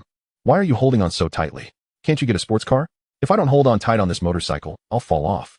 Lu Yong retorted. Who is pushing you? What could I possibly use to push you? As the two bickered, another wave of energy from the defensive tower resonated ahead. Lu Yong, unwilling to waste any more time, twisted the throttle, and the motorcycle sped away. Naturally, a product of the system was not ordinary. This vehicle could reach speeds of 400 kilometers per hour, and it was remarkably stable. Within just 7 minutes, they reached the city walls. They beheld a defensive tower standing tall, energy coalescing at its apex, preparing to unleash its next attack. Not far away in the sky, a crane-like monster flapped its wings, hovering in the air, surrounded by a protective shield. With a resounding boom, the tower's powerful strike collided with the shield, causing the crane to quiver slightly. Lu Yong squinted, catching a glimpse of a figure above the crane. Who is that? He stored the motorcycle and frowned. Brother Lu, you've arrived, Hu Luer exclaimed hurriedly. Such a significant surge of energy would not have gone unnoticed. Many powerful individuals within the city were rushing toward the scene. In the current city of the undead, a united front was determined not to allow any external threats to infiltrate. By heavens, this is the first formidable intruder since the establishment of the city of the undead. I must admit I am somewhat excited. Zhang Tianfu chuckled, eager for action. Hold on for a moment. Lu Yong maintained his composure and shouted into the sky, Friend, you are in the territory of the city of the undead. Whether friend or foe, please come down and declare your identity. No sooner had he spoken than a terrifying aura surged from the distance, enveloping them from above. Yet, rather than fear, exhilaration lit their faces. They were all too familiar with that aura. Who else could it be but the great tiger? Brother Lu has returned. As expected, in the next moment, the lightning sphere materialized on the ground, revealing Zhan and the great king within. Brother Lu, Lu Yong and Zhang Tianfu rushed forward to greet him. Zhan nodded and then turned his gaze skyward, inquiring, Master Huang, how is the defense of my city? This query momentarily stunned Lu Yong and the others, clearly indicating that Brother Lu recognized the individual in the sky. But what did Master Huang signify? Haha, splendid. The defensive spell has achieved 60% of its potential. Huang Shengrun, hovering above, laughed heartily. Just moments prior, he had aimed to test the power of the defensive towers. The results had indeed surprised him. A mere tower could unleash such formidable attacks autonomously. If hundreds or thousands were constructed, the potential was beyond imagination. Zhan promptly elevated Huang Shengrun's authority over the city, causing the energy that had just gathered in the tower to vanish in an instant. Moments later, the crane began to descend gracefully. When the crowd beheld the figure atop the crane, they were left utterly astonished, their eyes wide with disbelief. Huang Shengrun had always been forthright and conspicuously high profile. His image was ubiquitous on the forums. It could be said that anyone who frequented the forums had certainly come across his likeness. On the forums, Huang Shengrun and Zhan represented the epitome of good and evil, respectively. Even someone like Jia Zheng, who was solely focused on avenging his daughter, recognized Huang Shengrun. They could not fathom that Brother Lu had brought this super heavyweight back with him. What in the world was happening? In their understanding, Huang Shengrun would have sought to eliminate Zhan on sight. Yet here they were, conversing amiably, a relationship that left everyone utterly perplexed. Lu Zhan surveyed the crowd without elaborating, then turned to Jia Zheng amidst the throng, asking, Jia Zheng, do you know who this person is? He gestured toward the Night Emperor in the Great King's grasp. Jia Zheng trembled, instantly comprehending Lu Zhan's implication. Gripping his bloodied blade as he approached the Night Emperor and demanded, that night, in Jia family village, the lives of dozens. Was it you who did this? The Night Emperor remained motionless, eyes closed. He was acutely aware of his impending doom and thus decided to feign death, sparing himself the indignity of humiliation. Jia Zheng pressed the blood blade against the neck of the Night Emperor, a chilling murderous intent emanating from him. Speak. Was it you who did this? The Night Emperor remained unmoved. At that moment, Huang Shengran raised his staff, pointing it at the prostrate Night Emperor, and a peculiar beam of light shot forth, penetrating the Night Emperor's body. This was a truth spell. The recipient would be unable to lie and must answer any inquiry posed to them. Upon hearing this, Jia Zheng posed his question once more. Sure enough, the Night Emperor finally spoke. Jia Village? Where is Jia Village? The Night God Squad has slaughtered countless villages. How could I possibly remember any Jia village? If it were my village, you certainly wouldn't forget. At this, Lu Zhan timely reminded him, and the Night Emperor's expression shifted to one of sudden realization. Is that Jia village? Then that night, indeed, all were slain by my brothers. Haha, what's the matter? Are your kin among them? With a thunderous roar, Jia Zheng could no longer suppress himself, and the blood blade descended upon the Night Emperor's head. This strike encapsulated all his hatred and fury. In an instant, the Night Emperor's head exploded, transforming into a mist of blood. The once mighty future human emperor met his demise here. Among the 8 great emperors, 2 had perished at Lu Zhan's hands, 2 served Lu Zhan, and the remaining 4 would not escape his wrath either. At this stage, Lu Zhan's mindset was clear. Those who align with me shall prosper. Those who oppose me shall perish. A quintessential villain. Just then, an exultant sound erupted. Jia Zheng's blood blade trembled violently in his grasp. This creature relished in blood, and the blood of the strong was its ultimate delight. The Night Emperor's prowess was undeniable, firmly placing him within the top 10 of humanity. And such blood sent the blade into a frenzy, nearly slipping from Jia Zheng's control. Yet, in the next moment, Jia Zheng thrust it into the ground, growling menacingly, if you continue to be disobedient, I'll bury you beneath the earth. Lu Zhan's words echoed in his ears. He did not wish to be the mere wielder of the blood blade. He aspired to be its master. The blood blade emitted a sound of grievance, seemingly conveying its submission. Subsequently, Jia Zheng plunged it back into the Night Emperor's body. Moments later, the blade rejoiced once more, draining the Night Emperor's blood completely in a mere 10 seconds. Jia Zheng withdrew the blade and knelt before Lu Zhan on one knee. Your Majesty Lu. From this day forth, I, Jia Zheng, shall charge into battle for you. Wherever you point your sword, there shall my blade follow. Ding. Congratulations on recruiting a high-level follower for the Undead Sovereign. Lu Zhan's heart surged with delight. What a stroke of fortune. He had struggled to brainwash Jia Zheng, and unexpectedly, after aiding him in vengeance, he directly became a high-level follower, his faith reaching its zenith. This marked Lu Zhan's first high-level follower. Even Lu Yong was merely a mid-level follower. Arise, Lu Zhan said. Though internally elated, his demeanor remained composed as he continued. I have promised you, and I shall certainly fulfill that promise. Raising his gaze, Lu Zhan surveyed the surroundings. The recent tremors of the defensive tower had attracted the attention of many formidable individuals within the city. Nearly 80% of the populace had gathered here. With this in mind, Lu Zhan seized the opportunity to address the crowd. Everyone, do you recognize the individual beside me? Including Lu Yong. All present were rife with curiosity. Huang Xingren's presence and aura were undeniable. No one could overlook him. Upon hearing Lu Zhan's words, discussions erupted among the crowd. Could this truly be Huang Xingren? No way. How could that old man possibly be here? Haha, Your Majesty Lu, have you captured Huang Xingren? If even Huang Xingren has been apprehended by our Lu Zhan, the undead realm is invincible. Though the crowd spoke boldly, none genuinely believed this was the true Huang Xingren. They assumed Lu Zhan had merely found an old man resembling him, for if it were true, it would be utterly unbelievable. Lu Zhan waved his hand, silencing the rampant speculation. Once quieted, he revealed the truth. You are correct. This is the forbidden spellcaster Huang Xingren. From this day forth, he shall be our national master in the undead realm. At this proclamation, it was as if a nuclear bomb had detonated within the crowd, igniting instant chaos. Who was Huang Xingren? In terms of both strength and prestige, he could be deemed the foremost figure among humanity. The denizens of the undead realm were aware of their powerful sovereign, but they lacked any concept of how he compared to Huang Xingren. Now, the foremost figure among humanity was to become their national master. What in the world was happening? Even Lu Yong and others stood dumbfounded, questioning if they were dreaming. At this moment, Huang Shengren stepped forward, declaring, I, Huang Shengren, as National Master of the Undead Realm, shall do my utmost to assist His Majesty the Human Emperor. After speaking, he too knelt before Lu Zhan. I pay my respects to the Human Emperor. The scene fell into a profound silence as everyone absorbed what they had just witnessed and heard. After a full 3 minutes, someone finally reacted. I pay my respects to the Human Emperor. Subsequently, the crowd collapsed like a line of dominoes, one by one kneeling down. I pay my respects to the Human Emperor. The next morning, Lu Zhan awoke from his 3-meter-wide bed, drawing back the curtains to let the sunlight stream in. Last night, Yang Ding had prepared a bowl of what was said to be a secret recipe for mutton soup. And after consuming it, Lu Zhan could only describe its effects as remarkable. He retrieved his phone and opened the forum. At that moment, the hottest topics were 2 posts from Huang Shengren. I, Huang Shengren, respect Lu Zhan as the Human Emperor. All those slain at the hands of the Human Emperor are traitors to humanity. I, Huang Shengren, as National Master of the Undead Realm, invite all surviving individuals to seek refuge in our realm. Huang Shengren truly was a champion of justice. With his statements, Lu Zhan's reputation was swiftly reversed. Any lingering doubts were quickly drowned out. In the coming days, the population of the Undead Realm was bound to surge dramatically. The situation appeared exceedingly favorable. Yet Lu Zhan dared not let down his guard. The Undead Realm was now stabilized, with Huang Shengren as National Master. He was confident that no one could stir up any turmoil.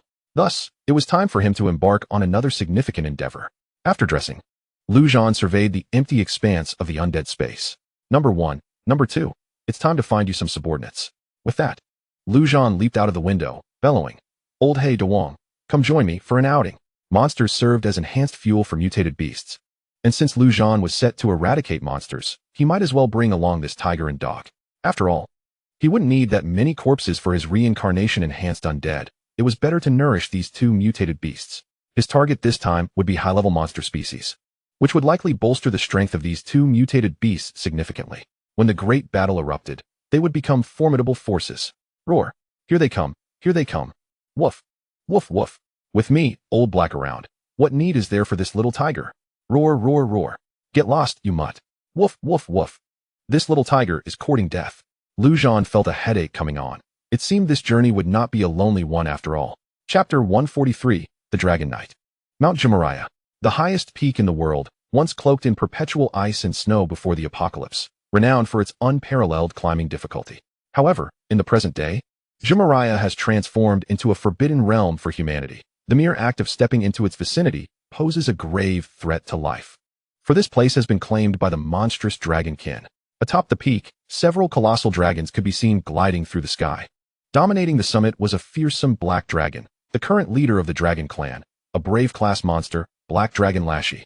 In this moment, the terrifying dragon lay coiled at the pinnacle, its head raised high as if piercing the very clouds.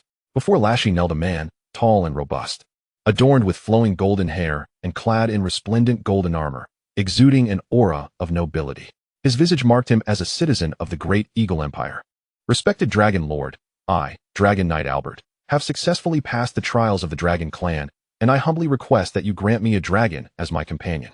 Albert knelt on one knee, his right hand placed upon his chest, speaking with barely contained excitement. Soon, he would ascend to the rank of a true Dragon Knight, gaining immense power. How could he not be thrilled? The Dragon Knight was indeed a hidden class, initially merely an enhanced version of a warrior. But only upon forming a pact with a dragon could one truly become a Dragon Knight and unleash unfathomable strength. At this moment, he had waited longer than he could remember. After a brief interval, a deep voice reverberated from the heavens, shaking the very earth. It emanated from Black Dragon Lashy.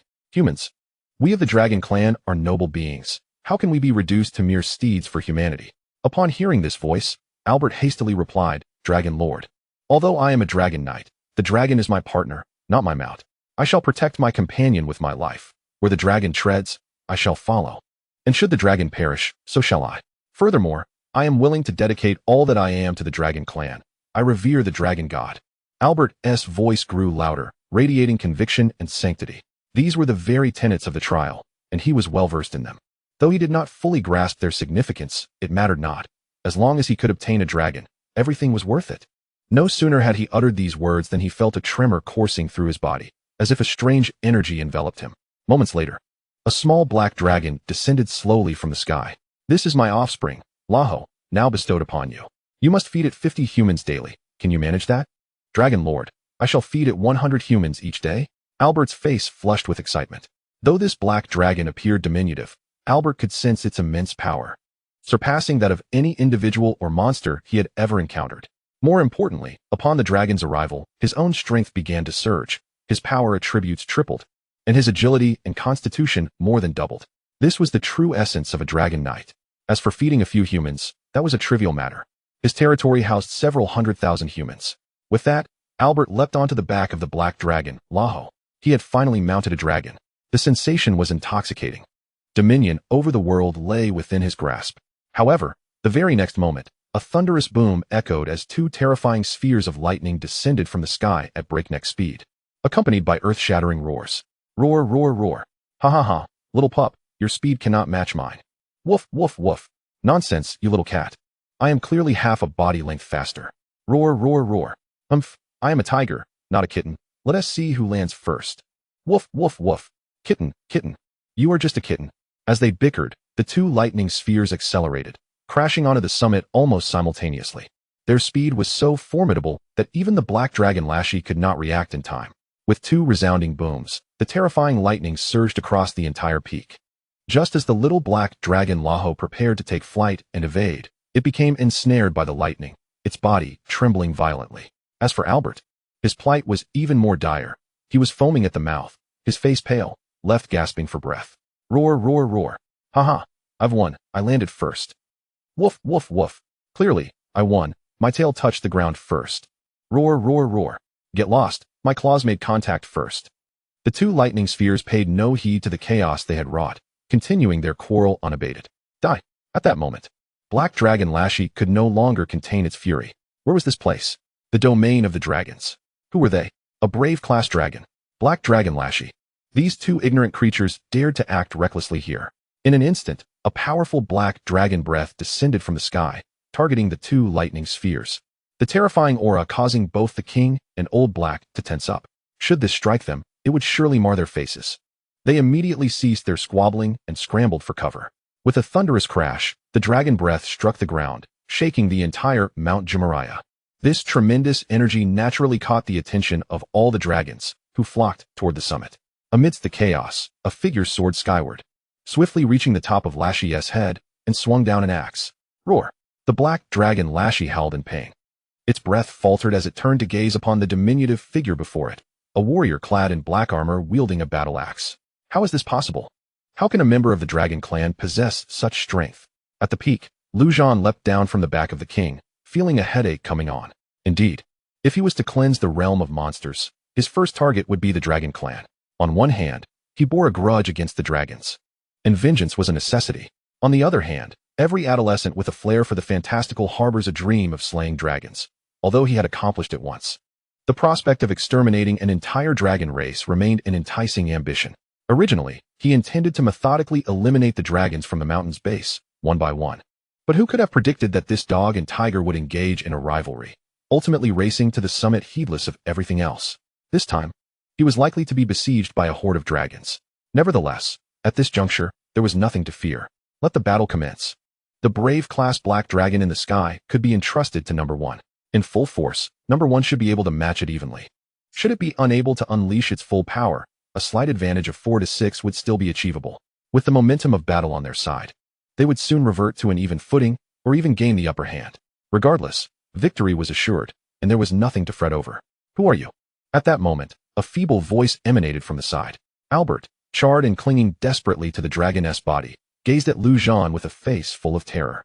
Chapter 144, The Golden Armor. The moment the battle commenced, Albert's mind was flooded with system notifications. Dragon Curse. Eliminate the opponent. Eliminate?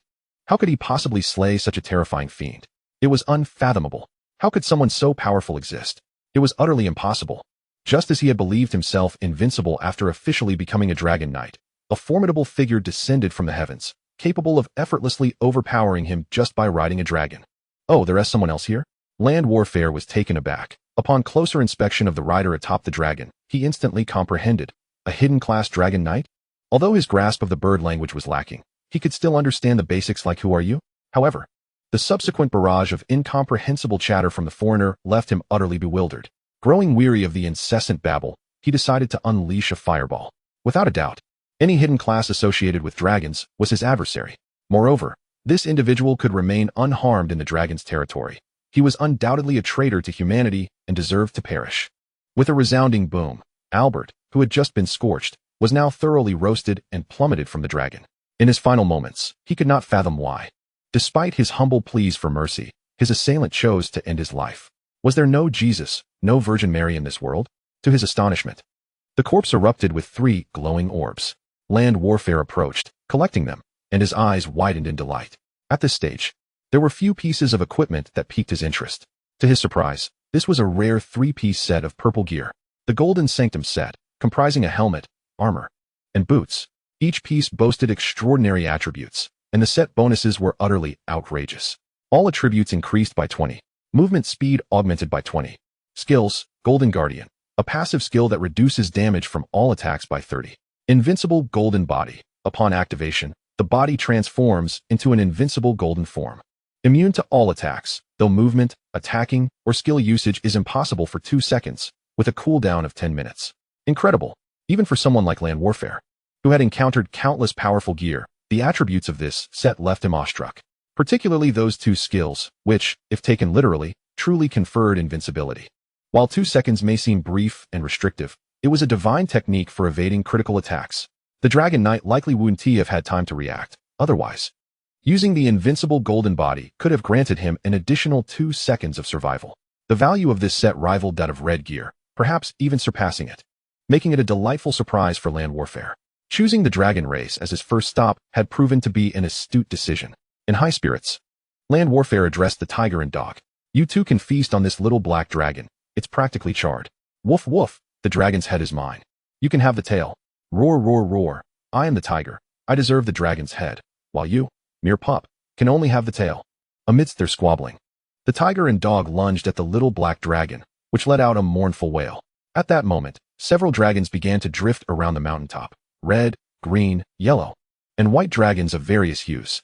Land Warfare counted approximately 25, including 8 elite-level giants and 17 common giants. The dragon race was inherently scarce, renowned for their individual strength, and 25 was a significant number. You are Land Warfare. How dare you come here seeking death?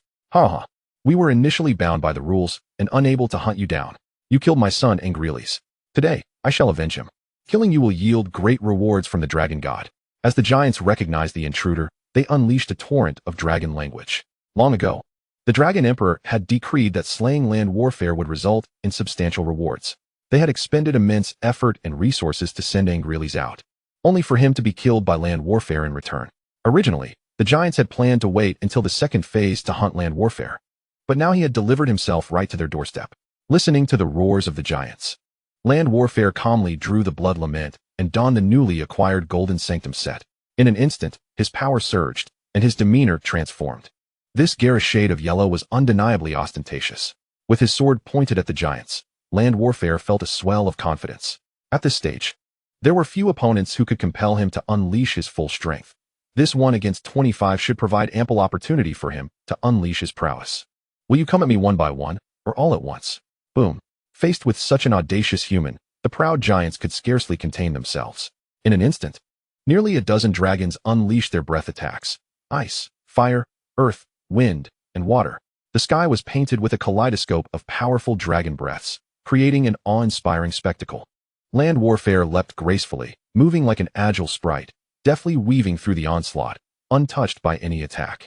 The Golden Sanctum boots conferred a unique attribute, granting the wearer a levitation ability. Although not the same as flight, it was even more valuable to Land Warfare. Ordinary wings were too slow, but with the levitation attribute, Land Warfare could leap directly into the air, and combined with his remarkable agility, he was akin to lightning. In just 3 seconds, Land Warfare navigated through the dragon breaths and landed atop a white giant dragon. With a swift thrust of his sword, he pierced the dragon's skull. Squelch. Land Warfare's speed was so overwhelming that the white dragon had no time to react. The blood lament plunged deep into its forehead. Then, the skill blood explosion activated. Boom. Boom boom boom. The blood within the white dragon erupted as if detonated, producing a cacophony of explosions. The giant dragon's body was torn asunder in an instant. After a series of blasts, the white dragon lost half its life, crashing down atop the peak. Yet, being a dragon, its life force was astonishingly resilient. Remarkably, it still clung to life. But the next second, land warfare withdrew the blood lament and plunged it into the dragon's eye, swirling it violently. Kill the monstrous dragon and gain. As the voice echoed, the white dragon finally succumbed to its fate. This entire process took less than 5 seconds.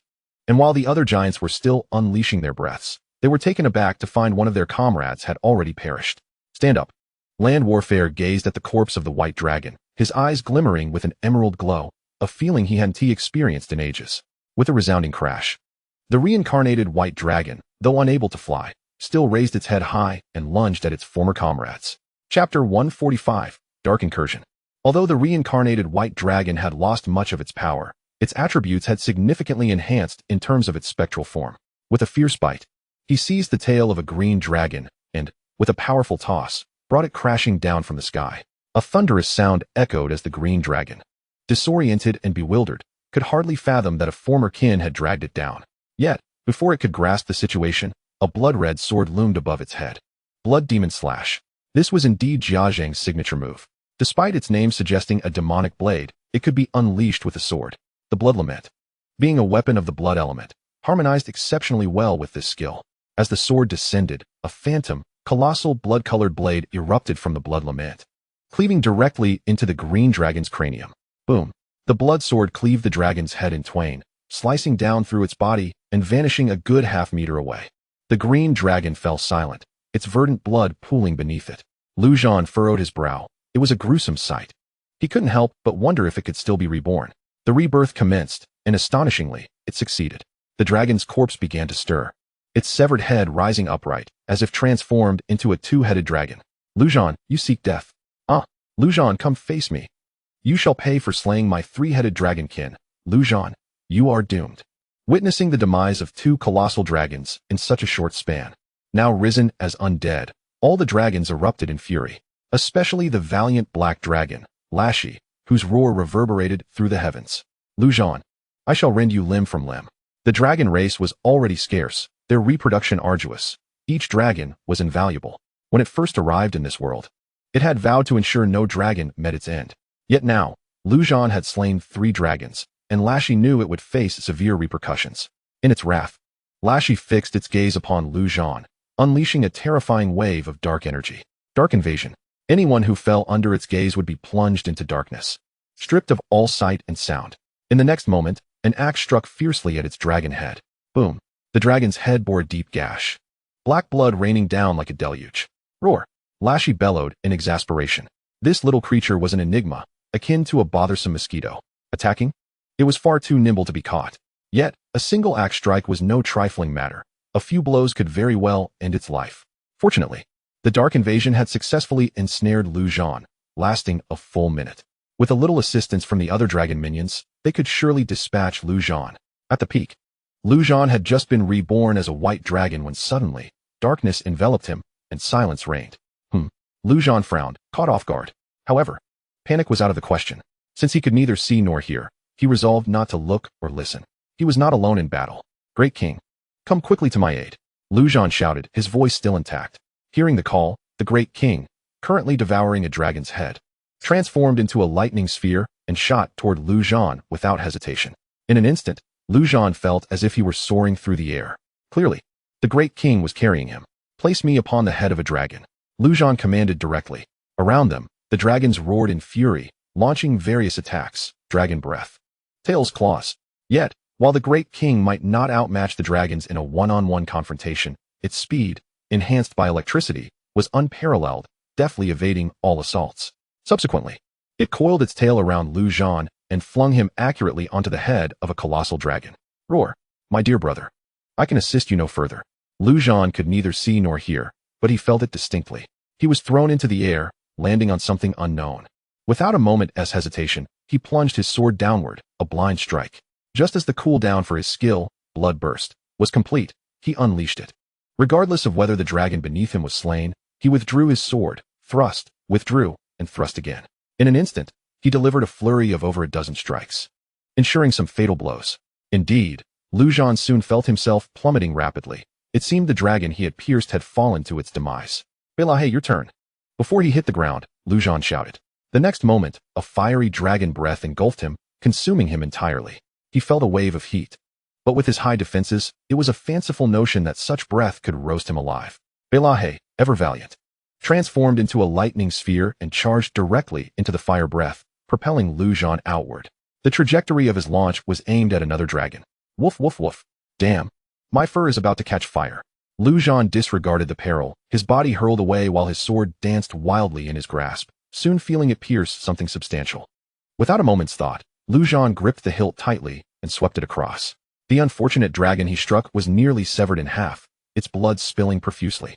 Next, Lu Zhan, wielding the blood lament, began a frenzied dance in midair. Half-moon slash, flowing heart slash, sword chi flurry, skybreaking slash. In an instant, various sword energies surged forth.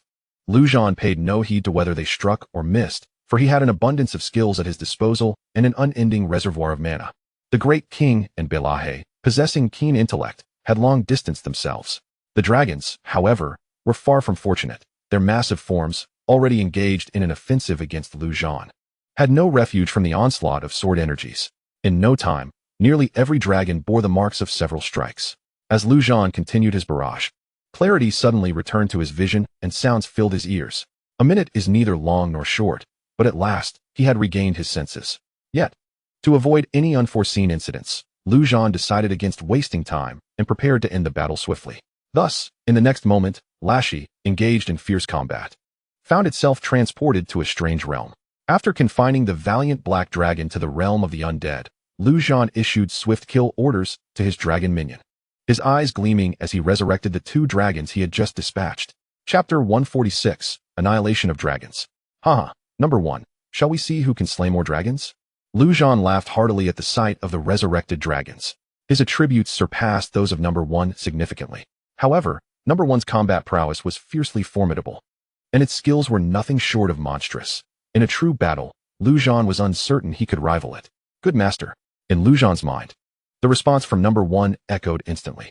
Simultaneously, number 1's figure vanished from its original location, reappearing abruptly atop the head of a colossal dragon. The skill, Death's Sigh, was unleashed, causing the once furious dragon, which had been unleashing its fiery breath rampantly, to suddenly become entranced, a visage of sheer terror etched upon its face. In the next moment, it was met by a blazing red battle axe. Boom, boom, boom, boom, boom. 5 strikes in a second. The dragon's head was utterly obliterated, its massive body collapsing helplessly to the ground. The instantaneous annihilation of an elite dragon, and that without exerting full strength, showcased the formidable prowess of number 1. You scoundrel! Lacking in martial ethics. I hadn't even called for the start. Lu Zhan bellowed angrily, unwilling to be outdone as he charged towards another dragon, simultaneously shouting, "My king, Old Black, I permit you to feast upon another dragon, but the rest, do not touch." In a surreal turn of events, the powerful dragon clan found themselves ensnared in a bizarre scene of being relentlessly slaughtered by a lone warrior and a specter. Dragons. They were a supreme race, standing at the pinnacle among myriad species, not only in this world, but throughout the cosmos. Which race would dare to stand tall before them? Yet now, over 20 dragons were rendered as powerless as mere maggots, unable to resist, resorting only to impotent curses. Lu Zhan, the dragon god shall not spare you. Damn it, damn it, damn it. Where have you imprisoned Lord Lashi? Why? I am a dragon, a powerful dragon. Kill, kill, kill. Slay him, slay him. Dragon god, descend with divine light and annihilate this fiend. However fierce their cries, they could not halt the relentless advance of Lu Zhan and number 1. The once mighty dragons were left with naught but their defiance. And as for fleeing, how could noble dragons ever run? That was a fate far worse than death. As the minute drew to a close, when the black dragon Lashi was released from the realm of the undead, it was met with sheer shock upon discovering that the summit of the great peak was already carpeted with the corpses of dragons. Lu Zhan. Lashi's heart nearly shattered. Its dragon eyes turned a furious crimson, revealing its complete fury, teetering on the brink of madness. I have slain 9 dragons, Lu Zhan remarked unflinchingly, his demeanor calm and composed, as number 1's voice resonated in his mind. I shall slay 10. Damn, that behemoth is yours to handle. Go berserk and finish it within a minute. I'll take care of the remaining 2 weaklings, Lu Zhan replied, somewhat disgruntled, as he charged toward the 2 remaining ordinary dragons. Meanwhile, number 1 leapt to the head of Lashi, activating its berserk state and unleashing its full firepower. During the previous encounters, it had accumulated considerable attributes, and now, with the berserk state doubling its power, all three major attributes surpassed 5,000. In an instant, the once enraged Lashy emitted a hint of fear amidst its furious flames. This was not merely a result of number one's death sigh, but rather the instinctual terror a brave dragon felt in the presence of overwhelming strength. How is this possible? This little mosquito has suddenly become so formidable. In the next moment, the immense battle axe descended, accompanied by an aura of death. Death's axe. Boom. The axe cleaved into the dragon's head, violently parting it until it halted at the dragon's eye. Roar. Lashy let out a wretched scream. From birth until now, it had never experienced such excruciating pain. Yet this was not the end. Since its master had commanded the demise of this great beast within a minute, number one would fulfill this task without reservation. Boom, boom, boom, boom, boom. At this moment, a valiant dragon had no means of resistance, reduced to a mere target for brutal punishment. On the summit, Zhan swiftly dispatched the two dragons, glancing skyward to see dark clouds gradually coalescing. In the air, an overwhelmingly terrifying aura began to spread. It seemed the undead priest's warnings were not unfounded, causing Zhan to feel a surge of anxiety. If number one did not conclude the battle within a minute, would they not be doomed? Thunder calamity. Not only would number one face peril, but he too might be swept away. Number one, can you do it? If not, I can assist. Zhan inquired directly through his mind. In the next instant, a resolute voice from number one resonated. I can. With that, Zhan retracted Blood's lament. Even the undead possessed their dignity. In the air, dragon blood continuously rained down. The king and Old Black, being astute, opened their mouths below to catch the blood and drink. This was the blood of a valiant dragon, an absolute boon. Zhan paid them no mind, his eyes glowing green. All of you stand up. In an instant, all the dragons rose, a total of 25, not one more, not one less. Just then, a thunderous crash resounded. The enormous black dragon collapsed, shaking the entire peak of the Himalayas. Number one did not disappoint, finally slaying the valiant dragon in just over 40 seconds. Without a moment's hesitation, Zhan quickly stored number one within the realm of the undead. In the sky, the ominous cloud that had been on the verge of taking shape seemed to lose its target, slowly dissipating. A narrow escape. Zhan breathed a sigh of relief. The next moment, the system's voice echoed in his mind. Ding, slaying a valiant dragon grants experience points. Ding, congratulations, your level has risen to level 20. Ding, you have triggered the secondary job advancement quest. What a long-awaited sound of system upgrade. Zhan couldn't help but reflect. The leap from level 19 to 20 felt akin to crossing a vast chasm. The immense experience points almost despair-inducing. Currently, there were 36 players at level 19, yet not a single one at level 20. The secondary job advancement was a transformative event for all classes, marking a significant power leap. In his previous life, Zhan had remained at level 19 until his demise. In this life, Zhan had slain countless monsters, and with the addition of these 20-odd dragons, he finally reached level 20, underscoring the immense difficulty of this achievement. At this moment, Zhan eagerly opened the attributes to examine the advancement quest.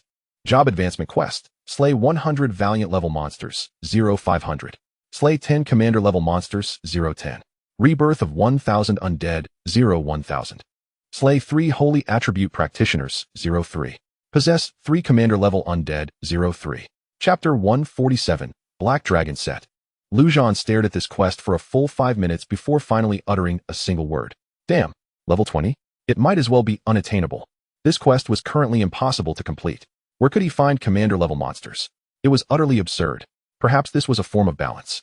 The first phase forbade the emergence of monsters above the valiant level, and naturally, second-tier jobs were also disallowed. That so-called contract aimed to maintain balance.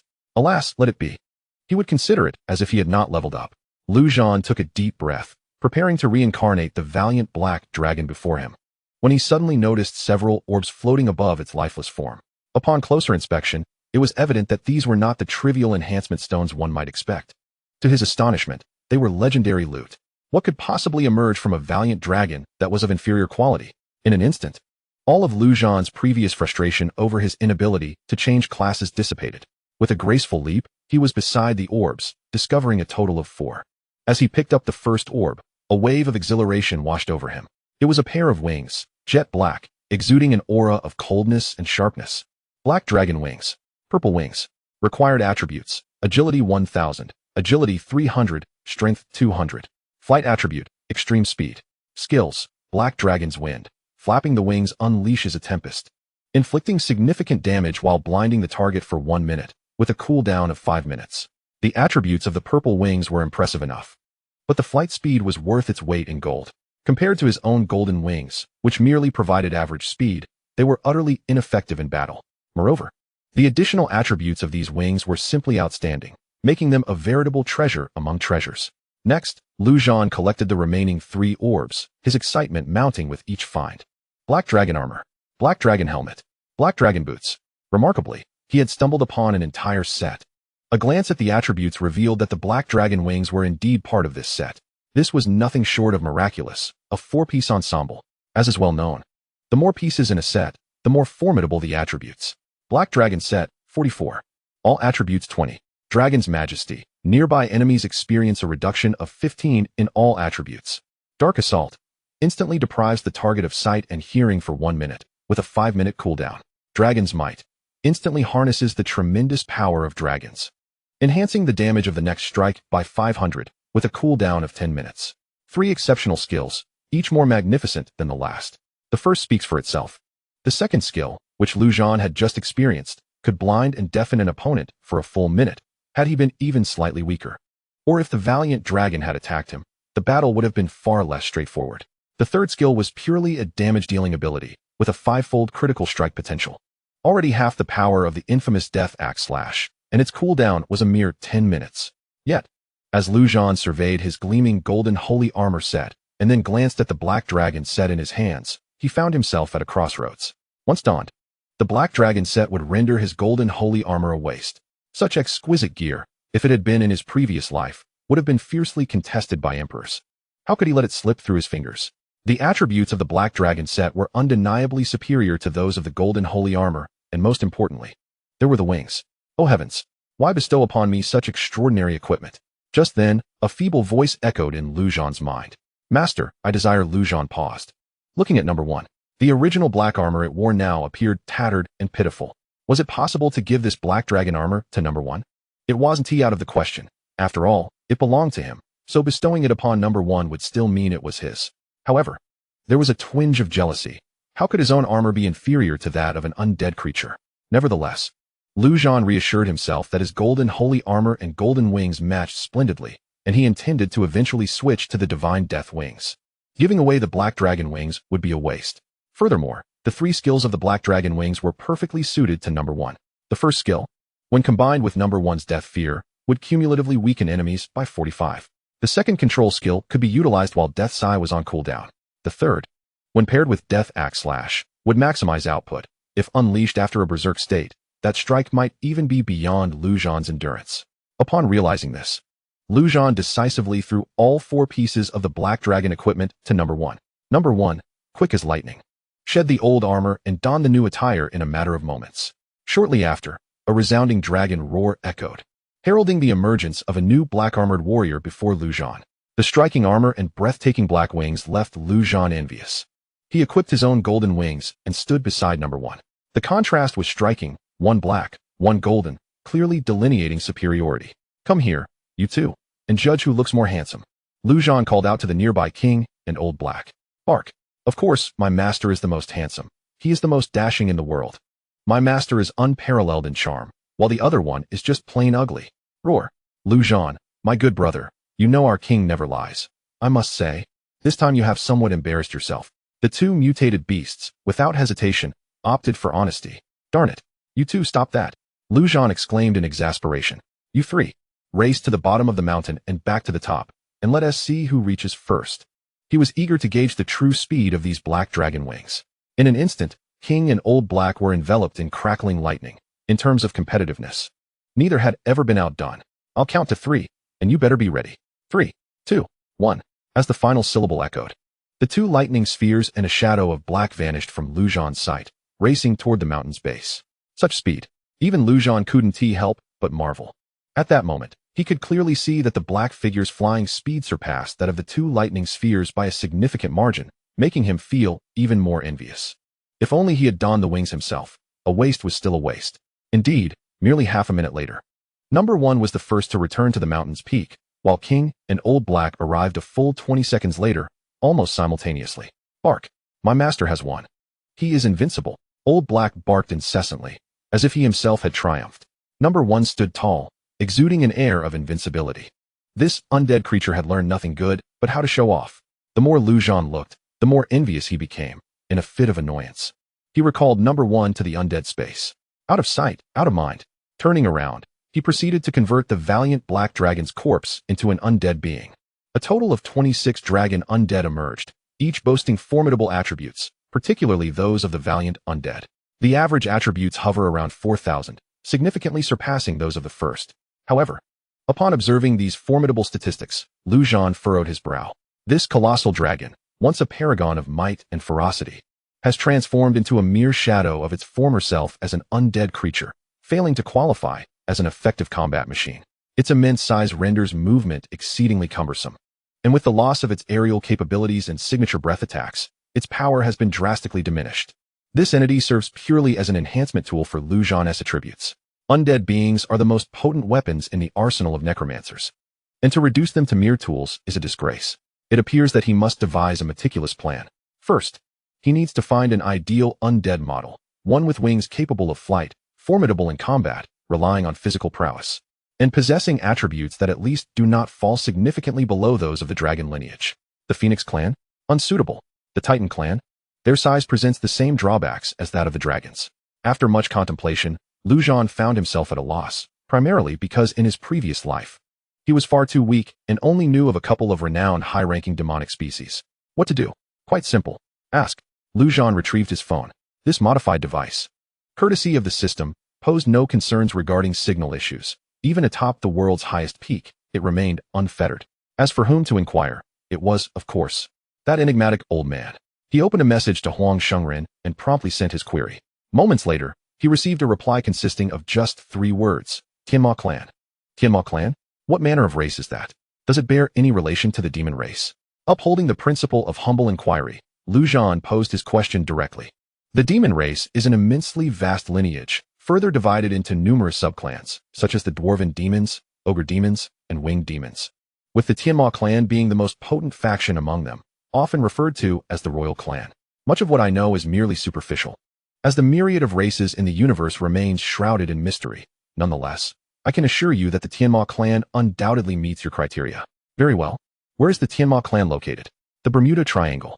The Bermuda Triangle, also known as the Devil's Triangle or the Hell of Death, evokes dread merely by its name. It was deemed a forbidden zone for humanity even before the apocalypse.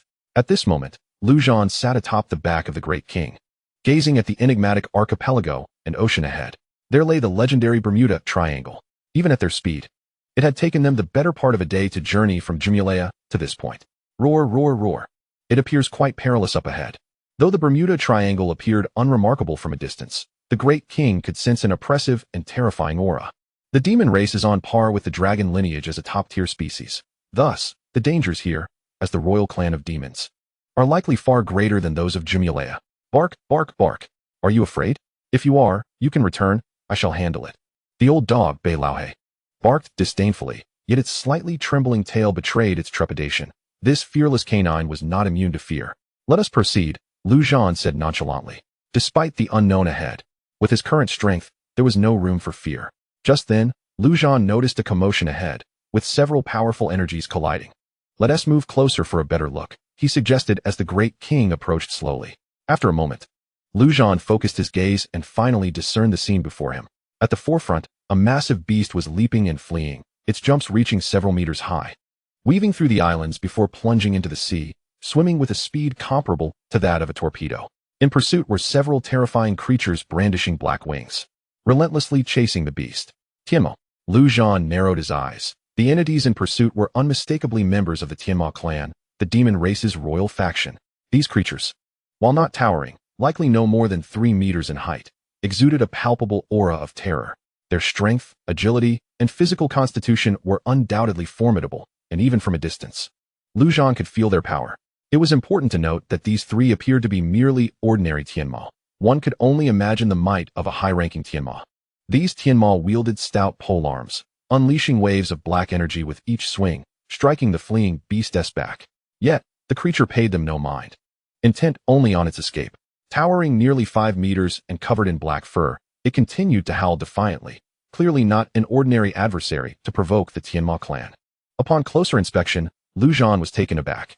The beast bore a striking resemblance to a creature he had heard much about but never encountered, the illustrious Great Sage. In his previous life, human sovereigns and divine beings existed, yet among the mutated beasts, many formidable entities thrived. In fact, there had once been a ranking of the 10 most powerful mutated beasts. The Tiger King beneath him was listed 6th, while the fleeing beast ranked 2nd, surpassing the Tiger King by a substantial margin. Zhan could hardly believe that he would encounter the renowned Great Sage in the Bermuda Triangle. However, compared to the initial fright he felt when witnessing the Tiger King's retreat, his mindset had undergone a profound transformation. It was merely a mutated beast, after all. His curiosity piqued. He wondered how the Great Sage had incurred the wrath of the Tianma clan. Soon enough, he uncovered the truth. The Great Sage clutched a Tianma's lifeless body in its grip. Clearly, it was a meal. No wonder. It was risking its life for sustenance. Ahead, the Tianma continued their relentless pursuit, and Zhan could see blood streaming down the Great Sage's back. Yet, the creature exhibited no signs of panic, executing its escape with practiced ease, leaping and swimming with remarkable fluidity. After nearly 10 minutes, the Great Sage reached a small island, on the verge of exiting the Bermuda Triangle, and finally halted, discarding the Tianma's corpse onto the ground. It then turned, thumping its chest and howling triumphantly towards the heavens. Roar! As if celebrating a victory while mocking its pursuers, the Tianma, now on another island, ceased their chase, angrily wielding their polearms and emitting dark energy waves. Yet, the agile Great Sage danced around, evading their attacks with ease. Chapter 149. I'll roast you. After a fruitless barrage, the Tianma exchanged strange utterances, clearly venting their frustrations, before departing. Zhan's mind raced. It seemed the Tianma could not venture beyond a certain range. Much like the dragon lineage, when that dragon, Angles, was dispatched to hunt him, it must have incurred a significant cost. Evidently, a mere Great Sage was not worth such a steep price to the Tianma clan. This illustrates a significant point. The number of the celestial demons is likely substantial. Losing one is hardly a matter of consequence. In contrast, the dragon clan is scarce, and each individual is immensely precious. As the celestial demons departed, the Great Sage seated himself directly on the ground, grasping a fallen celestial demon's corpse, and, with a swift rip, tore off one of its legs to consume it raw. Judging by his adeptness, this was not his first encounter with such a meal. This clever individual had managed to exploit a flaw in the system. For mutated beasts, the stronger the magical creature, the greater its nutritional value. In his previous life, the Great Sage ranked 2nd, likely having consumed a considerable number of celestial demons. Let us proceed to observe this formidable gorilla, Zhan remarked, patting the tiger's head. Having witnessed a grand performance, it was only fitting to meet its leading star. On the small island, as the Great Sage finished gnawing on a leg and contemplated sampling other parts, he abruptly stood upright, his senses heightened as he gazed warily towards the distant sky. There, 2 lightning spheres approached rapidly. His instincts warned him that those 2 entities were exceedingly perilous. Roar! The Great Sage bellowed, pounding his chest in an attempt to caution them to maintain their distance. Yet, the 2 lightning spheres showed no sign of slowing down, swiftly arriving before him. As the lightning dissipated, a flicker of confusion crossed the Great Sage's eyes. A dog, a tiger, and a human. How had they become intertwined? Howl, howl, howl. You traitors, why are you associating with humans? And you, how dare you allow a human to ride you? You have brought shame upon our kind. The Great Sage roared in indignation. Since awakening, he believed that mutated beasts were the true protagonists of this world. When it came time to confront the magical creatures, humans would merely play a supportive role. Roar, roar, roar, Zhan, my good brother, step aside. Let me teach this one how to be a civilized mutated beast, the Great King commanded. Without hesitation, Zhan leaped down from the tiger's back. The world of mutated beasts is straightforward. The strongest reigns supreme. His purpose for coming here was not solely to observe this gorilla with such formidable power. He sought to recruit it under his banner. All along, his focus had been on human powers.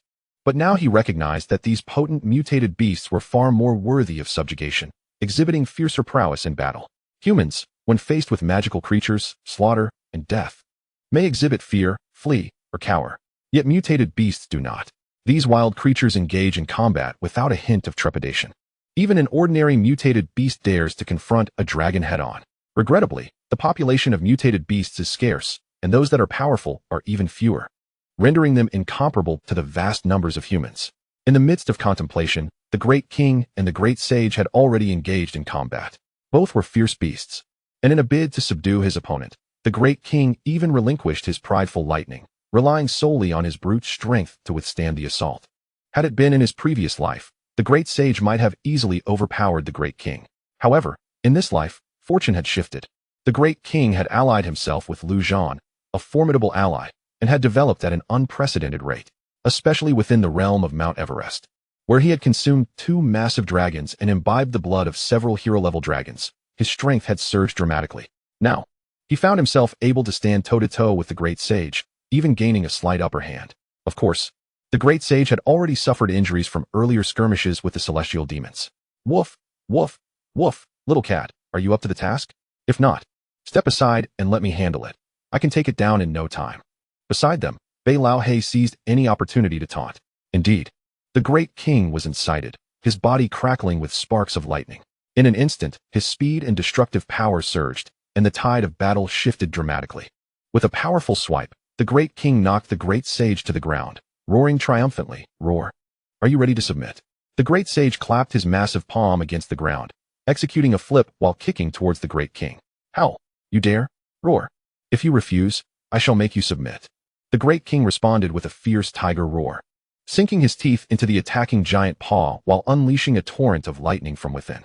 Crackling sounds echoed as terrifying bolts coursed through the Great Sage's body, causing him to tremble uncontrollably. "Roar! Will you submit?" The Great King thundered amidst the electric storm. "Howl! Howl! Howl! I will submit! I will submit! Just don't eat me." Faced with the prospect of being devoured, the Great Sage hastily protested. The truth was, in the hierarchy among mutated beasts, strength commanded respect, and he had to acknowledge that the tiger's power indeed surpassed his own. Yielding to it did not tarnish his reputation as a gorilla. If it were a magical creature, even in death, the Great Sage would never submit. Finally, the Great King ceased the onslaught of electricity and released his grip. With a heavy thud, the Great Sage's massive form fell to the ground, still quaking. This encounter had truly electrified him. "Roar, roar, roar! You've grown strong. Much stronger than that little dog over there," the Great King exclaimed, his demeanor triumphant as he looked towards Bei Lao He, as if to say, "Did you see? This is my newly recruited subordinate." "Woof, woof, woof, little cat, are you seeking your demise? Come, let us settle this." Bei Lao He was unwilling to back down, his body suddenly swelling in size. Without transforming, he would stand no chance against the Great King. "Enough," Zhan interjected with a cold snort. He had no time to witness a chaotic beast brawl. In an instant, both the Great King and Bei Lao He fell silent. Over the past few days, Zhan's overwhelming strength had been firmly etched in their minds, an indomitable power they could not contest, though they often bantered like brothers. When Zhan unleashed his fury, both mutated beasts felt a sense of trepidation. Zhan approached the Great Sage and declared, "Follow me, and henceforth, should you desire to encounter those celestial demons, there shall be no shortage." "Howl, howl, howl! What are you little human? How dare you stand before me and issue commands?" The Great Sage, still trembling, suddenly regained his composure and swung a fist towards Zhan. However, Zhan stood unyielding, countering with a punch of his own. The impact resounded with a thunderous crash. The discrepancy in size was vast, yet the outcome was entirely reversed. The Great Sage's massive form was sent hurtling backward, crashing heavily to the ground, while his hand lay utterly incapacitated.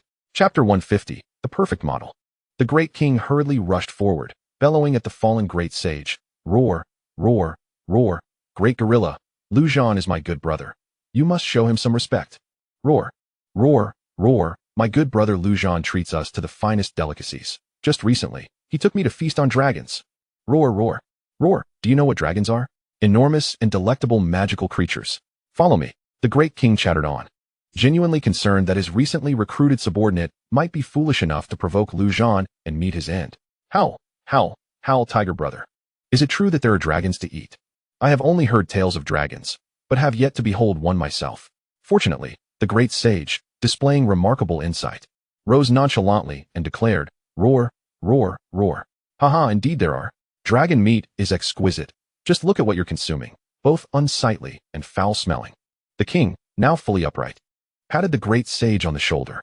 The fierce confrontation between the tiger and the gorilla had unexpectedly transformed into a brotherly camaraderie. "How wonderful, brother tiger. Your good friend is my good friend too, and my comrade, Zhan, was indeed a bit rash just now," the Great Sage remarked weakly. casting a glance at Zhan, whose depths still concealed profound fear.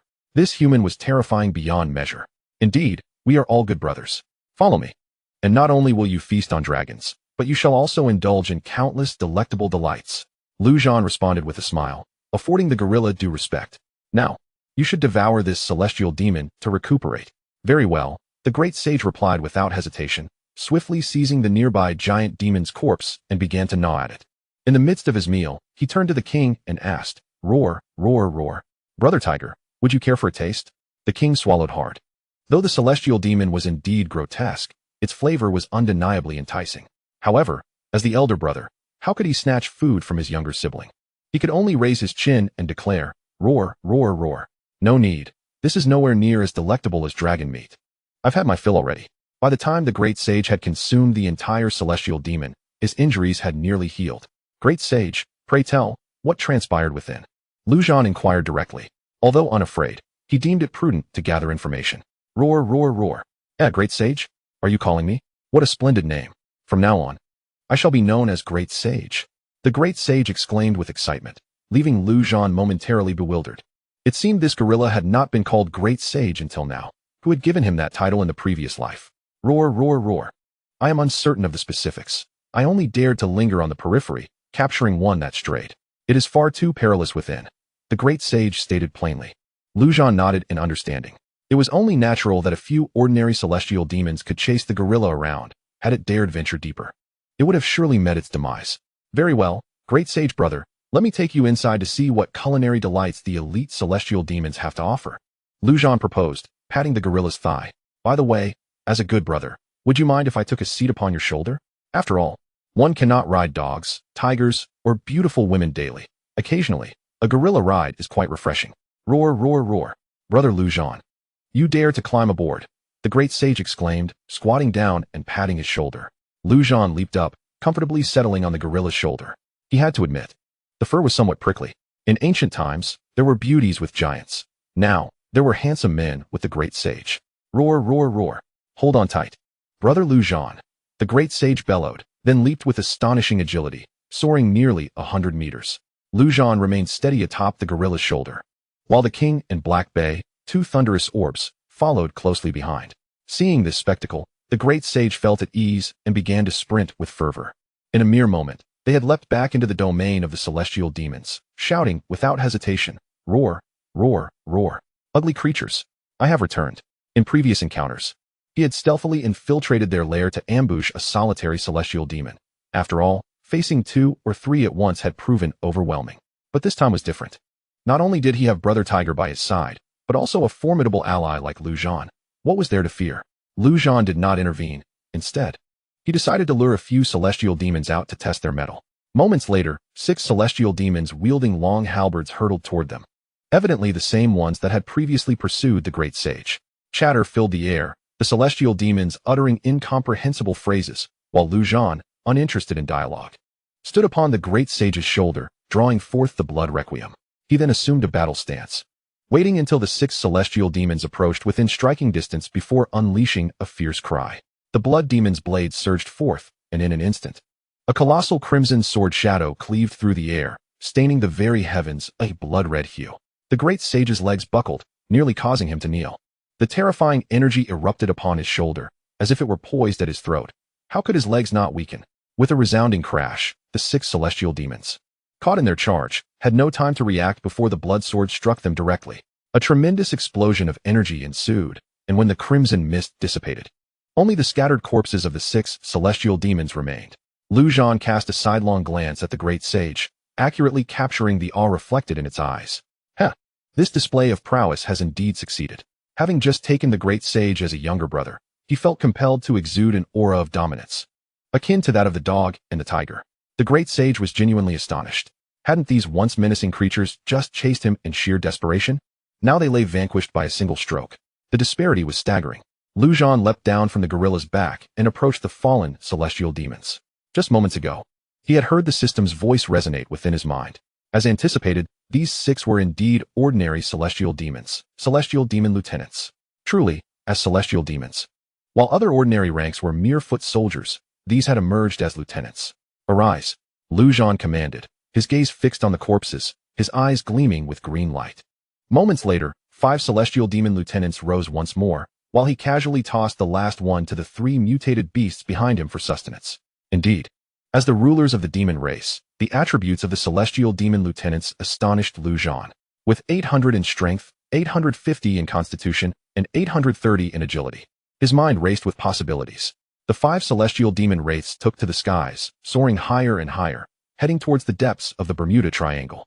The perspective of the wraiths opened before Zhan, granting him immediate insight into the entirety of the Bermuda Triangle. On the multitude of islands, scattered amongst them were numerous minor celestial demons. However, upon the largest island at the center, Zhan was met with a sight that was nothing short of astonishing. In an open space, a significant number of celestial demons stood in perfect formation, reminiscent of a disciplined army. A glance revealed that their numbers likely exceeded 1,000. At the forefront of each formation stood a larger and more formidable celestial demon, presumably of the elite class, leading the entire battalion. A singular celestial demon reclined upon a pitch-black throne, beside which lay a black war axe. This celestial demon's appearance starkly contrasted with that of the minor celestial demons. It bore 2 demonic horns atop its head, and its visage was as deep and imposing as an abyss. Furthermore, a long tail swayed behind it, a clear indication of its status as the mightiest being in this realm, a valiant celestial demon. At this moment, the valiant celestial demon spoke in an unusual tone, seemingly instructing the celestial army in military drills. Just as Zhan sought to observe more closely, the valiant celestial demon abruptly rose, casting its gaze towards the sky, where a celestial wraith hovered. A sudden impulse surged within Zhan, prompting him to command the wraith to return. Yet it was too late. The demon's eyes emitted 2 beams of black light, and with a thunderous explosion, the celestial wraith disintegrated into oblivion, leaving no trace behind.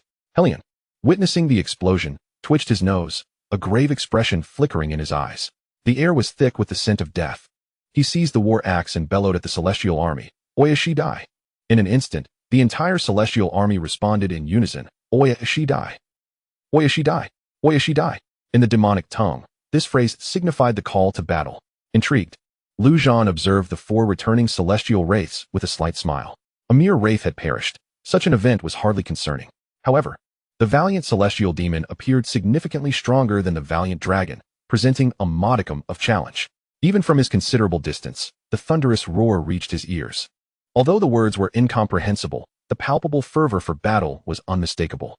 "Have you 3 finished? Hurry up and catch up. The feast is commencing." Zhan shouted towards his companions.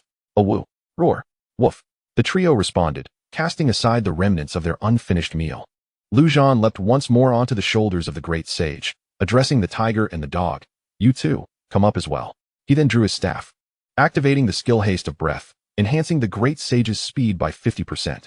He initiated Diamond Bodyguard, augmenting the sage's physique by 30%. Lastly, he activated Shield of Guardian, conjuring a protective barrier around the sage's imposing form. In a mere minute, Zhan had bestowed a multitude of buffs upon the great sage, effectively doubling its strength. Subsequently, he stowed the staff and drew the blood lament, pointing it forward. "Charge." The great sage felt an overwhelming surge of power coursing through its being, and with an ecstatic howl, it surged forward with unbridled speed. Along the way, it disregarded everything in its path. Trees simply toppled. Water plowed through with ease. Hills violently breached. Minor celestial demons completely ignored. It was a display of raw power and brute force that exhilarated the great sage, filling the air with its wild howls. A woo, a woo, a woo. Merely 10 minutes later, on the island where the celestial army had congregated, a tremendous crash resounded as a colossal figure descended from the heavens, shaking the very ground beneath. Hellion gazed at this immense silhouette, his focus drawn to the creature's shoulder, where a diminutive human sat, a subtle smile gracing his lips. A gorilla, a tiger, a dog, and a human. Although the human appeared the weakest and smallest, he instilled the greatest trepidation within Hellion. A woo! The great sage landed with a resounding roar, thumping its chest. Beside it, the king and Old Black hastily leaped down, nearly succumbing to nausea from the jolt. "Woof, woof, woof. You've turned green, big monkey." Roar, roar, roar. "Indeed, great sage's little brother, you leaped a tad too high." "A woo. Tiger brother, are you unwell?" "Apologies. This little dog is barking too much." "Woof, woof, woof. Call me dog master. Are you looking for trouble, little monkey?" Zhan, overwhelmed by the cacophony of the 3 mutated beasts, felt a headache forming. The combined voices of the tiger and dog were already taxing. And now a gorilla had joined the fray. Enough! Can't you see where we are? Zhan leapt down from the great sage's shoulder, exclaiming in anger. The three mutated beasts finally registered their surroundings, their eyes widening as they beheld the thousands of celestial demons brandishing weapons directed at them, the atmosphere charged with battle fervor. In an instant, all three beasts cowered behind Zhan's small frame, trembling in fear. The sight was utterly terrifying. Facing a dozen would be manageable, but 1,000? A mere spit could drown them. How could Zhan bring his comrades to such a perilous place for a feast? This was no banquet. It was a death sentence. Just then, the largest celestial demon flapped its wings and soared to the forefront of the army, confronting Zhan directly. I am Hellion, the celestial general. If I am not mistaken, you must be the harbinger of death, Zhan. Zhan was taken aback. It was unexpected that this celestial demon spoke the human tongue. What?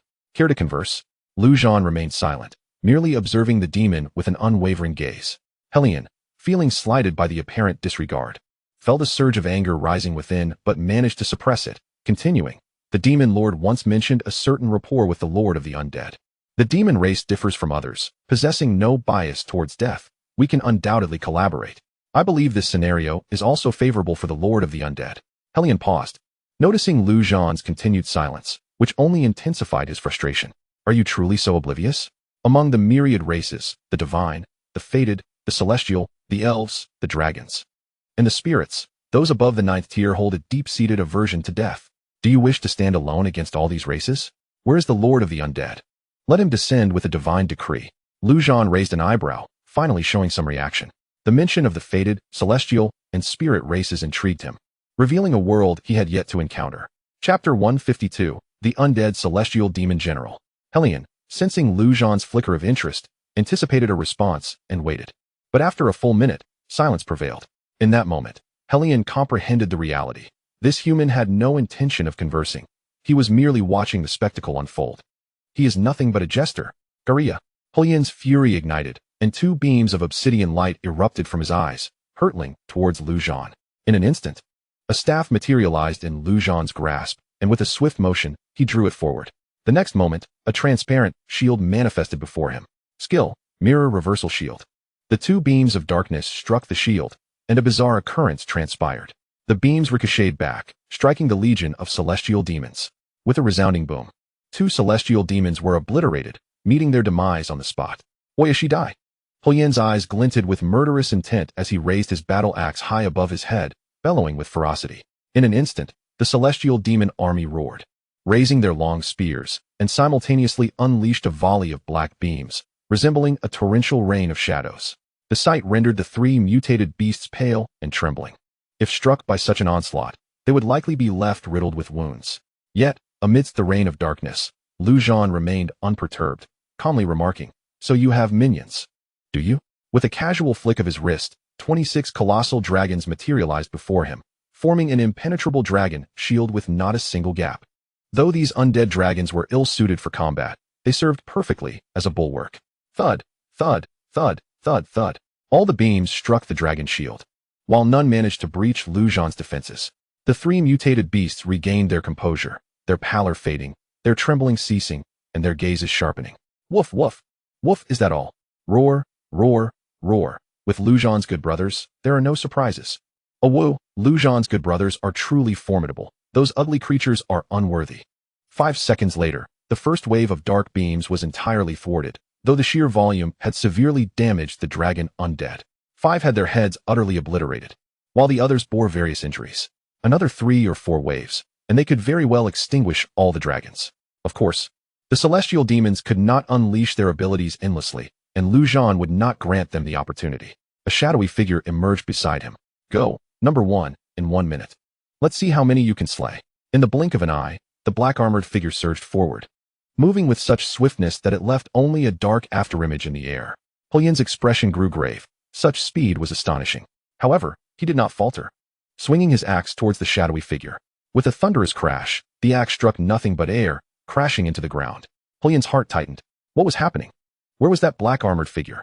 Where were his celestial demons? You three handle it yourselves. If you can't, just stay back and don't overreach. After confining the celestial demon general within the realm of the undead, Zhan drew forth the blood of lamentation. With that, he leaped into the fray. closely pursuing the black-armored figure into the heart of the celestial demon army. In just 1 minute, the more he could slay, the better. Boom, boom, boom. In an instant, terrifying energy erupted throughout the celestial demon ranks, as Zhan and Number 1 wielded their respective weapons, sword and axe, each strike claiming the lives of numerous celestial demon lieutenants. It was akin to a ferocious tiger infiltrating a flock of sheep. After donning the black dragon battle armor, Number 1 truly transformed into a black-armored war deity. Even without exerting full strength, its combat prowess was nothing short of terrifying. Naturally, the celestial demon army would not allow Zhan and his companion to continue their slaughter unopposed. Soon, several elite celestial demons flew forth to launch an assault against Zhan and Number 1. But what of elite status? To Zhan, it was merely a matter of swinging one sword versus two. For Number 1, it was even simpler. Empowered by the might of the dragons, a single swing of its axe felled an elite celestial demon. Ding! Congratulations, you have slain an elite celestial demon general, earning experience points. Celestial demon lieutenants, celestial demon generals, celestial demon marshals. Zhan had finally collected the names of all 3 tiers of the celestial demon hierarchy. Just as he finished dispatching 3 celestial demon generals, a furious roar reverberated through the air. The minute had elapsed. The celestial demon General Hellion reappeared on the battlefield. Upon his return, he beheld a sea of fallen celestial demon corpses, and his fury was palpable. With another bellow, a crimson glow enveloped all the celestial demons, augmenting their strength and ferocity. Simultaneously, Hellion charged towards the black-armored warrior. For this individual's rate of slaughter was too rapid. He must be contained. Zhan's heart quickened. Number 1 spread its wings and soared into the sky, and Hellion, without hesitation, pursued. Yet, Number 1 did not flee. Once it reached a certain altitude, it halted, pointing its axe directly at Hellion. Faced with such brazen provocation, how could a dignified celestial demon general endure it? Boom! In an instant, the 2 axes clashed mid-air, unleashing a cataclysmic explosion of energy that resonated like thunder, shaking the very heavens. On the ground, Zhan paid no heed to the aerial battle. It was his design to lure the celestial demon general into the sky for combat. Then, Zhan's eyes gleamed. The recently slain celestial demons began to rise once more. As long as the celestial demon general was absent, he could slay as many more as he wished. The Necromancer thrived in battles against hordes. Zhan surveyed the 3 celestial demon generals' undead forms, noting their attributes were over double that of the lieutenants. Resolute, he activated the skill, Mass Sacrifice. He intended to offer all remaining dragons to these celestial demons, including the valiant dragon spirit. In an instant, the 3 general undead were all transformed into valiant level undead. Undead celestial demon general. Characteristics: valiant level undead. Strength: 4298. Constitution: 4387. Agility: 4199. Celestial demon physique: 20 attack immunity, self-healing capabilities. Such formidable attributes. Moreover, they possessed additional properties that filled Zhan with delight. Rebirth, sacrifice. This entire process unfolded in a mere 10 seconds. At this moment, Zhan was surrounded by 50 undead celestial demons, forming a formidable formation. Under such circumstances, there was no need for him to engage directly. Thus, Zhan sheathed the blood of lamentation and casually declared, "Now, let the slaughter commence." The 3 undead generals led the charge, wielding their weapons and ruthlessly advancing upon their former subordinates. Their attributes were terrifying, and their speed of slaughter surpassed even that of Number 1. The formation of 50 undead celestial demons surged through the ranks of the celestial demon army like a bulldozer, plowing through all in its path. Chapter 153, Terrified to the Core. Yagamasiai. In the sky, Hellion let out a furious roar, and the battle axe in his hand expanded exponentially, resembling a colossal axe of creation, cleaving the heavens as it hurtled towards Number 1 head-on. Yet, Number 1 stood resolute, neither dodging nor retreating. With a swift swing of the diminutive war axe, a thunderous boom resonated through the air as the colossal sky cleaver was unexpectedly cleaved in twain by that seemingly insignificant weapon. On the ground, 3 mutated beasts observed with rapt fascination, even offering their commentary. Bark, bark, bark. Did you see that, little monkey? That's my big brother. How impressive. Howl, howl, howl. Incredible strength. Brother Tiger, is that truly the big brother of the little dog? Roar, roar, roar. Indeed, he is the little dog's elder brother. But he is also a younger brother to my comrade in arms. Roar, roar, roar. Since the younger brother of my comrade is my little brother, that makes the little dog my little brother as well. Howl, howl, howl. Exactly. Henceforth, you may teach this little dog a lesson. Bark, bark, bark. Little cat and little monkey, You are courting your own demise. Roar, roar, roar. Enough of the chatter. Look over there. A sky demon is attempting to flee. Brothers, let us unite and devour it. With a mighty roar, the king transformed into a bolt of lightning and surged forward. Indeed, not far away, a sky demon had distanced itself from the battle, seemingly preparing to escape. Unlike the indomitable dragons, the sky demons were not endowed with such resolute spirits. It was only natural that a few would succumb to fear. Valahe and the great sage instantly ceased their quarrel, realizing that if they delayed any longer, the great tiger would devour the two. They dared not charge into the battlefield, but felt emboldened to hunt down the isolated foes. In the center of the battlefield, Zhan's eyes glimmered with an emerald light, as the skills of rebirth and sacrifice flowed unceasingly. With the relentless slaughter, the strength of the undead surrounding him continuously intensified, and their rate of killing grew ever swifter. The morale of the sky demon army had waned from an initial surge to one of trepidation, with an increasing number opting to flee. Yet, as they distanced themselves from the battlefield, 3 ferocious mutated beasts encircled them. The demon race was renowned as a top-tier species, and among them, the sky demons boasted an exceptionally rich nutritional profile. Each bite consumed by the 3 mutated beasts bolstered their strength. Initially, they could only engage in one-on-one confrontations, but now, a single great sage could contend with 3 sky demons without losing ground, displaying unparalleled bravery. In the sky, Hellion, engaged in battle with the first, was too preoccupied to divert attention to the battlefield below. However, even in its weakened state, it sensed an unsettling shift. The demonic aura was diminishing while the stench of death grew ever more potent. Struggling against the ebony-armored warrior for so long, it showed no signs of exhaustion. Instead, it seemed to grow stronger. If this continued, Hellion would surely meet its demise. Realizing this, it struck the black-armored warrior with a fierce blow, then glanced downward. This glance, however, changed everything. Its expression turned to one of horror. Over half of the 1,000-strong demonic army lay dead, and the resurrection of the few sky demon warlords had empowered the undead to such an extent that it felt a twinge of apprehension. In a heartbeat, a singular word flashed through Hellion's mind: escape. In the vernacular of humanity, it meant that as long as the green hills remain, one need not fear the absence of firewood.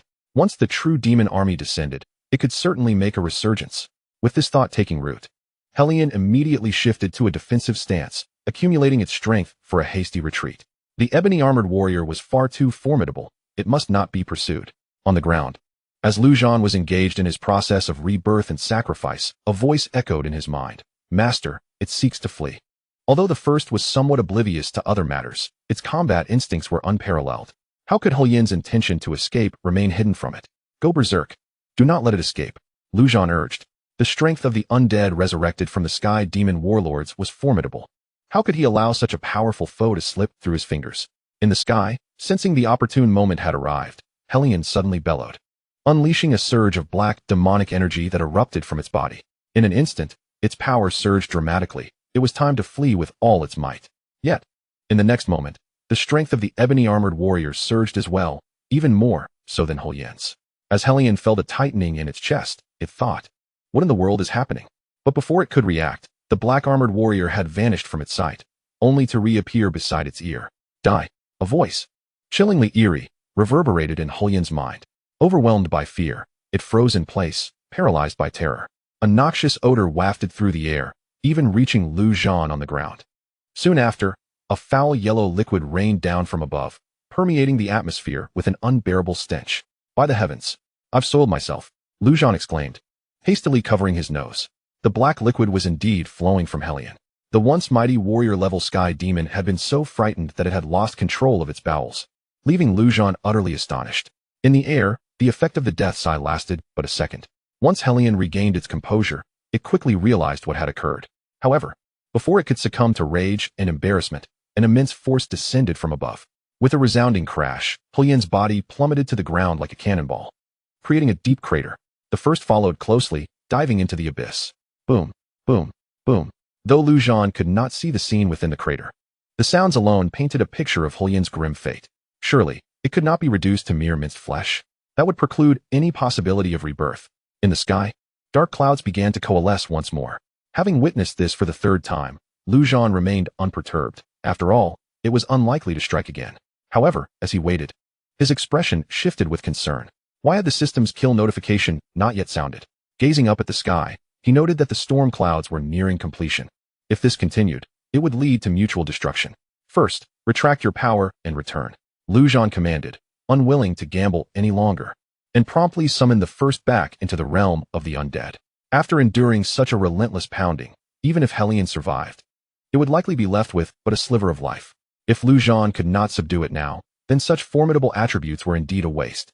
In an instant, the crater fell silent, with only the sounds of the undead slaughtering the remaining sky demons echoing in the air. Yet, Lu Zhan furrowed his brow, sensing that the terrifying aura of the impending calamity had dissipated, only to be replaced by another ominous presence slowly rising from the depths of the pit. What was happening? Was it a resurgence? Chapter 154, The Demon Lord Descends. On high alert, Lu Zhan cautiously approached the edge of the crater and peered down. There lay Hellion, motionless on the ground, seemingly lifeless. Yet, why had no system notification sounded? With emerald light flickering in his eyes, Lu Zhan attempted to invoke the power of undead rebirth. But to no avail. Hellion was indeed not dead, though it remained barely alive. Yet, with that faint flicker of life, it was determined to drag Lu Zhan down with it. Self-detonation? The prowess of Lu Zhan surpassed all expectations, as even self-detonation might prove insufficient to vanquish his adversary. Only one means remained, the ultimate method. The Demon Lord Descends. Lu Zhan, indifferent to further contemplation, resolved to unleash a few more strikes, confident in his plethora of ranged abilities. He retrieved the Blood-S Lament and prepared to unleash his skill upon the foe below. In an instant, an aura of unfathomable terror enveloped the scene. From the corpse of Hellion, a black demonic hand erupted, signifying a power so formidable and fearsome that Lu Zhan had never encountered before. Before it, he found himself devoid of any inclination to resist. Death, your minion is ignorant. I shall assist in tidying up, echoed a voice devoid of emotion. The hand ascended towards the heavens, reaching directly for Lu Zhan. In that very moment of its emergence, all demons halted their battles, kneeling in trembling fear.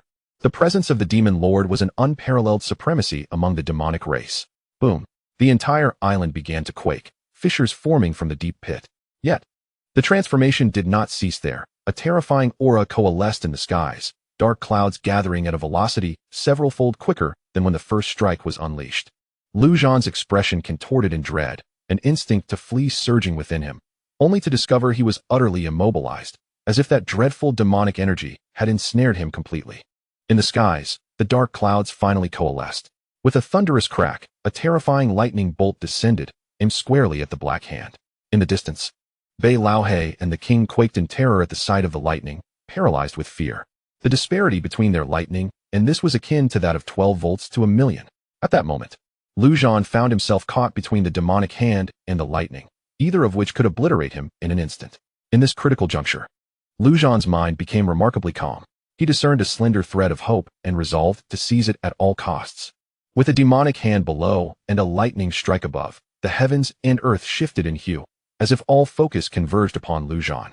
He closed his eyes and silently chanted, activating the skill Impenetrable Golden Body, which, for 2 seconds, promised immunity to all attacks. He could only place his trust in the skill's description, believing it truly granted immunity to all assaults. A resounding chime rang out. Just as the lightning and the demonic hand were about to collide with Lu Zhan, he transformed into a radiant gold. The lightning did not explode upon contact with the demonic hand. In that moment, time seemed to freeze, and the space around him darkened, as if it were being torn asunder. Interesting. The hand was merely a hand, not the demon lord in person, and thus could not withstand the lightning, dissipating into nothingness, leaving only a lingering phrase suspended in the air.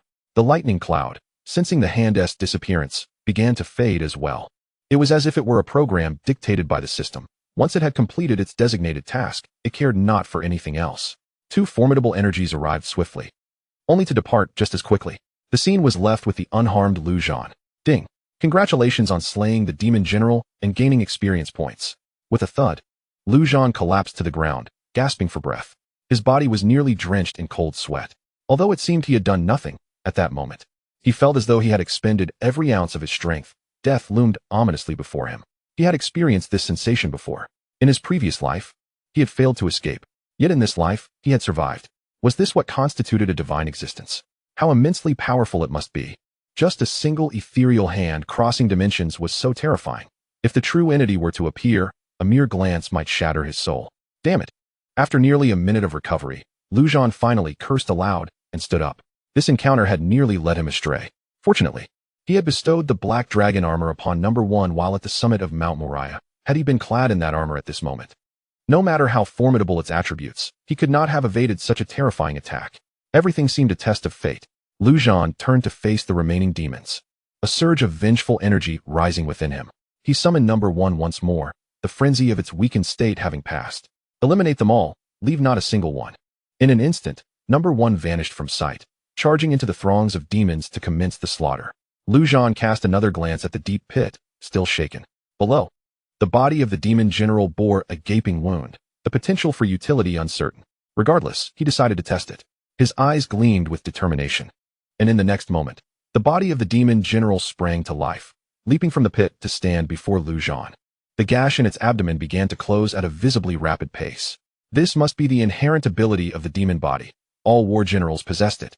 And as a general, it was only natural that this one would as well. Surveying the surroundings, he noted that in mere minutes, a multitude of demon corpses lay strewn across the ground. Thus, he would first enhance this demon general to the level of a hero.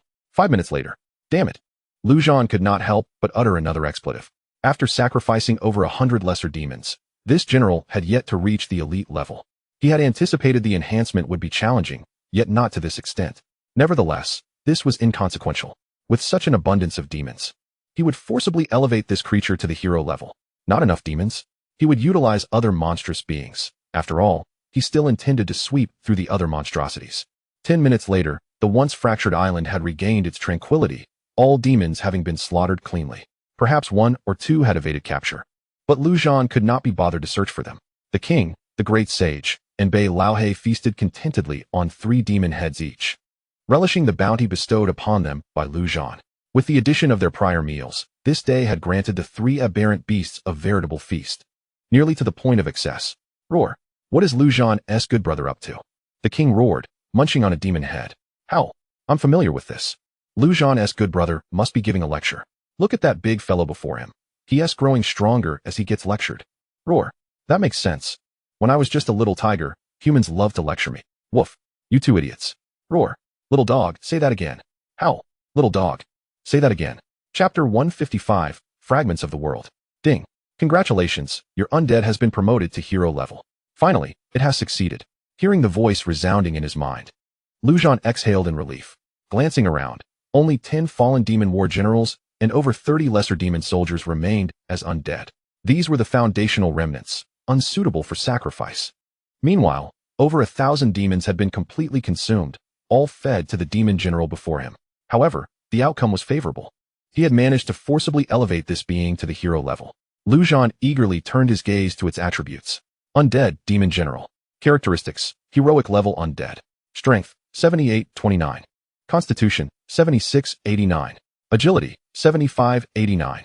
Heavenly Demon Physique. Immunity to 30 attacks. Superlative self-healing capabilities. Unbelievable. Such attributes can only be described with these 2 words. Yet, after experiencing the terror of that demonic hand, Zhan dared not relax for a moment. Should the second phase be unleashed with the arrival of the gods? Even if he possessed hundreds of such undead, he would find himself with no means of escape. As far as he knew, even in the previous life, such a terrifying existence did not manifest upon the arrival of the second phase. Otherwise, how could humanity have resisted? However, this life is different. He has been exceedingly ostentatious, to the point of nearly becoming the common enemy of the gods. He is uncertain whether those godly beings would recklessly attempt to annihilate him. Yet, having come this far, Zhan could no longer turn back. He must forge ahead. At this moment, he could only hope that the undead lord standing behind him would prove to be of substantial assistance. Stealing his resolve, Zhan gathered all the undead into the realm of the undead and was just about to proceed to the next destination when he suddenly noticed something peculiar beneath the fissured island. It should have been submerged by the sea, yet a strange void had appeared, as if the surrounding waters could not penetrate it. What could it be? A water-evading pearl? A thought flickered in Zhan's mind. For some inexplicable reason, he felt an irresistible pull towards it. After much contemplation, he instructed the 3 mutated beasts, "You 3. Wait here." He then donned his golden wings and gracefully descended. Approximately 10 minutes later, Zhan indeed discovered something. It was a blue fragment, seemingly unremarkable, devoid of any distinctive features. Yet, Zhan could sense that it was this object that had induced such extraordinary changes in the area. Without hesitation, he reached out his hand toward the fragment. However, The moment his fingers made contact, a tremendous explosion echoed in his mind, akin to a nuclear bomb detonating, unleashing an excruciating pain that surged through him. Simultaneously, a myriad of images flashed before his eyes. In these visions, celestial mountains appeared, and humans flitted by, riding upon dragons, phoenixes, and an array of wondrous beasts. Zhan wished to scrutinize the scenes more closely, but found it impossible. The pain in his head intensified, as if it were about to tear apart. At that moment, within the undead city, Yong stood in utmost reverence beside Huang Shengren. Before them lay the city cube. Yong harbored unconditional trust and awe for Zhan. Yet, in the presence of this great sage, Yong felt nothing but respect and admiration. Akin to an ardent fan. Master National Advisor, how should we best plan the 5 teleportation arrays? Yong inquired, tapping on the cube, which projected a miniature representation of the entire undead city into the air. This city was vast, and even with transportation, traversing from the northern to the southern tip would require considerable time, rendering it highly inconvenient. Remarkably, the cube could also construct small-scale teleportation arrays. However, the cost was exorbitantly high. Yong had emptied the national treasury and could only afford to build 5 for the time being, with their locations being of utmost importance. Thus, he sought guidance from Huang Shengren. After a brief contemplation, Huang Shengren marked 5 locations on the miniature map. These 5 are the most suitable, he proclaimed. Yet, as soon as he uttered those words, an expression of astonishment crossed his face, as an unexpected realization struck him. That young man had, astonishingly, discerned the future of humanity so swiftly. Bermuda Triangle. Not knowing how long had passed, the images finally faded, and Zhan gasped for breath. His body drenched in cold sweat once more. A wry smile crept across his face. He had not anticipated experiencing such sensations twice in such a short span. After regaining his composure, he turned his attention to the fragment in his hand, the root cause of all this turmoil. Fragment of the world will appears unremarkable, its purpose unknown. This was the system's description of the object, utterly devoid of substance, akin to mere literary fluff. Nevertheless, Zhan was certain that this item was anything but ordinary. However, after examining it from every conceivable angle, twisting it with his hands, striking it with his sword, biting it with his teeth, and even attempting to burn it with fire, followed by dripping blood upon it, nothing transpired. In resignation, he placed it into his storage ring. Yet, the moment the fragment entered the storage ring, something extraordinarily miraculous occurred. The previously cramped storage space began to transform, rapidly expanding outward until it reached dimensions beyond Zhan's perception. As if that were not enough, patches of verdant grass sprouted upon the blank ground, remarkably lifelike. No, indeed. It was real grass, alive. A gentle breeze stirred, causing the grass to sway. Wind. There was even wind. Zhan's face bore an expression of profound astonishment. What is a storage space? It is merely a place to store items, devoid of air, time, or life. Food placed within does not decay, and steel does not rust. Yet, it had never contained a hint of vitality. In his previous life, someone had even experimented by placing a small animal inside, only for its life to abruptly cease the moment it entered. Even if retrieved, it could never be revived. However, at this moment, within his rather unimpressive storage ring, life had emerged, along with wind. Was it possible that this fragment of the world could create a world? This was terrifying beyond measure. Even more shocking than the recent arrival of that demon lord. Was his storage ring still a mere storage ring? Zhan glanced at its attributes and was astonished to find that they had indeed changed. Incomplete Ring of the World contains a realm of its own. The name, Ring of the World, was undeniably imposing. Moreover, there was no grade, no description, just a single, simple line of text. Yet, the fewer the words, the stronger Zhan's astonishment. Taking a deep breath, he managed to suppress his astonishment. In any case, this was an immense stroke of fortune for him. Subsequently, Zhan leapt into the air, returning to the island's summit. Nearby, the 3 mutated beasts were still indulging themselves in their feast, seemingly unconcerned about overindulgence. Roar, roar, roar. Zhan, good brother. Where did you go? Want to join us for a bite? Oh woo. Zhan, good brother, want to try this? I've heard a human idiom that says to complement form with form. Look, this thing is so sour and so long, it must be quite coarse. Woof, woof, woof. You two fools. Humans don't eat raw, we eat it cooked. Bei Laohe felt that while they were evenly matched in strength, he undoubtedly overshadowed these 2 hulking brutes in intellect. Chapter 156, A World. Zhan gazed at the 3 bickering mutated beasts and suddenly felt an impulse to gather them all into his storage space. However, he ultimately refrained. Although the Ring of the World appeared capable of containing living beings, he would be quite distressed if anything happened to these 3. it was prudent to conduct some experiments first. Casting a glance around, Zhan found himself momentarily lost in thought. Is this still the fearsome Bermuda Triangle? The oppressive atmosphere has dissipated, the winds are calm, the skies are clear, and a gentle sea breeze sweeps through, evoking a sense of serenity, resembling a picturesque tourist destination. Could it be that the formation of the Bermuda Triangle is merely a fragment of the world's will? If that is indeed the case, then it is not something that emerged post-apocalypse, but rather an entity that has always existed. And what of the myriad images that flashed through his mind moments ago? Who is the rider of the dragon? And who is the one astride the phoenix? Are they human? Or perhaps members of the so-called divine or celestial races? Zhan's heart raced, as if he was on the verge of uncovering a monumental revelation. Shaking his head, he cast aside those chaotic thoughts. Regardless, they were not matters for him to ponder at this moment. What he needed to do now was to experiment and ascertain whether the Ring of Worlds could indeed accommodate living beings. With that thought, Zhan unfurled his wings and soared into the air, landing on a nearby island abundant with flora. He plucked a small blade of grass and focused his will. Instantly, the grass vanished from his hand, reappearing within the Ring of Worlds, planted firmly in the soil, swaying in the breeze, vibrant and lush. A smile of joy spread across Zhan's face. It is indeed alive. Subsequently, he turned his gaze to a nearby tree, uprooted it with one hand, and stored it within the Ring of Worlds. However, to his astonishment, the moment the tree was planted, it withered at an alarming rate, turning to ashes within mere seconds. Was it because the tree possessed a more robust vitality? Fortunately, he had refrained from capturing those 3 mutated beasts. If the tree failed, those creatures would surely be no exception. Next, Zhan directed his attention to the sea, extending his hand into its depths and concentrating his will. In an instant, his hand seemed to transform into a pump, drawing the seawater continuously into the Ring of Worlds. Within that realm, a lake was rapidly taking shape. It was a genuine lake, with gentle breezes causing ripples to dance across its surface. If only a few fish could join it. Zhan withdrew his hand, merely conducting an experiment, with no intention of depleting the ocean. Following this trial, Zhan felt quite exhilarated. Clearly, this was merely one fragment. And if he could gather more, other transformations would undoubtedly occur. If enough fragments were collected, could he perhaps encapsulate a person within? That would constitute a true world. Returning to the previous island, he found that the 3 mutated beasts had completely devoured the demon. Upon seeing Zhan, they all stood upright, patting their bellies. Roar, roar, roar. Zhan, my good brother, where to next? What shall we eat? Awoo. Indeed, my good brother, I have never feasted so joyously before. It's simply delightful. Woof, woof, woof. The little monkey is using foul language, truly a wild creature. Awoo. This little dog is becoming increasingly insufferable. Brother tiger, may I strike it? Roar, roar, roar. Let us beat it up, include my share too.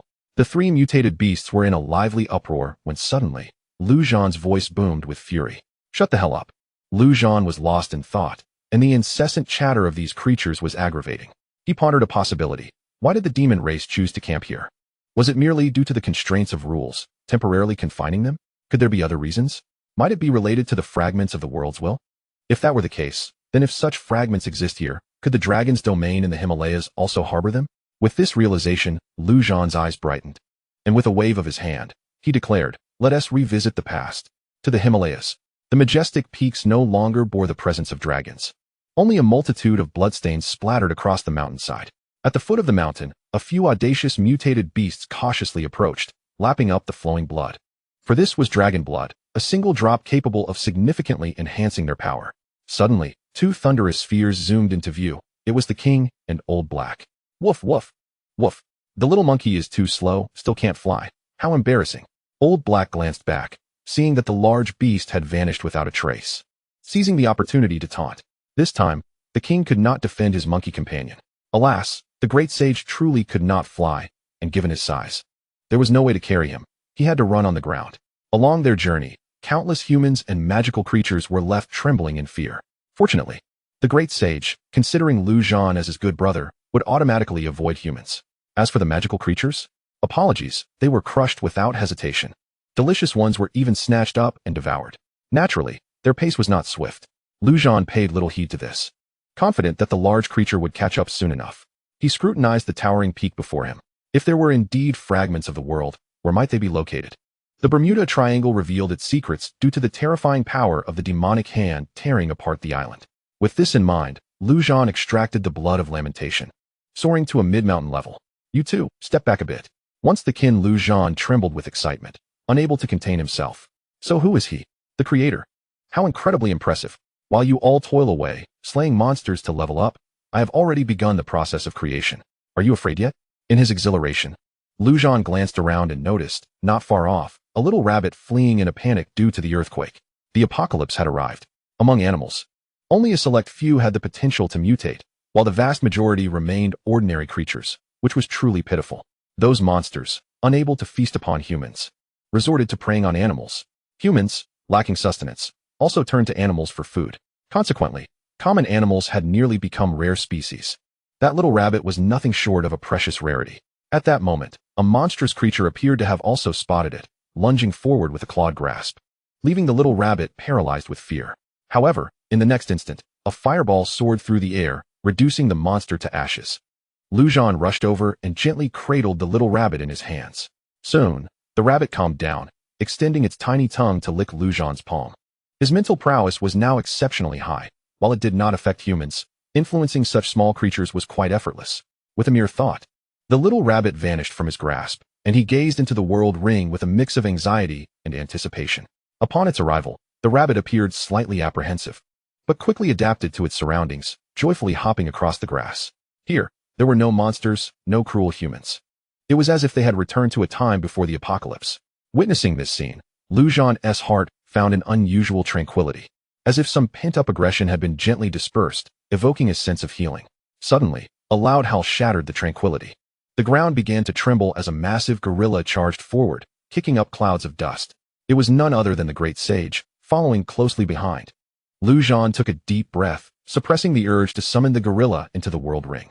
What a wonderful atmosphere it was, utterly ruined now. Where's the food? What are we eating this time? The great sage bellowed. Shut up. Can't you see the atmosphere is off? Stop barking, came the response from the little dog. Watch your manners, pup, roared the great sage. Lu Zhan gazed at the cracked peaks of the Himalayas, contemplating. The realms of the Demon Clan and the Dragon Clan were home to shards of the world. What about other top-tier races? With that thought, he swiftly retrieved his phone, contacted Huang Shengren, and sent a message. In less than a second, he received a reply. Reading the message on his phone, Lu Zhan couldn't help but feel speechless. This old man seemed to have been prepared for a while. Thus, it was time to set off for the next destination, the land of cherry blossoms, Mount Fuji. Seated atop the great sage's back, Lu Zhan gazed at the sacred mountain, a symbol of the spirit of the cherry blossom nation. According to Huang Shengren's information, the mountain was inhabited by the Yao clan. To be honest, the name Yao clan was somewhat familiar to Lu Zhan. Yet he was entirely ignorant of what they truly were. Were they monsters? Talking animals? Baisujin? Fox spirits? Or bunny girls? Was the great sage, as a mutated beast, considered part of the Yao clan? Lu Zhan's mind raced with wild speculation. In 2 lifetimes, he had never heard of the existence of the Yao clan among the monsters. Clearly, their level was too elevated for someone of his previous identity to ever encounter. However, he would soon witness the true visage of this so-called Yao clan, and he found himself feeling quite eager. Yet, as he drew nearer, an unsightly scene unfolded before him. At the foot of Mount Fuji, a man and woman were joyfully playing together, a scene beyond description.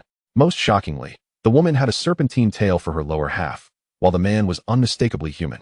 Good heavens! Was this a modern-day version of Su Xian and Baisujin? Was this what constituted the Yao clan? As Lu Zhan observed this bizarre spectacle from an academic standpoint, he suddenly heard a blood-curdling scream from the man, followed by the horrifying sight of a fully grown man being drained of life in an instant. It was a genuine siphoning, leaving nothing but skin behind. All bones, flesh, heart, and organs had vanished.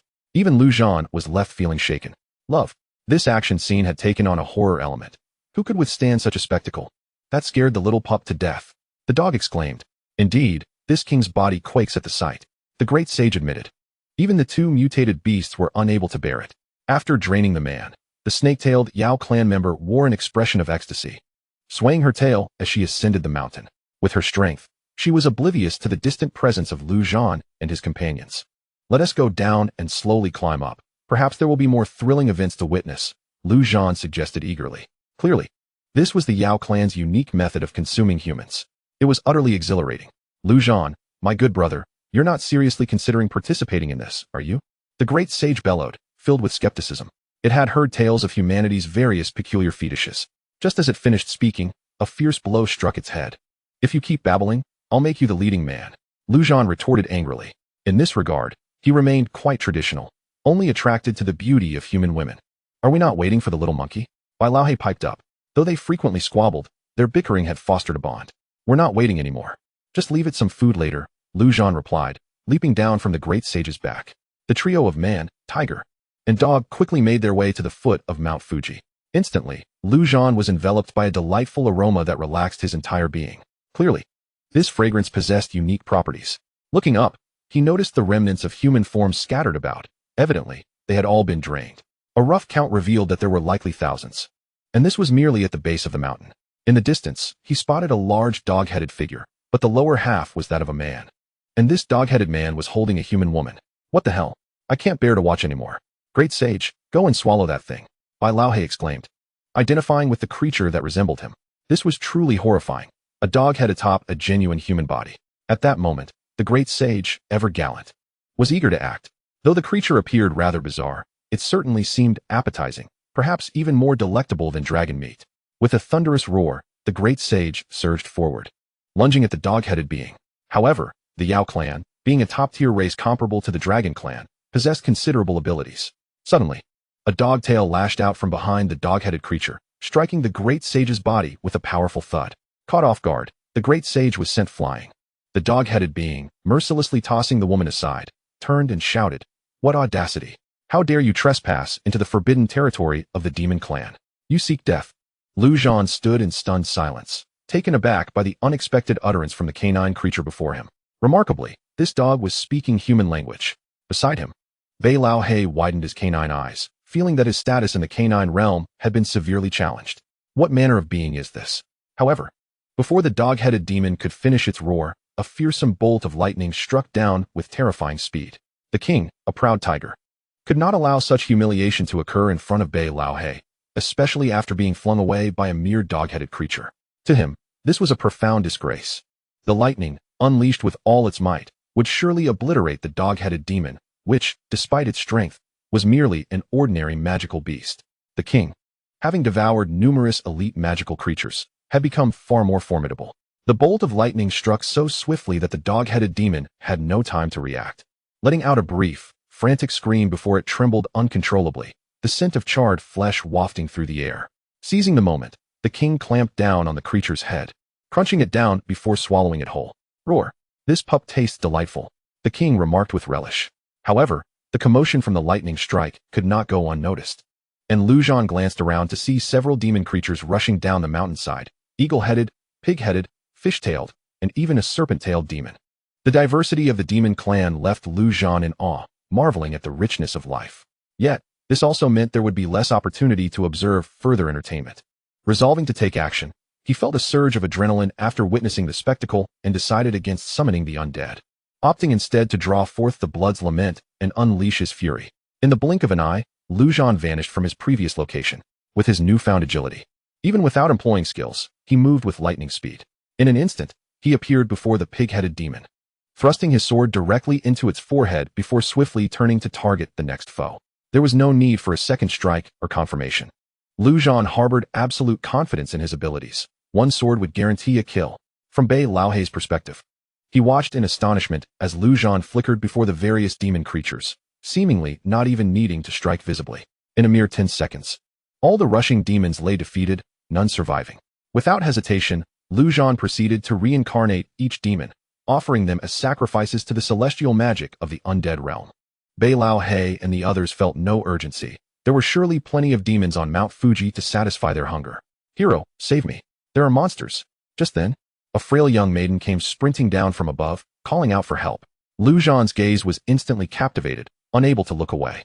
Even with his discerning eye, he could not help but be struck by her beauty. Her face bore the quintessential charm of a young boy's first love, and the sight of her tear-streaked cheeks evoked deep sympathy. Draped in tattered rags that barely concealed her modesty, she appeared even more alluring. Zhan was spellbound, his eyes filled with infatuation as he watched her run toward him, arms outstretched as if to leap into his embrace. However, in the next instant, his sword found its mark, piercing her heart with unerring precision. In that fleeting moment, her visage transformed. Her body remained the same, but her head morphed into that of a fox. Confusion and resentment filled her fox-like eyes. Why has this human, who was so utterly enchanted by me, Turned against me? She thought, bewildered. Damn it. Why are you speaking Chinese in the land of cherry blossoms? Are you here for an exchange program? Lu Zhan's lips curled into a smirk, his gaze laced with mockery. Enchant him? How absurd. His mental fortitude was far beyond the ordinary. Ding. Elite magical beast. The enchanting fox demon, slain. Rewards granted. Lu Zhan was somewhat taken aback. An elite creature indeed. His gaze lowered, and he couldn't help but admire her form. Should he seize the moment? Wait. Lu Zhan hastily reincarnated her and offered her as a sacrifice, quelling any sinister thoughts before they could take root. Fox sister. Roar. Suddenly, a tiger's roar echoed through the mountains. A tiger-headed demon, tears streaming down its face, glared at Lu Zhan with immeasurable hatred. Its eyes blazing with fury, rivaling even the king's pride. Fox sister? Could it be that enchanting fox demon I just vanquished? Lu Zhan pondered, intrigued. Was there truly love among the demon clan? A tiger-headed being and a fox-headed being. Wasn't that a collision of two distinct species? The relationships within the demon clan were far too convoluted. Just as Lu Zhan contemplated letting the tiger-headed demon confront its beloved fox sister, he heard Bei Laohe barking excitedly behind him. Woof, woof, woof. Let me at him, let me at him. The king had just devoured a dog-headed demon, surely. It was time for Bei Laohe to feast upon a tiger-headed one as well. All right, but don't say I didn't warn you. This one is elite. If you can't handle it, I won't come to your aid, Lu Zhan remarked coolly. Woof, woof, woof. I can take on an elite too. Bei Laohe growled fiercely, rapidly expanding in size as the power of the giant surged through him, lightning crackling as he charged towards the tiger-headed demon. Lu Zhan paid little heed to the dog.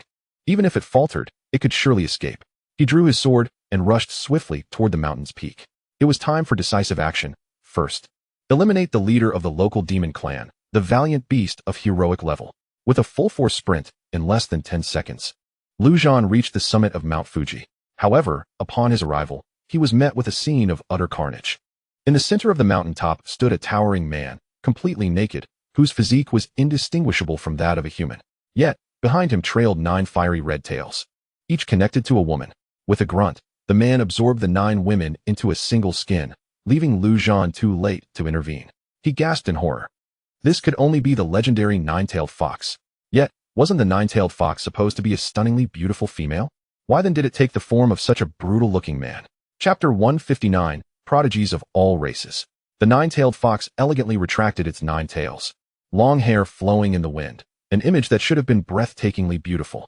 However, the mountaintop was littered with human skins, numbering in the thousands, resembling a hellish scene.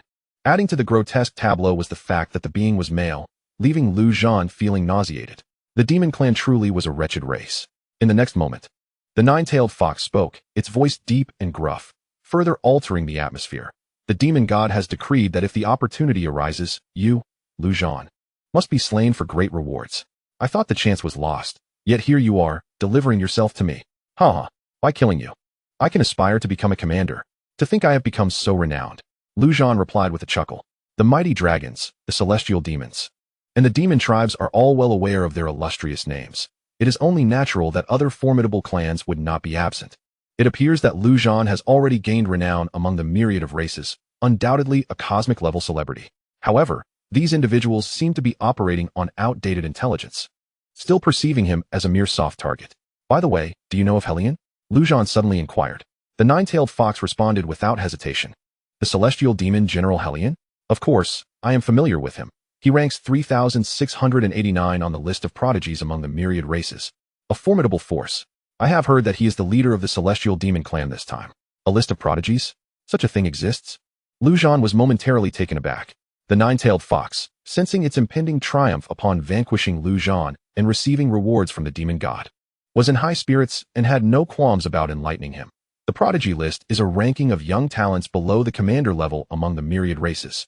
What significance lies in ranking thousands of names? Shouldn't it suffice to list merely the top 100? Lu Zhan queried. What do you know? In the vast cosmos, there are countless geniuses, numbering in the billions.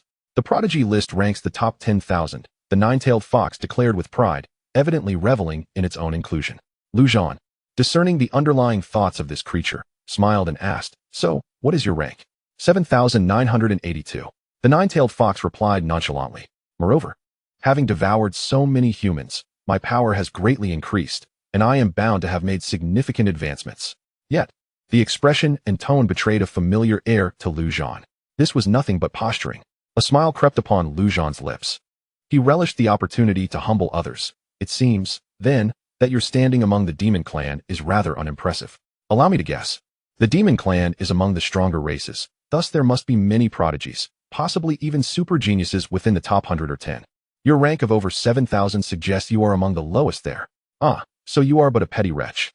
The nine-tailed fox's face flushed with rage.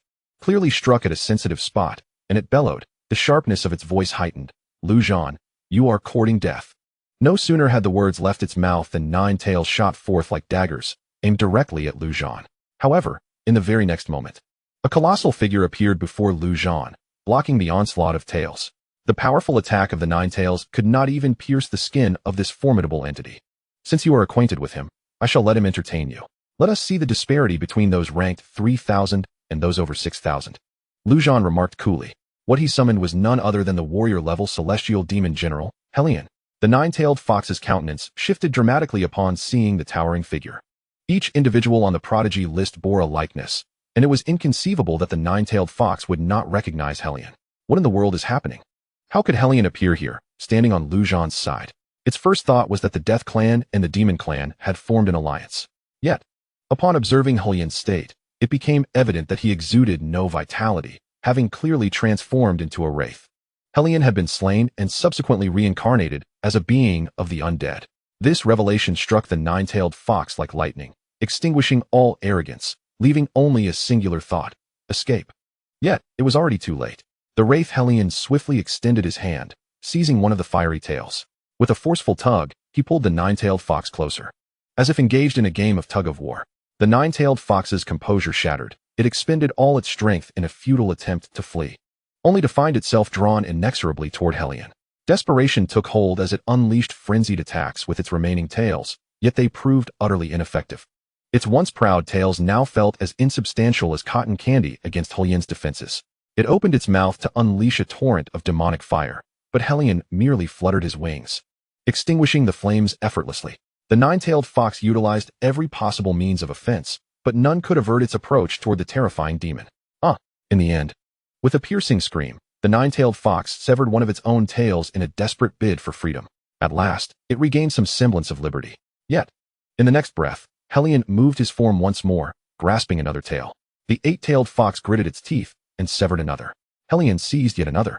In mere moments, 9 fiery tails lay strewn upon the ground, while Hellion's hand gripped the head of the tailless fox, rendering it utterly motionless. The tailless 9-tailed fox fell into complete despair. Having lost 9 tails, it had diminished to a mere fraction of its former strength. At this juncture, even an ordinary demon could easily slay it. Only then did Lu Zhan leisurely approach the defeated fox, speaking in a cool tone. It appears your rank of over 6,000 is not particularly impressive either. The 9-tailed fox's power paled in comparison to the celestial demon General Hellion. Even in life, Hellion could have easily overpowered it. Now, as a wraith, Hellion's strength had multiplied exponentially. The demon god shall not spare you. With a swift motion, Lu Zhan plunged his blade, the blood of lament, into the fox, having no desire to listen to its threats. As the system's voice echoed, Lu Zhan promptly initiated its reincarnation sacrifice. Although it was at the warrior level, all of its strength stemmed from its 9 tails. Now that they were all severed and it had transformed into a wraith, its power was no greater than that of an ordinary celestial demon. Thus it was destined for sacrifice. At this moment, within his realm of the undead, the majority of the celestial demons had ascended to warrior level, with only a few remaining, likely nearing completion. Having dealt with the leader here, Lu Zhan summoned number 1, instructing it to sweep through and eliminate all demon creatures, for their mere presence was repugnant. From the base of the mountain rose waves of energy fluctuations accompanied by various howls. Woof, woof, woof. Roar, roar, roar. Howl, howl, howl. Clearly, the great sage had also arrived to partake in this feast. With 3 mutated beasts and number 1 joining the fray, the annihilation of all demon creatures posed no significant challenge. Chapter 160, Experiment. Lu Zhan stood atop the mountain, eyes closed in meditation. After a considerable wait, the entire Mount Fuji fell silent, and number 1 returned to stand before him. As for the 3 mutated beasts, they were likely off indulging in their grand feast. Thus, he withdrew number 1 into the realm of the undead, donned his wings, and began to descend slowly. Next, it was time to cleave the mountain.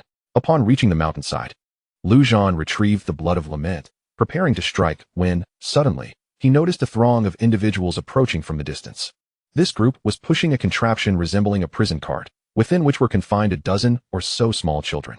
Some of the children were crying incessantly, while others gazed about with wide-eyed curiosity.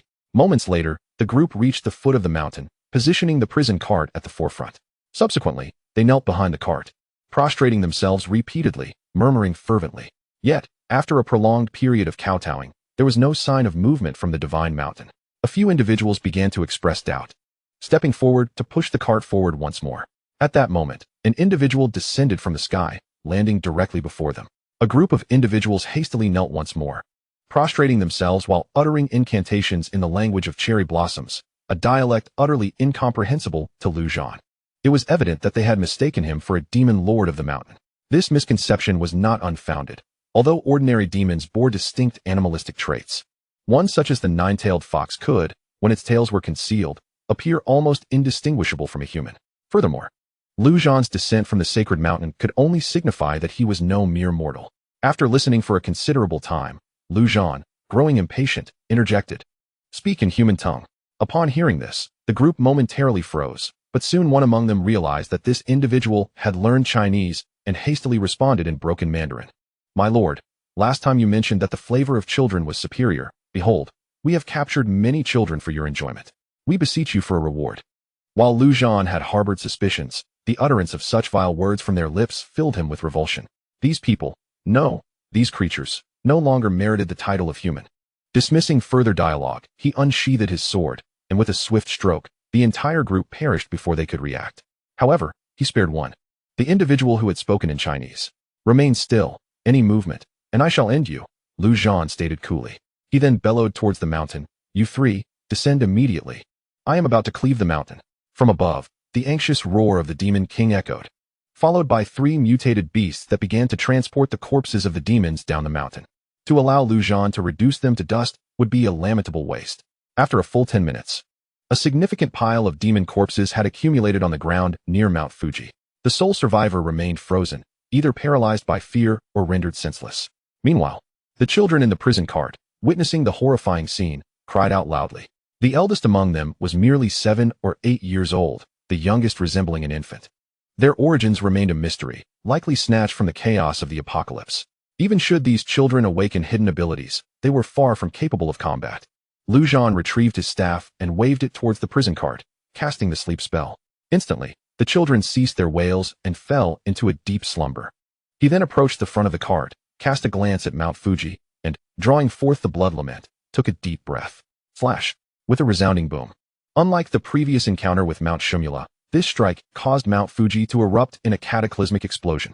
Countless fragments of rocks scattered into the air, which Zhan subsequently repelled with a wave of his hand, ensuring the safety of the prison cart behind him. The 3 mutated beasts remained unperturbed, indulging themselves. The debris striking their bodies did not even graze their skin.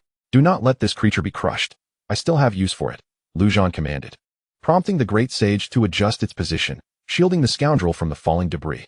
After a full 5 minutes, the eruption subsided, and amidst the colossal clouds of dust, Zhan spotted fragments of the world's will. He swiftly flew over to retrieve them. With prior experience, he remained impassive as the visions faded. He stored them within the world ring.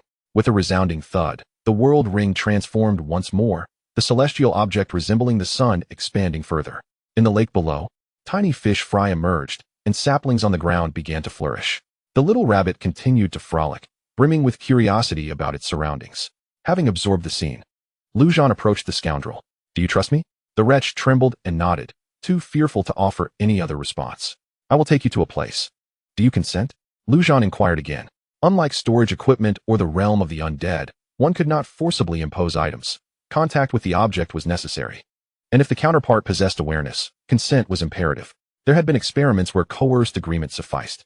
The scoundrel, too intimidated to decline, weakly nodded, and in the next moment, his form vanished from sight. Zhan's thoughts raced towards the world ring. He had retained this wretch for experimentation. Inside the world ring, the scoundrel-esque figure appeared momentarily before disintegrating into ash, scattering with the wind.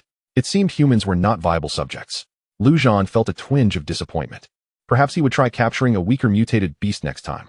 Turning his attention to the prison cart, Zhan found himself in a quandary. Should he leave them here? That would be tantamount to executing them. Though he had taken countless lives and bore no illusions of being a virtuous man, it did not imply he possessed no moral compass. Certain actions were beyond the pale. To commit them would render him no different from the wretches he had just dispatched. After some contemplation, Zhan retrieved his phone and sent a message to Huang Shengrun. I am at Mount Fuji in the land of cherry blossoms. And here is a cart full of children. Could you come and take them back?